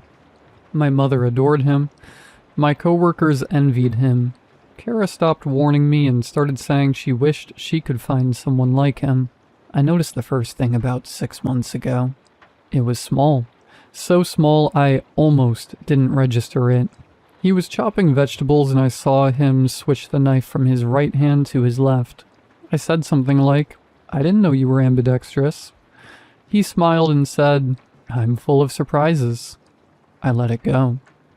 But I'd known him for 2.5 years at that point. I'd watched him write, eat, drive, throw a football, open jars, brush his teeth. He was right-handed. He had always been right-handed. Now he was left-handed. Like a switch had flipped. I started watching. His handwriting changed. Not dramatically. The slant was slightly different. The pressure was lighter. If you weren't looking for it, you'd never notice. I was looking. He started sleeping on the other side of the bed. He started taking his coffee black instead of with cream. He started humming songs I'd never heard him hum before. Old songs. Songs from before he was born. Small things, tiny things. A dozen tiny things that each meant nothing on their own. I asked him about the coffee one morning. Since when do you drink it black?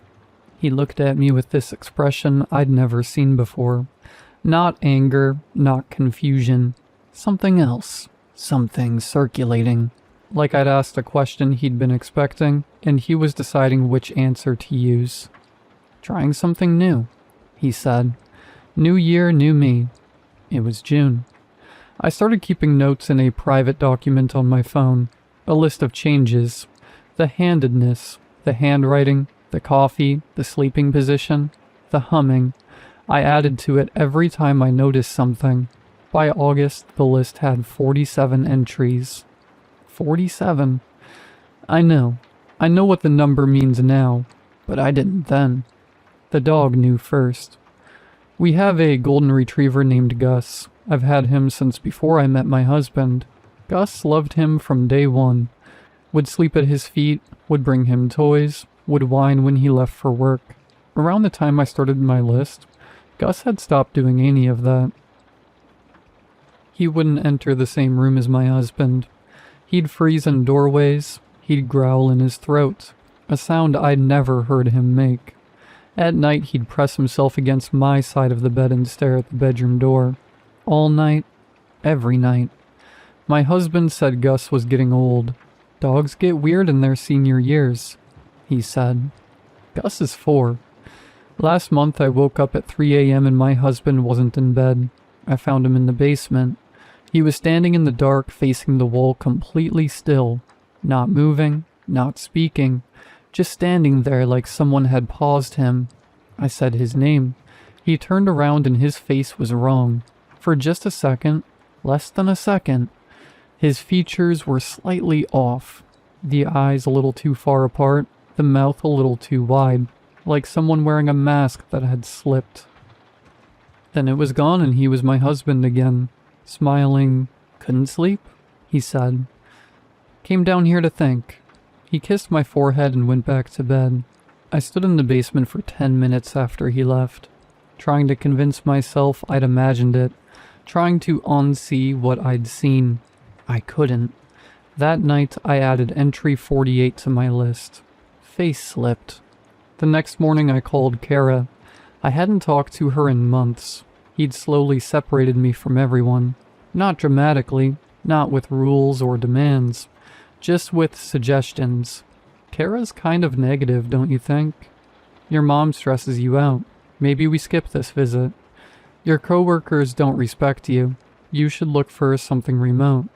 One thread at a time until I was alone in a Victorian house 2 hours from anyone I knew. Kara didn't answer. I tried my mom. No answer. I tried 3 other friends. Nothing. I checked my texts, my calls, my emails. I'd been reaching out. I had the sent messages to prove it. But nobody had responded in weeks. I checked my husband's phone while he was in the shower. I found a blocked numbers list. Kara, my mom, my dad, my brother, every friend I'd ever had, every coworker I'd ever mentioned. Blocked. Not on my phone, on his. He'd been intercepting. He'd been responding to them as me, telling them I needed space, telling them I was going through something, telling them not to contact me. There were hundreds of messages, months of them. He'd been both of us, the perfect husband and the wife who was pushing everyone away, building a cage out of my own voice. I didn't confront him. I pretended everything was normal. I smiled at dinner. I kissed him goodnight. I waited until he was asleep and then I went to the basement. I don't know what made me look behind the water heater. Some instinct, some part of my brain that had been putting pieces together while the rest of me was playing wife. There was a door. Not a real door. A hole in the wall covered by a piece of drywall that had been cut to fit. Behind it was a space. A small room, maybe 6 feet by 4 feet. Concrete floor, no windows. A single light bulb hanging from a wire. And on the floor was a phone. My phone. My old phone. The one I'd lost at the airport 6 months ago. He'd helped me look for it. He'd been so concerned. He'd bought me a replacement the next day. The phone was still on. It was plugged into a charger that ran through the wall. The screen showed a messaging app, open to a conversation with someone named Collector. The last message was from 3 hours ago. Specimen 47 is fully integrated. Subject has not detected the transition. Recommend proceeding to harvest phase. Estimated yield, 94% compatibility. Previous specimens, 46. Success rate, 100%. Above that were photos. Dozens of photos. All of women. All taken without their knowledge. Sleeping, showering, reading, crying. Living their lives while something documented them. One of the photos was of me. From last night, asleep in my bed. Taken from the doorway of my bedroom. I scrolled up. The conversation went back years. There were 46 previous specimens. Each one had a name. Each one had photos. Each one had a final message. Harvest complete. Specimen number processed. Replacement deployed. I looked up the names. My hands were shaking so hard I could barely type. Every single one was a missing woman. Different states, different years, all unsolved. all last seen with a boyfriend or husband who was described by everyone as the perfect man. I heard footsteps above me. He was awake. I'm in the bathroom now. The door is locked. He's knocking, softly, patiently, the way he does everything. Babe, come out. Let's talk about this. His voice is exactly right. Exactly the voice I fell in love with. Warm, concerned, loving. But I can hear something underneath it now. Something I never noticed before. A second voice. Quieter behind the first one. Like two people speaking at the same time, but one of them is farther away. Babe, I'm not going to hurt you. You know me. You know I'd never hurt you. The door handle is turning. Slowly. The lock is holding, but I don't know for how long. I'm posting this because I need someone to know. If you're reading this and you're in a relationship with a man who's perfect, too perfect, if he remembers everything, if he never gets angry, if he's slowly separated you from everyone you used to know, if your dog won't look at him, if you've noticed small things that don't add up, check his phone, check the basement, check behind the water heater, and count the changes. If you've noticed exactly 47 of them, run.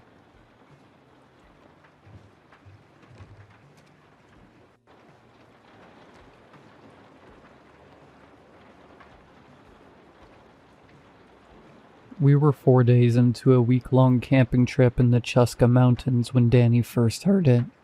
I want to be clear about something before I get into this. Danny is not the kind of person who spooks easily. He grew up in rural New Mexico. He's been hunting since he was 9. He's the guy who stays calm when everyone else is panicking. The guy you want next to you when things go wrong. When Danny says something scared him, you listen. We were sitting around the fire, me, Danny, his girlfriend Priya, and our friend Marcus, when Danny went quiet in the middle of a sentence. Just stopped talking and stared out past the tree line. "What?" Marcus said. "Did you hear that?" We listened. Wind in the pines, the fire crackling. Nothing else. "Hear what?" Priya said. Danny shook his head slowly. "Probably nothing." But he didn't look like it was nothing. He looked like a man doing math in his head and not liking the answer. We were all in our late 20s. The trip was Marcus's idea. He'd been going through a rough divorce and needed to get out of the city. And we'd all agreed that a week off the grid was exactly what everyone needed. No cell service, no internet, nothing but mountains and trees and the kind of silence that cleans you out. The Chuskas sit on the Navajo Nation. Danny has Dinah ancestry on his mother's side, which is part of why he suggested the specific location.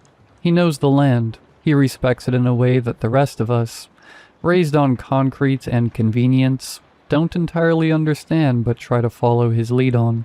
He had one rule when we arrived. Don't be loud after dark. Don't draw attention. We thought he meant bears. The second night was when I heard it. We'd gone to bed around 10. I was in the tent I was sharing with Marcus, almost asleep when it drifted in from somewhere out in the dark. A voice. Human. Distant. "Help me." I sat up. "Help me." I unzipped the tent before I'd fully thought it through. Danny was already outside, standing perfectly still, facing the trees. He'd clearly been awake. "Someone's out there," I said. "We have to." "No." His voice was flat, final. "Danny, someone is..." "Keep your voice down." He turned to look at me and his expression stopped me cold. I have known Danny for 11 years. I have never seen him look like that. "Get back in the tent. Don't make any noise. Don't use your flashlight. There's someone out there asking for help." "No," he said very quietly. "There isn't." I stood there for a moment listening. The voice came again from a slightly different direction than before. "Help me." Something was wrong with it. I couldn't name it at first. It was clearly a human voice. The right pitch, the right cadence. 2 recognizable English words, but there was something underneath it that made my spine go cold. Something about the way it landed, like a recording of the words rather than someone actually saying them. Like something that had heard the words and was producing the sounds without understanding what they meant. I got back in the tent. I didn't sleep. In the morning, Danny explained. Not everything. I don't think he was willing to say everything, but enough. He told us about the Yi Naldalushi, what outsiders call skinwalkers. He told us they were real, that his grandmother had told him about them since he was small, that there were things in these mountains that were not what they appeared to be. Marcus laughed. Not meanly, more nervously. You're telling me a skinwalker was outside our camp last night? I'm telling you something was, Danny said. And I'm telling you that if you had gone out there, it would have been very bad. How do you know it wasn't just someone who needed help? Danny looked at him for a long moment, because of what it was saying. He let that sit. Then he said, these things, they learn sounds. They mimic what they hear. They're not like animals that learn calls. They specifically learn human sounds. He paused. Think about what sounds a human makes when one of these things finds them. The fire popped. Help me, Priya said quietly. She'd gone pale. Danny nodded. That's what it knows. That's what it's heard, over and over for a long time. He looked out at the trees. That's the only reason it says it. Nobody spoke for a while. Marcus, to his credit, did not laugh again. We should have left that morning. I want to be honest about that. We had enough information to make the right call and we didn't make it. And what happened next is partly on us for that reason. Danny wanted to go. Priya wanted to go. Marcus and I convinced them to stay. One more day, we said.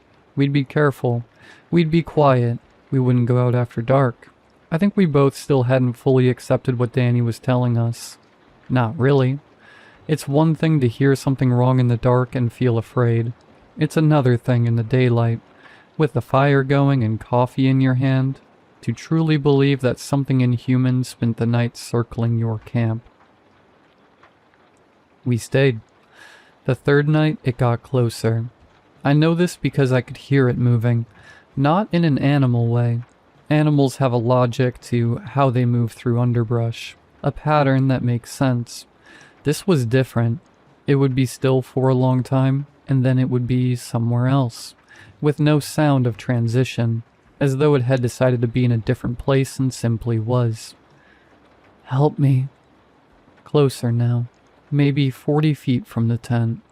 Help me. 30.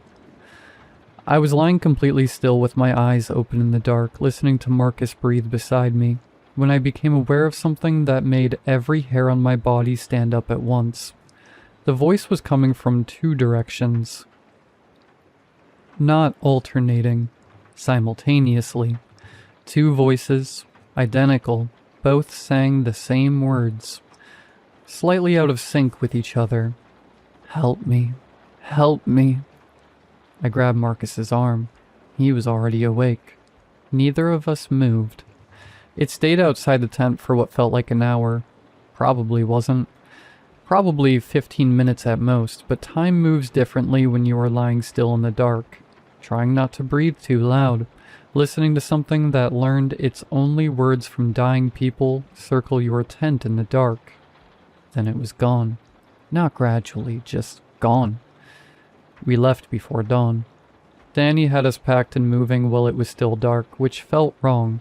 I wanted light. I wanted to be able to see, but he said movement was safer than anything. He let us out with one small flashlight, keeping the beam low, and none of us spoke the entire 2-mile walk to the trailhead. We were almost to the cars when Priya grabbed Danny's arm. At the edge of the tree line, maybe 60 feet away, something was standing in the pre-dawn gray. It was tall. Too tall. The proportions were almost human, but not quite. The limbs a little too long, the head sitting at a slight angle on the neck. like something that had learned the shape of a person from a description rather than observation. It was still. It was watching us. Danny kept walking. Slow, steady. He didn't look at it directly. He said quietly, without turning his head, "Don't look at it. Don't stop walking. Get in the cars." I looked anyway. I wish I hadn't, because in the moment before I forced my eyes away, it moved. Not toward us, just shifted its weight. A small adjustment, and I heard it very softly from across the 60 feet of gray morning air. "Help me." And the thing that will stay with me, the thing I can't stop thinking about even now, weeks later, safe in my apartment with the lights on, it sounded hopeful. Like something that had been saying those words for a very long time, to many people, in many situations, and had learned that the words worked, had learned that those words made people come closer. We've talked about it since, the four of us. Danny more than anyone.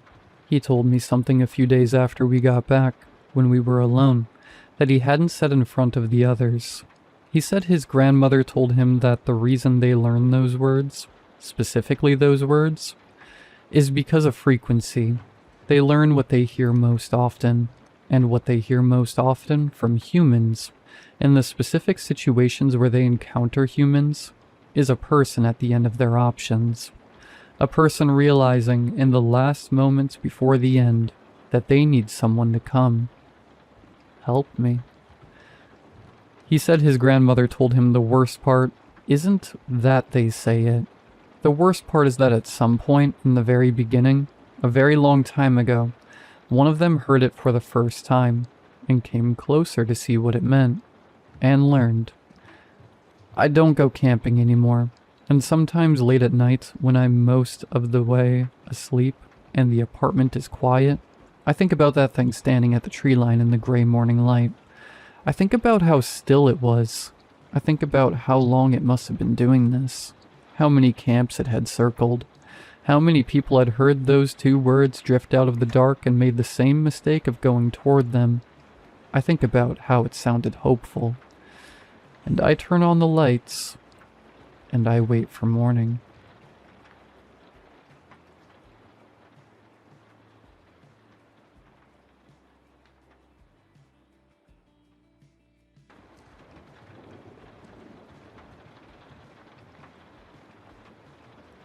I want to start by saying my daughter is a completely normal kid. She's 4. She draws horses that look like lumpy clouds. She asks why the sky is blue at least 3 times a week, even though we've answered it. And her current thing is stickers. She puts them on everything. I found one on the bathroom mirror this morning. She is not a weird child. She is not an anxious child. She does not watch things she isn't supposed to watch. I want all of that on the record before I tell you what happened. She was at the kitchen table when I came downstairs. She does this every morning. She gets herself set up with a piece of paper and her crayon box before anyone else is even awake. I'm used to walking down to find her mid-drawing, totally focused, not even noticing I'm there. I made coffee. She slid a piece of paper across the table at me without looking up. It was our house. She draws it the same every time. Same boxy shape, same lopsided chimney in the corner that she's weirdly proud of. Our family lined up in front of it in a row. Stick figures with her little scribbled attempt at our names floating above each head. I counted the figures. 6. I have 3 kids. My wife and I make 5. I counted again. Still 6. The extra figure was at the back, half tucked behind the house like it was leaning out from behind the wall. It was taller than all the others. She'd drawn it in black crayon and pressed down hard enough that the paper had torn slightly along some of the lines. She hadn't put a name above it. I sat down across from her. "Hey," I said. "Who's this one?" She didn't look up from what she was working on. "That's the one who watches from the yard," she said. I kept my voice even. "What do you mean, watches from the yard?" "At night," she said, like it was obvious. When you turn the lights off, she stands out in the yard and watches the windows. I asked her what the figure looked like. She, I said, because my daughter had said she without hesitating. My daughter looked up at me then. She does this thing when she thinks you're being slow about something, where she tilts her head a little to the side. She looks like Mom, she said, but her eyes are wrong. I picked up the drawing and went upstairs. My wife was still in bed. I sat on the edge and handed her the picture without saying anything. I watched her look at it, watched her face. She went quiet in a way that wasn't normal quiet. I had a dream last week, she said, her voice slower than usual. I was standing in the backyard. It was nighttime. I was looking up at the house, at the windows, looking in at all of you. She stopped for a second. I don't think it was a dream. We haven't said anything to the kids. I've been checking the locks at night. I don't know what else to do with this. I don't know how my 4-year-old knew what my wife dreamed, or whether she did know somehow, or whether there's something else going on that I don't want to think about too hard. The drawing is still on the kitchen table. I haven't moved it. I don't really want to touch it again.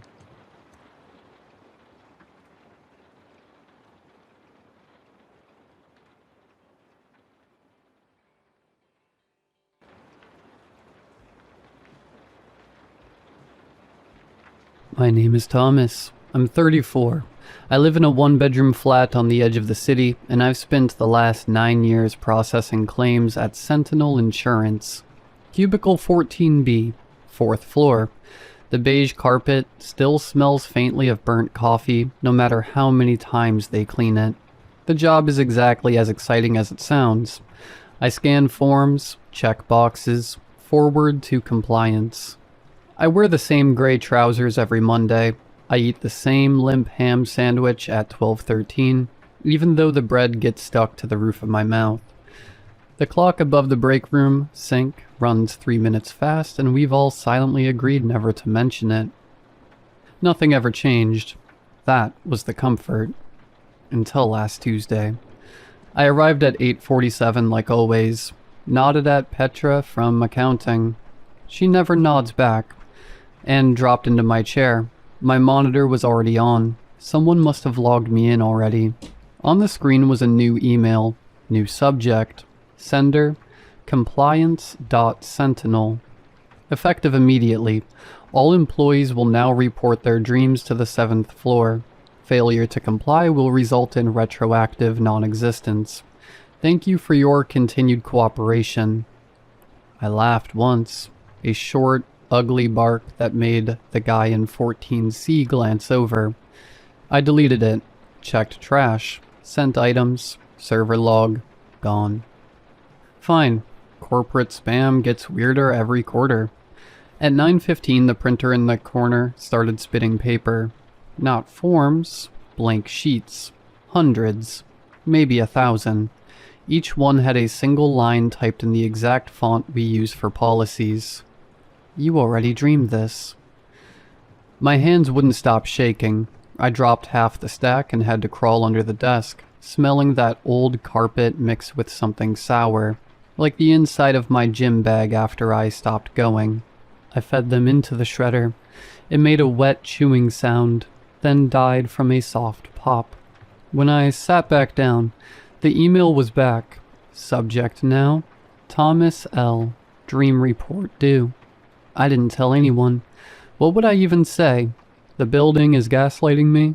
Petra was staring at her screen with her usual dead expression, but her hands weren't moving, just resting there, like she'd forgotten fingers had a purpose. By lunch, the absurdity had settled in my chest like a second, heavier heartbeat.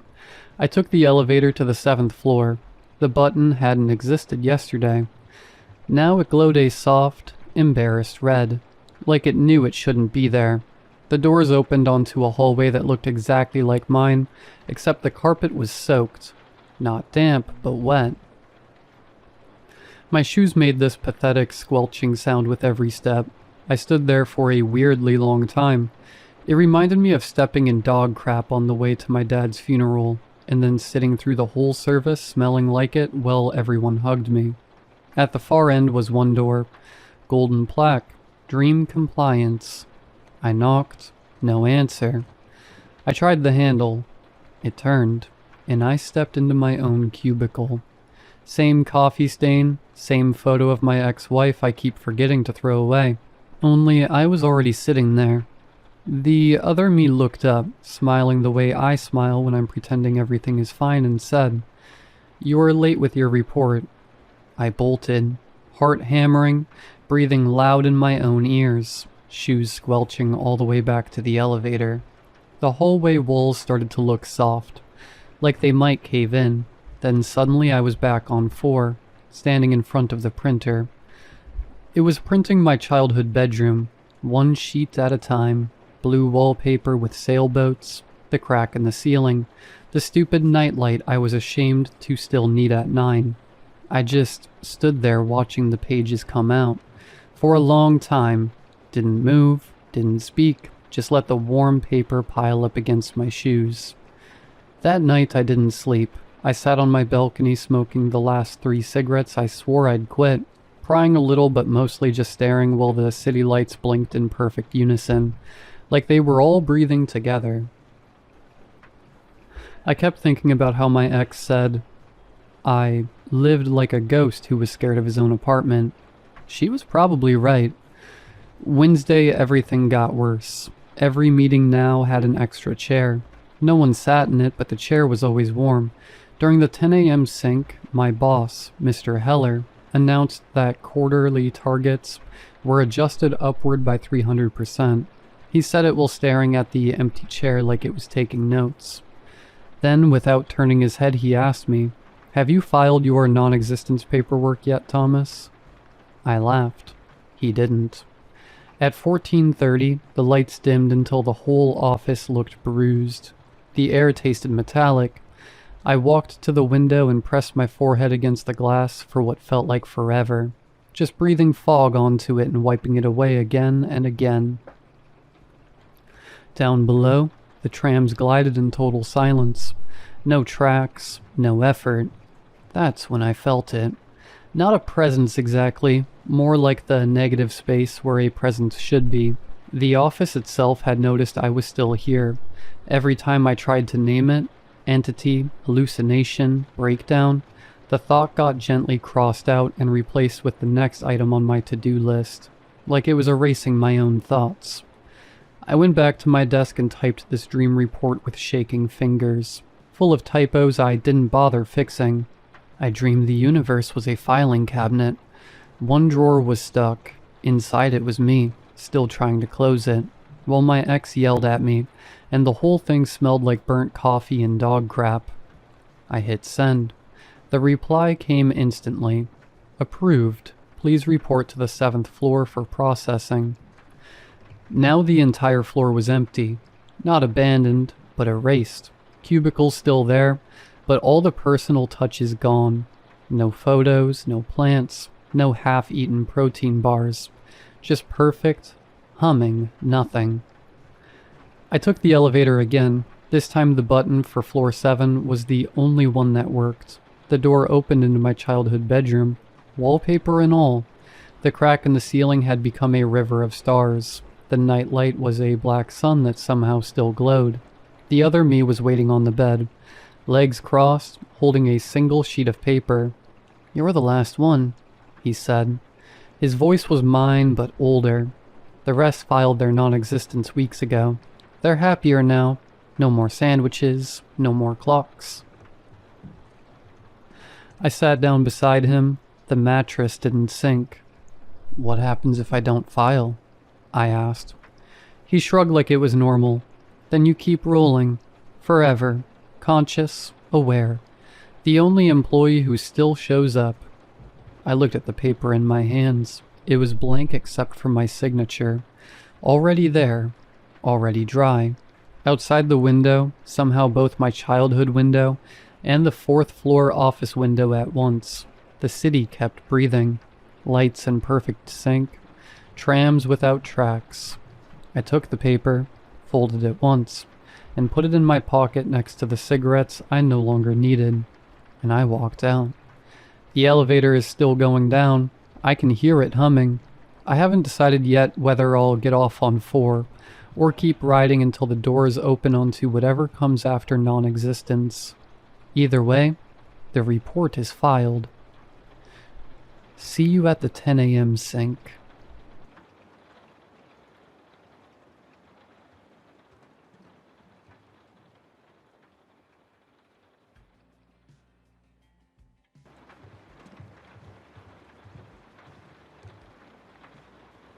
I got the security cameras for my 40th birthday. My wife said it was a stupid gift. She said we lived in a safe neighborhood. She said I was being paranoid. She was right, but I installed them anyway. The cameras cover the front door, the driveway, and the backyard. I check the footage every morning while I drink my coffee. It's become a routine, a habit. I don't even think about it anymore. I noticed the figure on day 12. The backyard camera catches the whole yard, fence on both sides, a small shed in the corner, woods behind the fence. The footage from 3:11 a.m. showed something standing near the shed. I paused it, zoomed in. It was tall, thin, dark, just standing there, not moving. I stared at it for a long time. It didn't move in the footage. It didn't move on the live feed when I pulled that up either. I checked the footage from the night before. Same spot, same time, same figure. I checked the night before that. Same thing. I checked the entire week. Every night at 3:11 a.m., the figure appeared. It would stand near the shed until 4:03 a.m. Then it would disappear between frames. 1 second there, the next second gone. I didn't tell my wife. I told myself I was being paranoid. I told myself it was a trick of the light, a reflection, a tree branch. I told myself a lot of things. I started staying up. I'd sit in the dark living room with my laptop open, watching the live feed. Every night at 3:11 a.m., the figure would appear, just standing there, not moving, not looking at the house, just present. I started noticing things about it. It was always facing the same direction. Not toward the house, toward the fence, toward the woods behind the yard. I wondered what it was looking at. I checked the footage from the other cameras, the front door, the driveway. The figure never appeared on those, just the backyard, just near the shed, just facing the woods. I asked my neighbor about it. He's lived next door for 20 years. He said he'd never seen anything unusual. He said the woods had always been quiet. He said it with a look on his face that made me think he was lying. I asked my wife if she'd ever noticed anything in the backyard at night. She said I was spending too much time on those cameras. She said I needed to relax. She said it with a tone that made me stop asking. I didn't stop watching. I started marking the dates. Every night it appeared. Every night it faced the woods. Then I started noticing the changes. Small at first. Almost unnoticeable. On night 23, it was a foot closer to the fence. On night 27, its head was slightly tilted, like it was listening. On night 31, its arms were stretched towards the woods. Both of them. Fingers extended, almost reaching. On night 39, it was standing at the fence line, right up against it, still facing the woods. I took a walk out there one afternoon. The woods were quiet, too quiet. No birds, no animals, just the sound of my own footsteps. I walked for about 20 minutes before I turned back. I didn't go into the woods again. The figure kept appearing, every night, different positions, different postures, but always facing the same direction, always facing the tree. Then last night, I checked the footage. 3:11 a.m. The backyard was empty. I scrolled back. The figure had appeared at 3:11 a.m. as usual, but at 3:41 a.m., it had turned. For the first time in all the footage I'd watched, it had turned. It looked toward the house, then it disappeared between frames. It never came back. I stayed up until morning. I watched the live feed. Nothing. I spent 3 hours staring at the footage from the night before. Then I noticed something I should have seen weeks ago. The figure never once looked at the house. Not even when the porch light came on. Not even when I walked into the yard one night, stupidly brave, and stood 20 feet from it. Not even when I shouted at it. Whatever it was watching wasn't here. I don't know why it left. I don't know what made it turn. I told myself it was a good thing. It was gone. The thing that had been standing in my backyard every night was finally gone. I should be relieved. I'm not relieved. I woke up this morning and checked the footage from last night.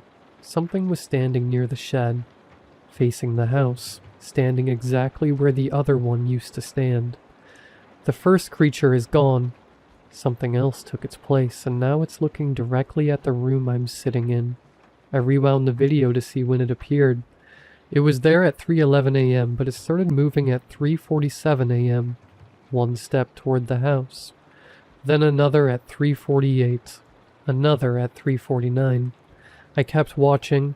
The camera never showed it reach the house. It just disappeared between frames. I checked the front door camera. Nothing. The driveway cam. Nothing. Then I checked the backyard feed again. The shed was empty. The yard was empty. But something was standing directly in front of the camera, close enough that all I could see was a dark shape, looking into the lens, looking past it, looking at me. And for the first time since I bought these cameras, the image wasn't recorded footage. It was live.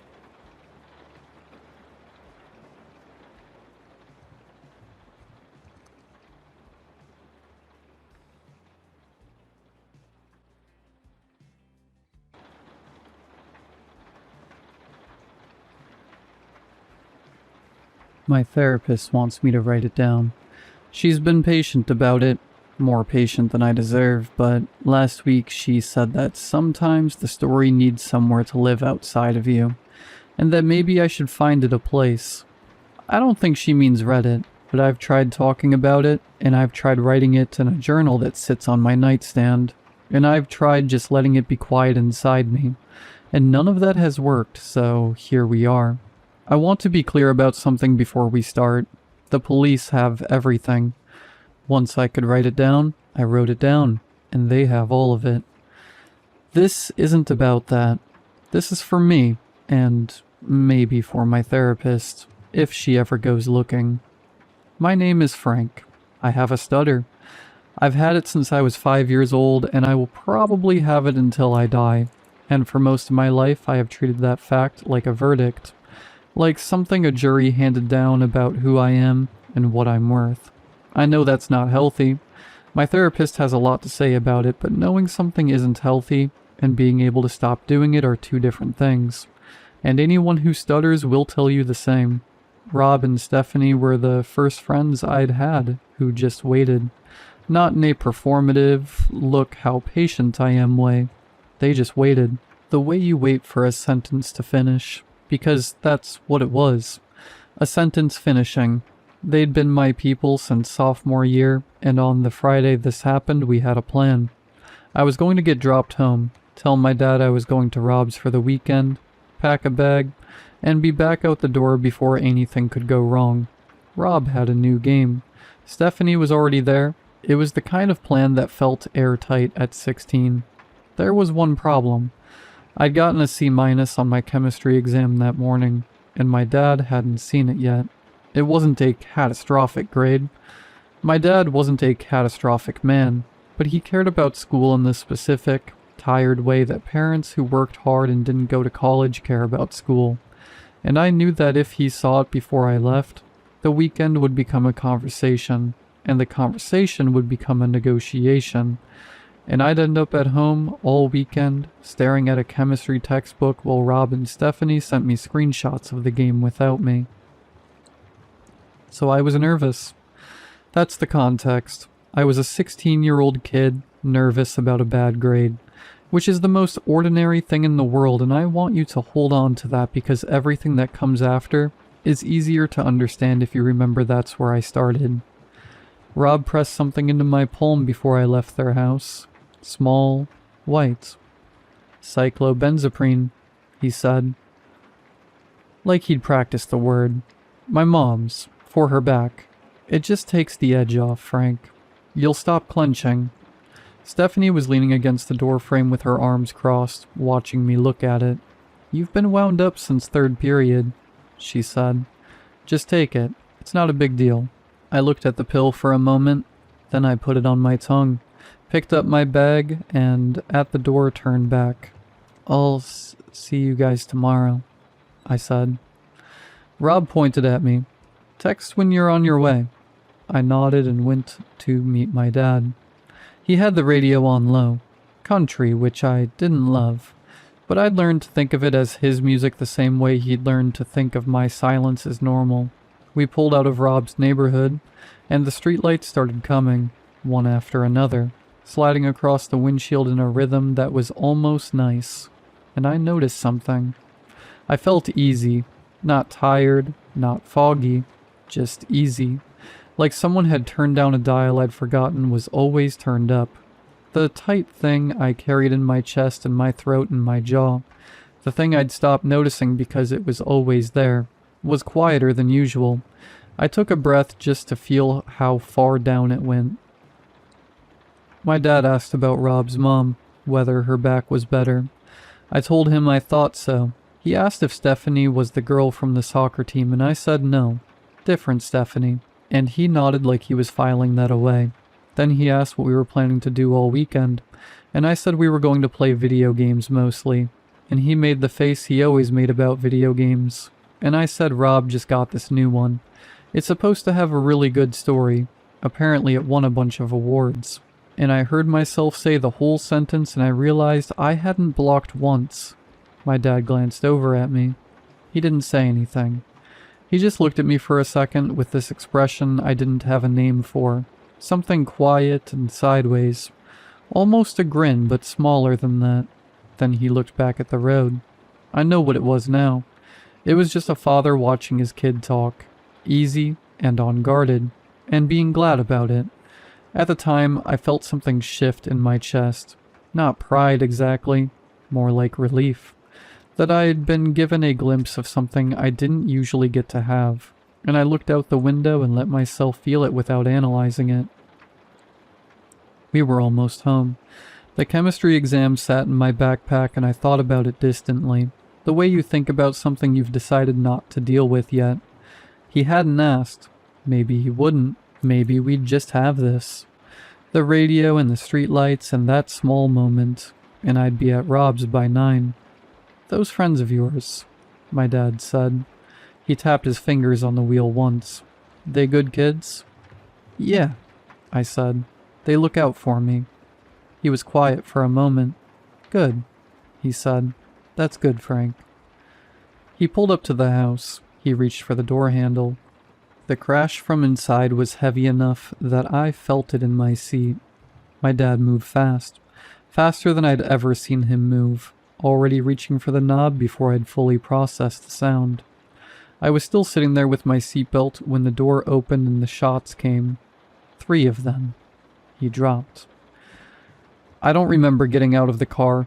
I remember being on the porch. I remember the man inside looking at me with pure surprise. Not guilt. Just the surprise of someone who hadn't known there was a passenger.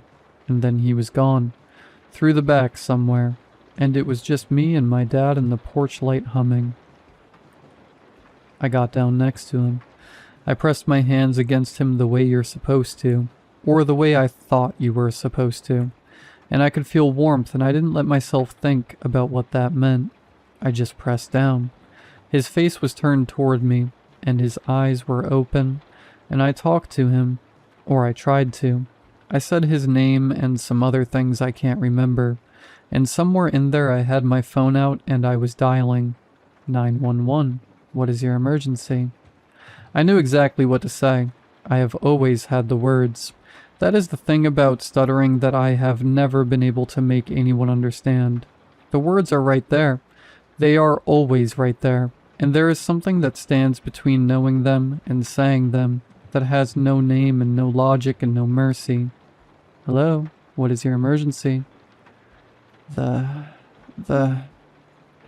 could feel my neck straining, the tendons pulling taut under my jaw, my chest locking up, every muscle involved in speech tightening around nothing while my hands kept pressing down. Kept pressing. My arms shaking from holding the position. Sir, I need you to tell me what's happening. My father. Sir, is someone there? Are you okay? The muscle relaxer was still in my system. I know that now.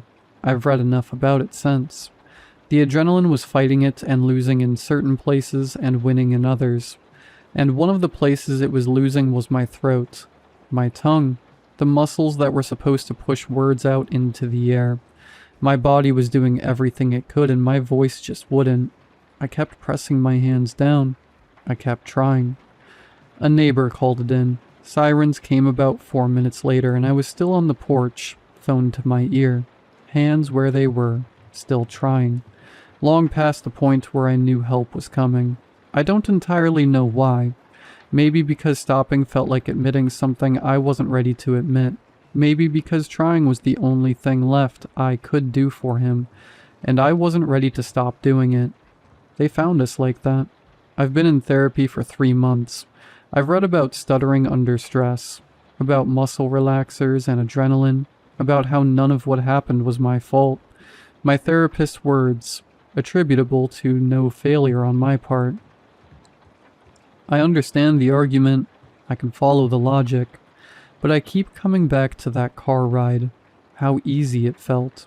My dad's face when I finished that sentence without blocking, that small sideways thing that wasn't quite a smile, and I think about how I was sitting there in the warmth of it, quietly relieved about a chemistry exam, thinking maybe the weekend was going to be okay.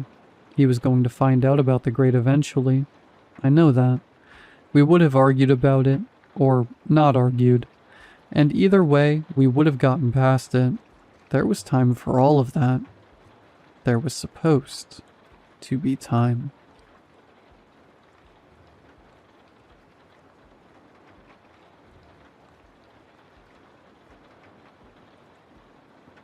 Muffled voices bleed up through the floor. I can't make out the words from here, but I don't think they're actually speaking. It's just sound. I can imagine my family sitting in a circle, blank-faced, the sounds of laughter and nonsensical speech flowing from their mouths. Their jaws wrenched open wide. My family isn't real anymore. I don't know when it happened. Maybe today, maybe a year ago, but they aren't in there anymore. The bathroom is dark except for a candle on the counter. My skin barely registers the lukewarm bath water I'm soaking in. I still feel dirty, like my not family is sticking to me. I rise from the tub, careful to not make a sound, towel off and press my ear against the floor. The things that replaced my family try to keep up appearances, but whenever I've been out of the room for long enough, their voices begin to slur and jumble together. That's what I hear now. Incoherent noise. It still sends chills down my spine, listening to their idle voices chatter on like this.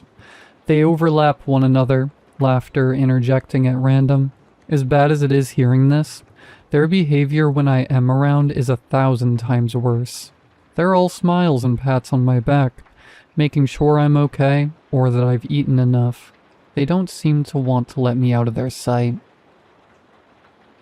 A couple hours ago, when I came upstairs to take my bath, they stood outside the door with hushed voices for several minutes until they finally decided to go back downstairs. I decided I'm leaving. I don't drive yet, I'm just 15, but I have a friend about 2 miles away whose parents are on vacation. I don't have a long-term plan, but this'll be fine for now. In my bedroom I pack light, 2 changes of clothes, phone charger, the pocket knife my dad gave me when I turned 13, a water bottle. David will have everything else. My heart is in my throat. If I breathe too loudly, my not family will be at my door, forcing me to pick what we're eating tonight. I shoulder my backpack and slide open the window. The screen pops out easy enough. I toss my bag to the grass below and lower myself out the window before dropping to the ground. The side gate would be too loud to use, so I creep across the lawn toward the back fence. I can use the neighbor's gate on the other side. Peter? It's my mom's voice. I turn just enough to see she's running towards me from the back door, arms as wide as her smile. Just have dinner with me, please. One last time. I'm sprinting as fast as I can, backpack bouncing awkwardly as I go. I jump and pull at the top of the fence, but her grippy hands wrap around my waist and pull. Mexican beef tacos with chili powder and cumin and cilantro for topping. I land a kick in her chest and she falls away with a gasp of pain. Peter! She's crying. How could you do that to your mother, Peter? I almost feel bad. It's her real voice. This thing is using. I pull myself up the rest of the way and take a look back. She's flat on her back, dirt on her blouse, but she's smiling. That thing isn't my mother. Dad and Lily are smiling at me from the back porch, too. I swing over the fence, hurry across the neighbor's yard, and stride out into the street. After a few minutes, I slow to a walk. It doesn't seem like they followed. The whole way to David's, I'm glancing over my shoulder, but they aren't back there. The steady mid-afternoon traffic eases my fear, like there's still something sane in the world. There's a birthday party at the park, and then I'm ringing David's doorbell. Family trouble? I try to act nonchalant, chuckle. Parents are being annoying. He smiles, but it's just a normal smile. Thank God. You have no idea, he says. We're on the couch scrolling when he turns to me. Dude, you seen this? It's everywhere. It's one of those stupid viral rituals. I've seen them in my feed a lot recently. The girl on screen is in a dark bathroom lit only by a candle. She stares at her face in the mirror. She takes out a Sharpie and draws a weird symbol on the glass. I feel like I've seen it before. I invoke the dandelion. Let my hands and legs do your bidding. Let my breath and life be yours forever. She screws up her face, her lips twitching. Then the phone drops to the floor, still pointing at her. She looks scared, eyes darting in every direction. Yeah, so after this she clicked post. I ask.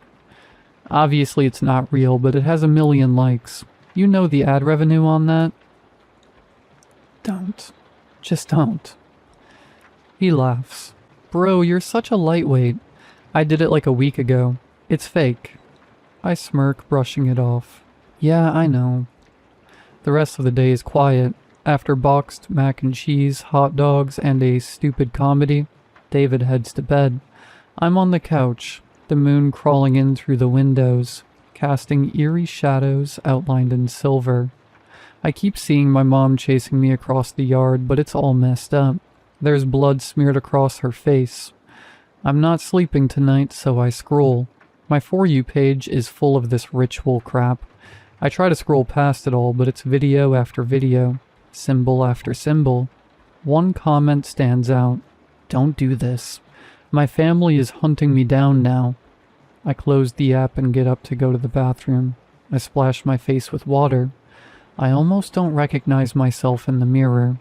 Then I see the symbol scrawled in Sharpie before me. I'd forgotten I'd done it. David whispers from his bedroom door down the hall. I startle and lock eyes with him. A slash of moonlight separates him from the shadows. You killed your family too, didn't you? No, I didn't. They were after me. I thought my parents were too. That's why you came here, right? It wasn't until mine were dead that I remembered doing the ritual. He nods towards the bathroom. When did you do it? I shove out into the hall and sprint out into the living room, not wanting him behind my back for a second. My knife is in my bag somewhere. I know it. I'm digging and digging. He's slowly walking toward me. Just admit it. Stay back. I can see the evil in his eyes. It felt good, didn't it? Carving into their annoying, pestering flesh. I didn't.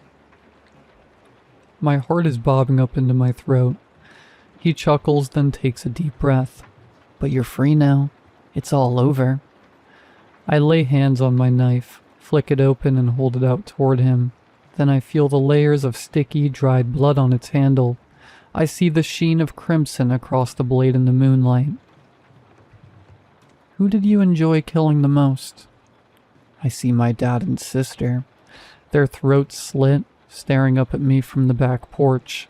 Those jagged red lines are almost like smiles. I see Mom round the house, stumbling toward me across the yard, bleeding from her neck, but still alive. Peter, just have dinner with me, please. One last time. She's crying when I kick her in the chest. I see the symbol still scrawled across my bathroom mirror before I bathe their sticky blood from my body. I didn't enjoy any of it. I'm crying now, but it's too late.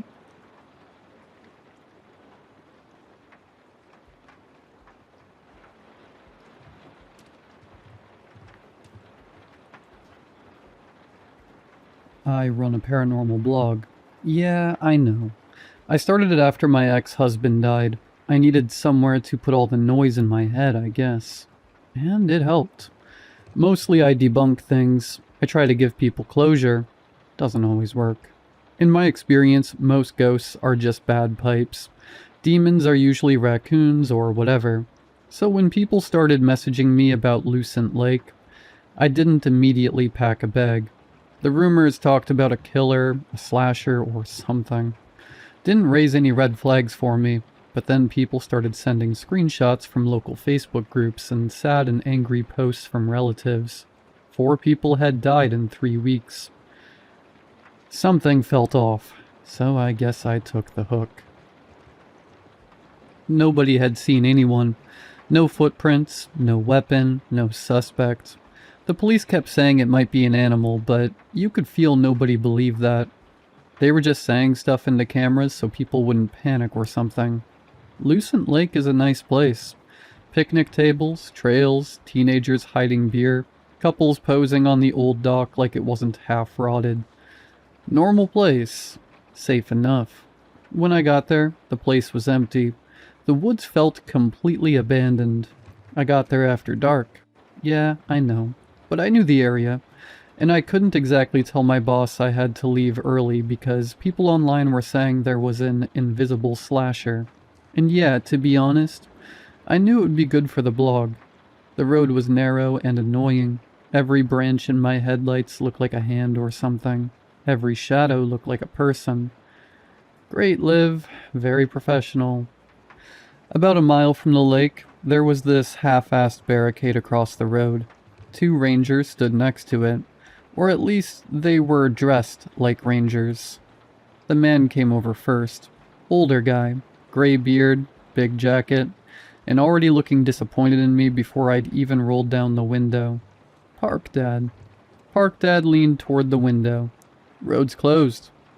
Yeah, I saw. Then turn around. I was hoping to just take a look. No. Okay, warm guy. He did not love that.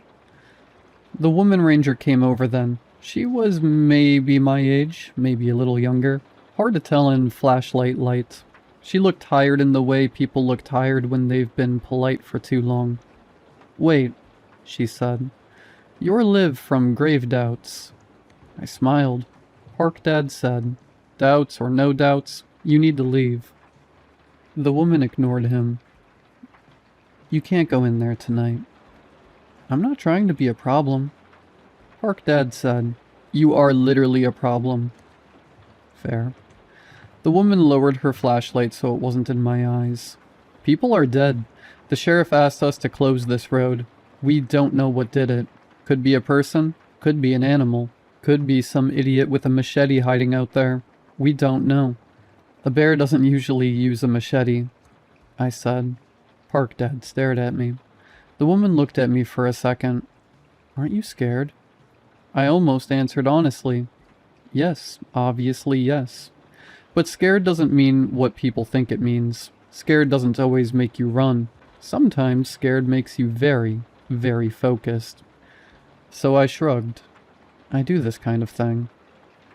That's not really an answer. No, I said. She sighed. Please just go home. That almost worked, because she said it like a person, not like an order.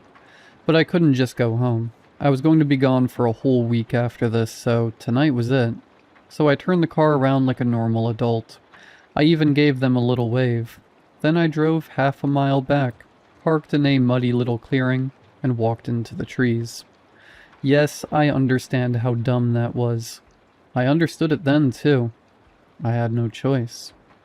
I had my phone, my flashlight, my camera, pepper spray, and that little cloth pouch in my jacket pocket.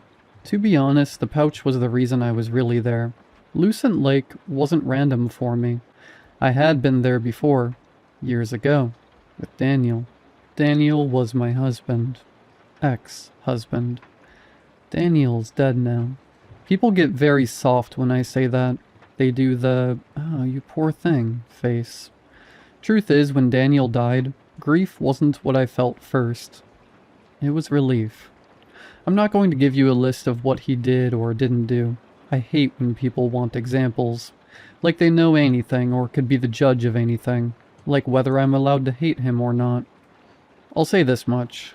My kids knew the sound of his car. The second he drove in, the whole house stopped breathing. And leaving him did not fix it. Most people love saying, "At least you got out." Like sick men respect locks, school pickup schedules, changed phone numbers, court orders, any of it. Daniel didn't, of course. Calling, waiting, showing up, finding reasons, making sure the kids and I understood that out was not the same thing as free. I couldn't do it anymore. I couldn't keep living like that.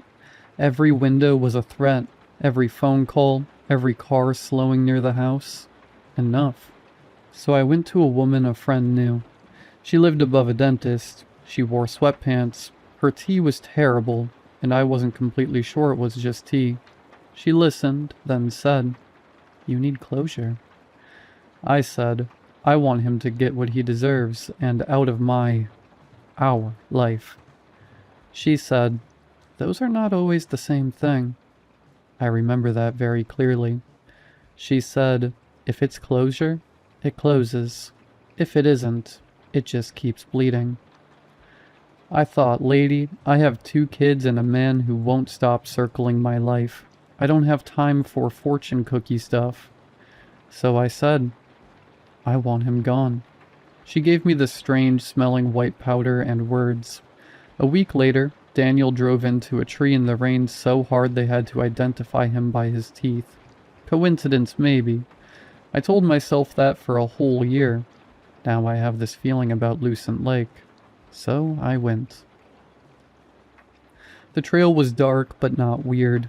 Just woods, leaves, mud, branches catching on my sleeves. I moved slowly because I kept my flashlight off most of the time. Last thing I needed was someone spotting me and dragging me back again. Then I heard my name. Not a whisper exactly, just very quiet. Quiet enough that, for a second, I thought I'd made it up. Then it came again. "Liv." I stopped. It sounded like his voice. My first thought was very stupid. It was, no thank you. Like I could unsubscribe. "Liv." My hand closed around the pouch in my pocket. Then someone grabbed my arm.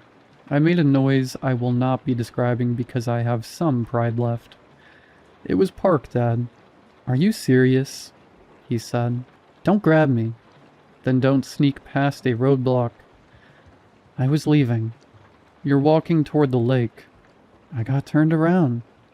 He just looked at me. "Fine," I said. "Bad lie." He took his radio. "Found her. South Trail.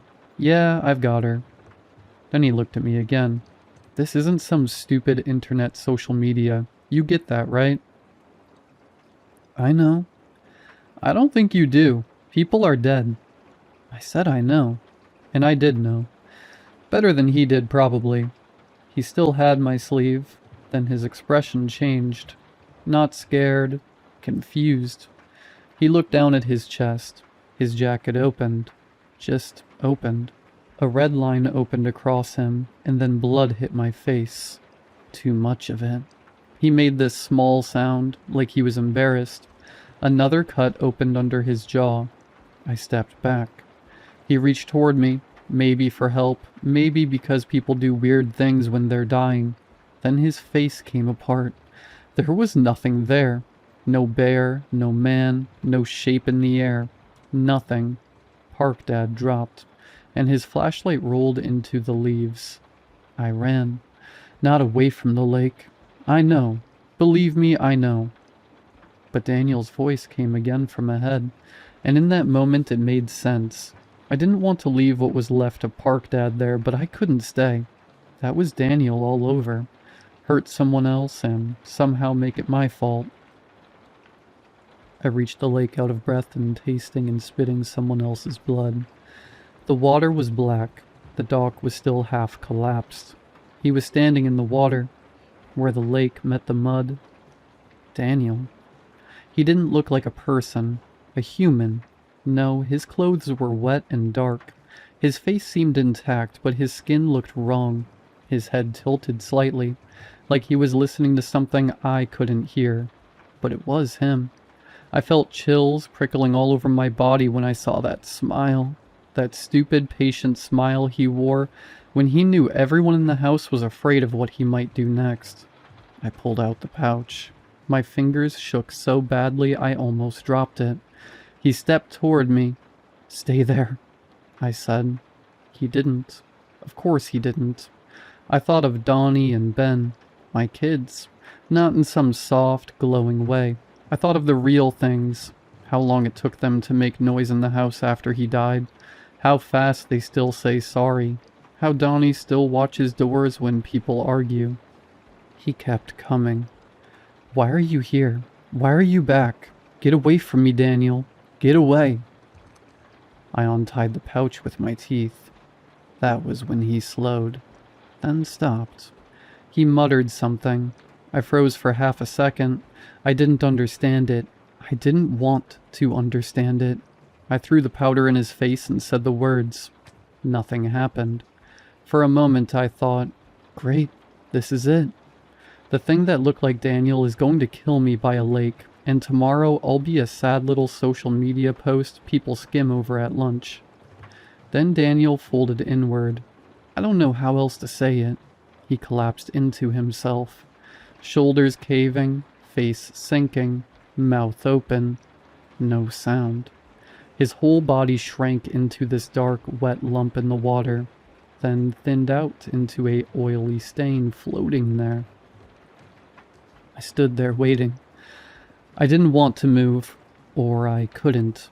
I didn't feel relief. Maybe I was still in shock. The lake was quiet, no slashing, no whispering. I actually said, "Okay," out loud, like I'd finished paying a bill or something. I suddenly had this strong urge to just go home, really badly. Then I heard crying. The woman ranger came through the trees with her gun out, both hands shaking. "Where's Tom?" she said. I raised my hands. "Don't shoot." "Where is he?" "I'm sorry." "What? Where is he?" "He's dead." She looked at the blood on me. "What did you do?" "I didn't. Listen, there was something here. I stopped it. I think I stopped it." "You think?" "I know. I know how that sounds." "Get on your knees." "Okay." I started to kneel. Then she flinched. A cut opened on her cheek. I froze. Another cut opened across her jacket. "No," I said. She looked at me. Not behind me, not into the trees. At me. Then her throat opened. She dropped into the leaves. The forest went quiet again. I got up and started running like hell. I didn't look back. I think I fell several times, but just kept going, ignoring all the pain in my legs and hands and face. I got in the car and drove like mad until I hit the main road back to town. Then I had this weird feeling. Chills from my forehead to my shoulders and down my spine. I don't know why, but I remembered what the powder woman told me. If it isn't closure, it keeps bleeding. I realized that this thing out there, this invisible thing, is not anyone else's. It's mine. It's the opposite of closure. It had dragged me back there because it knew I'd come. It knew I wasn't going there to forgive him, or let go, or any of that clean, pretty BS people say when they've never had to go through what I did, what the kids did. And I knew I was right because the second I thought it, I felt something for it. I knew it wouldn't hurt me. Not me. I'm home now. I desperately need a shower. It's 3 in the morning. My kids are at my sister's. I lied and said my flight was tonight. It's here with me. I know it is. There are scratches on the inside of my front door. They weren't there before, and that's the part I can't handle. Not that it followed me, that it thinks it's helping. Then someone screamed outside. A real scream, short and wet and cut off too fast. It sounded like Jerry, the old guy next door, the one who watches me from his porch when I'm sunbathing in the yard, and sprays neighborhood kids with his hose if they get too close to his grass. Oh, God.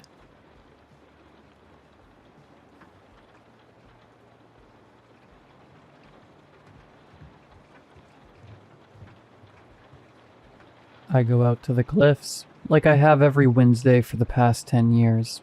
The gravel crunches under my boots, the wind catching my hair with rough fingers. I keep pulling strands out of my mouth as I climb, my thighs aching. The path up to the top of the cliffs was steep when I was 16, and every year it's felt steeper.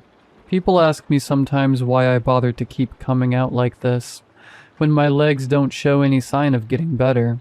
But it's worth it for the vantage point. There's a few signs up at the top warning people to stay away from the very edge of the rocks. There's even a picnic table, although it's weathered and worn from lack of use. No one comes here anymore, not since the boat started to come.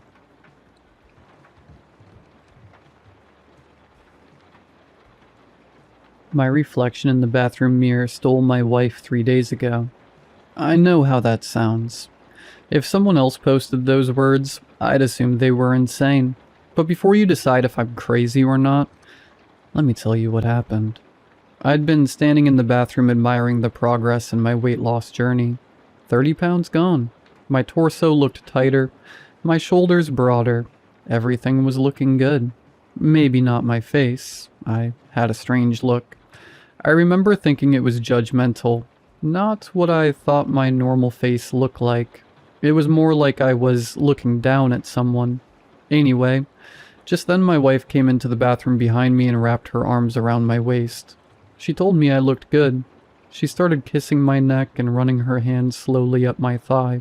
She started guiding me toward the bedroom. Before I followed her, I turned back to turn off the bathroom light and glanced back at the mirror. My reflection was screaming. Its mouth stretched wide, eyes bulged and angry, fist pounding against the glass. There was no sound, just the reflection trying to rip through the mirror. I closed my eyes and shook my head real fast, trying to rattle something loose in my brain. I opened my eyes again. The reflection was normal. I laughed it off. Blood wasn't exactly flowing to my brain at the moment. I turned off the light and closed the bathroom door. The next morning, I nearly died trying to shave. I still shaved the old-fashioned way, scalding hot water in the sink, a brush with cream and a straight razor. When I finished, I leaned down to rinse my face. Suddenly my head slammed into the sink. Scalding water flooded my eyes. I tried to pull back, but something forced me down. The underside of the faucet smashed into the back of my head. The air escaped my lungs in an underwater scream. Panic exploded through me. I crawled blindly through the water until I found the drain stopper and yanked it free. The water finally began to drain. I staggered backward. Gasping for air, my face felt like it was on fire. The mirror above the sink was fogged from steam, but through the haze, I could have sworn my reflection was smirking, like it knew exactly what had happened. I splashed cold water from the faucet on my burning face and eyes and looked up at the mirror again. The expression on my reflection was gone. It was just me. It had been my imagination. Or that's what I kept telling myself anyway. Later that afternoon, I decided to prove it. I locked myself in the bathroom and stood in front of the mirror. The reflection looked immediately angry. It wasn't me, though. It was the thing in the mirror. Its face wasn't burned like mine, which was red and blistered. Then it raised its hand and gave me the middle finger. I froze. The reflection started shouting and gesturing like it wanted to fight. Still no sound, just a pissed-off version of me. So in typical angry me fashion, I returned the gesture, flipping it off. That was not a good idea. Its face filled with rage. It began slamming its fists against the inside of the mirror. Crack. A spiderweb of fractures exploded across the glass. At the same instant, pain shot through my hand. I looked down. My hand was balled into a tight fist. Blood dripped from my knuckles. When I looked back up, there was a bloody smear across the mirror. The thing behind the glass held up its hands. They were clean. No blood. I don't remember deciding to remove the mirror. I just remember running to the garage for tools. When I returned, the reflection looked afraid. It pressed its face against the glass, desperately watching me unscrew the mounting bolts. It hammered against the inside harder and harder, creating new cracks. I finally removed the last bolt. The mirror came free. The reflection screamed silently as I carried it outside. I threw it into the dumpster. The glass, and the reflection with it, shattered. For a few days, we went without a mirror. My wife hated it. Eventually, she convinced me to install a new one, which I finally did a couple of days ago. I never told her why I'd gotten rid of the first mirror. Who would believe me? Hell, I barely believed myself. This morning, after my workout, I found myself standing in front of the new mirror, admiring my progress. The exact same thing I had been doing when this all started. This time, however, my face carried a bit of disappointment from all that had happened. Not to mention the pain from the burns. My wife walked into the bathroom. I saw her reflection before I felt her touch. Her hand slid around my waist. Her lips brushed my neck. I smiled. Then something felt wrong. I turned around. The bathroom was empty. My wife wasn't there. My stomach dropped. I looked back at the mirror. Inside it, my wife was still kissing me. My reflection turned and smiled. The two of them began walking toward the bedroom. I started screaming, banging on the glass, yelling at them to stop. My reflection reached back toward the bathroom door, toward the side of the mirror I was standing on. It switched off the light and closed the door behind it, leaving me standing alone in the dark.